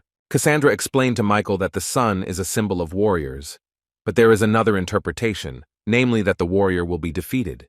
The protagonist thought about the seer's words and agreed with the interpretation, because the meaning suited the warriors chosen by the temple. If Cassandra's prophecy is true, then a lion with a golden ornament on its neck means imminent death for a warrior. The seer believed that the fact that the warrior chosen by the temple would die in battle with the demons should become known to the whole world. The protagonist was interested in the part of Cassandra's story in which she mentioned the lion, and he wanted to clarify something. The boy's eyes widened in surprise when a brilliant thought came to his head regarding the lion with a golden mane. Michael Valfergus began to guess what exactly the golden mane of the lion in Lady Cassandra's prophecy meant. The young magician remembered that the warrior they hated so much, Siegfried, the warrior chosen by the temple, had golden-colored hair. And just a few minutes later, the guy had the opportunity to see this with his own eyes, because now Siegfried was standing in front of him. Michael Walpurgis looked at the warrior with frightened eyes and called out Siegfried's name. The main character was very excited. Siegfried continued to stare silently at our hero, while Father Gregory, standing behind him, greeted Michael. Walpurgis the younger was so confused when he unexpectedly met Siegfried here that he did not pay attention to the words of the Holy Father. The guy was seething with hatred for the warrior standing in front of him. He dreamed of cursing him from head to toe right now. But it would be strange to attack Siegfried so abruptly with accusations, so Mikhail decided to be patient. The protagonist ordered himself to endure no matter what when Siegfried turned to Michael, asking if he was okay. Mikhail Valfergus tried his best to control himself. He looked at the guy in front of him with eyes full of hatred. Feelings of hatred, anger, and contempt for Siegfried filled our hero. He clenched his fists in anger but ordered himself to endure. The boy pulled himself together, bowed, and declared that he was the lowest in rank in this temple, and it was a great honor for him to see His Holiness. Holy Father Gregory was impressed by the fact that our hero was well acquainted with the rules of etiquette accepted in their church and praised him for this. Michael turned his contemptuous gaze to Siegfried and asked the priest to tell him what kind of warrior was standing before him now. The Holy Father explained that this was Sir Siegfried, who was a member of the Order of the Knights of the Golden Lion and a candidate for warrior. Grigory said that at the moment he and Mikhail are the only candidates, and one of them will receive the position of warrior. Sir Siegfried, a member of the Knights of the Golden Lion, decided to step forward to meet his rival. The warrior candidate Siegfried extended his hand and with a smile on his face told Michael Walpurgis that he was glad to meet him. The main character froze, looking at the hand extended to him, because he did not want to shake it, but now he has to hide his feelings. Mikhail Valfergus took control of his contemptuous feelings towards the guy opposite him, and nevertheless shook his hand, reciprocating the feeling. But the protagonist's eyes revealed what he really thought about Siegfried, because they were filled with anger. The guy rolled his eyes irritably, mentally insulting Siegfried as a bastard. It was very difficult for Mikhail to restrain himself at that moment. Valfergus noticed that the knight's divine power was bursting to the surface, so it wouldn't hurt to assess the warrior's skill. The protagonist let out an evil chuckle as an idea came to his mind, and he saw a divine aura around the warrior candidate. Michael was delighted because now he had a chance to take revenge and compete with the man he hated by exchanging magic. The boys were still shaking hands, and suddenly our hero cast the auto-circulation spell, after which green magical energy surrounded his body. The main character concluded that the magical power enters freely, but some difficulties are noticeable when exiting. Warrior candidate Sir Siegfried clenched his teeth and looked at his hand in horror as Michael cast a spell against him. The guy started complaining about pain in his arm. His divine aura disappeared somewhere, while our hero was still glowing green. The guardian began to shake the main character, warning that this would kill Siegfried, but Mikhail did not pay any attention to her. The main character still managed to pull himself together and regain his sanity. He closed his eyes and decided not to test Siegfried anymore. As much as he didn't want to, Michael Valfergus let go of the warrior's hand opposite him, because the keeper was right that he could be killed that way. A frightened Siegfried began to stretch his injured hand, which had suffered after Michael's magic spell. Holy Father Gregory, with delight in his eyes, declared that our hero possessed pure divine power, which was more powerful than his own. The boy confirmed the priest's assumption that Walpurgis had received a revelation from God, which gave him strength. The keeper dropped her hands, asking the main character if he ever felt ashamed of his brazen lies. Siegfried reached out his hand and shouted to the Holy Father that this was simply impossible when they began to talk about revelation. The warrior candidate ran to Gregory, trying to loudly convey to him that after the war the deity refused to speak to people. The protagonist laughed when Siegfried shouted that even His Holiness had not received a revelation from the Lord. The member of the Order of the Knights of the Golden Lion turned around and looked at Mikhail in surprise when he latched onto a word, even in the guy's speech. The boy crossed his arms over his chest, ready to enter into an argument, and stated that the existence of a warrior was special in itself. Holy Father Gregory opened his mouth in shock when he heard Walpurgis say that the warrior did not obey the will of the Holy Church. Siegfried visibly tensed up when the protagonist stated that the warrior's task was to serve the deity and obey him directly. Our hero, Mikhail Valfugris, loudly told those present that he noticed that his words had struck at their dignity. Siegfried felt visibly ashamed when the young mage said that this was no different from betraying the deity they served. The warrior candidate looked down at the floor in shame, feeling guilty for his previous behavior, and apologized to Mikhail. The protagonist said that in any case he understood what Grigory wanted to convey to him, but he wanted to clarify the revelation. But first, Michael Walpurgis decided to say something else to the Holy Father Gregory and the hated Siegfried.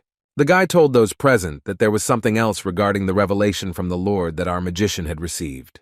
Suddenly, the protagonist's speech was interrupted when he saw something in front of him that caused Mikhail Valfurgis great surprise.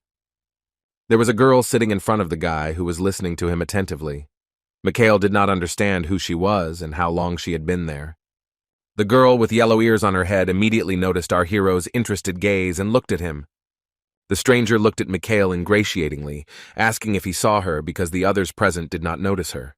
The mysterious girl looked at our hero with interest and then asked again if he could see her.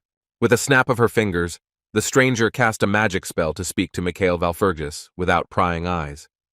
With this spell, the stranger, who clearly possessed strong magical skills, managed to stop time. Siegfried froze in the pose where he was looking from behind at Mikhail, and did not move, and now the heroes could talk alone. The girl smiled mysteriously, realizing that the guy could see her after all, and asked him to answer the question of who she was. Our hero understood that few creatures in this world were capable of using time-stopping spells, so the answer was obvious. The main character replied that Hekau was standing in front of him now. The girl was delighted and said that Mikhail had hit the nail on the head. Michael was suspicious that Hekau looked very young, and he did not understand how such a young girl could be a deity.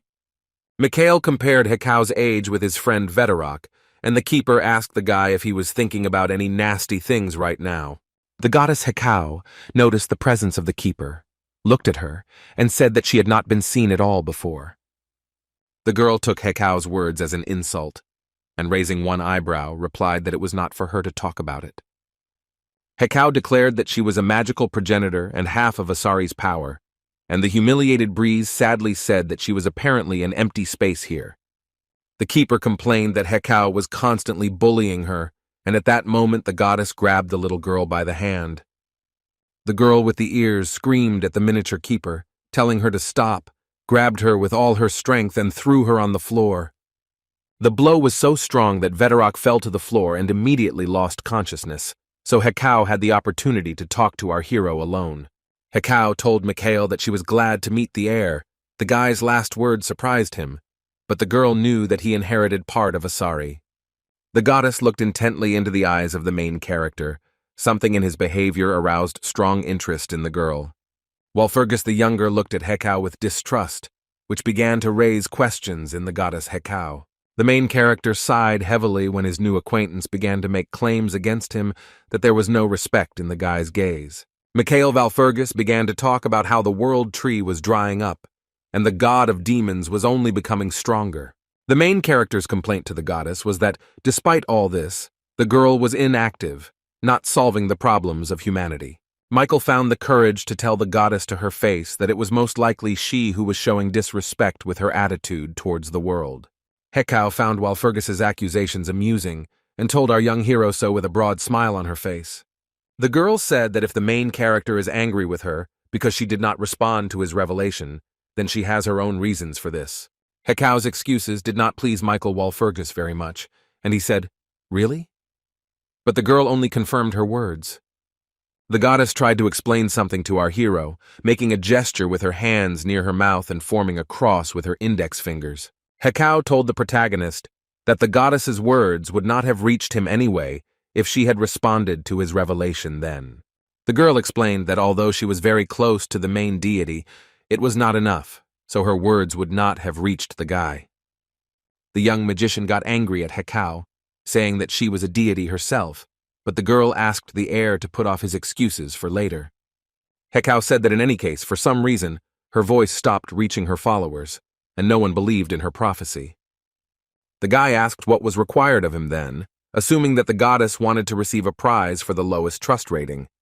The goddess explained that Michael Walpurgis is the only person who has the ability to communicate with the girl. But Hekau herself did not suspect the reason for this, and admitted that she would like to find out why our hero in particular could communicate with her. The girl was determined to find out what was so special about our hero, so she asked him to explain everything to her right now. But at this point, the conversation between Hekau and Michael Walpurgis ended with the goddess snapping her fingers again and restoring the flow of time. Sir Siegfried came to life again when time was restored, turned around, looked at our hero, and called him by name. The current topic of conversation was the revelation, and the warrior candidate asked Walpurgis Jr. to tell him more about it. The goddess's ghost told the boy to find out why only he could see and hear her, but Mikhail understood that the problem with the demon god was more important now. Michael Walpurgis was determined to deal with the demon god as soon as possible, so he ignored the goddess's order. To begin with, our hero decided to throw out the bait, so he turned to Siegfried and Gregory, asking permission to say something. Pretending to be worried, Michael stated that the Lord was saying that he was worried about the current situation and was very disappointed. Michael Walpurgis inspired confidence in the Holy Father, so the Holy Father took this statement seriously and was shocked. The member of the Order of the Knights of the Golden Lion did not believe our hero, became indignant, and began to shout that what Mikhail was saying was a blatant lie. The protagonist replied that Siegfried couldn't even check whether the guy was telling the truth or not, so he didn't dare accuse him. Having put the enraged Siegfried in his place, Michael glanced at the Holy Father and said that he should intervene in their conversation. Gregory winced in surprise when Walpurgis asked him if the priest remembered how he had once spoken about the two girls. The guy clarified that we are talking about a case where one girl was grabbed and the other was let go. From the reaction of the Holy Father, it became clear that His Holiness understood what kind of incident was being discussed, and the hero asked him not to misunderstand him.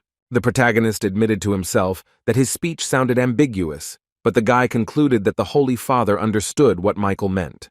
Of course, the magician wasn't talking about Hekau's revelation, but he didn't care, because if he made them believe it, it would become true. The Holy Father Gregory was noticeably tired by the tense conversation, so he suggested that those present end the meeting here. At the end of the conversation, His Holiness looked at the two warrior candidates, and the man said that he had high hopes for the boys. The Holy Father asked Michael Walpurgis and Siegfried not to forget these words of his and to remember that hopes were placed on them. Gregory wanted to say something else to our hero, but he was clearly worried, so he addressed the guy in a stuttering voice. His Holiness did not find the courage to tell the young magician what he wanted and changed his mind about disturbing Walpurgis. Noticing that the Holy Father was very worried, the main character decided to cheer him up, saying that everything was fine, which surprised Gregory. The main character radiated self-confidence. He smiled slightly and promised Holy Father Gregory that they would cope. As he left the temple hall, Michael Walpurgis realized that even if they did not have enough strength, he would do everything to achieve success.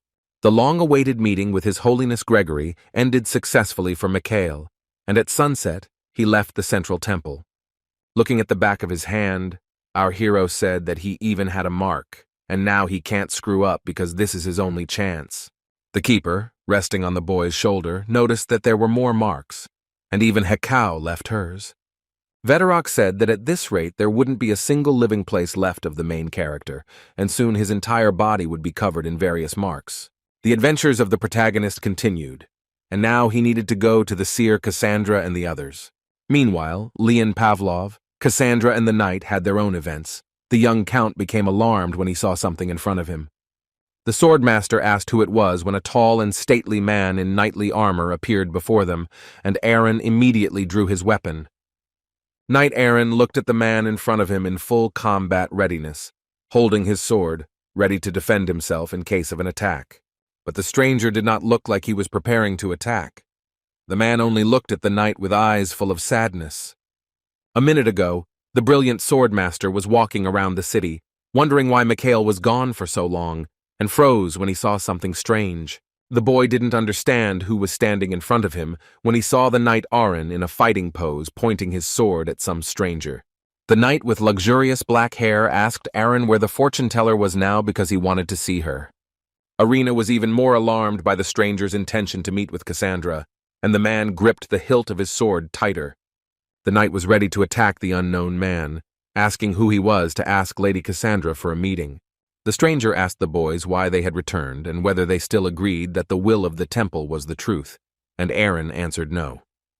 The man, whose hair was covered by jet black hair, closed his eyes and thought about Knight Arin's answer. The unknown knight possessed such strength that as soon as he stepped foot on the ground, he immediately turned the soil under his boot into ruins. The knight Arin's reluctance to give up the fortune teller angered the stranger. He came closer and ran his finger along the blade of the sword.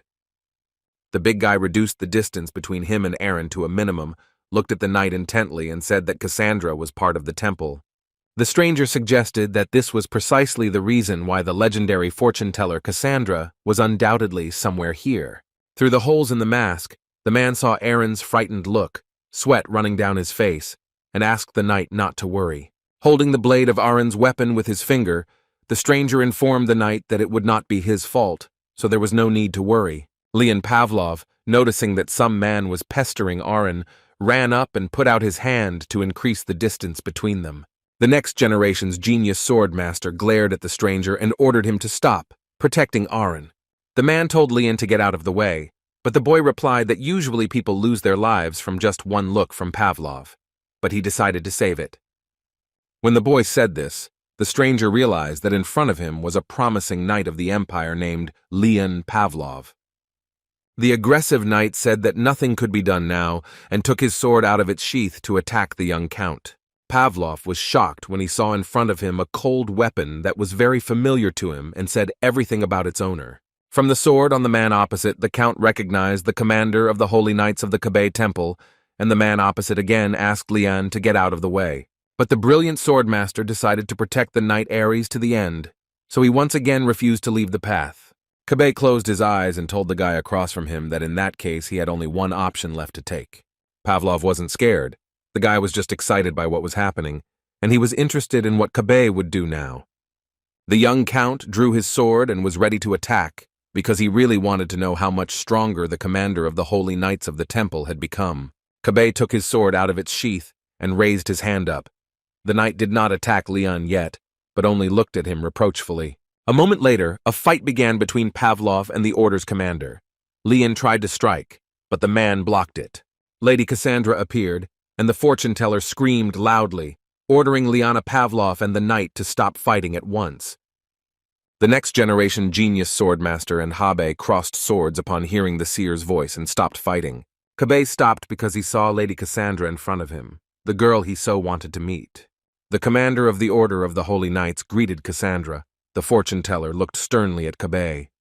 The clairvoyant recognized the knight as Kabay and said that even for the commander of the Order of Holy Knights, his behavior was too much. Kabay sought a meeting with Cassandra in order to apologize to the girl on behalf of the Archbishop for what happened. The commander promised the fortune teller that this time everything would be different, so he asked Cassandra to follow him. Lady Cassandra looked at Kabay closely and listened to him, concluding that the man was sympathetic to Archbishop Killian. The fortune teller knew very well that this Archbishop Killian would never make concessions with the girl. Cassandra realized that if she followed Kabay now and returned to the temple again, she would never be able to get out of there again. The girl's face showed distrust of the commander, and she asked if he would take her away by force if Cassandra refused to return to the temple. Kabay admitted that if necessary, he would take her to the temple by force, which is why the girl said she was leaving the church voluntarily. Knight Ari and Leon Pavlov felt threatened by Kabay, so they prepared their swords to protect the seer if necessary. Suddenly, our main character appeared next to them and asked Commander Kabay if he would go to the temple with him. Michael cast a spell against the Knight of the Order of Saints, causing Kabay's legs to be surrounded by magical flames. Kabay became wary when he noticed the appearance of the protagonist, who immediately began to use his magical skills against him. A powerful, fiery, magical whirlwind appeared right in front of the commander, and the knight was taken aback, doing nothing against the magic. The man, having assessed the magical abilities of the suddenly arriving guy, assumed that Mikhail Valfergus was standing in front of him. The boy knew that the commander of the Order of the Temple Saints was a threat to Cassandra, so he was ready to attack Habe, holding his staff at the ready. The magical flames dissolved, and Commander Habe said that he had made a promise to protect Lady Cassandra, so he didn't have to worry. Habe explained to the young heir of the Walpurgis family that this was the temple's personal matter, so he had no right to interfere or engage in battle. In response, the protagonist laughed, saying that it was not appropriate to communicate so disrespectfully with a candidate for the position of warrior. The commander tensed up when Mikhail asked if he really thought the guy didn't know the laws, and even offered to quote them.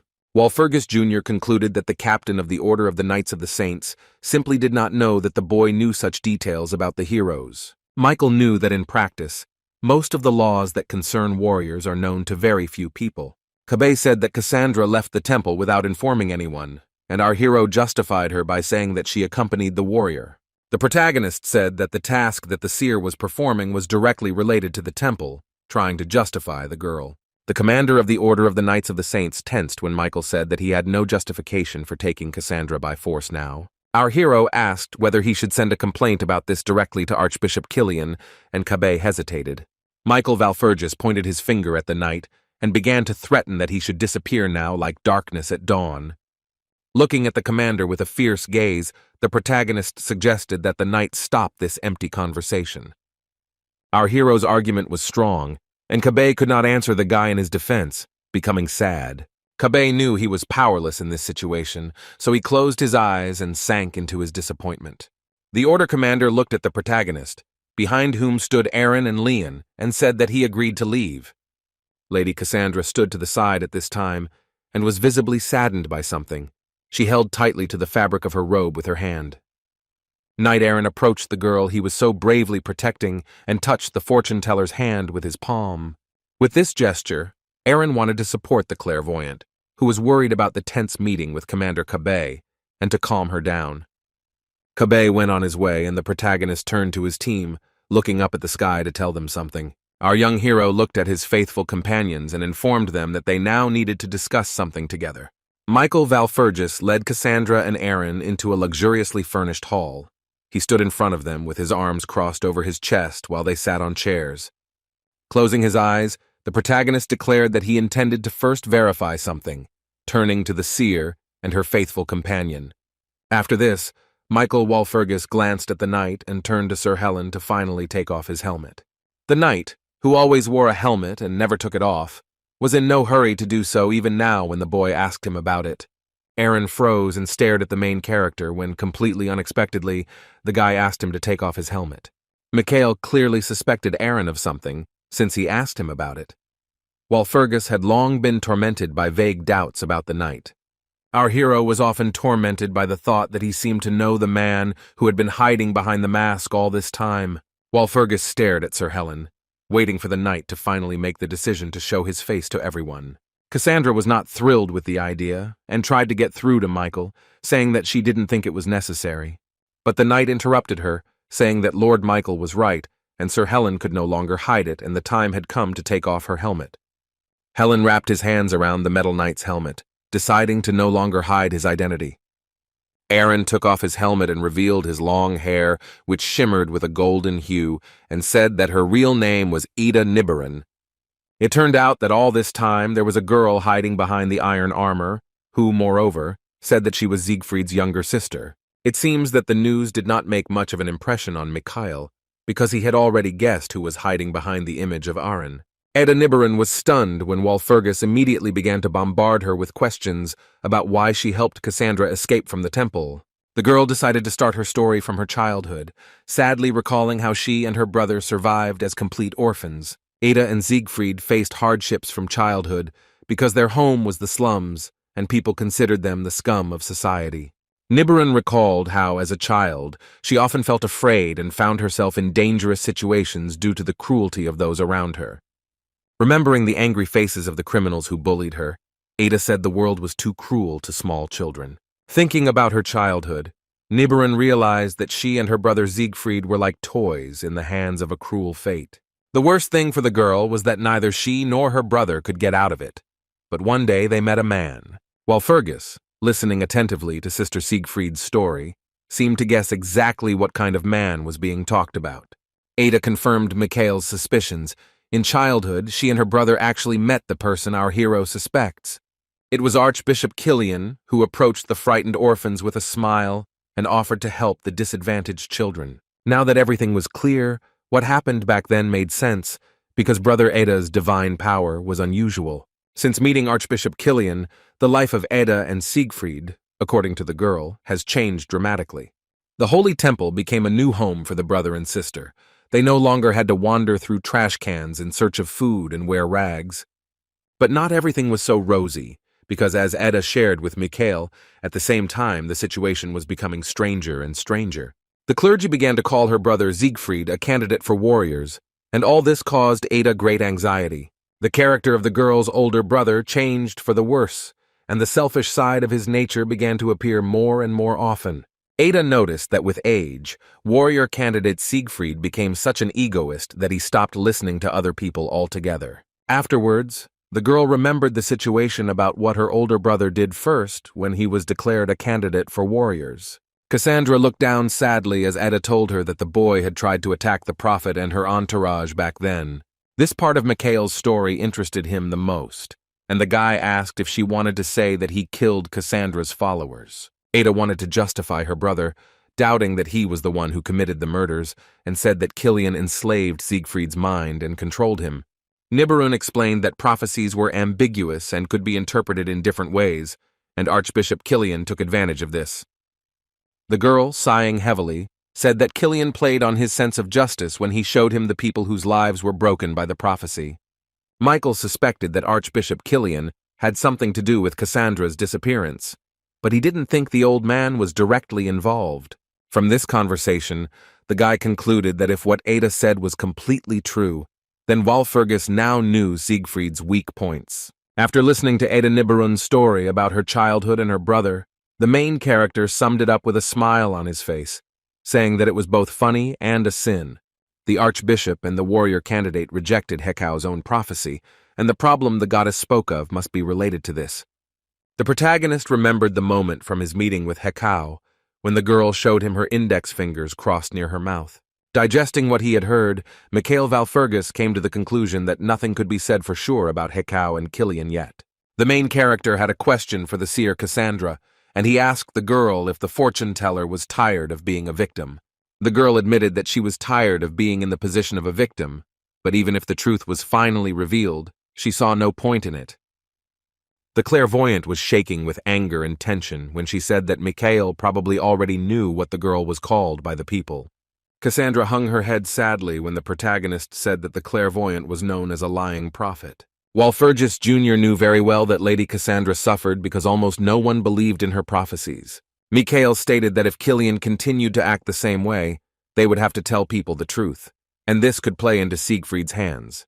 The boy concluded that it made no difference at all, and our hero's statement made Lady Cassandra freeze in surprise.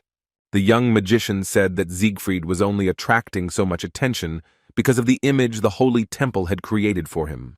Michael grabbed the curtains with his hand to let more sunlight into the room and decided that this was a complete lie. The guy suggested that Ada and Cassandra show everyone that Siegfried's image is a complete lie, and then all this will end. At the same time, other events were unfolding on the territory of the Holy Temple in the capital of the Kingdom of Nut.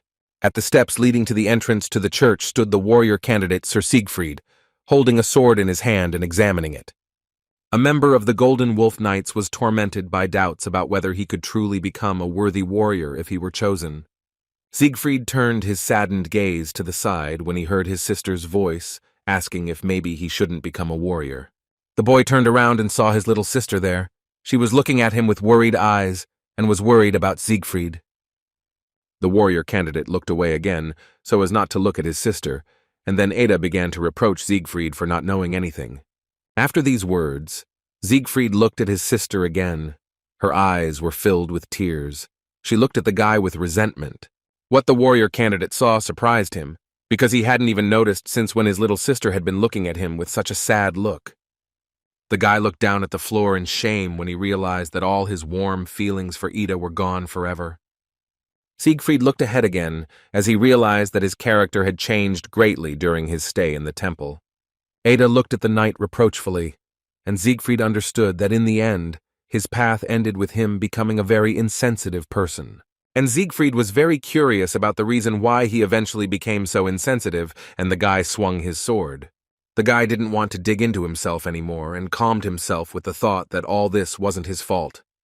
Siegfried looked at the blade of his weapon. But the future warrior was haunted by the thought of why his only blood relative did not understand him. Siegfried had no answer to this question, which he said to himself out loud, and then Archbishop Killian approached him from behind his back. The member of the Golden Lion Knights Order froze and looked away when he noticed a strange presence behind him. Siegfried greeted the archbishop who came to see him, and an elderly man with a long beard asked if he was disturbing him. The boy said that he was just about to finish and asked Archbishop Killian what brought him there. The old man closed his eyes and told Siegfried without looking at the boy that he needed to know something, and that was why he had come here. Killian asked if the boy remembered the young boy, the second candidate for warrior, and Siegfried replied that of course he remembered. The news that Archbishop Killian wanted to tell his pupil obviously seemed to our young hero. Siegfried winced and stared at Killian when he informed him that Michael was working with the seer and his little sister. The news was so shocking for the Knight of the Order of the Golden Lion that the boy dropped the sword from his hands right onto the ground. Siegfried's face showed fear as he realized that the seer and his younger sister Edda had apparently arrived with Walpurgis. Panicking, the boy asked if His Eminence was aware of the situation, and Killian said that Gregory would soon find out about everything. Siegfried asked what they should do now, but the archbishop only closed his eyes and answered the boy that everything was God's will. Killian said that the gods do not give grace to those who do nothing, so he and Siegfried must start working hard. The archbishop tried to calm the agitated Siegfried, saying that, in any case, no one believed in Cassandra's prophecy. Killian considered Mikhail Walpurgis to be his biggest problem, and the boy said that he had to show that he was better than him. The old man agreed and promised the warrior candidate to help him with this, but the boy became wary when he noticed something strange. Siegfried suspected that there was someone else here besides the guy and Killian, and decided to check by looking around the corner of the church. The warrior candidate looked into the alley, which was completely dark, but could not see anyone there. Siegfried couldn't calm down because he felt like there was someone there, and Killian noticed the boy's anxiety. A whole week had passed since that moment. The main character was sitting at the table. Next to the guy were Leon Pavlov and Lady Cassandra. The swordmaster, saddened by something, closed his eyes and asked Mikhail what he planned to do next. Walpurgis said the church had long made it clear they had made a decision, but in recent years the debate within the church had been heated. Mikhail said that for several years the church has been arguing about what the standard of a hero is, whose side is right, and who is more suitable for the role of a religious symbol. There were many priests and archbishops in the temple who officially supported Sir Siegfried for the role of warrior.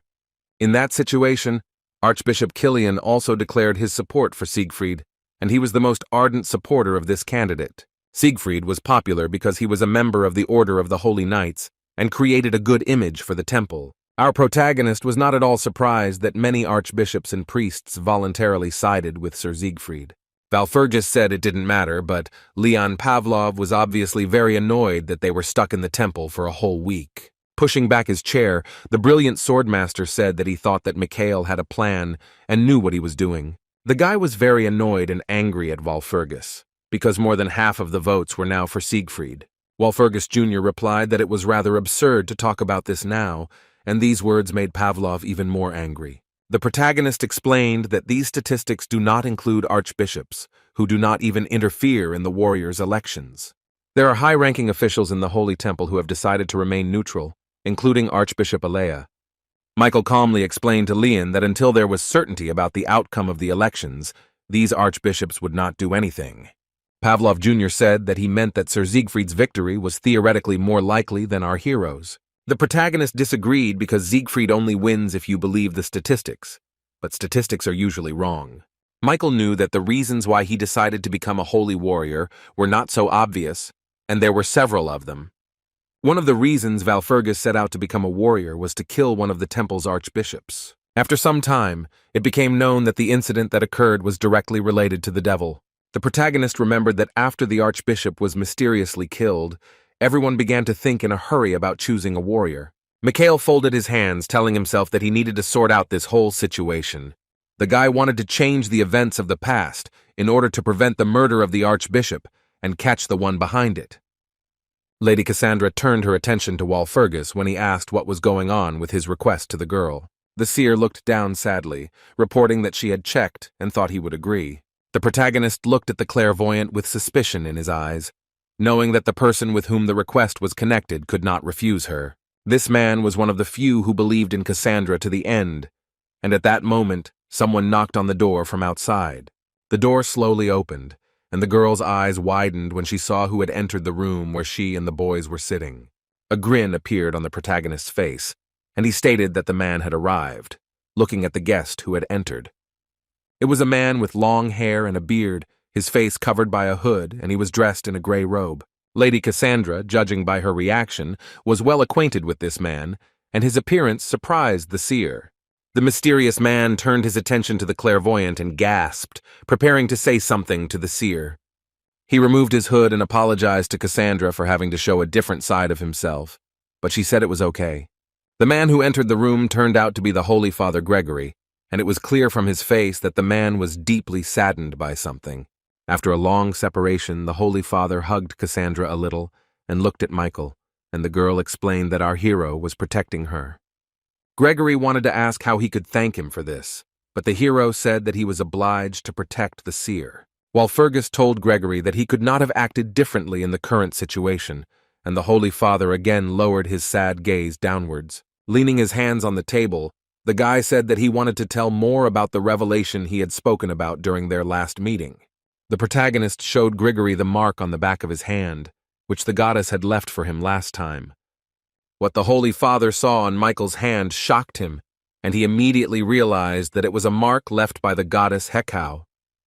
Michael Walpurgis confidently declared to His Holiness that he had the honor of personally speaking with the goddess Hekau. The young magician conveyed the words of the goddess Hekau to the Holy Father that she believed that the Holy Church should change. This is why Michael asked to meet with the Holy Father, because he would need Gregory's help to make changes in the church. The next day, Archbishop Killian was sitting at his desk and was so annoyed that he slammed his fist on the table. The old man's fist trembled with rage, and the archbishop asked rhetorically what the hell this was. This was preceded by other events in the temple, which took place several hours before Killian's angry reaction. At the meeting, one of the archbishops, hand on heart, announced to those present that he would support Michael Walpurgis. As is known, Archbishop Killian was a staunch opponent of Michael, so his reaction to such a statement was furious. The priests who had stood on Sir Siegfried's side were also shocked when the archbishop decided to support Walpurgis. Holy Father Gregory, who was also present at the meeting, turned his back on the priests and did not react to the statement in any way. Now Killian understood that Archbishop Neroon was the closest ally of the Holy Father, and their opinions probably coincided. That night, the archbishop met with his supporters to discuss what they would do next, and one of them hoped that they would be able to come up with something. The priest with glasses said that Siegfried was now losing ground in the temple, and that this was their mistake, because they were sure that they would crush Michael. With sadness, the priest decided that as long as Michael Walpurgis was their enemy, anything could happen. However, Archbishop Killian was not as pessimistic as his comrade, and a sly smile shone on his face. Leaning his hands on the table, Killian declared that the son of Edward Walpurgis would not be able to win the trust of the majority. The archbishop stood up and declared that no matter who or how much they spoke about the invasion of demons, people did not believe these tales. The archbishops became nervous when Killian said that even if such a possibility existed, they had to rule it out. With a wicked smile, Killian said that in order for truth to be on their side, men must be willing to even get their hands dirty. When a new sunny day arrived, our main character came out of the temple and stretched upward, straightening his back. Mikhail yawned, opening his mouth wide, and shared his good health, and was also glad about how quickly the week had flown by. As Walpurgis the Younger had suspected, Archbishop Neroon decided to take the first step and support him. For Walpurgis, this was not surprising, because the priest had no other choice in the current situation. The main character became more serious in his face because he had to solve another problem, and that was the murder of the archbishop. To be more precise, the guy needed to prevent the murder of Archbishop Neroon, who died before his regression. The incident further undermined confidence in His Holiness, who already had little support in the church. The protagonist understood that the only one who could benefit from killing Naroon was Archbishop Killian. The guy was deep in thought, concluding that this still needed to be checked, but then the butler appeared behind him. Mikhail complained that Morden had scared him, but the elderly man accused our hero of blatant lying. Our hero asked why Morden was there, since he had given him a vacation, and the man explained that a week was enough for him to rest. The butler said that if he did not return to his duties, he would get into trouble with the Marquis, and the hero agreed with this. Morden confirmed that his father was capable of such things, and said that this was why his vacation had been so-so. The butler shared rumors that something was going on in the temple, and an intrigued Mikhail asked what exactly. The elderly man explained to our hero that the upcoming event in the church was connected with the Order of the Holy Knights. The keeper appeared at Mikhail Valfergus's shoulder and complained to the hero that the air was filled with anxiety. The boy wanted to leave, but the butler Morden stopped him, saying that there was something else the man would like to share. Butler Morden told his master that he felt negative energy from Archbishop Killian. The old man shared with the boy his opinion that, as he believed, Archbishop Killian was plotting some bad deeds. This did not surprise the protagonist, and he answered Morden that in that case they needed to check Killian. The butler's spirits were lifted when the protagonist praised him for his hard work during his vacation and asked what he wanted as a reward. The main character, as a reward for his work even during rest, offered his faithful butler some kind of elixir. Mikhail Valfergus said that he could offer Morden something that would help him always stay in good health. Our hero's offer interested the elderly butler, but so far, he could not give him an answer as to whether he needed this elixir. Morden closed his eyes and smiled faintly, giving silent consent to accept the elixir as a reward. The butler immediately began to ask when his master would tell him more about this, and received the answer that when they finished. The protagonist promised the old man that as soon as they finished their business in the temple, they would immediately return to the conversation about the reward. After a conversation with the butler Morden, who had returned from vacation, our hero thought that now he had nothing to hide. Then Mikhail stunned his friend Leon Pavlov with more news that they would now go to the Holy Knights. Valfergus said they had something to take care of, and the swordmaster trailing behind asked why he had brought him along. Leon complained that he had failed to fight the captain last time, and the hero guessed that this was very annoying for Pavlov. Mikhail told Pavlov to try and give it his all this time, which inspired the guy to the contrary, and he asked our hero not to worry about it. The protagonist suddenly stopped and said that as a bonus, Leon could use something in the next battle. The brilliant swordmaster was at a loss when Mikhail threw something into his hands that would help him in the upcoming battle. Leon Pavlov did not understand what he was holding in his hand and asked Mikhail what this thing that looked like a small sword was. The boy made a gesture with his index finger and told Pavlov Jr. to try to pour the aura in there. The swordmaster nodded his head and said that he understood everything when Mikhail explained how to use the gifted item. The guy's eyes widened in surprise when he managed to immediately transfer his aura to the gifted weapon. The sword's blade turned into a streak of bright blue aura, and Walpurgis said that Leon could call it a magic sword. Pavlov held the sword in his hand and looked with delight at the gifted weapon, which emitted a bright magical light. The main character immediately warned his student and friend that he was holding no simple piece of iron in his hands. Mikhail asked Pavlov to think about the fact that the weapon in his hands was capable of spreading a magical aura. The swordmaster immediately followed his teacher's advice, and a moment later, the silhouette of a man with a powerful aura appeared in front of him. Leon Pavlov became excited, and his eyes widened when he saw in front of him a man he had met before. The protagonist confirmed the guy's guess, saying that in front of him was a man who wielded a sword better than Leon. In the bright blue silhouette, the swordmaster recognized the faceless guy he had already met in the dream that Mikhail had sent him to. Mikhail explained that even if they couldn't establish a connection and feel each other, the phantom would still help him improve his skills. The keeper lying on Walpurgis's shoulder realized what the hero had been doing all week when she saw the magical weapon and the training partner. Pavlov doubted whether he could simply accept the gift from our hero, because he had been of no use all week. Mikhail decided to cheer up his comrade, put his hand on his shoulder, and said that he was sure that Leon would still be useful to him. Our kind-hearted hero advised his friend to improve his skills if he wanted to show his gratitude. The gazes of the protagonist and Leon Pavlov met, and the swordmaster understood from Mikhail's expression what was required of him. Leon Pavlov tightly clutched the gifted magic sword in his hand and answered Mikhail that he would do as he said. The day went on. The protagonist and his faithful companions were still busy solving problems in the Holy Temple. The knights in armor were surprised when Walpurgis the Younger appeared before them, and the men recognized him as a warrior candidate. The guards asked what brought our hero here, and he explained that he needed to talk to the commander. The men in iron armor hesitated when they heard such a request from Michael, and did not agree immediately. Having observed the knight's reaction, the main character immediately concluded that the guards did not want to let him see the commander. And this made Mikhail Walpurgis very wary, because there must be some reason for this, and they don't want to let him in for no reason. The knights tried to stop the guy with words, asking him to wait a little because they needed to prepare something. But Mikhail and his companion Leon ignored this and passed by, saying that there was no need to prepare anything, and they intended to enter. But the main character had to stop immediately when he looked up and saw someone in front of him. A man in a blue robe was walking towards Mikhail Walpurgis, and our hero was looking to meet him today. The guy looked at the man with a smile on his face and said, "Has he really decided to meet the main character in person?" In front of the main character stood Sir Habe, the man who was in charge of the Holy Knights, and with whom the boy wanted to talk. Michael Walpurgis, who entered the territory of the Monastery of the Holy Knights, greeted Kabe in a good mood. From the commander's menacing expression, it was clear that he was hostile, and the knight asked what our hero needed here.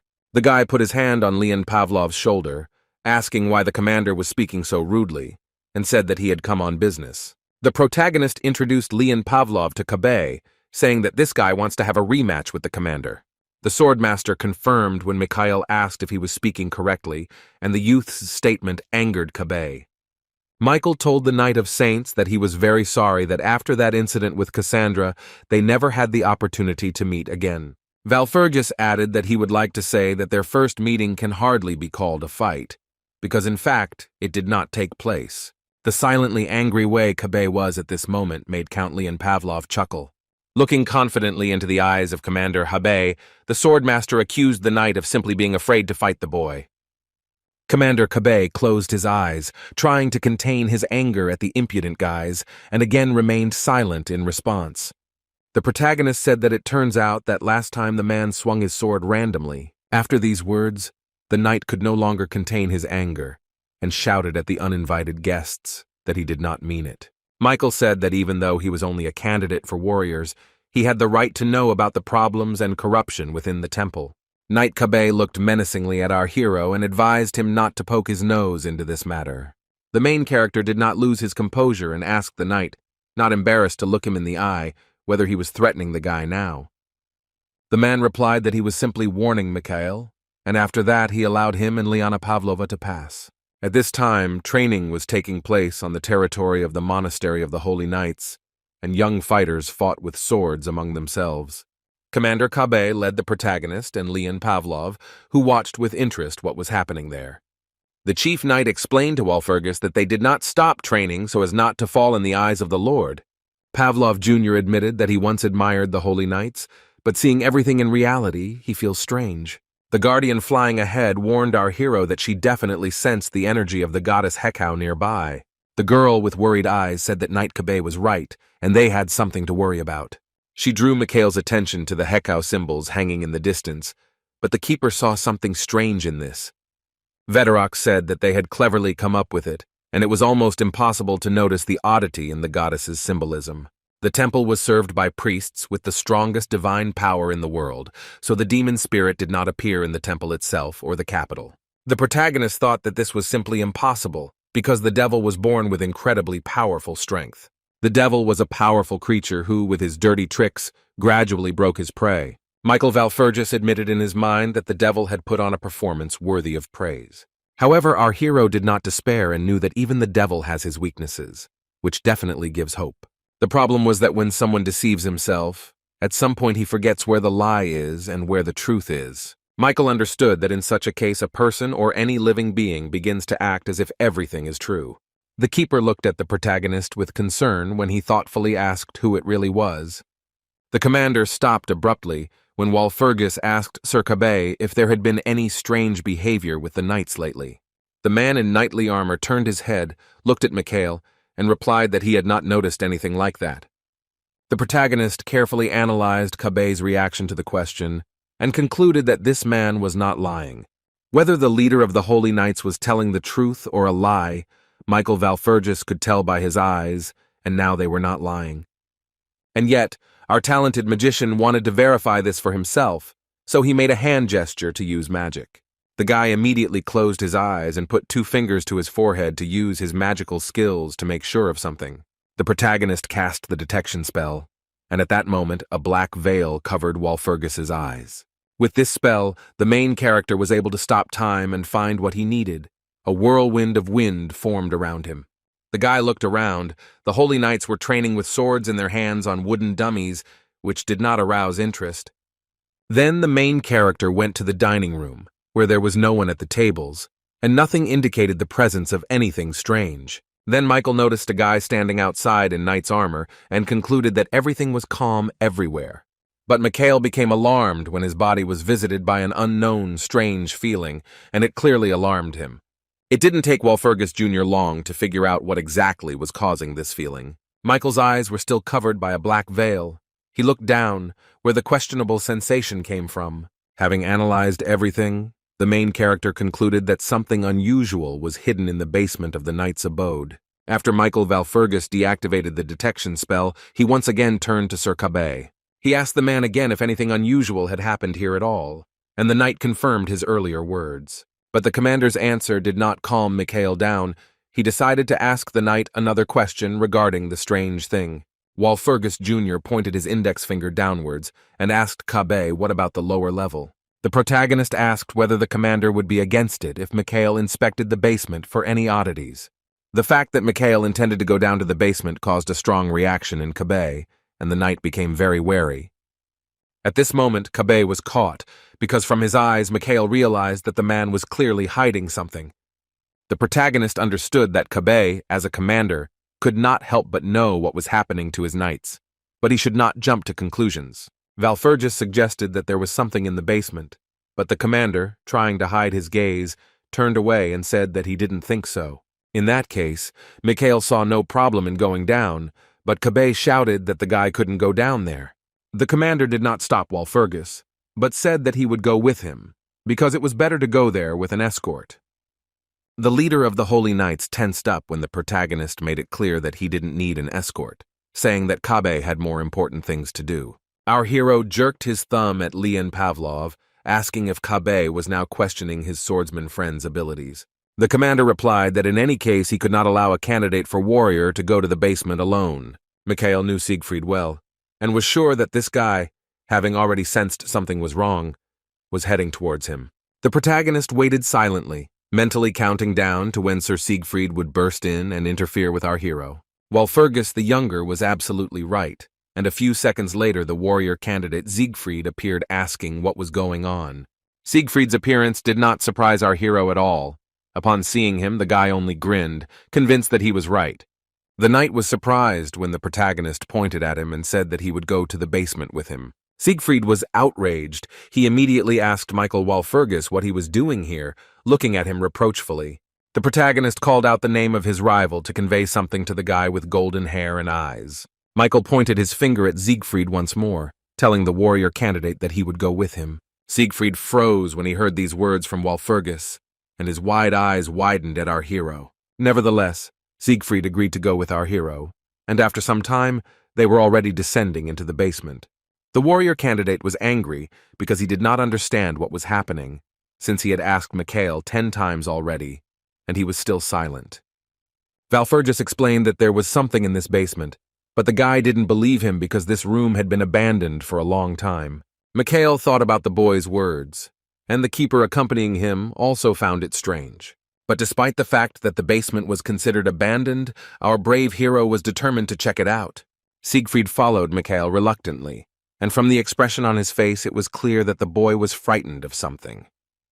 As the boys walked down the stairs, the young man with golden hair remembered that Mikhail had called him too self-confident. Michael did not understand what Siegfried wanted to say by this, and the knight asked why the hero spoke about him like that, since he didn't even know him.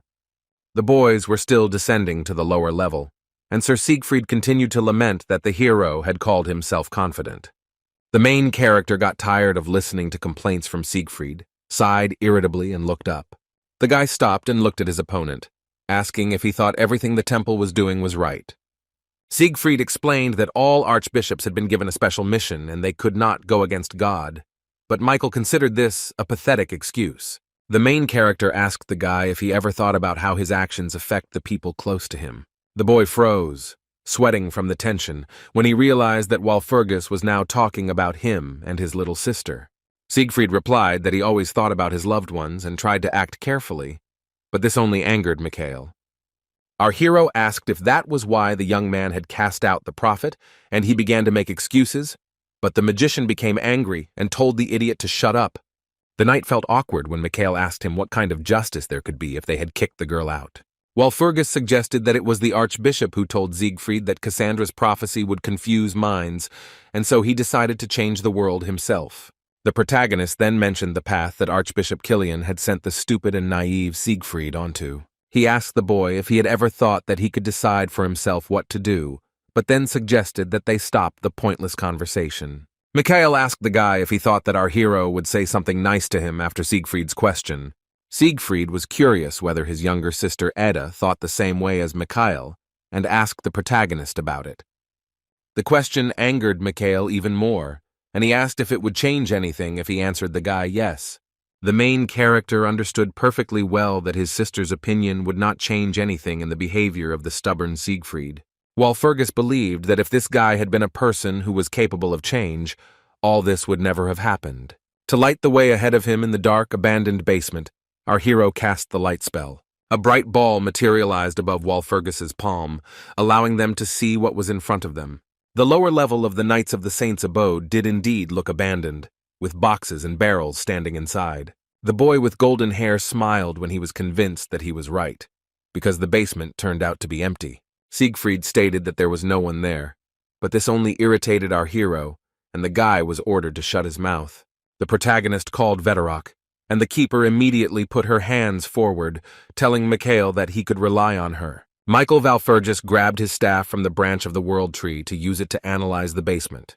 The guy stood holding a ball of light in front of him and carefully examined the situation on the lower level. The protagonist activated the storm set. The sphere on his staff turned from red to green, which illuminated everything around. A powerful green vortex of green magical aura appeared in front of Mikhail, combined with another blue energy. Siegfried was scared, watching what was happening from the side. He covered his nose with his sleeve when our mage activated magic. Suddenly there was an explosion, and a large cloud of smoke formed in the room where the boys were. When the smoke cleared, Michael and Siegfried saw an unusual object, a large piece of flesh lying on the floor. The main character looked at this find with disgust. He was clearly not happy to encounter this here in the basement. Siegfried froze, looking in fear at the huge piece of meat, and Michael reproached him for declaring that there was nothing there. The hideous piece of pink flesh, wrapped in a black substance, continued to lie on the floor, showing no signs of life. The protagonist struck the find with his staff, causing a splash of black liquid to form. Michael stated that the energy of this thing was similar to what tormented Yggdrasil, namely the remains of the demon king. But Walpurgis understood that this was not all, and if there were dozens or even hundreds of such remains, this would change everything radically. The boy knew that if there were too many of these remains, then everything would become meaningless, and only Heikau could deal with it personally. Mikhail tensed up because he had made a mistake in underestimating the seriousness of the situation, and this greatly alarmed our hero. Siegfried was alarmed when he saw something frightening in front of him and asked if Michael saw it too. Our hero guessed that the boy was now thinking about what to do and how to make the right choice in this situation. So Walpurgis came over, tapped Siegfried on the forehead with his index finger, and told him to decide for himself. At the same time, Kabe sat with his hands folded in front of his face, lost in his own thoughts while the guys were in the basement. The man opened his eyes. The main thought in his head now concerned our hero. The young magician was clearly causing him problems. Knight Kabe was sure that Michael Walpurgis would decide to retreat after spending a whole week in the temple. Now the commander is most interested in the question of whether it is really true that there is something in the basement. But Kabe was already on the lower level and never noticed anything in this abandoned room that could arouse suspicion. However, remembering the eyes of our hero, the commander believed that Mikhail looked so confident, as if he knew for sure that there was a problem.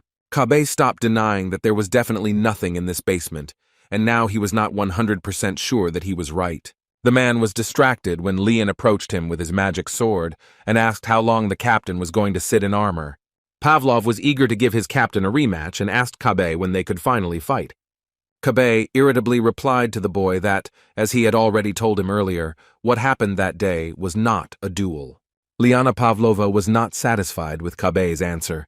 The brilliant swordmaster stared at the commander, wanting to challenge him to a fight.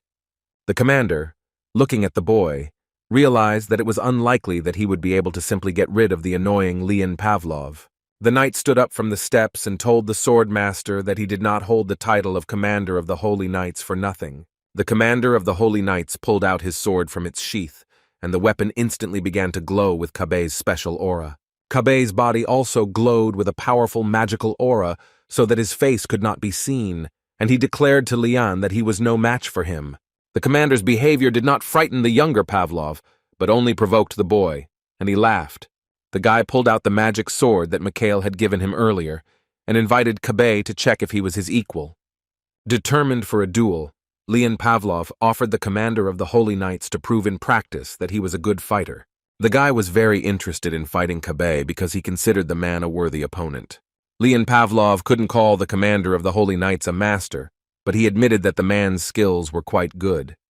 Remembering his teacher and friend Mikhail, the young count told his rival that he was still a long way from Walpurgis. The swordmaster activated his new magical weapon, eager to try it out for the first time. However, the swordmaster was unable to strike first because Kabe did so first, which was a surprise to Lian. The rematch between Pavlov and the commander began. The knights began exchanging blows using their swords. At one point, Lian and Kabe's blades collided, both swords emitting a bright light of magical aura. The commander of the Holy Knights remained completely calm during the duel, unlike Leon Pavlov. For the next generation genius swordmaster, the battle was tense, and the boy was noticeably nervous. Leon Pavlov stared at his opponent, his pupils narrowed. The guy was maximally concentrated. The young count swung his cold weapon, leaving bright streaks of magical energy in the space behind the sword. After attacking Commander Kabe, Leon Pavlov landed on the ground to prepare for another attack on the enemy. The guy looked into the man's eyes. His former calmness had already disappeared somewhere. Kabe also felt tension. Leon Pavlov noticed that the moment their swords crossed, time seemed to flow much faster, which frightened him. He looked at Kabe's hand, which was gripping the hilt of his sword tighter, and realized that the situation was becoming more and more dangerous. The next moment, the men attacked each other simultaneously, blocking each other's blows, and their swords crossed again. After both attacked simultaneously, Leon Pavlov and Commander Kabe increased the distance between each other. Now Kabe was furious and didn't understand what was going on, because the guy surprisingly turned out to be quite a strong opponent. The man understood that if he couldn't defeat the boy, it would greatly affect his reputation as the commander of the Holy Knights. The rematch was closely watched by the other Holy Knights, and it was necessary for Kabe to maintain his status in front of them. The man tried to pull himself together, his metal armor shining with a new force of snow-white aura light. The commander of the Holy Knights looked at Leon Pavlov with eyes full of hatred and loudly declared that he would crush him. The fight didn't go according to plan when a powerful explosion suddenly occurred at the venue. Leon Pavlov looked away from his opponent as he heard an explosion, the space filled with acrid smoke. Our main character emerged from the black smoke, holding his staff in his hands, and said how great it was that everyone was already here. Captain Kabe turned his attention to the candidate and wanted to ask the guy something, but our hero immediately interrupted him. The protagonist put his palms together and announced to everyone present that he needed to tell them something. Smiling widely, Michael Walpurgis announced that from today onwards they would be suspending all Holy Knight quests. The Holy Knights who had gathered in the square to watch the battle froze in surprise when they heard this statement. Commander Kabe shouted at the boy in indignation when he heard that Mikhail had decided to remove the knights on his own. The man asked how it was possible to deprive knights of their jobs without reason, but our hero calmly replied that there was a reason for this. Michael Walpurgis stated that right below them, on the lower level, a demonic entity had made its nest. The guy clarified that Sir Siegfried, The second candidate for warrior also completely agreed with our hero's decision. Mikhail turned his gaze to the boy standing awkwardly behind him, asking him to confirm that he agreed with Walpurgis. Raising his staff, the protagonist declared that no one would leave this place until they caught the entity living in the basement. The next moment, Michael cast the sanctuary spell, and the sphere on his staff began to glow brightly with blue light. The shocked knights watched as the magical light emitted by the sphere filled more and more space. Eventually, a giant sphere of bright blue light filled the entire space around the castle of the Holy Knights. In order to defeat the demonic creature in the basement, Michael decided to use the power of the World Tree and the power of Hekau. Walpurgis will also benefit from the power of the breeze, and this lethal combination will help him find the demon with ease. Holding the activated staff above himself, the protagonist commanded the demonic entity to come out. When the protagonist completed the ritual, he deactivated his staff and closed his eyes to wait for the result. The Holy Knights gathered around Michael Walpurgis watched what was happening as if enchanted. Commander Hekau also looked warily at our hero from a distance, waiting to see what would happen next. Leon Pavlov, holding his breath, also watched the actions of Mikhail Walpurgis, waiting to see what would happen next. The protagonist asked who it was, waiting for the demonic creature to appear in the body of one of the knights. The guy said that the one who was about to start coughing was the demon who was hiding within the walls of the castle of the Holy Knights. One of the knights actually started coughing heavily. The other guys surrounded him, worried about their comrade. Commander Kabe panicked when one of his students started coughing, just as Mikhail had warned him about. Knight Miles fell to the ground with a coughing fit. Walpurgis approached him, and the boy screamed that it was not him. The guy began to tearfully defend himself, claiming that he was a holy knight and could not be a demonic creature. The protagonist did not believe Miles' excuses, hit the ground with his staff and ordered the holy knight to stop. The young man shuddered in fear when Michael proved adamant and did not believe that the holy knight could not be a demon. Walpurgis was convinced that the knight before him was a demon and accused the boy of being a mediocre actor. Miles once again said that he couldn't be a demon, but a black aura formed behind the guy's back and his eyes darkened. The protagonist knew that the demon killed his comrades by getting into this body and mixed with the crowd of people, which makes him disgusting. Michael apologized to Miles, but he had no choice, so the protagonist raised his staff to deal with the demon. Our hero declared that he had to do it, and at that moment he swung his staff to destroy the demonic entity. The guy struck Knight Miles in the head. A splash of green mana formed above the guy, but an invisible shield protected him from damage. After this, the demonic entity in the guy's body showed itself. He forced out a laugh and asked our hero if he was serious. Mikhail didn't understand when the demon reproached our hero for having worked on this for so many years, and he just went and destroyed it all. The knight's appearance began to change. He began to turn into a demon, and those around him did not understand what was happening. Walpurgis remained calm because this was a familiar situation for him, and then he said that he remembered something. The protagonist guessed that this demon was probably behind the murder of Archbishop Naruna, which happened before his regression. Michael looked at the demon sitting in front of him with eyes full of contempt and said that it meant it was him. Miles' appearance was gone, and a helmeted demon named Delos appeared before the knights and Michael. The protagonist looked at the purple demonic creature and called it by name, making it clear that the demon was familiar to him. The demon bared his sharp fangs, looked at Mikhail with black eyes and asked if the guy knew him. Michael confirmed that he certainly knew Delos, contemptuously calling the monster in front of him a pathetic little demon. Our hero knew that Delos was Meril's right hand, the commander of the 6th Squad, and the nasty lady's bedpan. Walpurgis Jr. told Delos that he was the one trying so hard to imitate Meril, and the demon laughed in response. The monster complained to the guy that he didn't like it when someone said such unpleasant things about him. Michael Walpurgis's insults enraged Delos, who stood up and spread his arms out to the sides, showing off his muscular body. The demonic creature disappeared for a moment, leaving behind a large column of smoke and dust. Mikhail was ready to defend and attack. The Holy Knights began to panic. They could not see anything because of the abundance of smoke and dust. Someone told the guys to calm down.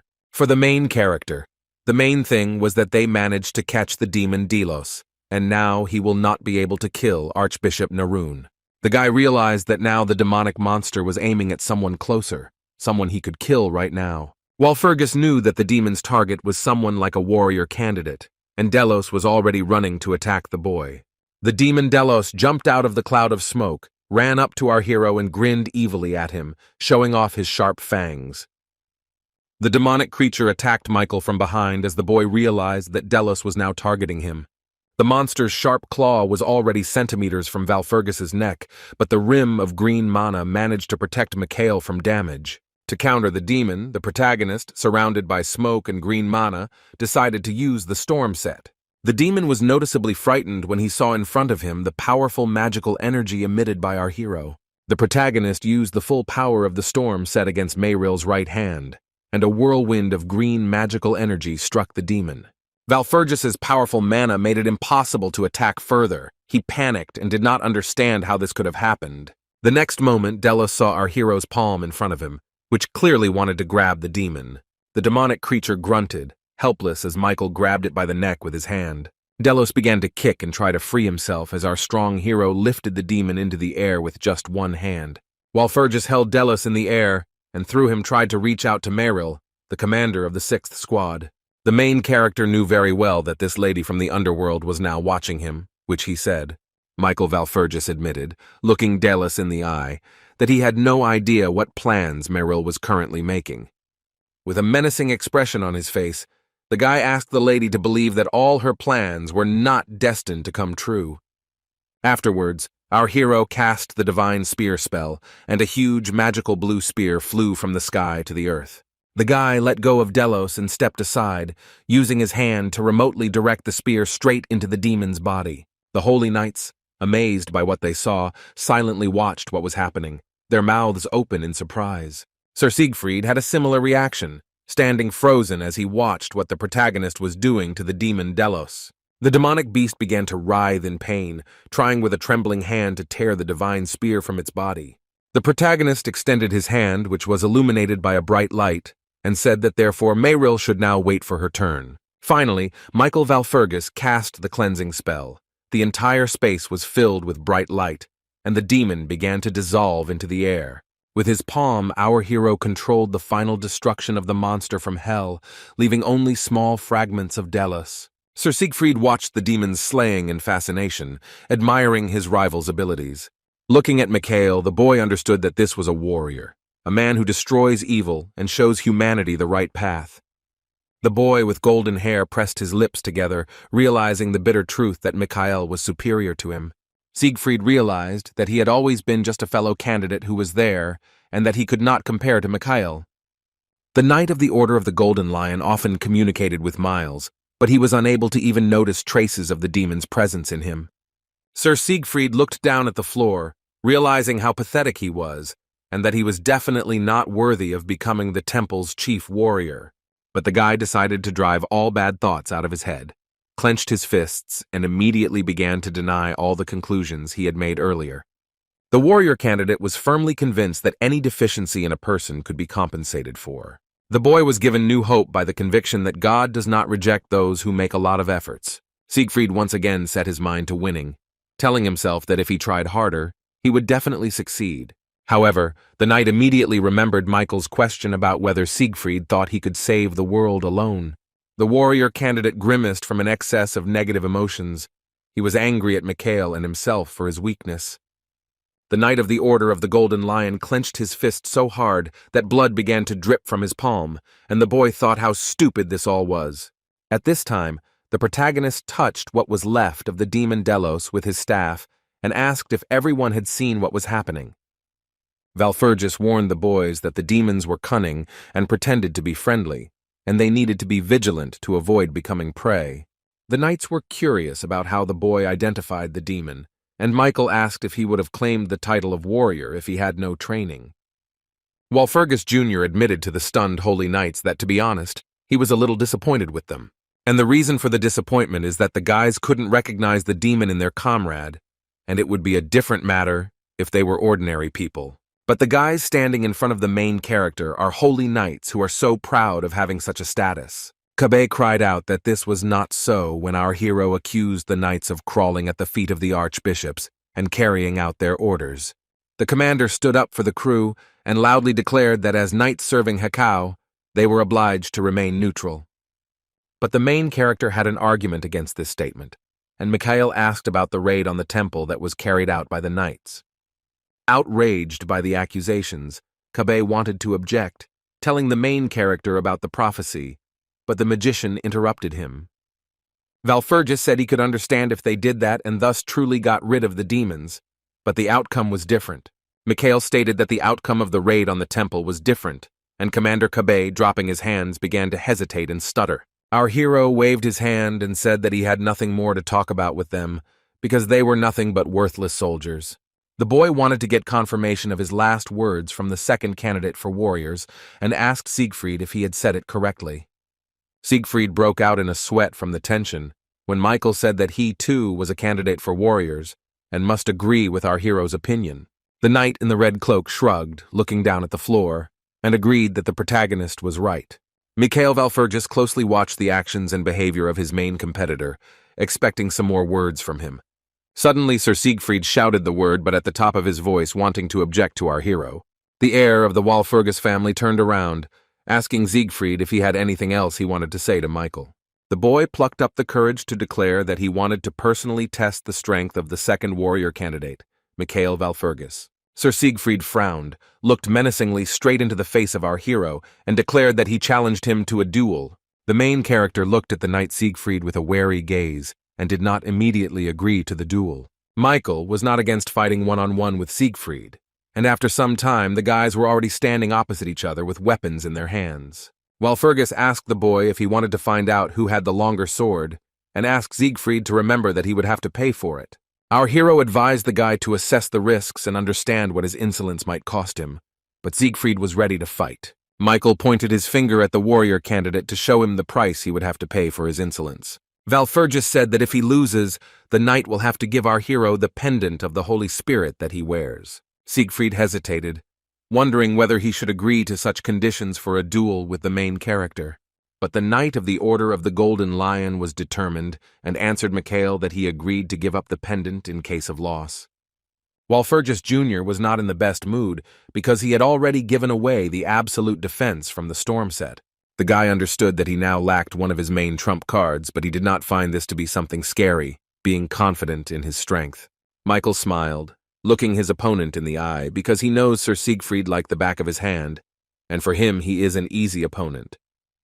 Although Siegfried did not say so, the protagonist knew that the warrior candidate had fallen into self-abasement and despair. Having seen with his own eyes the abilities of our hero, Sir Siegfried lost confidence that he would become a holy warrior. Siegfried's weakness now was that, due to his loss of confidence, he would not be able to keep his cool in a duel with Michael. With a smirk on his face, the protagonist repeated to his opponent Siegfried once again, admitting that he did not like him. Sir Siegfried, meanwhile, was ready to begin the duel. He pointed his sword towards our hero, the blade glinting in the sun. The boy with golden hair was determined to win and did not want to give up, so he said that he was not going to lose. Vedorok asked Mikhail if he needed her help, but the main character refused, saying that he could handle it himself this time. Michael Walpurgis stared at his opponent and did nothing, waiting for the first attack from Sir Siegfried. The warrior candidate shot out like a bullet and rushed at Mikhail, waving his sword, and our hero tensed up. The duel was not easy for Mikhail. The guy was very tense because his opponent turned out to be quite fast. Walpurgis realized that if Siegfried did not show his full power from the very beginning, he would think that he was able to cope with our hero. The warrior candidate Siegfried retreated to prepare for the next attack, his hands gripping the hilt of his sword tightly. The boy changed the position of his weapon, preparing for another attack on our hero Mikhail. To defend against his opponent's next attack, Valfurgis Jr. put his hand forward and cast the 5-level shield spell. But the defense proved too weak, for Sir Siegfried, when he swung his sword again, shattered the shield into small pieces. The protagonist was in complete shock when his 5-level shield was shattered into pieces by the enemy with just one blow. But this incident only provoked our hero, and he said that agreeing to a duel with Siegfried was not a bad idea. The young mage's next step was to activate the reflection spell, and a bright, large ball appeared in the sky above Siegfried. Now the situation became more difficult for the guy with golden hair. Reflection prevented Siegfried from attacking Mikhail. As the huge, bright ball disappeared, the warrior candidate holding the sword noticed that the distance between him and Walpurgis had increased. Then the main character spoke about the magic of the fifth circle, deciding to use a more powerful spell against Sir Siegfried. All of Walpurgis's magical multicolored circles appeared around him, and the calm boy cast the 100-sword spell. 100 magical glowing swords appeared above the main character, all of them directed at his opponent. 100 Swords was a common second circle spell where the sorcerer's sword was strengthened with magical energy. The spell is a support magic, and Mikhail often helped Siegfried with it before the regression, so it won't kill the boy. 100 magic swords flew towards Siegfried like meteorites. The main character understood that it was not fatal, but it would hurt the warrior. The Knight of the Order of the Golden Lion did not lose his composure. He swung his sword and was ready to fight off hundreds of lightsabers flying at him. As Sir Siegfried raised his weapon above his head, a vortex of purple magical energy formed around the blade. The boy swung his sword and released the whirlwind high into the air to respond to Walpurgis's 100-sword spell. A large vortex of purple light flew high into the sky. It began to spin around its axis, surrounded by hundreds of swords. The next second, this mana vortex exploded, forming a giant cloud of purple glowing smoke. The protagonist was calm and focused. He looked towards Sir Siegfried, watching what was happening. Where the guy with golden hair had stood before, there were now huge clouds of smoke left behind by the explosion. Surrounded by smoke, Michael Walpurgis closed his eyes to concentrate. He saw that Siegfried was not showing his full strength. The protagonist knew very well what Siegfried was like because he was familiar with him and fought side by side for many years before the regression. Therefore, Mikhail knew that if he fought fairly, the boy opposite would still dare to show his true strength. Sir Siegfried jumped out of the fog and ran towards Michael, holding his sword in front of him, and our hero stood with his hands down. Walpurgis guessed that the enemy was attacking now because he decided that Mikhail would not have time to use defensive magic in such a short time. Our hero considered the knight's actions too arrogant and looked at his 100 swords, which were rushing downwards. Michael Walpurgis was disappointed that Siegfried acted so arrogantly, but could not even handle his swords.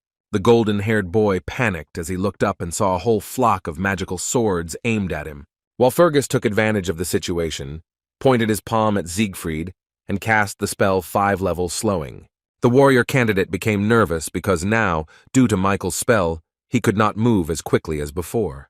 The boy fell to the ground and screamed in pain as Walpurgis's magical swords began to strike him straight in the back. This round was a losing one for Sir Siegfried, but the knight did not give up. He crawled on the floor to get up. The knight clenched his fist.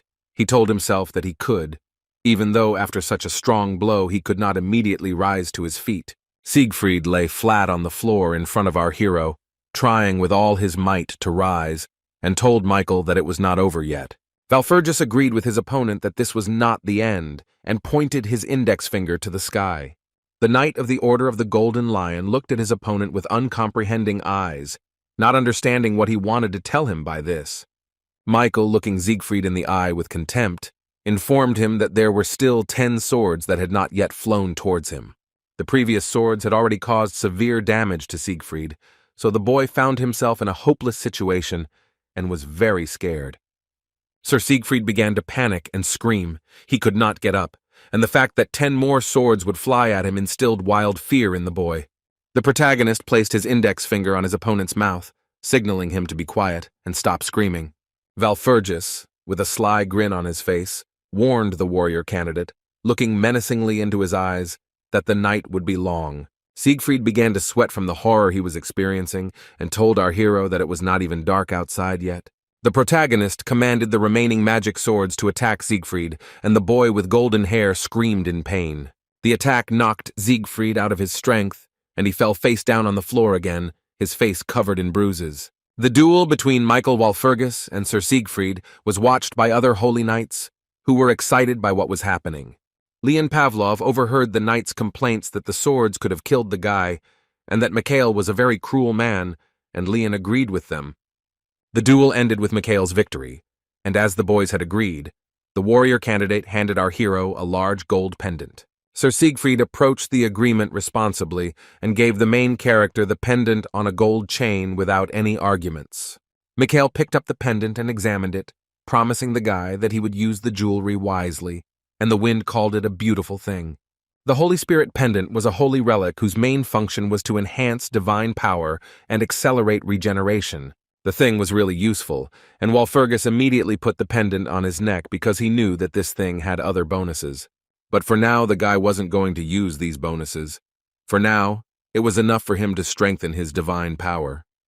With sadness in his voice, Siegfried was forced to admit that the duel with Mikhail was fair, but his skills were simply weaker. The protagonist listened attentively to the enemy's words about how he still had a lot to learn in the future. Walpurgis Jr. latched onto Siegfried's words about the duel being fair and repeated them to the boy. Siegfried did not understand what Michael meant when he asked whether the boy would have fought him differently if it had not been a duel. Mikhail asked if the guy in front of him would use a secret weapon or strike from behind if it wasn't a fair duel. The main character's suggestion greatly outraged the boy with golden eyes, and he loudly replied that he would not do that. Clenching his fist menacingly, Siegfried began to prove that a warrior would not do such a thing, and that acting in such a way was not at all fair. Mikhail asked if a warrior candidate would do this even if dozens or hundreds of people died in this duel. This question left the knight stunned. He stared at the main character, unable to find the right words to answer. Our hero asked Siegfried whether a man who is not able to protect people can be called a warrior. Sir Siegfried was covered in sweat from the tension. He stared ahead because the protagonist's question caught him off guard.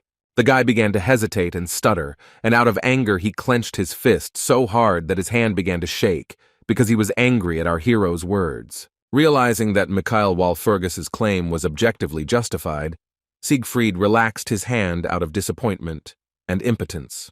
The protagonist turned around and left the guy alone with himself because he had no need to listen to Siegfried's excuses. Michael didn't want to listen to Siegfried because he knew perfectly well what this guy was going to tell him, at least now. The duel was officially over. Our hero went on about his business, followed by Count Leon Pavlov.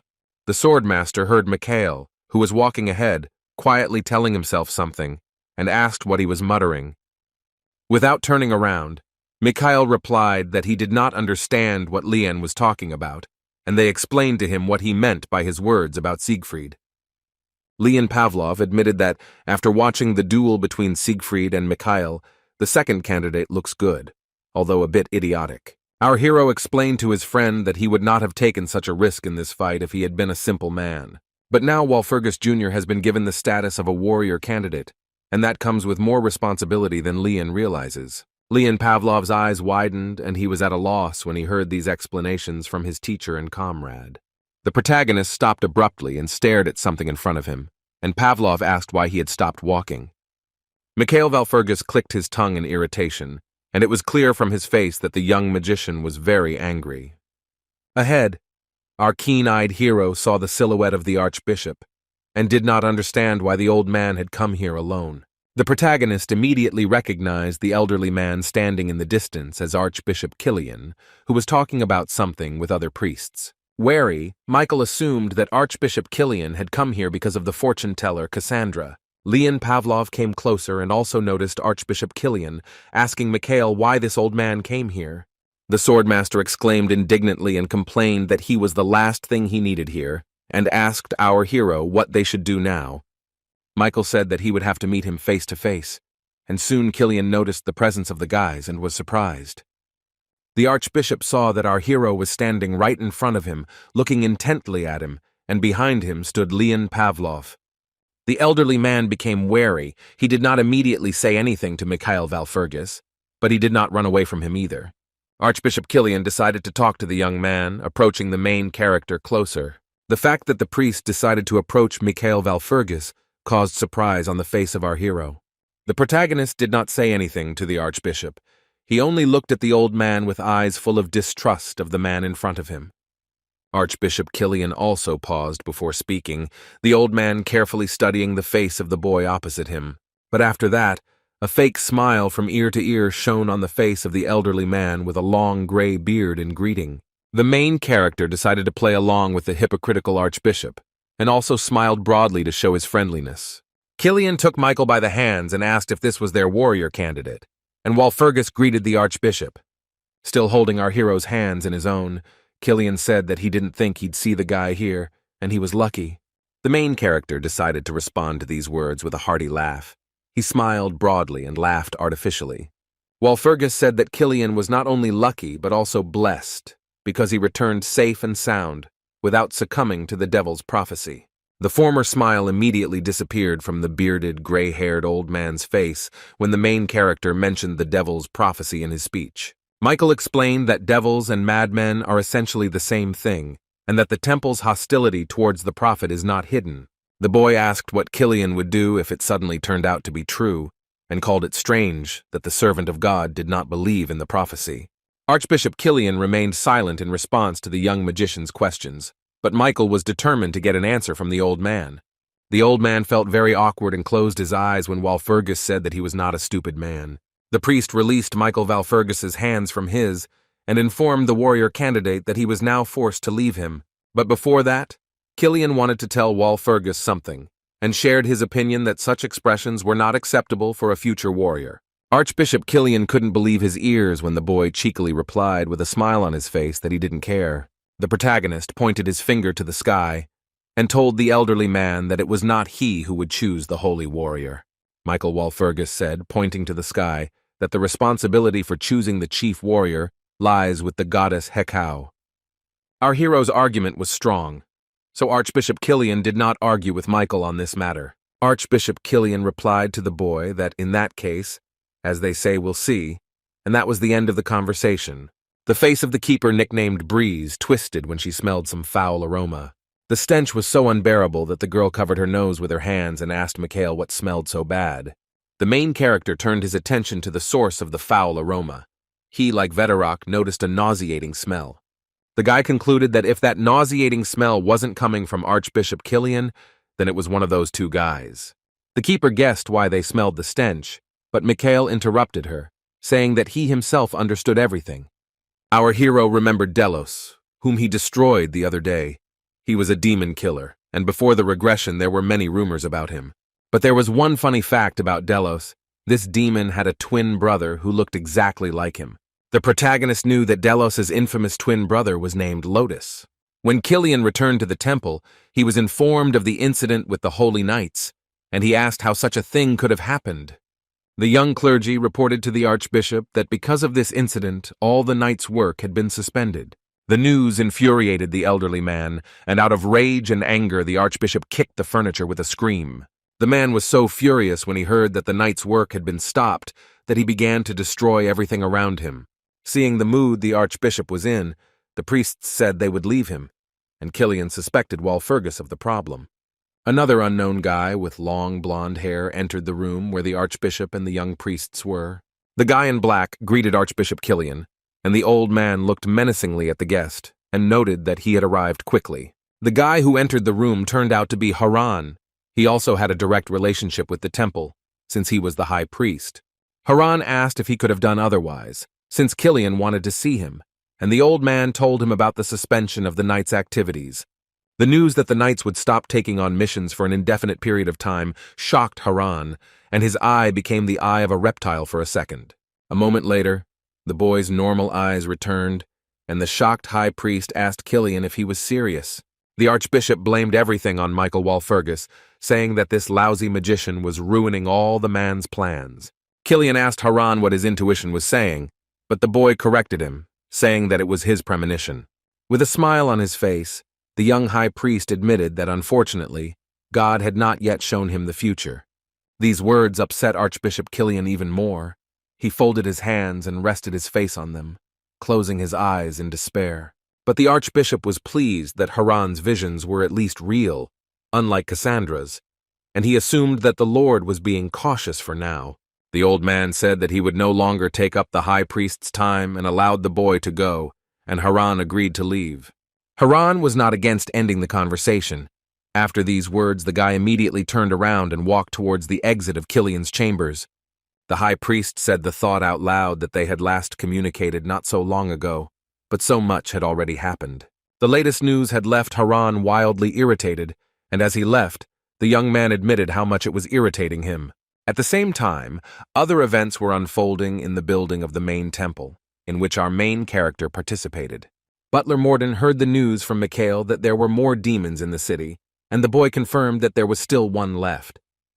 The protagonist remembered that this demon had already tried to take over the World Tree and assumed that he wanted to make another attempt. Morden justified himself by saying that he knew nothing about the demon at the time, because the elderly man was locked in a prison in a fairy forest. The butler frowned and asked that, in any case, he not be written off when problems arose. The old man thought his master was ignoring him when Michael turned around and said that the demon needed to be killed as soon as possible. Walpurgis told the butler about Archbishop Killian and that he had found confirmation that the man was connected to demons. Michael told Cassandra, who was sitting nearby, that contact with such a creature could only be called heresy, so the archbishop would not be able to wash himself clean. An agitated Cassandra said that Killian's connection with demons still needs to be proven, and that is very difficult to do. The girl explained to Mikhail that it was necessary to obtain precise material evidence that the temple could accept. Swordmaster Leon Pavlov disagreed with Lady Cassandra, saying that things could not be left as they were now. Our hero listened carefully to the opinions of his team and concluded that the guys think too much. Michael Walpurgis was in high spirits because the high priest was on their side, which meant the task was not so difficult. The boy thought seriously about the fact that now all nightly activity was suspended for an indefinite period. Another advantage for Michael was that they had irrefutable evidence against the archbishop. The main character had the opportunity to prove to the temple that Archbishop Killian was engaged in activities that were illegal for the church. And Michael Walpurgis's most important trump card was the Hekau mark, which was emblazoned on the back of his hand. Thanks to this mark from Hekau, the power of the high priest, the Holy Father Gregory, also grew to another level.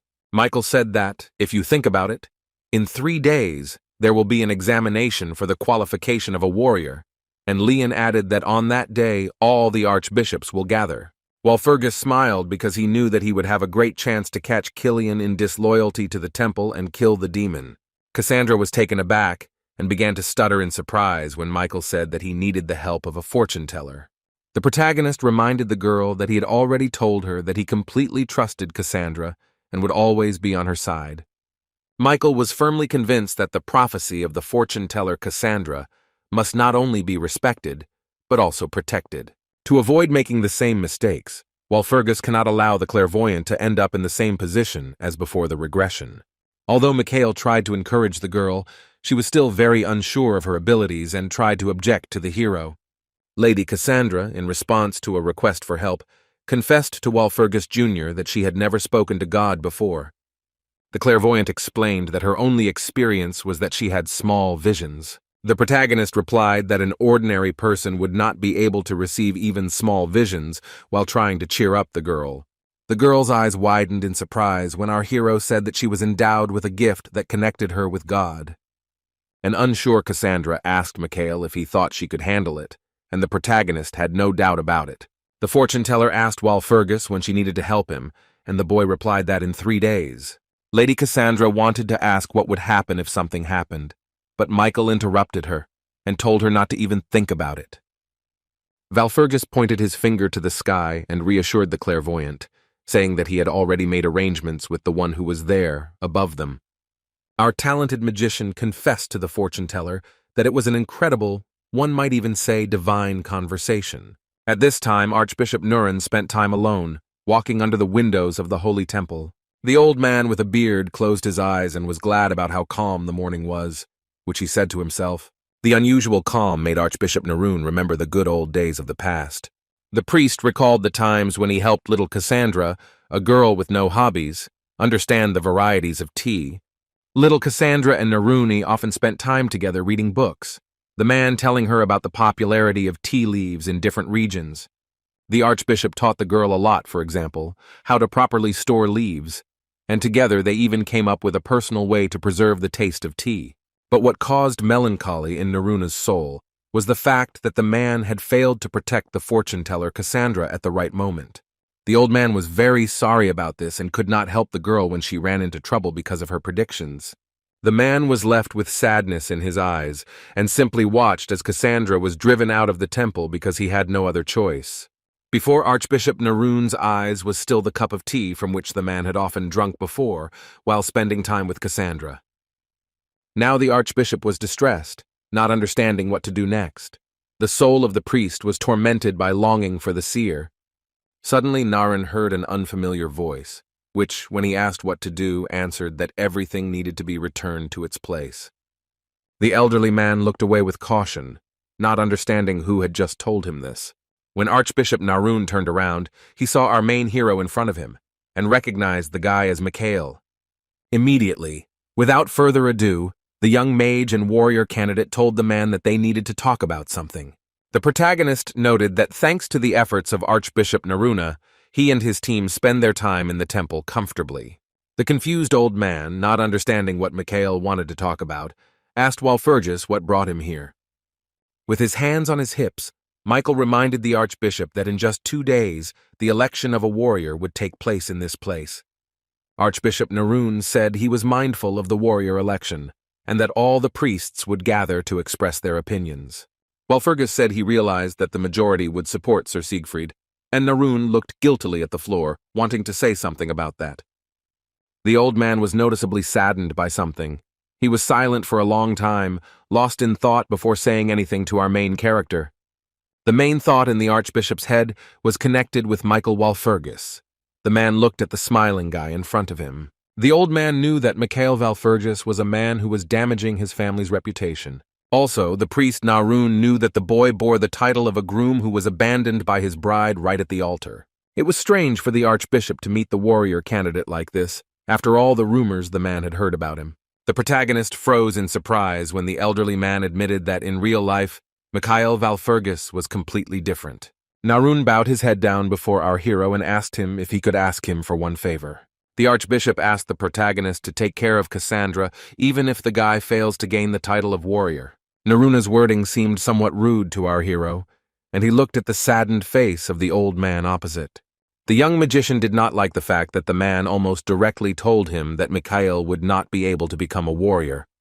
But the main character could not refuse the request, because he is obliged to protect the fortune-teller Cassandra at all costs. However, Walpurgis Jr. did not agree immediately, but instead asked the saddened Narun why he was asking him. The archbishop explained that if Sir Siegfried, and not Michael, became the warrior, then anything could happen to Lady Cassandra.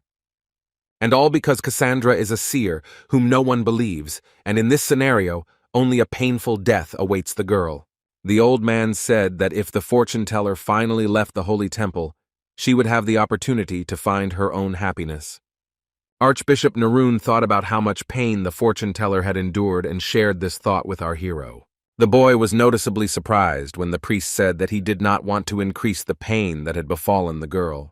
Looking at the confused and saddened old man, the protagonist said that it must be very hard for him. Mikhail was right. Narun closed his eyes and sadly stated that it was true, and it was really hard for him.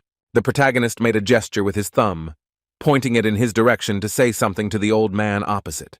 With firm confidence in himself, Michael told the archbishop that he believed the boy would be able to achieve approval. These words of Walpurgis Jr. shocked the elderly man with a beard. He stared at Mikhail and fell silent. But Mikhail did not back down from his words and looked at Naruna with eyes full of confidence in his victory. Narun said that, however, Archbishop Killian wields great influence because he literally raised some of the priests. But the protagonist had an argument against this, and he informed the archbishop that His Holiness the High Priest was on their side. Moreover, Michael hoped to receive support from Archbishop Naruna, but the man began to talk about his insignificant influence. After these words, the candidate for warrior decided to take a few steps closer to the archbishop, declaring that he was wrong. The protagonist had another argument in favor, which was much more important, and he was ready to voice it to the stunned Narun. When Michael Walpurgis approached the old man, he put his hand on his shoulder to encourage and calm the priest. As he passed the archbishop, the young mage informed Narun that God was with them, and that definitely gave them some guarantees. The archbishop listened attentively to our hero's remark, but it was clear from the man's expression that he did not trust these words 100%. Suddenly, a large feather appeared in the air. It was magical and translucent, as if emitting a soft white light. When the main character approached the window, magical wings appeared behind his back, and there were even more feathers in the air. The old man looked at the picture in front of him, mesmerized, and his eyes widened at Mikhail, who suddenly had wings. Narun thought he was seeing things, so he rubbed his eyes with the sleeve of his black robe to come to his senses. The confused archbishop looked at Michael again. The priest was shocked by what he saw. Just now, Narun clearly saw how the guy in front of him seemed to have wings growing behind his back, but now there were no wings there, and the hero looked at him with a grin. The priest, having encountered such a miracle with his own eyes, folded his hands together to turn to the Lord. The archbishop was tormented by doubts, and he himself could not decide what to do in this situation, so he asked God out loud. For the main character, the meeting with Narun went quite as expected, because the priest turned out to be quite talkative, while Fergus the Younger, looking at the mark of the goddess on his hand, assumed that the archbishop also felt his connection with Hekau. But support from Naruna was not the only or even the main reason why the boy wanted to talk to the old man. The real reason for the meeting was the assassination of the archbishop before our hero's regression, and Michael wants to eliminate even the slightest possibility of this. After leaving the temple, the protagonist thought about how important it was for him to make sure that Naruna's murder would not happen this time. The protagonist looked at his hand, in which lay a small lump of red flesh with black liquid flowing down it. The guardian called it some kind of shame, because the demon's seal was so well sealed that she couldn't do anything. It turned out that in his hand, Michael was holding the seal of the demon, a sign that was engraved for Archbishop Naruna, which proves the premeditation of his murder. Clenching the demon's seal in his fist so hard that it burst and blood spattered in all directions, the protagonist declared that he intended to get to the bottom of the truth. The keeper admitted that she had also checked the temple while she was there with Mikhail, and the guy asked if she had found anything there. Vedorok said that the goddess Hekau asked her to find out why she could not contact our hero. Valfergus suggested that it might be because of the demon remains, but Bree said there was another reason. The guardian explained to her friend that Mikhail could not contact Hekau because of the demon's right eye. Determined to fight against the demonic force, the girl said that this sinister and dangerous creature must be somewhere here. At this moment, the protagonist finally understood why the demonic remains reproduce without problems. Breeze exhaled heavily, putting her hands on her hips. She was pleased with herself because having the right eye of the demon explained everything. The girl was taken aback when Mikhail Valfergus told her that she needed to get to the demon's right eye as quickly as possible. The main character immediately hurried somewhere, and the keeper asked where he went, because they did not know where this creature was. Mikhail replied that he knew where the demon's right eye was hidden, which surprised Vedorok, and she asked how he knew this. The keeper was even more confused when Walpurgis did not explain to her how he knew where the demon was. Vedorok asked our hero to stop because a suspicion crept into her head, and the guy turned around and looked at her. The magician only smirked when the keeper suggested that the guy had figured everything out before she told him, because he had an extremely pleased face. The guardian froze in place when the main character complimented her that she was not only charming, but also smart. These words made the girl angry. Breeze screamed at the top of her lungs, and her face turned red from anger and embarrassment. It was a beautiful starry night, exactly 2 days left until the appointed date when the warrior's name would finally be known. Michael Valfergus came to the forest, and the keeper asked him if he really thought the demon's eye was here. The boy was sure that he had come to the place where the demon's eye was hiding, because this place was considered sacred to the Holy Church. The girl was not happy to come here at night. She was clearly scared and worried, and asked our hero if this was too much. The main character and Vedorok approached the grave of the first warrior, which was decorated with a majestic monument of a knight with a sword. Valfergus decided to go closer to the monument of the first warrior to examine the grave and find the demon's right eye. The keeper noted the size of the grave, and the guy said that the warrior wanted to get a modest crypt, but the temple had gone overboard. Vedorok asked what number warrior Mikhail would become if he won the elections, and Mikhail replied that he would be the 8th. The protagonist confirmed when the keeper stated that there had been 7 warriors before. Michael Walpurgis said that if the first warrior were still alive, he would definitely have overthrown the power of the temple. Our hero and his faithful assistant came even closer. Mikhail looked up to examine the monument. The young mage touched the pedestal, and the keeper noted how clean and well-kept this crypt of the first warrior was. Mikhail explained the cleanliness and tidiness of the crypt by the fact that the authority of the first warrior cannot be ignored. Looking closely at something, the protagonist said that, nevertheless, now the first warrior is just a shadow of the past. As he climbed the stairs in the first warrior's crypt, the Valfergus heir realized he had a bad feeling. Looking up warily, Mikhail could only hope that things would not turn out according to the worst-case scenario. The protagonist climbed to the upper level, where a large blue coffin lay with the buried body of the first fallen warrior. Michael came closer to him because he guessed that this was where the demon's right eye was hidden. Valfurgis asked for forgiveness from the fallen first warrior and activated the spell. A large sphere of mana appeared in front of him, but a moment later, the magic sphere shattered, and fragments of purple mana flew in different directions. The keeper said that this was a coffin with the remains of the first warrior and asked the guy if he thought there was something there. The girl asked him to wait. She became nervous when she guessed why the main character approached the coffin of the first warrior. Vedorok wanted to ask if the demon's right eye was really hidden in that coffin, but the magician interrupted her and confirmed it. The protagonist shared his guess that the demon's right eye had been in that big blue coffin all along. While examining the sarcophagus, Michael Valfurgis said that for a demonic creature, the coffin is an ideal hiding place. The keeper began to loudly argue with Mikhail about this, believing that it was impossible, and even if the eye was there would be no point. But our hero suggested that the demonic monster could have entered the body of the first warrior even before he died. These words made Vedorok even more worried. The corners of her mouth turned down, and she stared at the guy with frightened eyes. Valfurgis extended his hand, and green mana surrounded his body, indicating that his storm set had been activated. The guy said that his version needed to be verified, looked at the coffin and said that for this, it needed to be opened. The magician took the staff in his hands. The sphere lit up brightly, and he said that if his guess was wrong, then in the coffin they would find only the remains of the first warrior. Using his staff, Michael opened the lid of the first warrior's coffin, and it slowly opened on its own with a loud sound. Valfurgis and the keeper who was hiding behind Michael came closer to the coffin to see what was hidden there. The guy carefully examined what was inside the coffin of the fallen soldier, and has not yet given any comments. It was clear from the keeper's face that she was upset when she was able to examine the contents of the sarcophagus. Vedorok noted that the coffin was completely empty, but there was a large, dark, bottomless hole in it. The disappointed girl asked Valfurgis what they should do now because they seemed to have screwed up here. But Mikhail did not share the keeper's bad mood and replied that everything was not as bad as she said. Valfurgis still had to examine the coffin because he did not think it was empty, and the warrior candidate stood on its wall.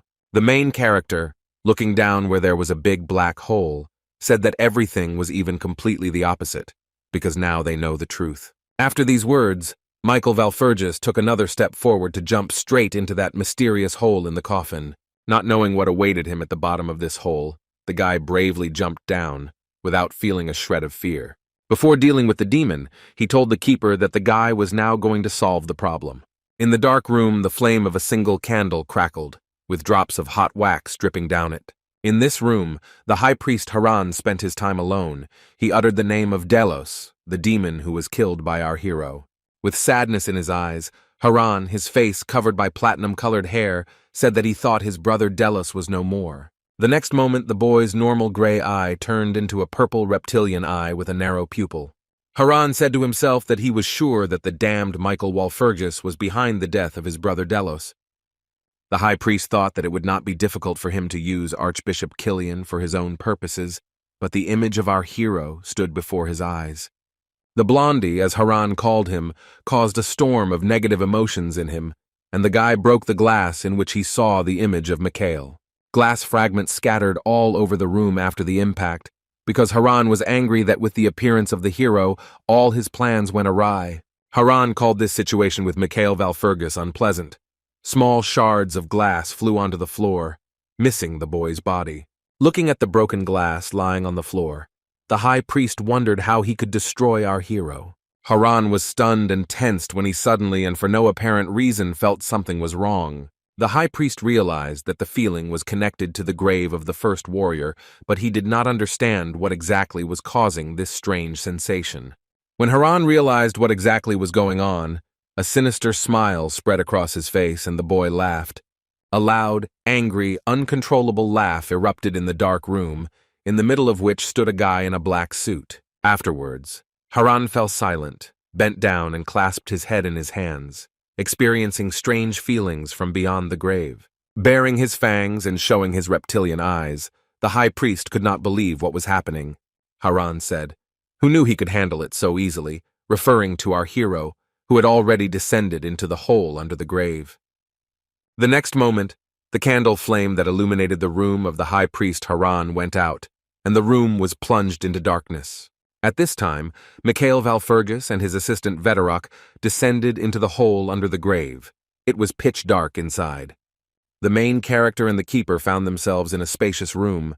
In front of them stood a majestic throne, and above it hung 3 flags. On this throne sat a human-like creature in knightly armor with a sword, who told our hero that he had finally arrived.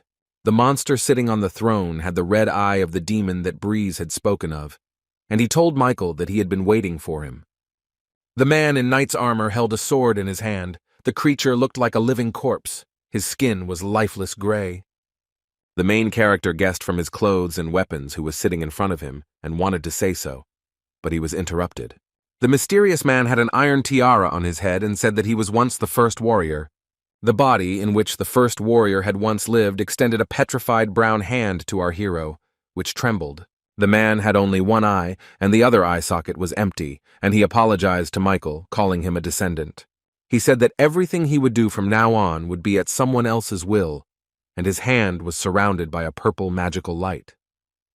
Looking at Valfurgis with one red demonic eye, the first warrior said that the demon had completely taken possession of him. The man warned Mikhail that the demon was determined to kill him, no matter what, and a lump of dark mana headed towards the hero.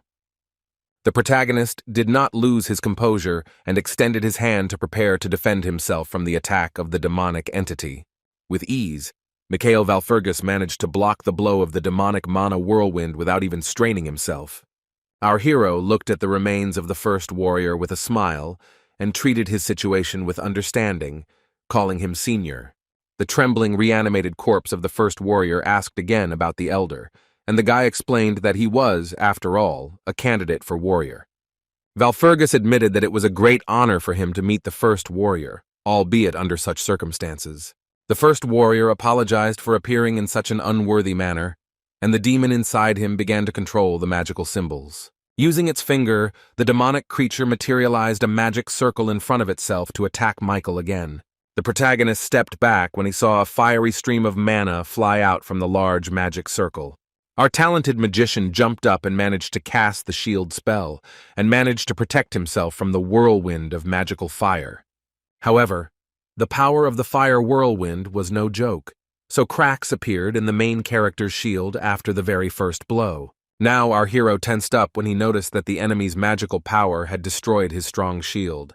The boy wondered if even being possessed by a demon, the first warrior could maintain his sanity.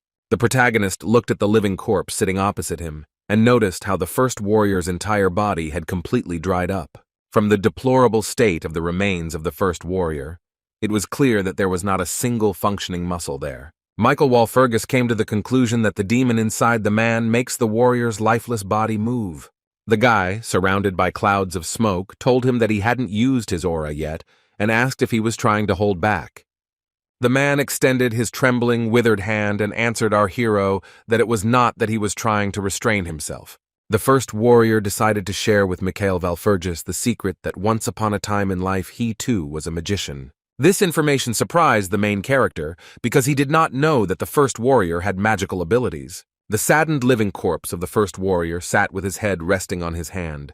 In front of him was a large golden magic circle. But this magic was controlled by a demonic creature inside the warrior, so a moment later a stream of magical fire flew at Mikhail again. The protagonist quickly reacted and materialized all of his magic circles and then cast the fire strike spell. Against the demon's fiery mana streams, Michael Valfurgis sent out a large purple blast of magical fire. The guy spread his legs wide to keep his balance and used his hands to remotely control his fire strike. Smoke filled the area, but Valfurgis was curious to know from the first warrior what about the holy sword, if he was a mage. The first warrior explained that his holiness had given the sword to him because he himself was no longer in shape, and in fact the weapon only appeared holy. Afterwards, the man said that if he could only choose what would be associated with him, it would not be the holy sword. The living corpse of the warrior admitted that he would certainly have chosen the holy robe, which was snow white with gold details. The first warrior told our hero that the holy mantle was a valuable relic which had many blessings placed on it. Lowering his head with black liquid dripping down it, the man said that he was already dead, so he didn't care who got it. Then the first warrior suggested that if Mikhail Valfurgis really was a warrior candidate, the guy probably had his hands full. Valfurgis wanted to help the first warrior, so he asked him if the man finally wanted to leave this world. The exhausted first warrior, staring at the floor, said that he held on until the last. He wanted to say something else, but his strength left him. The eyelids grew heavy and gradually closed, and the last thing the first warrior saw was Walpurgis standing before him. The last thought before the death of the first warrior was a request to Michael Valfurgis, his heir, to take care of this world. The first warrior bowed his head and froze, the withered body of the once strong knight no longer showing any signs of life. Although the man could no longer hear her, the keeper turned to the warrior and said that they would no longer waste his time in vain. Breeze was saddened by the final departure of the first warrior from the world. She looked at him with sad eyes and wished him to rest in peace. And our main character was interested in how long the body of the dead first warrior resisted the demon because he had no idea. The first warrior's metal tiara began to slip from his head. It was time to send him to his long-awaited rest. The tiara fell from the man's head to the floor. Mikhail knew that now the soul of the great hero would finally find peace. The iron decoration as a symbol of the first warrior fell loudly to the floor and bounced off, and Mikhail wanted to rest the soul of the warrior with all honors and without regrets. After this, the protagonist took his staff in his hand because the matter was not yet completed and the demon still lived in the warrior's body. Michael cast the spell Expand Circles, which will temporarily give him the ability to use more complex magic techniques. The warrior's head was already completely covered in black liquid, which solidified and turned him into the face of a demon.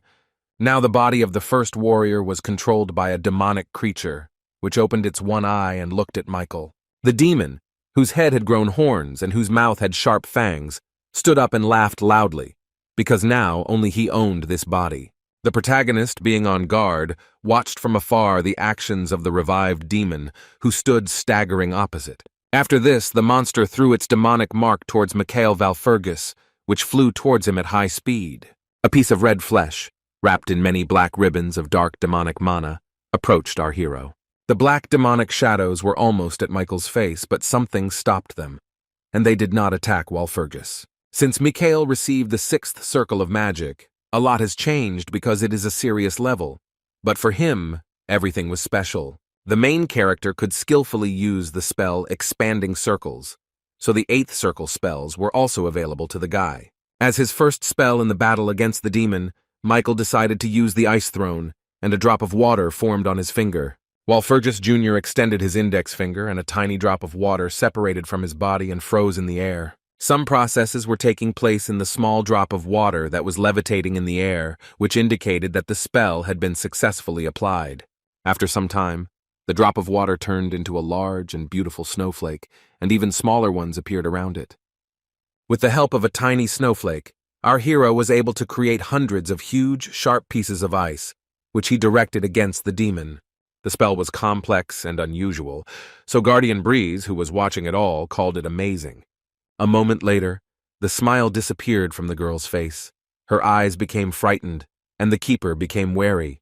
Breeze saw the demon's right eye in front of her, and judging by the monster's condition, the Ice Throne had not caused it any damage. The first warrior's hand, now completely controlled by the demon, grabbed the holy sword to use it against Michael. The demon stood up, looking at the enemy with one eye. The monster pointed the holy sword towards the main character. The weapon of the underworld monster was surrounded by a bright aura, and countless magic circles hung in the air above it. The guardian looked at the magic circles hanging in the air and asked herself if this was the magic of the 6th circle. But the breeze and our brave hero had no time to think, because a moment later a large fire charge was flying towards them. At the same time, a large number of fire magic arrows were released, which were also aimed at Michael. The guardian tried to shout loudly to Mikhail to warn him about the attack, but he saw everything perfectly well. The demon used so many spells against the guy at once that even our fearless hero froze in surprise. Firebolts, arrows, and other spells were aimed at Valfurgis, and he looked up in fascination. Before all the demonic mana flew into the guy, he was able to gather himself and managed to cast the mana concentration spell. Michael Valfurgis extended his palm forward, and a long stream of blue, glowing magical energy flew out from it. Against several types of attacks of the demonic monster, our hero decided to use only one, controlling the blue beam of mana. The spell caused the protagonist to fly up. A blue beam from his palm was directed at the demon's spears and charges. The next step for the young mage was to cast the release spell, which would help release the mana. After that, the bright blue sphere of energy that the boy held in his hand flew forward, having been released by the spell. The tomb of the first warrior turned into chaos. Everything was filled with bright purple magical fire and smoke. Explosions thundered. The protagonist activated the flicker spell to continue fighting the demon, who tensed up as he stood surrounded by smoke. Michael Valfergus reduced the distance between him and the demon with the help of Shimmer. The guy was difficult to notice because of this spell. The demonic monster didn't have time to react before the protagonist's hand was already centimeters away from his withered, lifeless face. The demon looked at Mikhail Valfergus, noticing that the boy had come dangerously close to him. The monster grinned because the guy failed to take his mark. The demon hid it securely behind his back. The keeper, watching the skirmish from the side, realized that the monster had foreseen our hero's attack, and that was why he had hidden the mark. According to Veterok, the demon was deliberately delaying time in order to have time to form even stronger magic for a new attack. But Valfergus was no slouch either. He looked at the demon with contempt and apologized to him for the fact that he was not the only one who thought of this. The protagonist activated the cancel spell, and magical chains enveloped the body of the first warrior, which now belonged to the demon. Then Michael Valfergus's magic chains went to the devil's mark, and the guy managed to grab it. This was clearly a surprise for the monster. He tensed up and looked away with a frightened eye. The protagonist, having successfully taken the demon's mark, was able to grab the monster with his hand right by the skull, and it could not resist. Michael Valfergus held the monster from Hell's head tightly with one hand, happy that he had finally caught the bastard. However, our wise hero knew well that ordinary magic could not always kill some powerful demons. Mikhail had a lot of experience in destroying demons before the regression, so he had prepared something for this case. Holding the demon's head with one hand, the protagonist clenched his other fist to deliver the final blow. The guy used his own magic, which imitates the appearance of his old colleague, the strongest martial artist. The protagonist approached Suwan, his comrade who died before the regression, and asked him to borrow some of his power. Activating the Divine Fist spell, Michael used Suwan's power to deal a powerful blow to the demon. Mikhail Valfergus raised his tightly clenched fist, his skin radiating a bright magical light. The boy was accumulating mana for a new blow. Using his magical skills and Suwan's power, he launched a bright arrow at the demon, piercing its torso with such force that it jumped into the air. The divine power in the form of a spear became fatal to the demon that had inhabited the body of the first warrior, and he began to collapse. Afterwards, the demonic creature turned into a giant ball of light that spun around its axis and had rays like the sun. The protagonist became wary, covering his face with his hand from the bright light, when the dark tomb turned into a snow-white space. Mikhail Valfergus narrowed his eyes, taking in the new surroundings, the remnants of purple mana glowing around him. When the light had more or less dissipated, the guy was able to lower his hand and fully examine the situation around him. Our hero noticed that the space had changed greatly, and he had already seen such purity once. The place was created by God. At this place, Mikhail was expecting to meet someone. He stood motionless, and then asked when this person would finally appear. An unknown person appeared behind him and reproached our hero for not being able to wait a little longer, since the man needed time to prepare. The guy turned around and recognized the man in front of him as the first warrior. Now he looked like a completely healthy living person. Mikhail said that he imagined the warrior differently, because the statue did not look like him at all, and the man replied that people tend to exaggerate reality. The first warrior said that he was unwavering in any case, and dreamed of becoming an outstanding holy knight even as a mage. With a smile on his face, the main character lowered his head a little and closed his eyes, and then admitted that it was cool.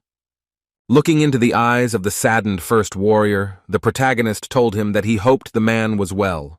The first warrior replied that he felt very good, and that he was then more firm in his convictions than ever. But hope left the glorious knight. Although he was sure that he was more patient than everyone else, his mind was gradually deteriorating. The knight seemed to be gradually sinking into the sand. Gradually, the hope in his soul completely faded away. He began to lose his own mind. The life of the first warrior had not only ups, but also downs, and ultimately the man found himself on the brink of collapse. But now the knight smiles. He told Michael Walpurgis that now that the boy is here, everything is already fine. Having listened attentively to the speech of the first warrior, whom our hero respected very much, Mikhail smiled kindly at the man. As he was leaving, the main character wished the first warrior to rest in peace, and he replied that he could now leave with a clear conscience. And all because now the knight has a reliable successor. But the hero decided to remind the man that he has not yet become a warrior. The first holy knight told Walpurgis that he believed the young man would undoubtedly take the place of the new warrior. Before leaving this world forever, the first warrior looked at our hero once more and asked the boy to take care of humanity. Walpurgis the younger opened his mouth to answer the knight, but did not have time, because the man's soul had already departed for the next world. The boy lowered his head and promised the first warrior to fulfill this request by taking good care of this world. In the endless, bright space, the steps of a girl who came to talk to Mikhail were heard. It was Hekau who pounced on the hero from behind, her face shining with joy, and the goddess said that she had been waiting for him for a long time. The girl praised Mikhail, and the boy said that he was not finished yet, but Hekau asked him not to worry because she would take care of the rest. The most important thing was that the demon that had enslaved the consciousness of the first warrior had disappeared, which Hekau told Mikhail about.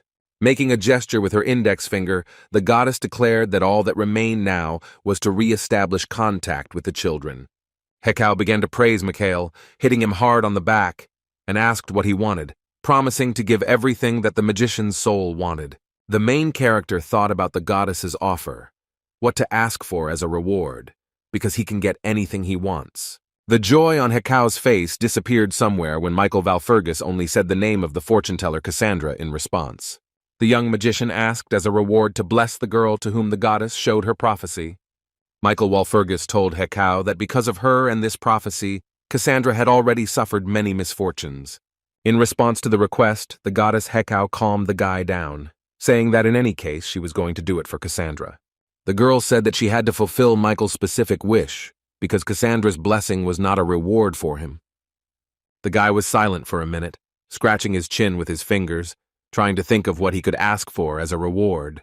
The task turned out to be difficult, because he already had the mark from Hekau that Mikhail Walpurgis wanted so much. The main character could ask for mana, but the young magician, as he believes, has no problems with this either. It was as if a light bulb went on above Michael's head and he raised his index finger as an idea came to him. After talking with Hekau, the main character again found himself in the tomb of the first warrior.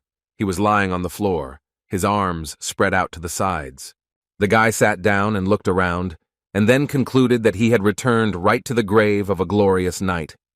Michael looked at the coffin of the first warrior. It was completely restored, and it did not seem like an illusion to him. The young mage stood up and looked down at the coffin, collecting his thoughts after his meeting with Hekau, and Breeze said that it looked good. Walpurgis looked at the keeper and fell silent. The girl asked the guy what he was thinking about now. The keeper asked if he had met Hekau upstairs. Mikhail confirmed and said that someone was not welcome there. The wind began to wave her fists in rage because the goddess did not let her up, leaving the keeper in the tomb. Mikhail covered his ears so as not to hear the girl's scream, and she complained that Hekau didn't like what Veterok blurted out last time. The guardian was interested in what our hero received from the goddess as a reward for destroying the demon. The next moment, a huge stone flew straight from the sky towards the girl, crushing her, and she only had time to groan. The main character cast a surprised glance at the mysterious boulder that suddenly flew out of the sky and crushed his girlfriend. Michael didn't understand what it was. It was a long stone pillar with a blue border, wrapped in white cloth and belts. Our hero found a note in a giant stone pillar and unfolded it to read the contents of the letter. It turned out to be a message from Hekau, in which the goddess asks Michael to send a guardian and informs him of an additional gift. The protagonist unfastened the leather belt that held the white cloth wrapped around the stone pillar. Having examined this snow-white fabric in his hands, Michael Walpurgis recognized in this thing the holy mantle, the cloak of a saint. The guardian was completely fine, even though her body was crushed by a stone. She asked the hero if he received this from the cat goddess. Michael Walpurgis immediately tried on the holy robe and replied to Veterok that he had not received this gift from Hekau. When our hero put on the saint's cloak, he closed his eyes and opened his mouth, and a bright red ball appeared in front of him, shooting lightning. What she saw clearly frightened the keeper. She opened her eyes wide, not realizing what was happening to her friend. But the girl immediately guessed that the bright magical sphere that appeared in front of the guy's body was stigmata. When Michael ascended to the top and met the goddess, he asked Hekau for the stigmata as a reward, and this surprised the girl. Making a hand gesture, the protagonist explained to the cat girl that stigmata are the best blessing and mark from God. Extending his hand to Hekau with a grin on his face, Mikhail said that this was the best thing you could get, and a very cool thing. Hekau became noticeably nervous, because she did not expect to hear from Walpurgis that he wanted to receive the stigmata. Goddess Hekau forced out a laugh and called the protagonist's request funny. The lady admitted that she was actually interested in it herself, because she had never seen anything like it before.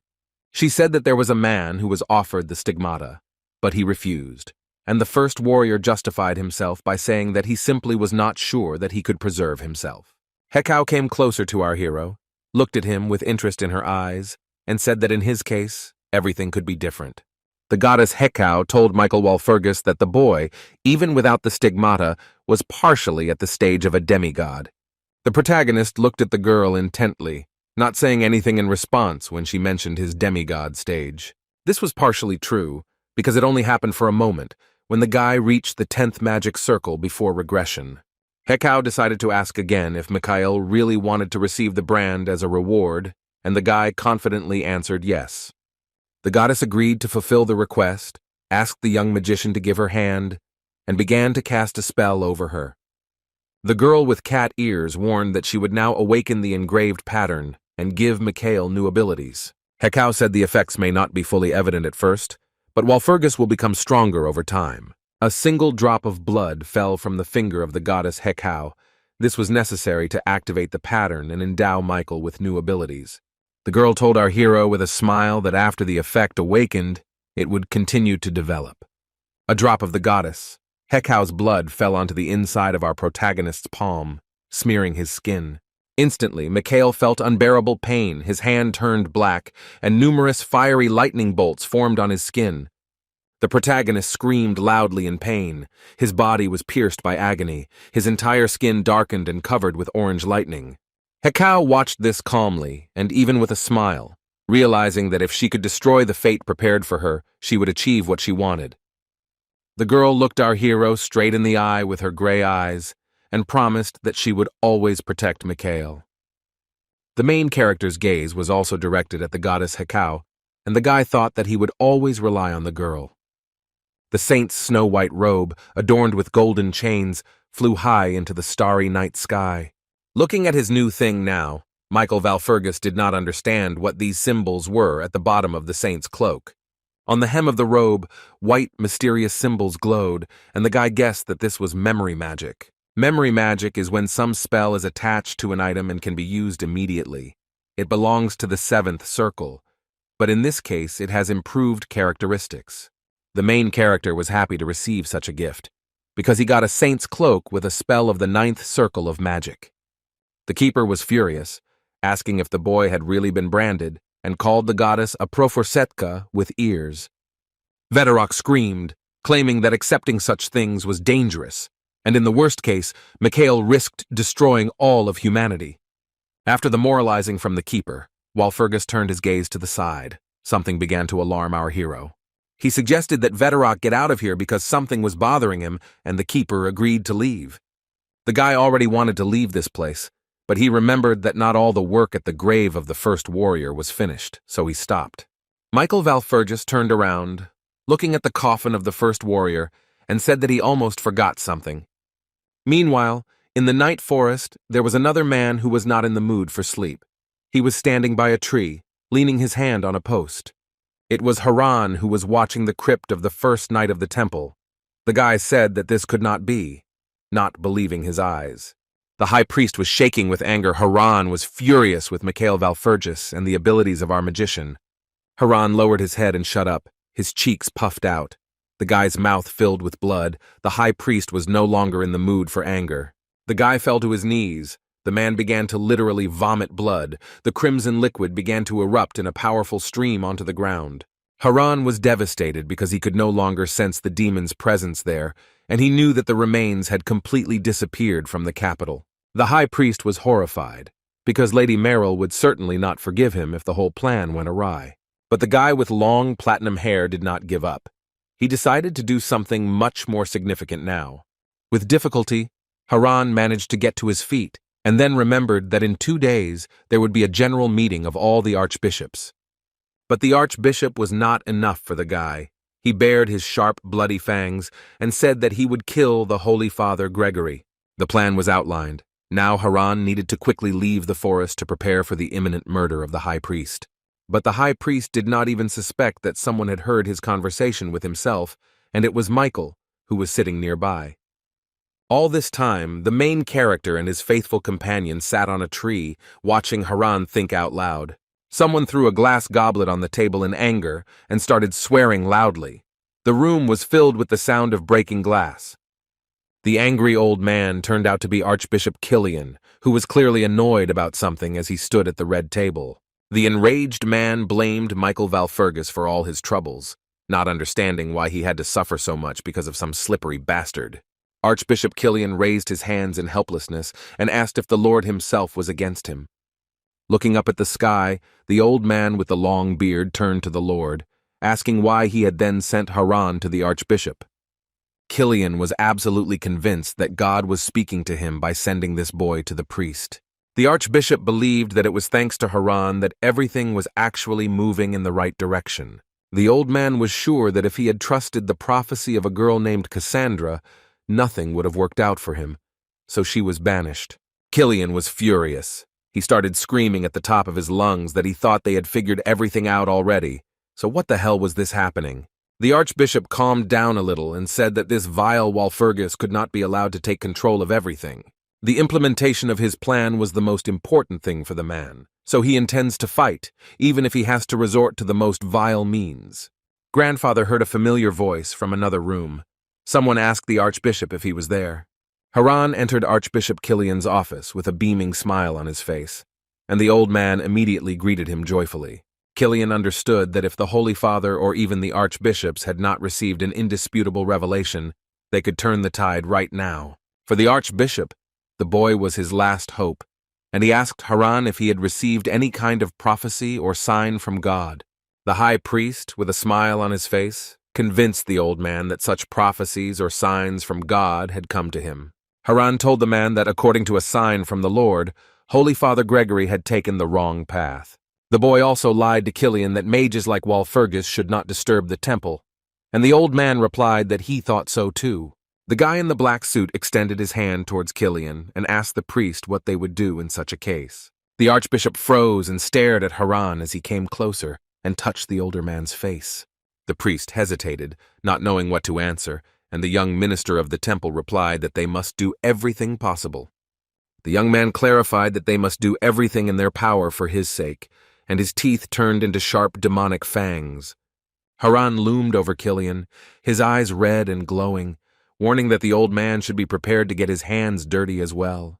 The high priest fully revealed his true demonic identity and ordered Killian to answer immediately. The archbishop froze, his eyes also changed. Gradually, the whites began to fill with demonic blackness.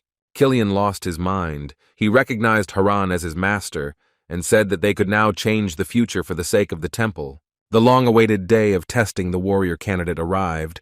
Our hero, Mikhail, sat at the table opposite Archbishop Naruna. The priest studied the papers lying in front of him with delight, and he laughed when he carefully read the contents. Reading the papers, the archbishop stated that Michael had been able to convince the priests who had previously remained neutral or supported Siegfried. Narun called it amazing that the guy was able to do this in such a short time, and Mikhail, pleased with the praise, replied that a lot had happened. The archbishop was surprised that his rival Sir Siegfried did not particularly try to correct the situation. Walpurgis assumed that Siegfried had his own reasons for this, but he himself knew very well that it was because the boy's pride was hurt. Mikhail said that the Siegfried he knew would have found the perfect way out of this situation. The hero sincerely believed that the guy had good skills. The worried archbishop warned that only 3 hours were allocated for the election of a warrior, but Walpurgis assured that everything was in order. He suggested that Narun just wait a little while, and then Sir Siegfried would definitely show up. It seems that the archbishop did not share Michael's opinion on this matter, so he asked the young man if he was sure of his words.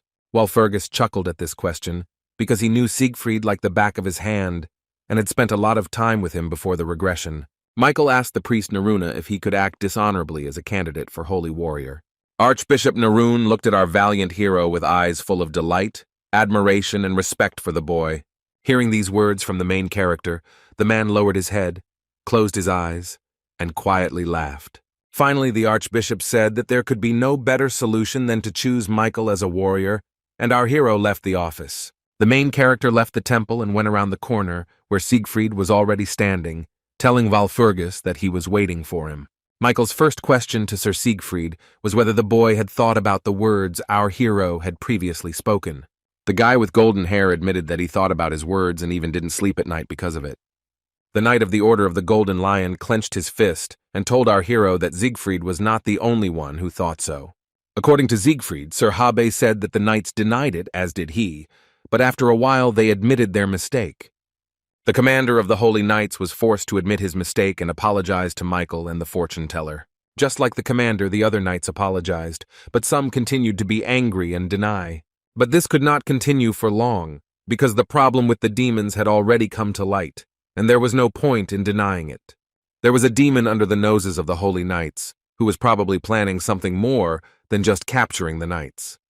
The main character listened attentively to Siegfried's story about the knights and said that he understood everything, but the guy continued. The knight continued about what Michael had once told him, and also what the archbishop had once told him. Sir Siegfried had in mind the warrior's way, and confessed to Walpurgis that he considered it absolutely correct. According to the warrior candidate, the warrior's path is what God wants, which is why the guy never doubted. Siegfried's quest to become a true warrior of the temple was supported by everyone who surrounded the young man. Only one person on the boy's path told Siegfried that the knight had made a mistake in his choice to become a warrior. The Knight of the Order of the Golden Lion told our hero that this man was he, Michael Walpurgis. Siegfried remembered the moment when he lost faith in himself and doubted that he needed to become a warrior. The boy stood before Walpurgis, his head bowed in sadness, and asked our hero to give him advice. Siegfried looked at Michael with pleading eyes and asked him what he should do now, being completely at a loss. The Knight of the Temple remembered his childhood and told the protagonist that until recently he had been trapped. When Siegfried was still a small child and was scavenging in dumps, he found an interesting book in one of the trash bins. These were tales about a valiant warrior. Little Siegfried spent a long time reading this book. It delighted him. The young man found himself trapped in a war, working tirelessly because he did not want to disappoint the archbishop. Looking at himself, small and enthusiastic in the magical realm, the current Siegfried said that he was now forced to admit something. This confession seemed to our hero. Previously, Siegfried considered Michael a man who was not worthy of the title of warrior. But now Siegfried understood and was now forced to admit that his rival Walpurgis had acted like a true warrior. The boy with golden hair was in complete despair. Now his voice turned into a scream, and he asked Mikhail to speak again. Sir Siegfried needed advice from our hero. He once again asked Walpurgis what he should do now. It was impossible to tell from the main character's face that the guy's words touched him. He looked at the knight with a degree of mistrust. Michael Walpurgis looked at the sky and wondered what answer to give to the young man standing opposite him. Our hero replied that if Siegfried wanted to hear what he should do, then the answer lay in the words that Michael had spoken at the very beginning. Siegfried sadly admitted that he had been under illusions, and because of this the boy had lost the person closest to him. The guy was so desperate that he grabbed his head with his hands, saying that he had no idea how to fix his life. The main character was irritated by Siegfried's behavior. He began to swear, asking if the guy was just going to continue whining. The Knight of the Order of the Golden Lion removed his hand from his face and looked at our hero, not understanding what he wanted to tell him. The next thing the warrior candidate saw in front of him was the fist of Mikhail Walpurgis, which was aimed straight at him. Our hero was so enraged by the whiner's behavior that he hit the young man in the stomach with all his might, causing him to jump into the air. The blow was clearly unexpected for Siegfried. The poor guy screamed in pain and almost lost consciousness. Mikhail hit the guy with such force that he flew back several meters, and when he landed on the ground, he was still dragged along the floor. The beaten Siegfried lay on the ground, not trying to get up, his body trembling, and he could only ask why Michael did this. Stretching his arms, Walpurgis called it stupid that the guy came to him and said that he wanted to change everything. Mikhail didn't understand why no one realized anything until they got beat up, and he warned that he wouldn't ask for forgiveness later. Siegfried was shocked by our hero's actions. He did not have the strength to stand up and somehow respond to Mikhail. With a crazy smile on his face, Walpurgis Jr. told the boy that if he wanted to change something, he should turn to someone else. The Holy Knight tried to get up. He asked Michael to wait, but the shadow of Walpurgis, laughing evilly, hung over him. The main character was getting closer and closer to the young man. The frightened and beaten Siegfried asked Mikhail to spare him. The street around the capital's temple was filled with Siegfried's cries as our hero began to beat the warrior candidate with his fists again. The day of the election of the warrior candidate continued. The sun's rays adorned the luxurious building of the main temple of the kingdom. Inside the luxuriously furnished building, all the archbishops of the church have already gathered to take part in the election of the new warrior. One of the priests confessed to another in conversation that he never thought he would be able to take part in the election of a warrior. One of the archbishops said that the fact that one of the warrior candidates, Michael, is a magician is puzzling. The priest who overheard these words turned to the archbishop standing behind him and said that there was no law prohibiting a magician from being a warrior. It was Archbishop Alea who, with a smile on his face, approached the temple servants who were spreading gossip about our hero. The men told Alea that it was not often that he was seen there, and the archbishop said that of course he must take part in such an event. One of the priests said that he heard that Michael had subdued the great evil that had appeared in the capital, and Alea confirmed this. When asked if Walpurgis could really destroy the demon, Alea answered yes, which is why he came to support the guy. The archbishop was distracted when he heard someone else's voice behind him, asking Mr. Alea if it was him. The man turned his head and saw Archbishop Killian standing behind him with a smile on his face. The priest shook hands in greeting, and Alea said he was glad to meet Killian. But the smile on Alea's face and the gestures of respect were not sincere, because he knew that Killian was an old man who always ruined everything. The temple servant's gaze changed as he became certain that Killian was definitely up to something this time. The conversation between the two archbishops did not end with a formal greeting. Killian wanted to ask Alea something. The old man with the long beard asked the man if he really thought God was pleased with what was happening. Alea found the question provocative, but responded politely and with a smile on his face, saying that it was not for them to judge. The two archbishops' hands were still clasped together in greeting, and Killian wanted to say something else to Alea. An elderly man with a gray beard said that in that case the will of God could change at any moment. Archbishop Alea froze in shock, his eyes widening as Killian's image vanished into thin air a moment later. The man didn't understand what the hell was going on. He looked around to find the missing Killian with his eyes.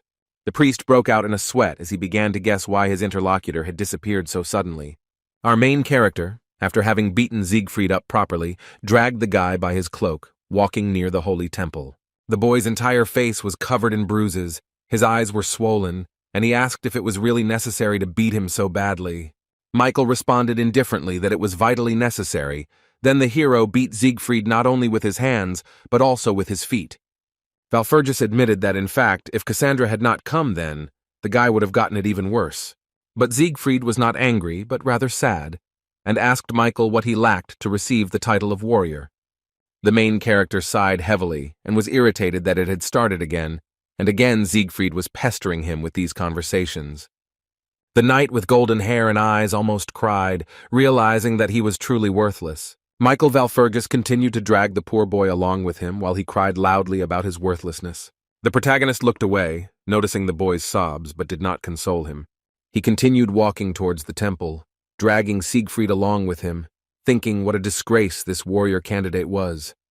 At this time, Archbishop Alea, frightened by Killian's disappearance, ran at full speed towards our hero.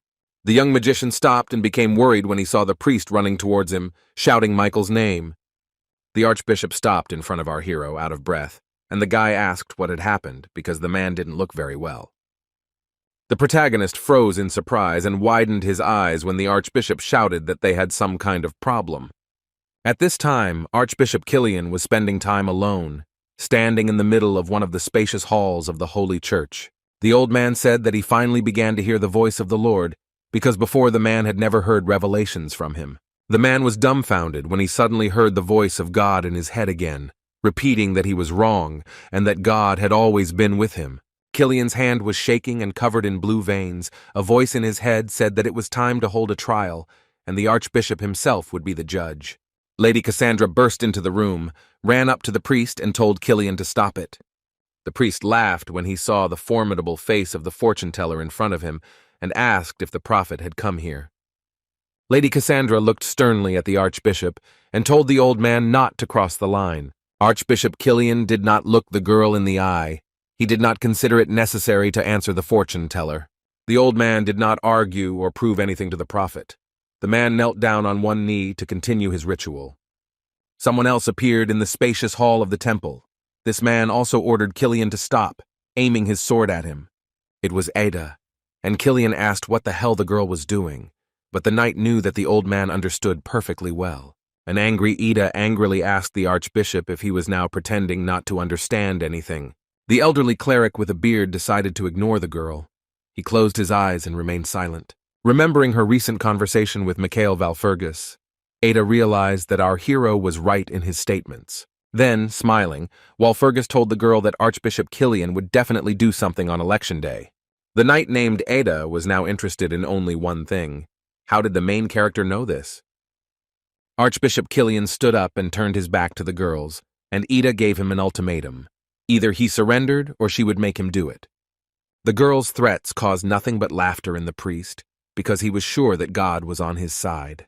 He asked the sword-holding Ada and Cassandra where they were coming from with such loud statements. The archbishop extended his hand to the girls opposite him, and then called the fortune-teller and the knight's sinful children. The priest declared with complete confidence that the Lord was on his side, and the old man's eyes filled with demonic blackness. Knight Ada noticed that something was wrong with the archbishop and immediately reacted to it.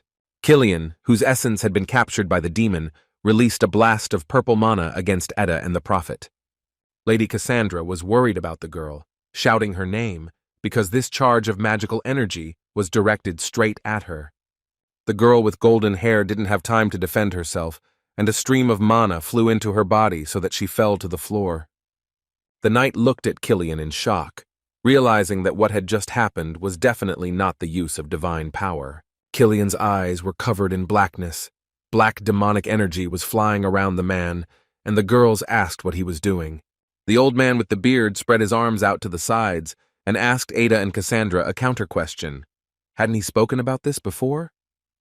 The archbishop's human form disappeared, and in its place a demonic beast with dark purple fur appeared before the girls. Killian repeated that God was on his side, but instead of a man, Cassandra and Ed saw the real demon Baphomet in front of them. Ada couldn't believe her eyes when the archbishop turned from an elderly man into a black goat. The demon began to slowly approach the girls to attack, his body glowing with a bright purple aura. At high speed, the demonic creature ran towards Ada to strike with its giant goat horns. The knight was powerless against a monster of such size. Before the blow, she only managed to exclaim in surprise, looking death in the eyes. The girl's golden eyes reflected the image of a black goat, and she wondered if this was the end. But now Ada, Cassandra, and Killian weren't the only ones in the hall, because someone slammed a staff on the ground. The unknown hero cast the reflection spell, and a giant white shield appeared in front of the girl, protecting her from the demon. Ada managed to escape, and she turned her head sharply to see who managed to protect her with a magical shield. The knight laughed, and her face broke into a smile when she saw her valiant savior standing before her. She told the magician that he was late, and Mikhail Valfurgis objected, replying that he seemed to have arrived just on time.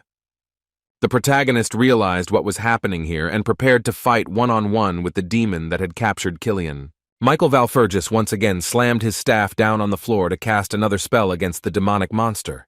The archbishop's human form returned again, the elderly man staring at our hero from his seat on the floor. Killian's head was shaking and his eyes were red, and the priest asked Michael where he came from.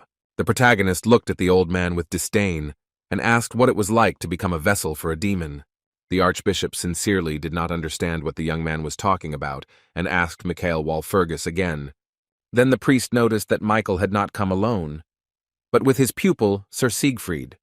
Killian asked the boy to come closer to him, but from the expression on Siegfried's face it was clear that he didn't really trust the old man. The archbishop smiled and extended his hand to the young man, asking Siegfried who had raised him and set him on the right path. Siegfried's soul was tormented by doubts. The priest tried to convince him, saying that he knew that he had to choose the right side. The protagonist was still holding the warrior candidate by his red cloak. Hanging in the air, Siegfried asked what he should do. Michael Valfurgis was not interested in helping the boy, so he indifferently told him to decide for himself. The Knight of the Order of the Golden Lion hung his head, withdrawn into himself, when Walpurgis said that it was the boy's responsibility. The archbishop did not give up trying to win Siegfried over to his side. He again asked the boy to come to him. Killian was stunned, not understanding what was going on when he saw how his protégé clearly had no intention of approaching him. Sir Siegfried broke free from Michael Walpurgis's grasp and rose to his feet as he made his final decision. The priest asked the Holy Knight what he was doing when Siegfried grabbed his sword and aimed it at the man. Siegfried looked Killian straight in the eye and declared that a knight could not side with a man who was possessed by a demon. These words caused such rage in the archbishop that the veins on Killian's forehead bulged from the strain. He was disappointed and angry at the boy's betrayal, stating that he trusted this fool more than anyone else. But the distraught Archbishop Killian was not despondent. He laughed loudly, saying that in any case, God was on his side. Sir Siegfried wanted to try to get through to the archbishop, but Michael said that the boy had better not get involved in this if he did not want to get it. Raising his hands up, the possessed priest rejoiced because he had been waiting for a revelation all his life and could finally hear it. Walpurgis Jr. did not share Killian's delight, telling the old man that this was not a revelation at all, but a death sentence for the priest. The gloating smile on the archbishop's face disappeared as he froze, not understanding what was happening to him. The priest fell silent and froze in this pose with his hands raised to the sky, but his neck was twisted to the side. The protagonist watched as Killian's consciousness left the archbishop's body, the man now standing with his hands and head down. The young magician admitted that it would be good if he and the priest could finally find a common language. The archbishop was unconscious, but still standing, and Michael asked if he could now show his true face. Our hero looked down at the priest with disdain and turned to Muriel, asking if she could hear him. A demonic entity awakened in the old man's body, his eyes turned red, and black goat horns grew on his forehead. Having taken over Killian's body, Merrill asked how long Mikhail had known about this, and the guy admitted that he had known about it from the very beginning. The commander of the 6th Squad of the Demon Army, Muriel, said that Walpurgis Jr. was the one who managed to capture the ugly overlord. The protagonist, staring at the demonic creature with eyes full of hatred, said that he would be next. Our hero's bold statement made the demon named Muriel laugh, and the monster called it interesting. Michael Valfurgis closed his eyes when the demon said that he knew about the young man's abilities, but he too had existed for a very long time. Our hero was confident in his strength and that the demon could not defeat him, so standing in front of the monster from hell, he was calm. Muriel's statements did not frighten Mikhail at all. He accused his grandfather of simply bluffing by throwing around such words. The ugly lord was no match for Walpurgis, and the realization must have shaken Muriel. Bearing its long red claws, the demonic creature laughed and admitted that it had an idea. With her claws to her mouth, Muriel confessed to our hero that she had captured more than just the old man's body. But the demon's revelations were not news to the protagonist. He replied to the monster that he knew about it very well. It was a surprise to Merrill when the guy said that Lotus wasn't here, but he had an idea where he might be. Merrill was confused. She wanted to ask Walpurgis Jr. how he knew this, but the guy interrupted her. The protagonist replied to the demoness that it was obvious, meaning that it was not difficult for him to expose Delos's brother, Lotus. Michael Valfurgis took his staff from the branch of the World Tree to prepare for battle against Muriel. The young mage said that all demons were primitive creatures and aimed his staff at the monster in front of him. At the same time, the swordmaster Leon Pavlov had his own important mission. He ran into the cathedral hall to find something. The guy carefully examined the surroundings, guessing that what he was looking for must be somewhere here. Before this, the young count had a conversation with our hero, and Mikhail ordered Leon to find the man who was possessed by the demon. Pavlov was focused on finding the demon here. He approached the task responsibly, because Mikhail is never wrong. The swordmaster stood in the middle of the central hall of the cathedral, and looked around, trying to find a suitable person. One small mistake by Leon in this situation could result in everyone in the cathedral being in danger. The guy understood that the matter was very important. He was very nervous and worried about making a mistake, and his fists were shaking. Leon Pavlov could not bear the tension and the burden of responsibility and shouted, asking the hero why he had put this task on him. Panicking, the young man grabbed his head with his hands, realizing that he could not recognize magic and divine power. The image of our main character appeared before my eyes, who then told the guy during the conversation that the main thing is the outcome. Leon Pavlov was outraged, complaining to Walpurgis that he simply continued to say things that the young man did not understand at all. The genius swordmaster said that the protagonist could have at least given him a hint, but he didn't even do that. The boy stopped complaining when he looked down at the thing emitting a bright blue light, and was surprised. His magic sword, given to him earlier by Michael, began to glow, the entire weapon emitting bright blue mana. Leon Pavlov became wary because he concluded that his sword reacted this way because someone had passed nearby. His eyes were full of worry as the young count began to guess who exactly had passed him. The man who passed by turned out to be one of the archbishops, and the guy immediately asked the man to stop for a second. Pavlov was momentarily stunned when he saw something in front of him that made him extremely uneasy. Behind the archbishop who made Pavlov's sword glow, there was a small demonic creature in the shape of a black goat. The young man looked closely at what was sitting on the priest's shoulder and recognized it as a black goat. Leon Pavlov could not turn a blind eye to such a discovery, so he immediately prepared for battle, aiming his sword at the black goat. The frightened archbishop asked the young count what he was going to do, but Pavlov was determined. The boy swung and struck with his magic sword, leaving behind a bright streak of blue magical energy after swinging the weapon. The blow caused the archbishop to fall to the floor, hitting his back on the floor. The man closed his eyes, not expecting to receive a blow from the guy. But the priest was now more confused by what he saw in front of him when he turned his gaze to the side and onto his shoulder. The man saw a small black goat sitting on his shoulder, its body already wrapped in blue mana after Leon's strike. Leon Pavlov looked at the archbishop sitting in front of him and admitted that he had a very bad feeling. The genius swordmaster turned around abruptly when he felt the energy that he had come to this hall of the cathedral for. Turning around, Leon Pavlov saw at the other end of the room the dark silhouette of a man who had made him wary. At the other end of the cathedral hall, Heron, aka the Lotus Demon, was hiding in the shadows, a smile shining on his face. High Priest Haran was in high spirits. He told Leon Pavlov that he, a little man, was late. Haran showed everyone his demonic side, declaring that everyone present here was their prey, and no one would get out alive. Leon's sword strike had no effect on the miniature black goat on the archbishop's shoulder, and the demonic creature began to move again. The goat from the underworld stood up on all fours, its body radiating black demonic streams of energy in different directions. This energy, like a huge number of thin black worms, began to kill the priests. They begged for help and screamed that they could not breathe. Knight Leon Pavlov panicked. He called the demon a bastard, not understanding what to do now. Haran was delighted by what was happening. The black energy began to rapidly absorb and kill the archbishops. People began to gradually disappear. They didn't just die. Their bodies were completely absorbed by demonic energy. The hand of one of the archbishops, which had been trembling until then, stopped showing signs of life within a second and turned completely black. Leon Pavlov couldn't pull himself together. His mind was clouded with panic and confusion about what to do. He ordered himself to come to his senses right now. The swordmaster's mind told him not to succumb to the influence of the demonic entity, and that boy saw the light before him. Count Pavlov looked in fascination at the large sphere radiating bright sunlight surrounded by cosmic darkness. The guy froze before the beauty of this spectacle, and the light only became brighter and brighter, filling the entire space. The surviving archbishops rose to their feet and also looked in amazement at the small balls and stars of golden light above them.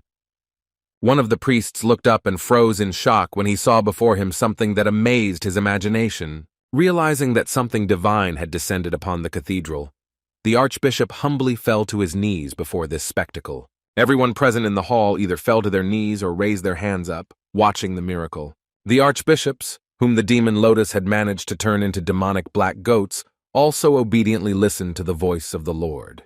The giant sphere, similar to the sun, suddenly spoke. The Lord asked everyone to hear him, calling them his children.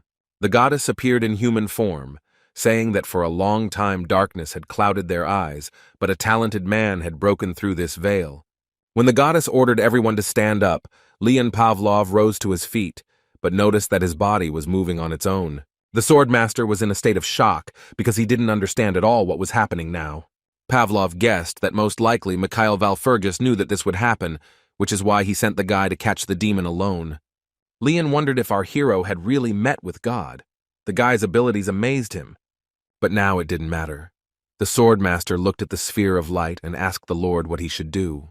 The Lord, in the form of a large ball of light, heard Leon Pavlov's question and asked the boy to free him. The genius swordmaster Leon looked down, briefly answering the god that he understood him.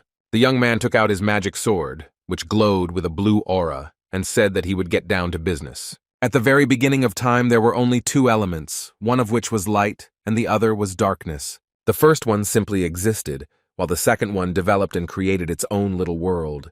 This expansion of the element of light established its own laws, created heaven and earth, and from the earth the first sprout grew. Light has always gone hand in hand with law, and later mankind called this light the grace of God. In other words, it could be called divine power, which Leon Pavlov now possessed as he held the magic sword in his hands. The next generation genius swordmaster held the weapon tightly in front of him, his entire body emitting a soft blue light. Leon Pavlov's task was to free the gentleman. The guy understood that now he needed to do something. The small spheres of light were still circling in the air, but the abundance of black goats from the underworld were not asleep and had not yet been defeated. The herd of large demonic goats finally moved. All of them started running to fight against the light. Black goats ran in large numbers through the cathedral hall to attack Leon Pavlov and those who were on the side of the Lord. Action had to be taken immediately, and the swordmaster struck the blade straight into the floor in front of him. The impact was so strong that the floor beneath Leon collapsed, and a powerful stream of divine power rushed into the sky. Count Pavlov saw a small blue sphere form beneath him, emitting streams of magical energy. Leon was dumbfounded by the unusual sight he had just managed to create with his own hands. The herd of black demonic goats began to disappear and dissolve behind a veil of bright white light. The sphere that Leon Pavlov created with his sword only grew larger, filling the entire hall. Miral, in Killian's body, also learned about what was happening in the cathedral hall where all the archbishops had gathered. The angry demon asked how the hell the Almighty could influence people so quickly. The protagonist looked at the demon with a smirk on his face and praised Miral in the archbishop's body for her good work. Michael asked the demon if he thought he would get off so easily after everything he had done. The monster from hell decided to ignore Walpurgis, and the magician extended his hand, thanking the demon for something. Walpurgis thanked Miral for making the temple cleaner for the first time in a long time. The demon was depressed, realizing that everything in the church did not go according to his plan. He did not answer Walpurgis. The monster got angry at our hero, loudly calling the guy a bastard, and extended his palm forward to attack Mikhail. But the main character quickly responded to the demon's unexpected attack and immediately activated the storm set. A green vortex of magical energy enveloped the protagonist's body, protecting him from the demonic purple power. Guardian Breeze also took part in the battle against the demon, calling him a devil's spawn, putting her hands in front of her. The boy took the staff in his hands, holding it horizontally, and told the demon that he no longer needed it. The girl sitting on Mikhail's shoulder said that our hero's words sounded somehow ominous, but the prospect of becoming evil for the protagonist's demons only made him happy. His eyes were filled with hatred for these creatures. The main character thought that he was willing to be evil for the monsters from hell as much as they wanted.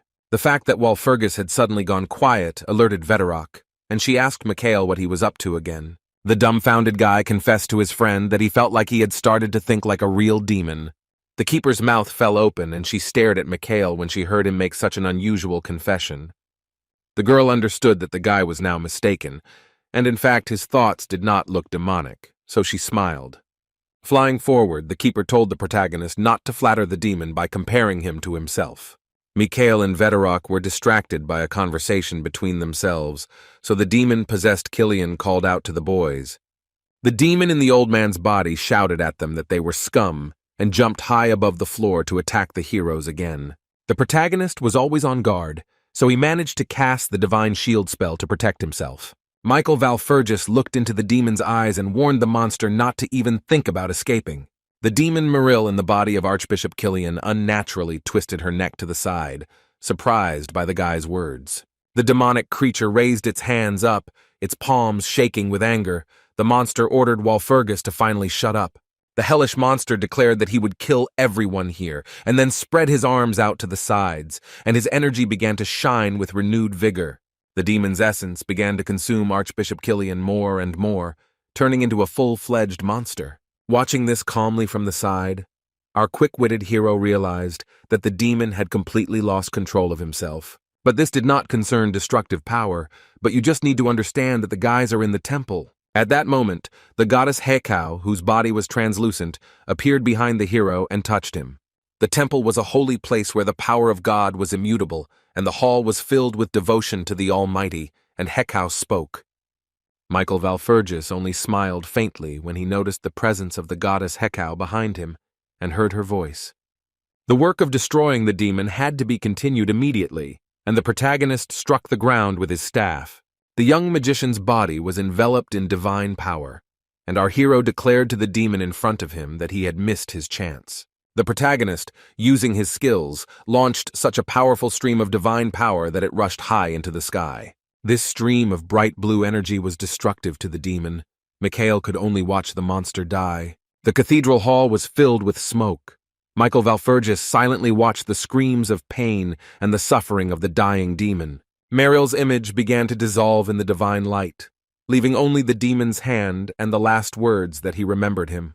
The main character gasped with a smile on his face when he heard from the demon that he would definitely return and kill the magician. Mikhail Valfergus answered the hellish monster with irony in his voice, that he would look forward to it with impatience. Those gathered at the Archbishop's temple watched as a powerful stream of blue light shot out from the roof of the church. A great flood of light rose above the sanctuary, and a feeling of grace and holiness spread everywhere. The clergy and parishioners of the church knelt down and joined hands in prayer to the Lord. Everyone who was present in the temple that day was filled with awe, because the demon was defeated. And the best news was that the god, who had been absent from the temple for a long time, had finally returned. In a dark room, lit only by candles, a woman dressed in a black suit sat alone on a throne. The woman coughed and spat out a large pool of blood on the floor in front of her. She was clearly not in the best condition. Wiping her mouth, the woman with the goat's horns on her head mentioned the soul she had been working on for so long. The demoness twisted her mouth in anger and hatred towards the man, because of whom all her plans had gone awry. Sixth Commander Merrill bared her fangs, furious at that damn Mikhail Walpurgis who had ruined everything. Our main character appeared suddenly and destroyed all the demoness's plans. The guy even managed to destroy her warriors. No matter how talented a mage was, some demons were difficult to defeat, so the demoness was sure that Hekau was involved in this. Merrill, the commander of the 6th Squad, was determined to find out if it was true that the goddess was helping Michael Walpurgis. The woman ducked as a gigantic black demonic goat suddenly appeared above her head. The animal opened its mouth, and from it the body of a demon in a metal helmet flew flat down, screaming in horror. The demon with the tail fell to the floor, dust rising above its body. Merrill recognized the monster in front of her as Lotus. When the demon heard the voice of his mistress, he raised his head and looked submissively at the commander. Lotus was kneeling in front of Merrill. He wanted to address the greatest demoness, but the girl told him to shut up. Merrill said that the demon should have been killed back in the temple, and Lotus thanked the demoness for her pardon. The word pardon caused confusion in the girl, because she did not share the opinion that she had pardoned the demon. The commander of the 6th Squad of the demon army admitted that she simply wanted Lotus's memories, and the demon trembled. A giant metal horn pierced the demon's body through and through, which was a fatal event in Lotus's life. Lotus looked up and began to scream in pain when Merrill admitted that his worthless life was of no importance to her. The demon grabbed the horn with his hands to try to pull it out and screamed, begging the woman to have mercy on him. Merrill said she didn't care about his requests, and a small red ball came out of Lotus's body. The ball flew to Merrill. The woman took it between two fingers and brought it to her mouth to eat. At this point, the life of the demon named Lotus was completed. The woman swallowed his heart and was left alone. Wiping her bloody mouth, the demoness promised our hero that next time she would definitely be able to kill him. A whole week had passed since the battle with the demons in the temple, and now the Holy Father Gregory appeared before the clergy. Everyone gathered for the warrior's appointment ceremony, and the high priest thanked those present for coming. Grigori stated that many things happened, but they were able to destroy the filth, and Mikhail's father and butler were also present at the event. The Holy Father said that after all this the world would never be the same, and Leon, Cassandra, and Edda listened to the priest's speech with smiles on their faces. The man said that many difficulties and dangers might arise, but the Lord did not remain indifferent to their fate. The priest said that the Lord had given them his messenger, Michael Walpurgis, and our hero appeared before the public. The keeper was surprised that everything was prepared so quickly in the temple, but the hero did not share her admiration. A few days before the ceremony, our future warrior had a conversation with Siegfried, and the boy admitted that he was thinking about withdrawing his candidacy. Then Walpurgis asked what it was this time, and Siegfried awkwardly asked in response whether he should continue to fight for the post. Sir Siegfried admitted that he hardly knew how to behave during the battle with the demon. The Knight of the Order of the Golden Lion said that he was renouncing the past and everything he had experienced in order to be here, in the Temple of E. Mikhail asked what about his sister Edda, and the guy said that his little sister was not able to see all this. Walpurgis asked the boy why he had come to him and whether Siegfried wanted to tell our hero something. The main character turned out to be right. The boy hid his eyes and admitted to Mikhail that he came here precisely for this. Siegfried said sadly that Mikhail didn't like him, and how else could one treat a narcissistic and arrogant idiot? Our hero calmly listened to the revelations of the sad guy sitting opposite him without interrupting. Mikhail was surprised by how much the knight had changed. Apparently, he had to come to terms with reality in the shortest possible time. The magician assumed that he was being influenced by memories of what happened before his regression, but Siegfried had changed. The main character looked at the face of the saddened boy in front of him and thought how much he had changed in this world. He remembered Mikhail and Lady Cassandra, who was different from the one before the regression, concluding that everyone had changed except him. All these thoughts brought sadness to our hero. He, like Siegfried, sat silently with his head down. Siegfried broke the news that Archbishop Kilian would spend the rest of his life in prison for aiding the demon. The guy said that initially Mikhail was supposed to do the same to him, but Walpurgis didn't do it. Our hero did not understand what Siegfried wanted to say by this, and he jumped to his feet, asking why he was not imprisoned, since he hated him so much. A barely noticeable smile appeared on Mikhail's face, and he replied that the reason was that the meaning of a warrior's life is salvation. Now, at the initiation ceremony, Michael answered that he swears to fulfill his duty as a warrior, and a tiara was placed on his head. It was an important and solemn moment for everyone, but our hero was lost in his own head. He remembered how, before the regression, Sir Siegfried stood in Mikhail's place and swore to fulfill his duty as a warrior. The guy was also present at this ceremony. He watched the award ceremony without sharing the general joy. After the tiara was placed on Michael's head, he closed his eyes and felt the presence of divine power. A column of divine light shot into the sky. Threads of divine power adorned the air above the ceremony site. The guests of the ceremony began to praise the Lord and bless the newly minted warrior Michael Walpurgis. The displeased goddess admitted that the cat goddess had done a good job, and the new warrior replied that it was worth it. Fascinated by the column of divine light before him, our hero realized that this was only the beginning of his journey. Enveloped in the light of God, Michael was pleased with himself, because he had indeed taken a big step towards his goal. When the ceremony of Michael's initiation into the warriors came to an end, Leon Pavlov approached him and said that it was finally over. The sword master spread his arms out to the sides, asking if it wasn't a success that Walpurgis became a hero and all the demons disappeared. The main character agreed with the guy's opinion, but did not share Leon Pavlov's enthusiasm and was indifferent. The way our hero was so indifferent and calm raised many questions in Pavlov. He scratched his head, looking at the new warrior. The Count asked whether Michael should not be glad that he had received the title of warrior, and Walpurgis, with complete indifference, said that he was glad about it. The young mage knew it was good that he had taken the first step, but becoming a warrior was only the starting point on his journey. The great evil still exists, even though they managed to drive the demons out of the capital, and the world is still in great danger. Somewhere in the underworld, a horde of demons still lives, waiting for the moment to attack humanity. In his head, Mikhail Walpurgis now stood in the middle of a scorched and lifeless field. with nothing around him. The main character understood that Leon Pavlov and his other friends did not yet suspect that everything was just beginning. Michael explained to the swordmaster that being a warrior meant that if some disaster happened, he had to be ready. Of course, you cannot worry and live happily, but our hero was not satisfied with this, and Leon asked if Mikhail had any plan. The guy sat back down at the table and admitted that he had a plan and that he couldn't delay, so he would be leaving tomorrow and something needed to be prepared. Pavlov wanted to help the guy and asked what needed to be prepared, to which he received the answer that Mikhail's body would be enough. At this point, the brilliant swordmaster decided to end the conversation with our hero, said that he was going to bed, and left the room. Ida was surprised that Leon Pavlov agreed with everything so easily, and Mikhail explained that this was just the kind of person he was. The protagonist turned around, looking at the girl, because he was interested in knowing Ada's opinion. The golden-haired knight fell silent when Michael Valfergus asked what she thought about it.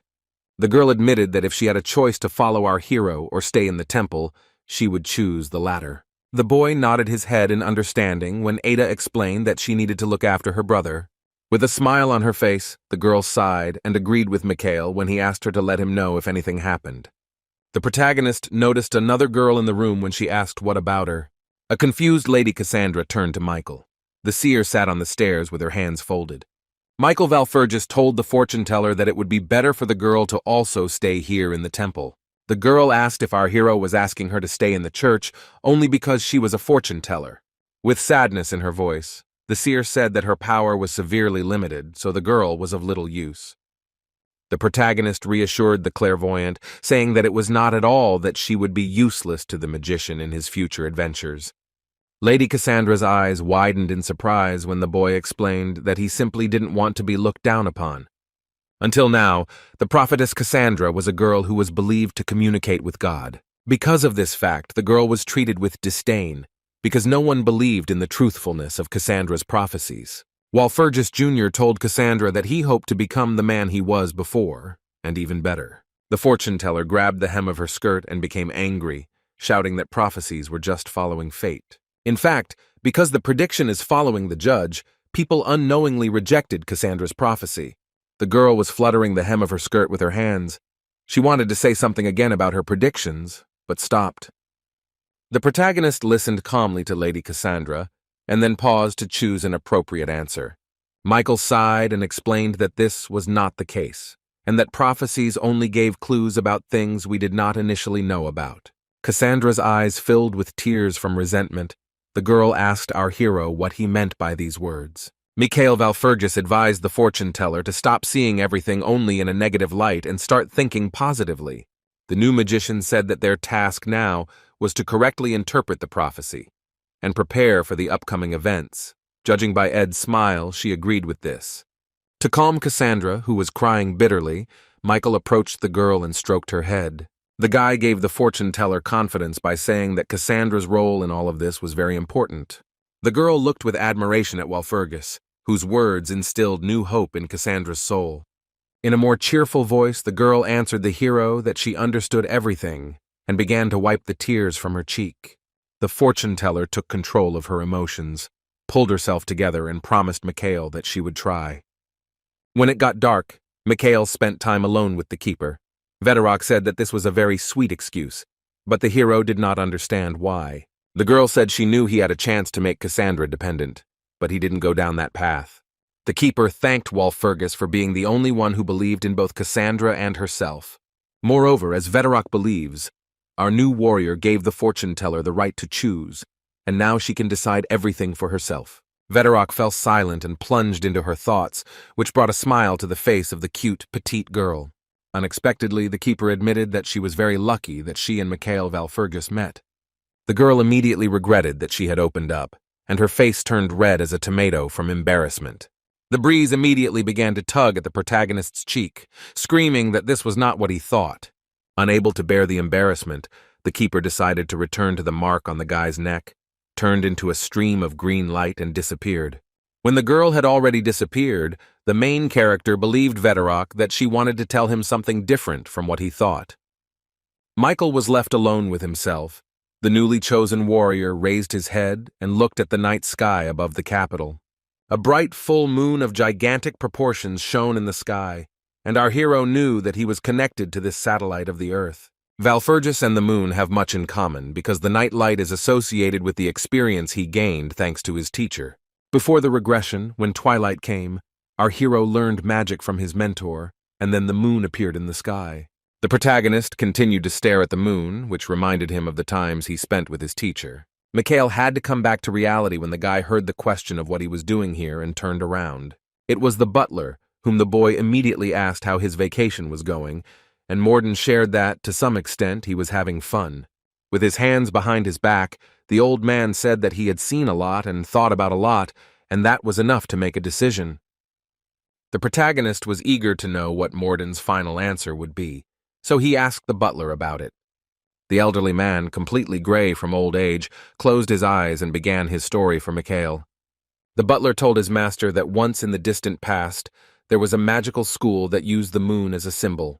The people themselves who studied magic in this school were perceived as vessels for the accumulation of mana. Then, every few hundred years, monsters appeared on Earth that were monsters, but looked exactly like people. According to Morden, they could sort of start the circulation of mana in different parts of the body, and the creatures were truly created for magic. Followers of the Moon School of Magic tried to artificially transform into such creatures. Mikhail called it madness that these magicians created fractures in their bodies and then recovered, starting an endless cycle. Looking down at the floor, the butler said that everything that was happening at Luna's school was madness, but at some point, it almost stopped. But there was one more thing that the butler Morden wanted to tell his master Walpurgis Jr. Morden asked what if one of these madmen was standing in front of him now, and what the hero would feel if he saw this genius with his own eyes. On that day before the regression that our hero recalled, everything fell apart. His family ceased to exist. Many members of our hero's family were killed, and even Mikhail himself, out of despair, wanted to commit suicide. The boy was crushed and disappointed because he could not save any of his family, and he was shaking and sobbing, holding the tip of the sword to his throat. At that moment, a man approached Mikhail, kicking someone's dead body, and asked the guy if he was happy. The man asked Walpurgis if he was glad that he had brought about the death of his own family. The man in the black suit told Mikhail that it was all because of him, and the guy was not worthy of becoming the leader of his family. The boy turned around when he was asked again whether he thought it was a brave thing to follow in the footsteps of his deceased family members. At that moment, the main character was holding tightly to the handle of the weapon, planning to go to the next world after his family. The man turned out to be the butler Morden, who told Mikhail that in that case, that was all he was worth. Walpurgis Jr. was in complete despair at that moment. He saw no point in living any longer, and could only cry silently. Now, admiring the full night moon, Mikhail recalled this one of the most tragic days in his life before the regression. He looked at Morden, who spoke of a result that could not be achieved even after the destruction of the body. The butler asked the boy what he would do if he found out that someone had such abilities from birth. Mikhail did not answer his butler directly, but said that he had a counter-question for Morden. The old man was shocked when the protagonist asked him what Morden would do if Mikhail had a way to achieve such a result. The man said that he thought so, that the hero knew everything, and according to the warrior, Morden himself said that he had it since birth. What the main character had just told the butler was, of course, not true, which Mikhail knew perfectly well. The boy pointed at himself and told the old man that he was not only born in a body with such abilities. Mikhail Walpurgis smiled, adding that the boy was also born with such brains, pointing his finger at his head. The warrior asked the butler a rhetorical question about why the boy's body so easily accepted magical energy. Morden asked if the boy had analyzed it when he said he could create multiple circles while other mages couldn't. The butler fell silent again when Walpurgis said that he had not only analyzed it, but also interpreted it.